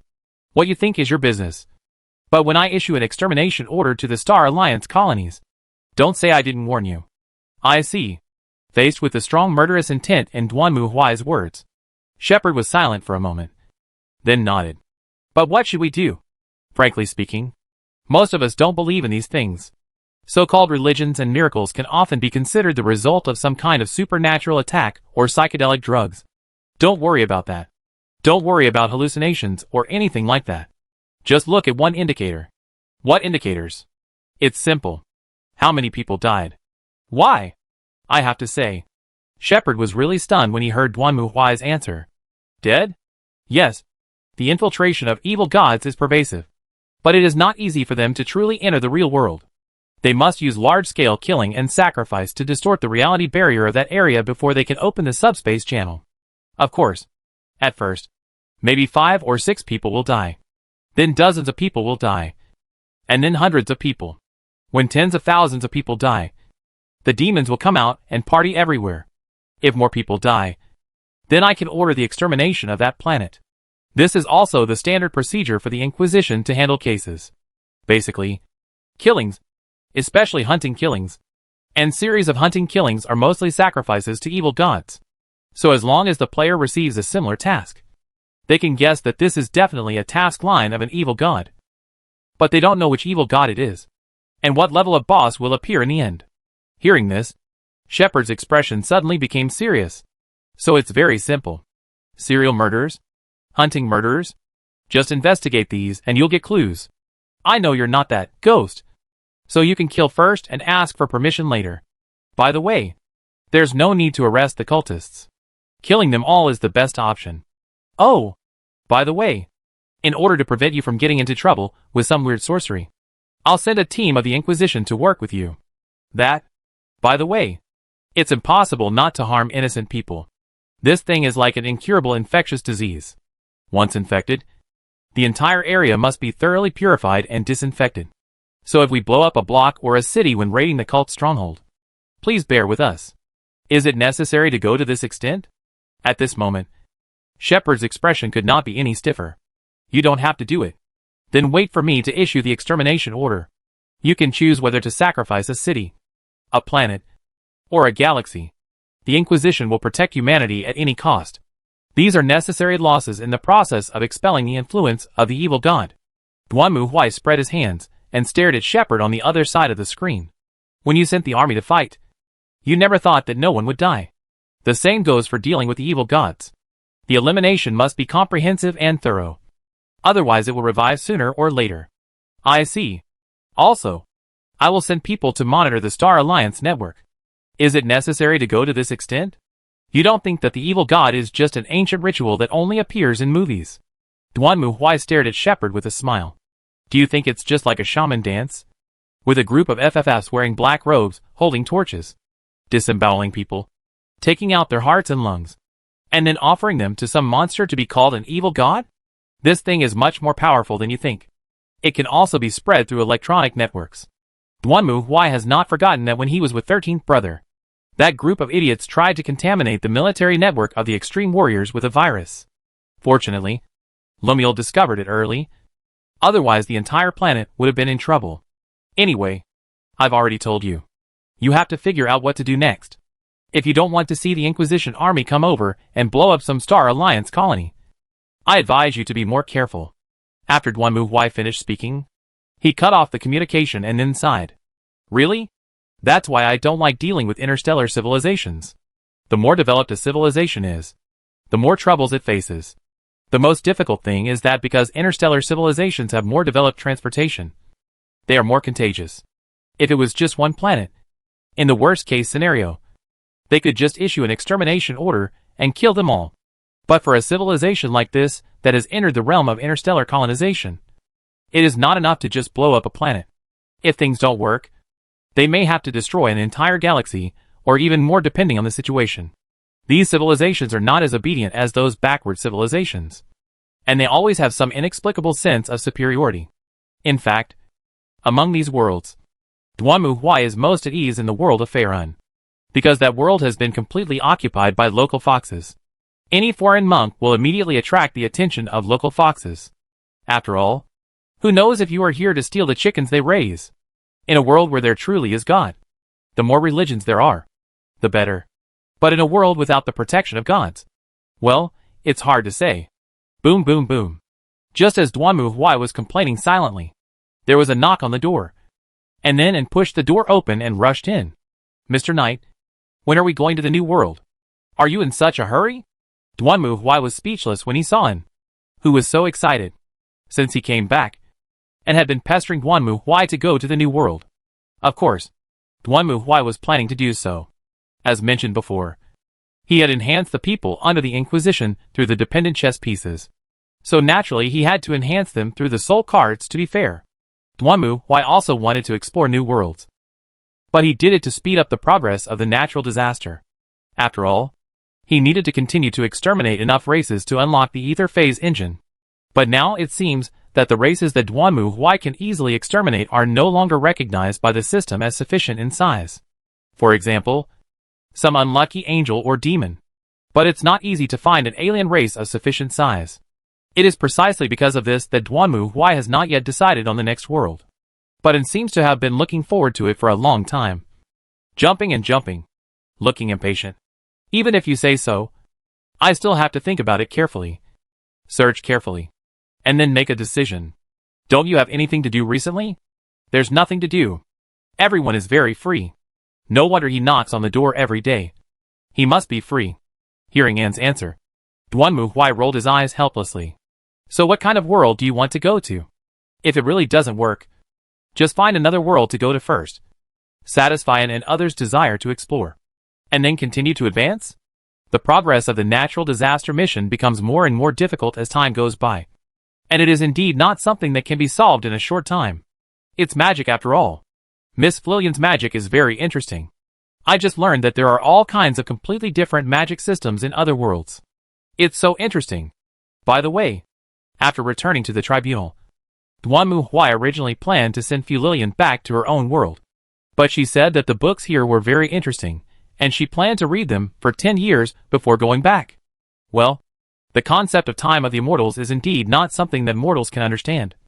So Duanmu Huai let her go, and it naturally came into contact with the human magic system through Flillian. The result was as Duanmu Huai expected. Although Anne was very interested in the human magic system used by Flillian, she really couldn't use it. Even though this young lady is an excellent student in Maalia, it is precisely because she is too excellent that she is unable to accurately understand the concept of I think in the human magic system. To use an analogy, these two structures are like an aerodynamic engineer and a 14-year-old girl. When the former hears about flying, she must consider aerodynamics, turbulence, propulsion, gravity, and other issues. Only after solving these problems can it be considered theoretically possible to fly. But what about a 14-year-old girl? Would she consider these? Of course not. Because magical girls can fly. This is natural. What's the problem? As for how magical girls fly, that doesn't matter. After all, only those who can fly are magical girls. Magical girls can definitely fly. Problem solved. The latter is the concept of the human magic system. You must be very sure that you can do it. And then you can do it. It doesn't matter how you do it. Only when you have a very clear impression in your mind can the magic be successfully implemented. Otherwise, it will not work. However, and is a top student who can only consider the theoretical implementation issues after all the prerequisites have been solved, rather than skipping these steps and directly imagining the results. So it is a pain point that Anne can't learn the human magic system. However, although she couldn't learn it, and, who was optimistic by nature, didn't care. On the contrary, she felt that the magic in the outside world was rich and colorful, with all kinds of magic. Even this kind of unreasonable and seemingly fabricated thing could be unique. It's so interesting. So I still want to go to the magical world. Preferably an interesting one. Your request is really troublesome. Well, but I can consider it. Hearing Anne's request, Duanmu Huai sighed helplessly, but still nodded. The advantage of the magic world is that those who use magic are basically psychics, who are very close to the subspace. Therefore, if the evil god really starts to speed up the recovery process, then the first to be affected will definitely be these psychics. Okay, I'll think about finding an interesting world. As he spoke, Duanmu Huai lowered his head and glanced at Yuri Ali, who was hiding under the desk. She raised her head and looked at him intently. Her eyes filled with a hint of anxiety and desire. Well, it's about time for you to leave. I still have things to do. Okay. I understand. It's a deal then. Mr. Knight, don't cheat. After saying this, and turned around and left humming a song, while Duanmu Huai let out a breath, then reached out and pressed the goddess's little head under the desk. Well, go on. Chapter 1118 Calling from the center of the world. Blue sky. White clouds. Green land. Another world. Running excitedly on the grassland. And raised his hands high. Finally we've arrived in the new world. Why are you so excited? Duanmu Huai rolled his eyes as he watched him running around in circles. Ajis, who was sitting on his shoulders, didn't say anything. But judging from her shaking legs, she was obviously in a good mood. There doesn't seem to be anything particularly wrong with this world. Lorena was the last one to come out, holding a heavy holy book in her arms. And she looked around. That's right. This time when going to the new world, Duanmu Huai only brought in Ojis and Lorena. Well, these were the team he formed when he first arrived in the novice village. So everyone was very happy. After all, don't forget your original intention. Wow, it's so beautiful here. Mr. Knight, look, there are clouds below. It's clouds. Such a huge sea of clouds. Are we in the sky now? Roughly the same. What kind of world is this? What's fun about it? Haha. You'll know in a moment. Hearing Anne's excited question, Duanmu Huai chuckled. But at this time, the other girl raised her hand timidly. May I ask why you brought me along? Almost all the people who came with Duanmu Huai this time were elderly people, with one exception, and that was Maria, who was carrying a rocket launcher and was teleported here with Duanmu Huai and others in confusion. She was still dressed like a mechanic, and looked really weird, because the world might be of some use to you. Yeah. Haha. You'll know when the time comes. Seeing Maria's puzzled expression, Duanmu Huai just raised his eyebrows and repeated what he had just said. Well, let me see. Oh, it looks like we're lucky. It turned out to be the right decision to bring Bunny along. As he spoke, Duanmu Huai looked at the bird divination instrument and smiled. At the same time, he reached out and touched the little white rabbit in his pocket. Come on. Follow me. Although they didn't know what Duanmu Huai was going to do, the girls still followed him obediently. After they climbed over the small hill in front of them, Duanmu Huai stopped and pointed down the hill. Look over there. Hearing Duanmu Huai's words, the girls curiously looked down the hill. And then, they saw that on the grassland below, a man wearing white armor, holding weapons, and dressed like a knight was fighting with a strange-shaped beast. The latter looked like a giant loach, but it was as big as a rhino. But its movements were very flexible. Facing the attack of the white warrior, it suddenly swung its tail to the ground, then jumped up and flew into the air. Then, the loach monster was seen aiming downwards and opening its mouth.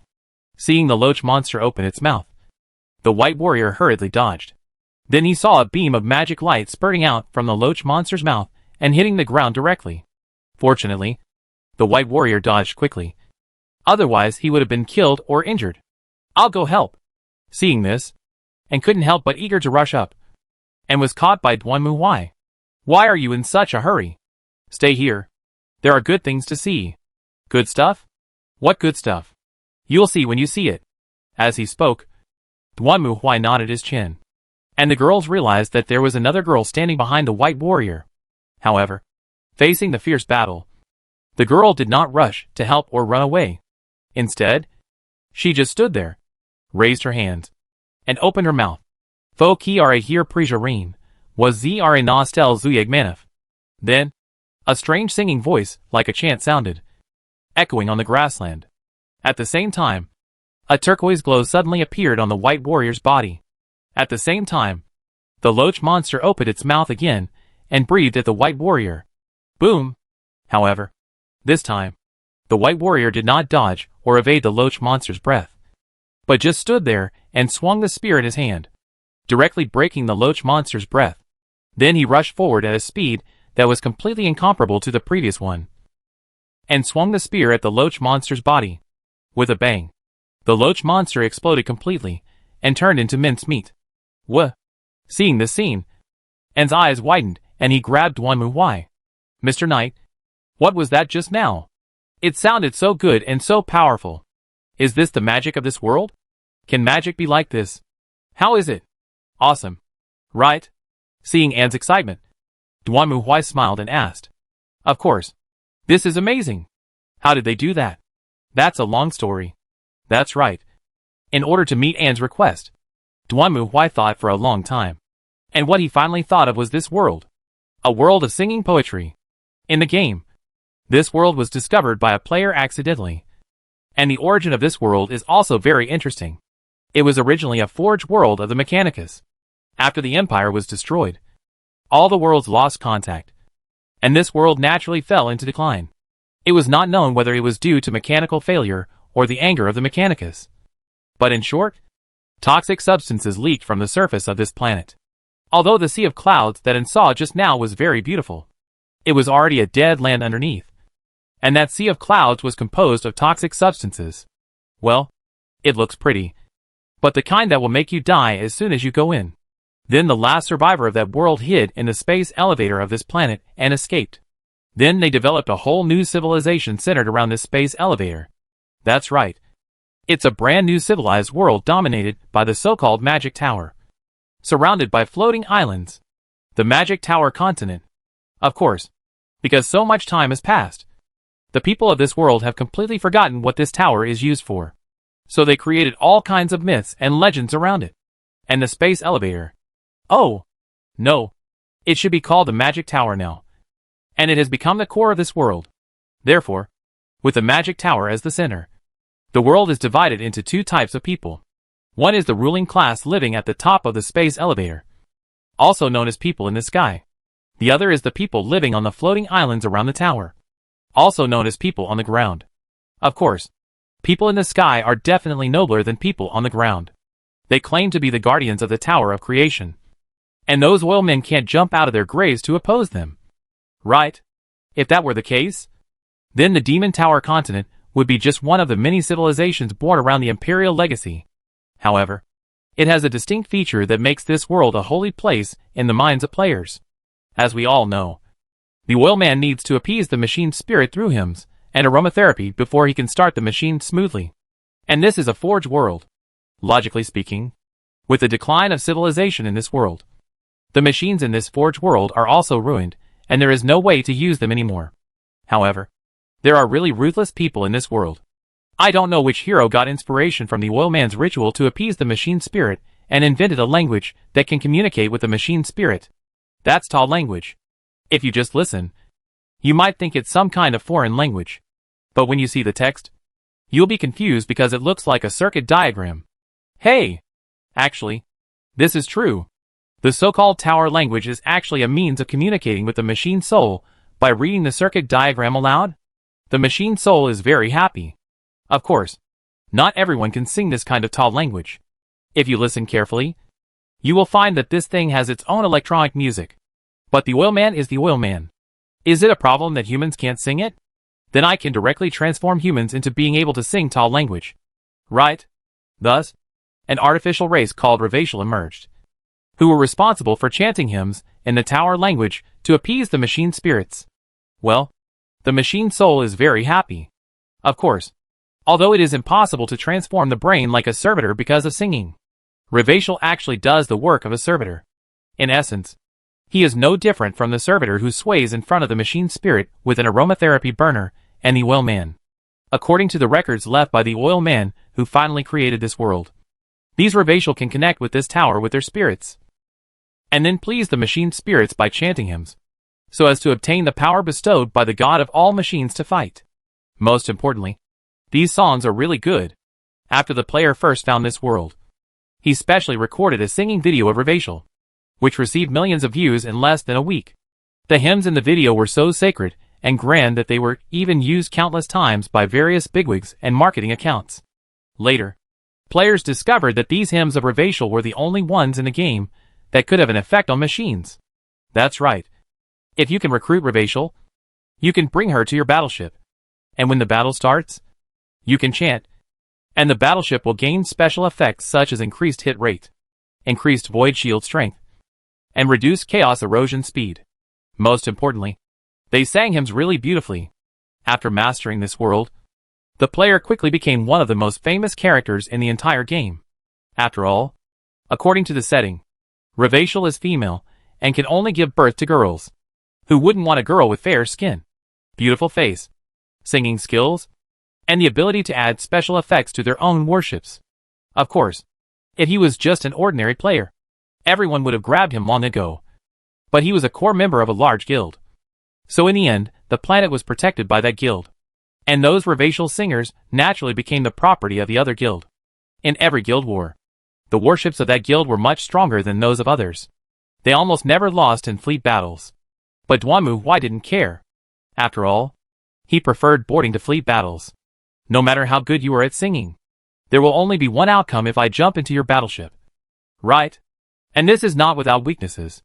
Just look at the battle in front of you, and you will know that the singer must be protected by someone. So each Ravacial must be equipped with a vanguard.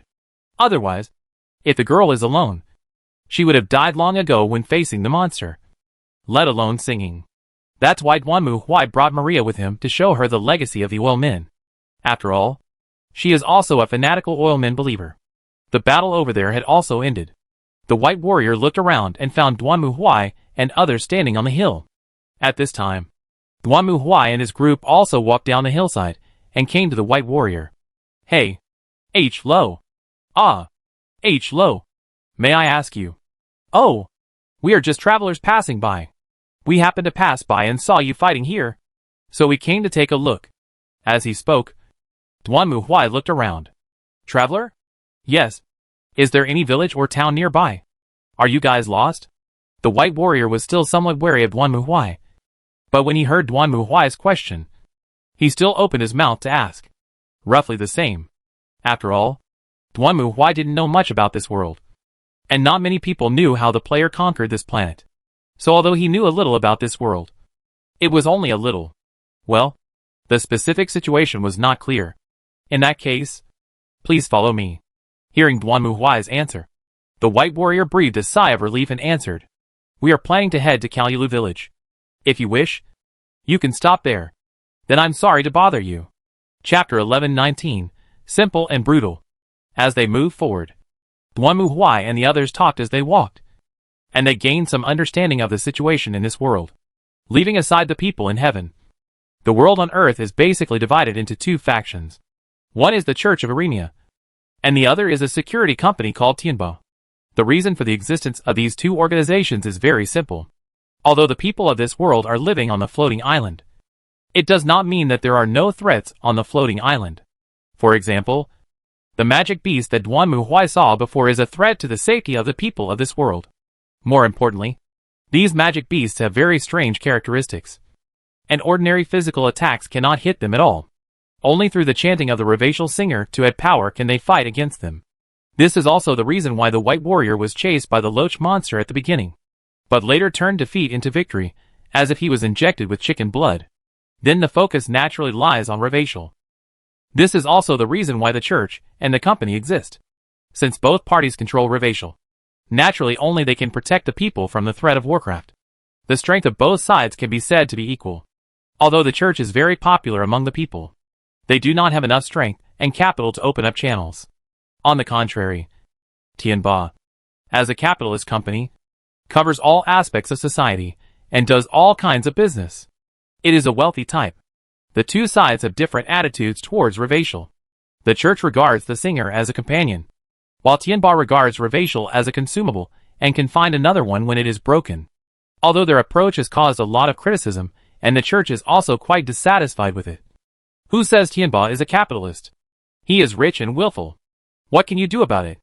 Of course, the church regards the singer as a companion not out of pure kindness or idealism, but because it is related to their doctrines.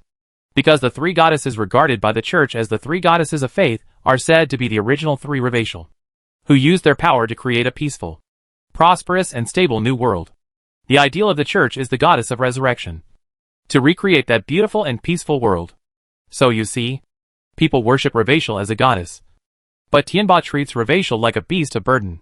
It involves a dispute of faith. So it would be strange if the church could stand by it. Unfortunately, the church is really poor. Take the crusade that Duan Muhuai and his group saw this time. For example, the church's actions are basically free of charge. Their funding source is basically from the offerings of believers. But Tianba is different. They work for money. You have to pay protection fees to Tianba before they will protect you. If you don't pay, then your village will be destroyed by the monsters. And it has nothing to do with them. They don't care about you at all. So although in theory everyone wants to be protected by the church is really poor. The people are poor and few. And they can't take care of everything. So most of the gathering places can only swallow their anger and pay protection fees to Tianba. So the current situation is that the church is not strong enough. But it has a high reputation among the people. So Tianba has to give it some face. Although Tianba is strong, it has a bad reputation among the people. Even if they are rich and willful, and don't care about such trivial matters, there is still a church behind them that is a little weak, but not weak enough to ignore it, watching them covetously. So they can't do too much. But the Tianba's actions have been getting more and more outrageous recently. I don't know how long we can suppress them. Ah, here we are. The White Warrior walking next to Duan Muhuai looked forward and then changed the subject. Look, that's Kalyulu village. Oh, Duan Muhuai looked in the direction of the White Warrior's finger, and indeed saw a small town at the end of the road. The green plains, white bricks and red tiles were quite romantic. But what made Duan Muhuai more concerned were the several huge pillars erected in the town. From the outside, they should be part of a very large ruins. But unfortunately only the pillars wider than the house were left. Anyway, the scenery here is beautiful and looks very comfortable and cozy. So, however, at this moment, the White Warrior suddenly turned around, took the girl behind him and retreated a few steps, raising the weapon in his hand and pointing it at Duan Muhuai. Who are you anyway? I told you. We are travelers. In response to the White Warrior's question, Duan Muhuai shrugged his shoulders and spread his hands. No, you are not ordinary travelers. The White Warrior shook his head. What I just said is common knowledge known to everyone on this continent. Even a 3-year-old child knows it. But you know nothing about it. Maybe we are from heaven. This is impossible. The White Warrior shook his head again. It's true that we have almost no connection with Pradana on the ground. But we also know that revational exists in Pradana. But it seems that everyone here has seen revational for the first time. As he spoke, the White Warrior looked at him beside him. Didn't that lady just now keep pestering my revational to ask her how to use magic? If you are really celestial beings, it is impossible that you don't even know such a simple thing. Hearing the White Warrior's answer, Duan Muhuai rolled his eyes and silently glared at him, who laughed and stuck out his tongue. I'm just curious. Forget it. It's not a big deal anyway. Duan Muhuai waved his hand and then looked at the White Warrior again. Okay, I admit that our origins are a little strange. But I'm not lying. We are indeed travelers. And we do come from the sky. Such an excuse. As for the specifics, I don't think you would believe me. So I won't tell you for now. But I can assure you that we are not here to harm anyone in this world.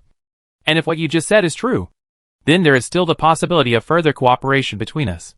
Further cooperation? If you're worried, you can follow us. We also welcome people who understand this world to help lead the way. In response to Duan Muhuai's answer, the white warrior was silent for a moment, then put down his weapon. I understand. I will believe you for now. My name is Radolf, and I am the General Secretary of the Church of Aremia. Duan Muhuai, the Chief Judge of the Tribunal. The Inquisition? You'll know later. Duan Muhuai looked at Radolf and said nothing more, and the latter did not ask any more questions. He just turned around and continued to walk forward. Please follow me. After a brief conversation, the group set off again. At this time, and quietly approached Duan Muhuai and whispered, Mr. Cavaliers, what are you going to do next? Well, it depends on the situation. If what Radolf said is true, then our next target will be Tianba. Tianba? That's right. Didn't Radolf say that they used Revacial as a tool? This is definitely not okay. One of the reasons why I came to this world this time is to obtain Revacial and poetic magic. If they treat them as consumables and kill them, what else can I do? So, Mr. Knight, what are you going to do? It's very simple. Find the Tianba headquarters, charge in, and then tell the boss of this company that I will be in charge of this company from today on. Those who agree raise your hands, and those who disagree can die. That's it. Well, although he already knew Duan Muhuai's style, and was still speechless when he heard Duan Muhuai's simple and direct answer. Is this okay? Yes. Of course it works. I've tried it before, and it works great. At the beginning, Duan Muhuai fought his way into Arasaka Tower in that future world, and the latter didn't even dare to say no.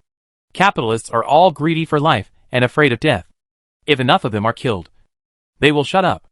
If they don't shut up, Duan Muhuai will help them shut up. Trade war?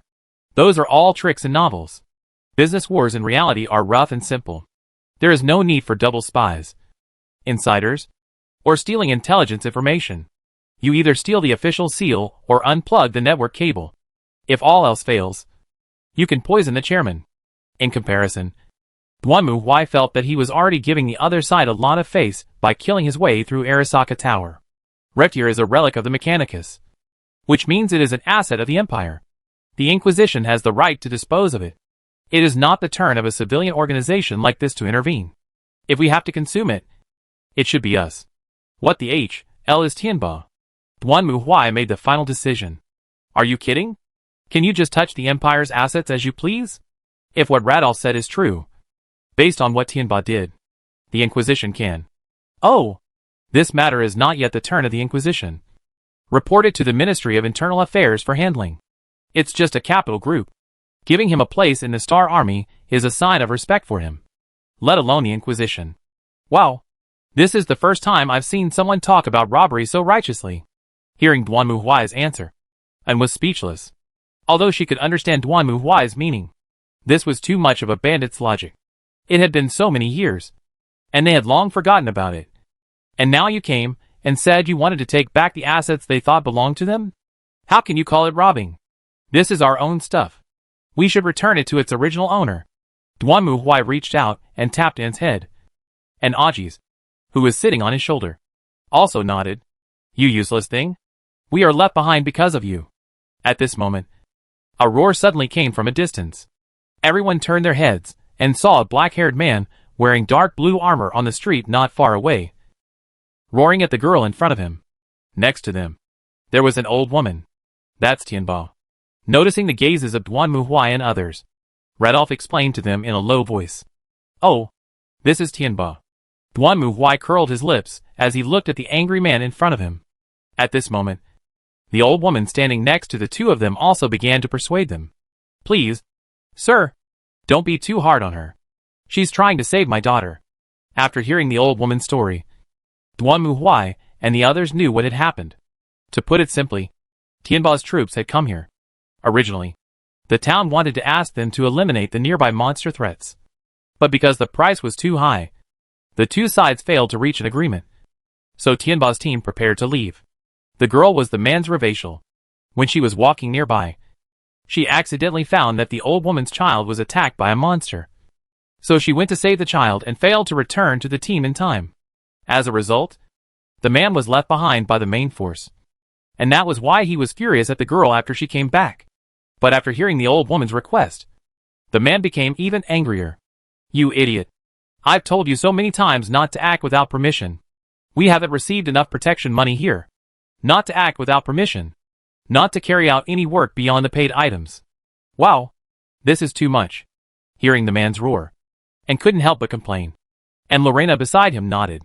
Duanmu didn't say much. After all, it's easy to say.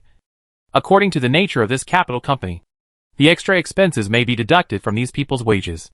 Hey. It seems that no matter what the world is, the social animal is difficult. Yes. I'm sorry. Apologizing is useless. However, for the apology of the girl, the social animal man obviously did not buy it, and slapped it directly on the girl's face and fell to the ground. Stop! What are you doing? At this moment, Radolf rushed over and came in front of the office worker. I am General Radolf of the Church of Aremia. Stop it immediately. General? Hearing Radolf's words, the man widened his eyes and stared at the other person. So what? Your church still wants to interfere in Tianba's affairs? You have no right to interfere in our affairs. This matter is Tianba's internal affairs. So you can keep your preaching to yourself. Father! Or does your church intend to declare war on Tianba head-on? You? Looking at the smug office boy in front of him, Radolf frowned. However, at this moment, Duanmu suddenly came over. And then he reached out and grabbed the girl who was sitting on the ground. Hey! Who are you? Let her go! Seeing Duanmu grab his revacial, the office boy was so angry that he shouted loudly, while Duanmu glanced at him. Let go! Why? That's Tianba's asset. Oh! Hearing the roar of the office boy, Duanmu nodded. So, she belongs to me now. Then, Duanmu stared at the office boy and spoke lightly. Why? Hearing Duanmu's answer, Ligolf and the social animal man were stunned. Chapter 11:20 Robbery.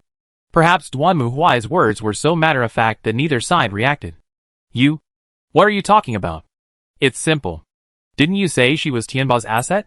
Duanmu shook revacial in his hand. Well, now that I have taken her away, what can you do to me? You? At this moment, the social animal man also reacted, and immediately stared at his eyes, glaring at Duanmu. How dare you rob Tianba's assets? Hey, I just robbed it. So what? Are you dissatisfied? As he said, Duanmu stretched out his right hand, grabbed the thunder hammer behind him, and then shook it forward. Seeing the hammer head, which was almost half his size, stopped in front of him. The office worker felt his hair stand on end and his forehead was covered in cold sweat. You, if you do this, Tianba will never let you go. Well, I won't let it go. Okay. Get out of here. Or do you want me to smash you into a pulp with a hammer? You. The office worker is not stupid either. The other party is tall and strong, looks ferocious and terrifying, and the weapon is so fierce. You should know that this war hammer is taller than him. But the man in front of him is holding it steadily with one hand without any shake. The office boy was not a fool. He knew that he was no match for this man. So he took 2 steps back and glared at Revacial fiercely. Just wait for me. After leaving behind this line that is reserved for villains, the office boy ran away as fast as he could and disappeared in the blink of an eye. Seeing this scene, Ligolf was completely stunned. Button, Ogus and others seemed very calm. After all, Duanmu had done this more than once or twice, and they were used to it. A company's slave is a company's slave. Looking at the back of the social animal running away, Duanmu sneered, and then put the Revacial down. At this time, Ligolf also hurried over and looked at Duanmu in confusion. What do you want to do? Tianba will never let you go if you do this. It had better not give up. In response to Ligolf's question, Duanmu laughed and then picked up the war hammer. In fact, I was preparing to deal with Tianba. You deal with Tianba? Why? Hearing Duanmu's answer, Ligolf was a little surprised. The other party had obviously just arrived in this world not long ago, and he didn't even know about Tianba's existence before. As a result, he was actually going to take action against such a huge enterprise in the earthly world. It had only been a few hours. Even if you tell you at present, you won't understand it. You should be kind when you are squeezed by Tianta. So you want to help liberate them. This is too. Hearing Duanmu Huai's insincere answer, Legulf's mouth twitched, and he didn't know what to say for a moment. That's it. Anyway. But Duanmu Huai obviously had no intention of continuing to answer. He turned his head and looked at Ravacial. You are from Tianba. You must be very familiar with Tianba. Do you know where their headquarters is? Take us there. Wait. You really want to go? Of course. What do? I heard you before. And I saw that the hegemony was not very pleasing to the eye. Didn't this scene just prove that what you said is wrong? So for me, Tianba has no value. When Lao Tzu is looking for Tianba, the group of bastard is killed. And nothing happens. No. It's not that simple. It's that simple. How complicated can it be? Duanmu Huai waved his hand and looked at Ravacial again. You know the location of Tianba's headquarters, right? Ah. Yes. In response to Duanmu Huai's question, Ravacial nodded timidly. Okay then.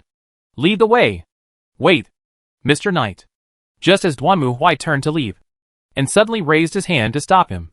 Seeing this, Legulf, who was at a loss, breathed a sigh of relief.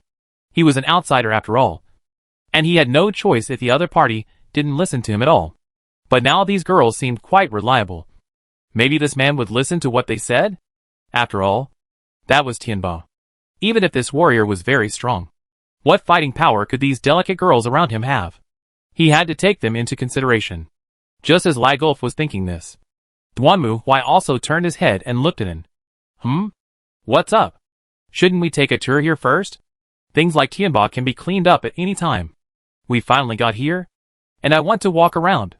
Hearing this, Legulf's face turned pale, and he almost vomited blood. He reached out his hand to press his chest, staring at him with puffed cheeks and dissatisfied expression, wondering if there was something wrong with his ears. What does things like Tianba can be dealt with at any time mean? Miss, do you understand the situation? This is the largest military-industrial complex in the world. Why do you talk about it as if we are dealing with a den of bandits? Do you want to travel first and then clean up? They are not worth your serious treatment. So you still plan to travel first? I think it's better to kill this thing as soon as possible. Otherwise, if you are touring and suddenly attacked by something, wouldn't you be in a bad mood? Well, it's like when you eat.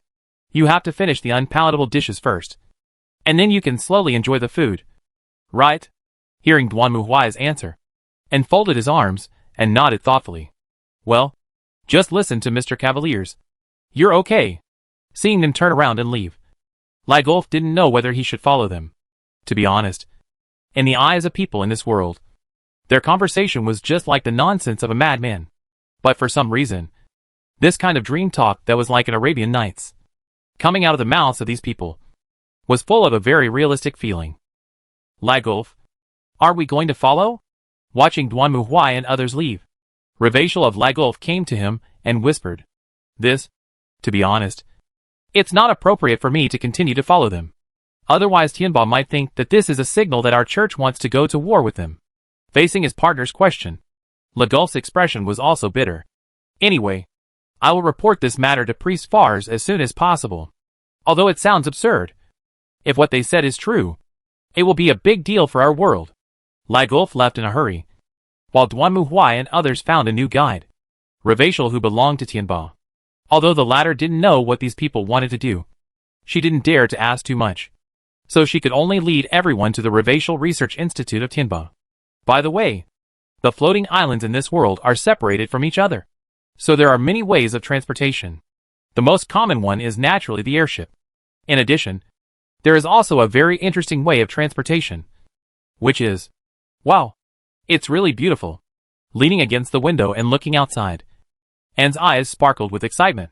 Even Lorena and Maria next to him stuck their heads out and looked at the surrounding scenery curiously. That's right. They were on a train. A train flying in the air.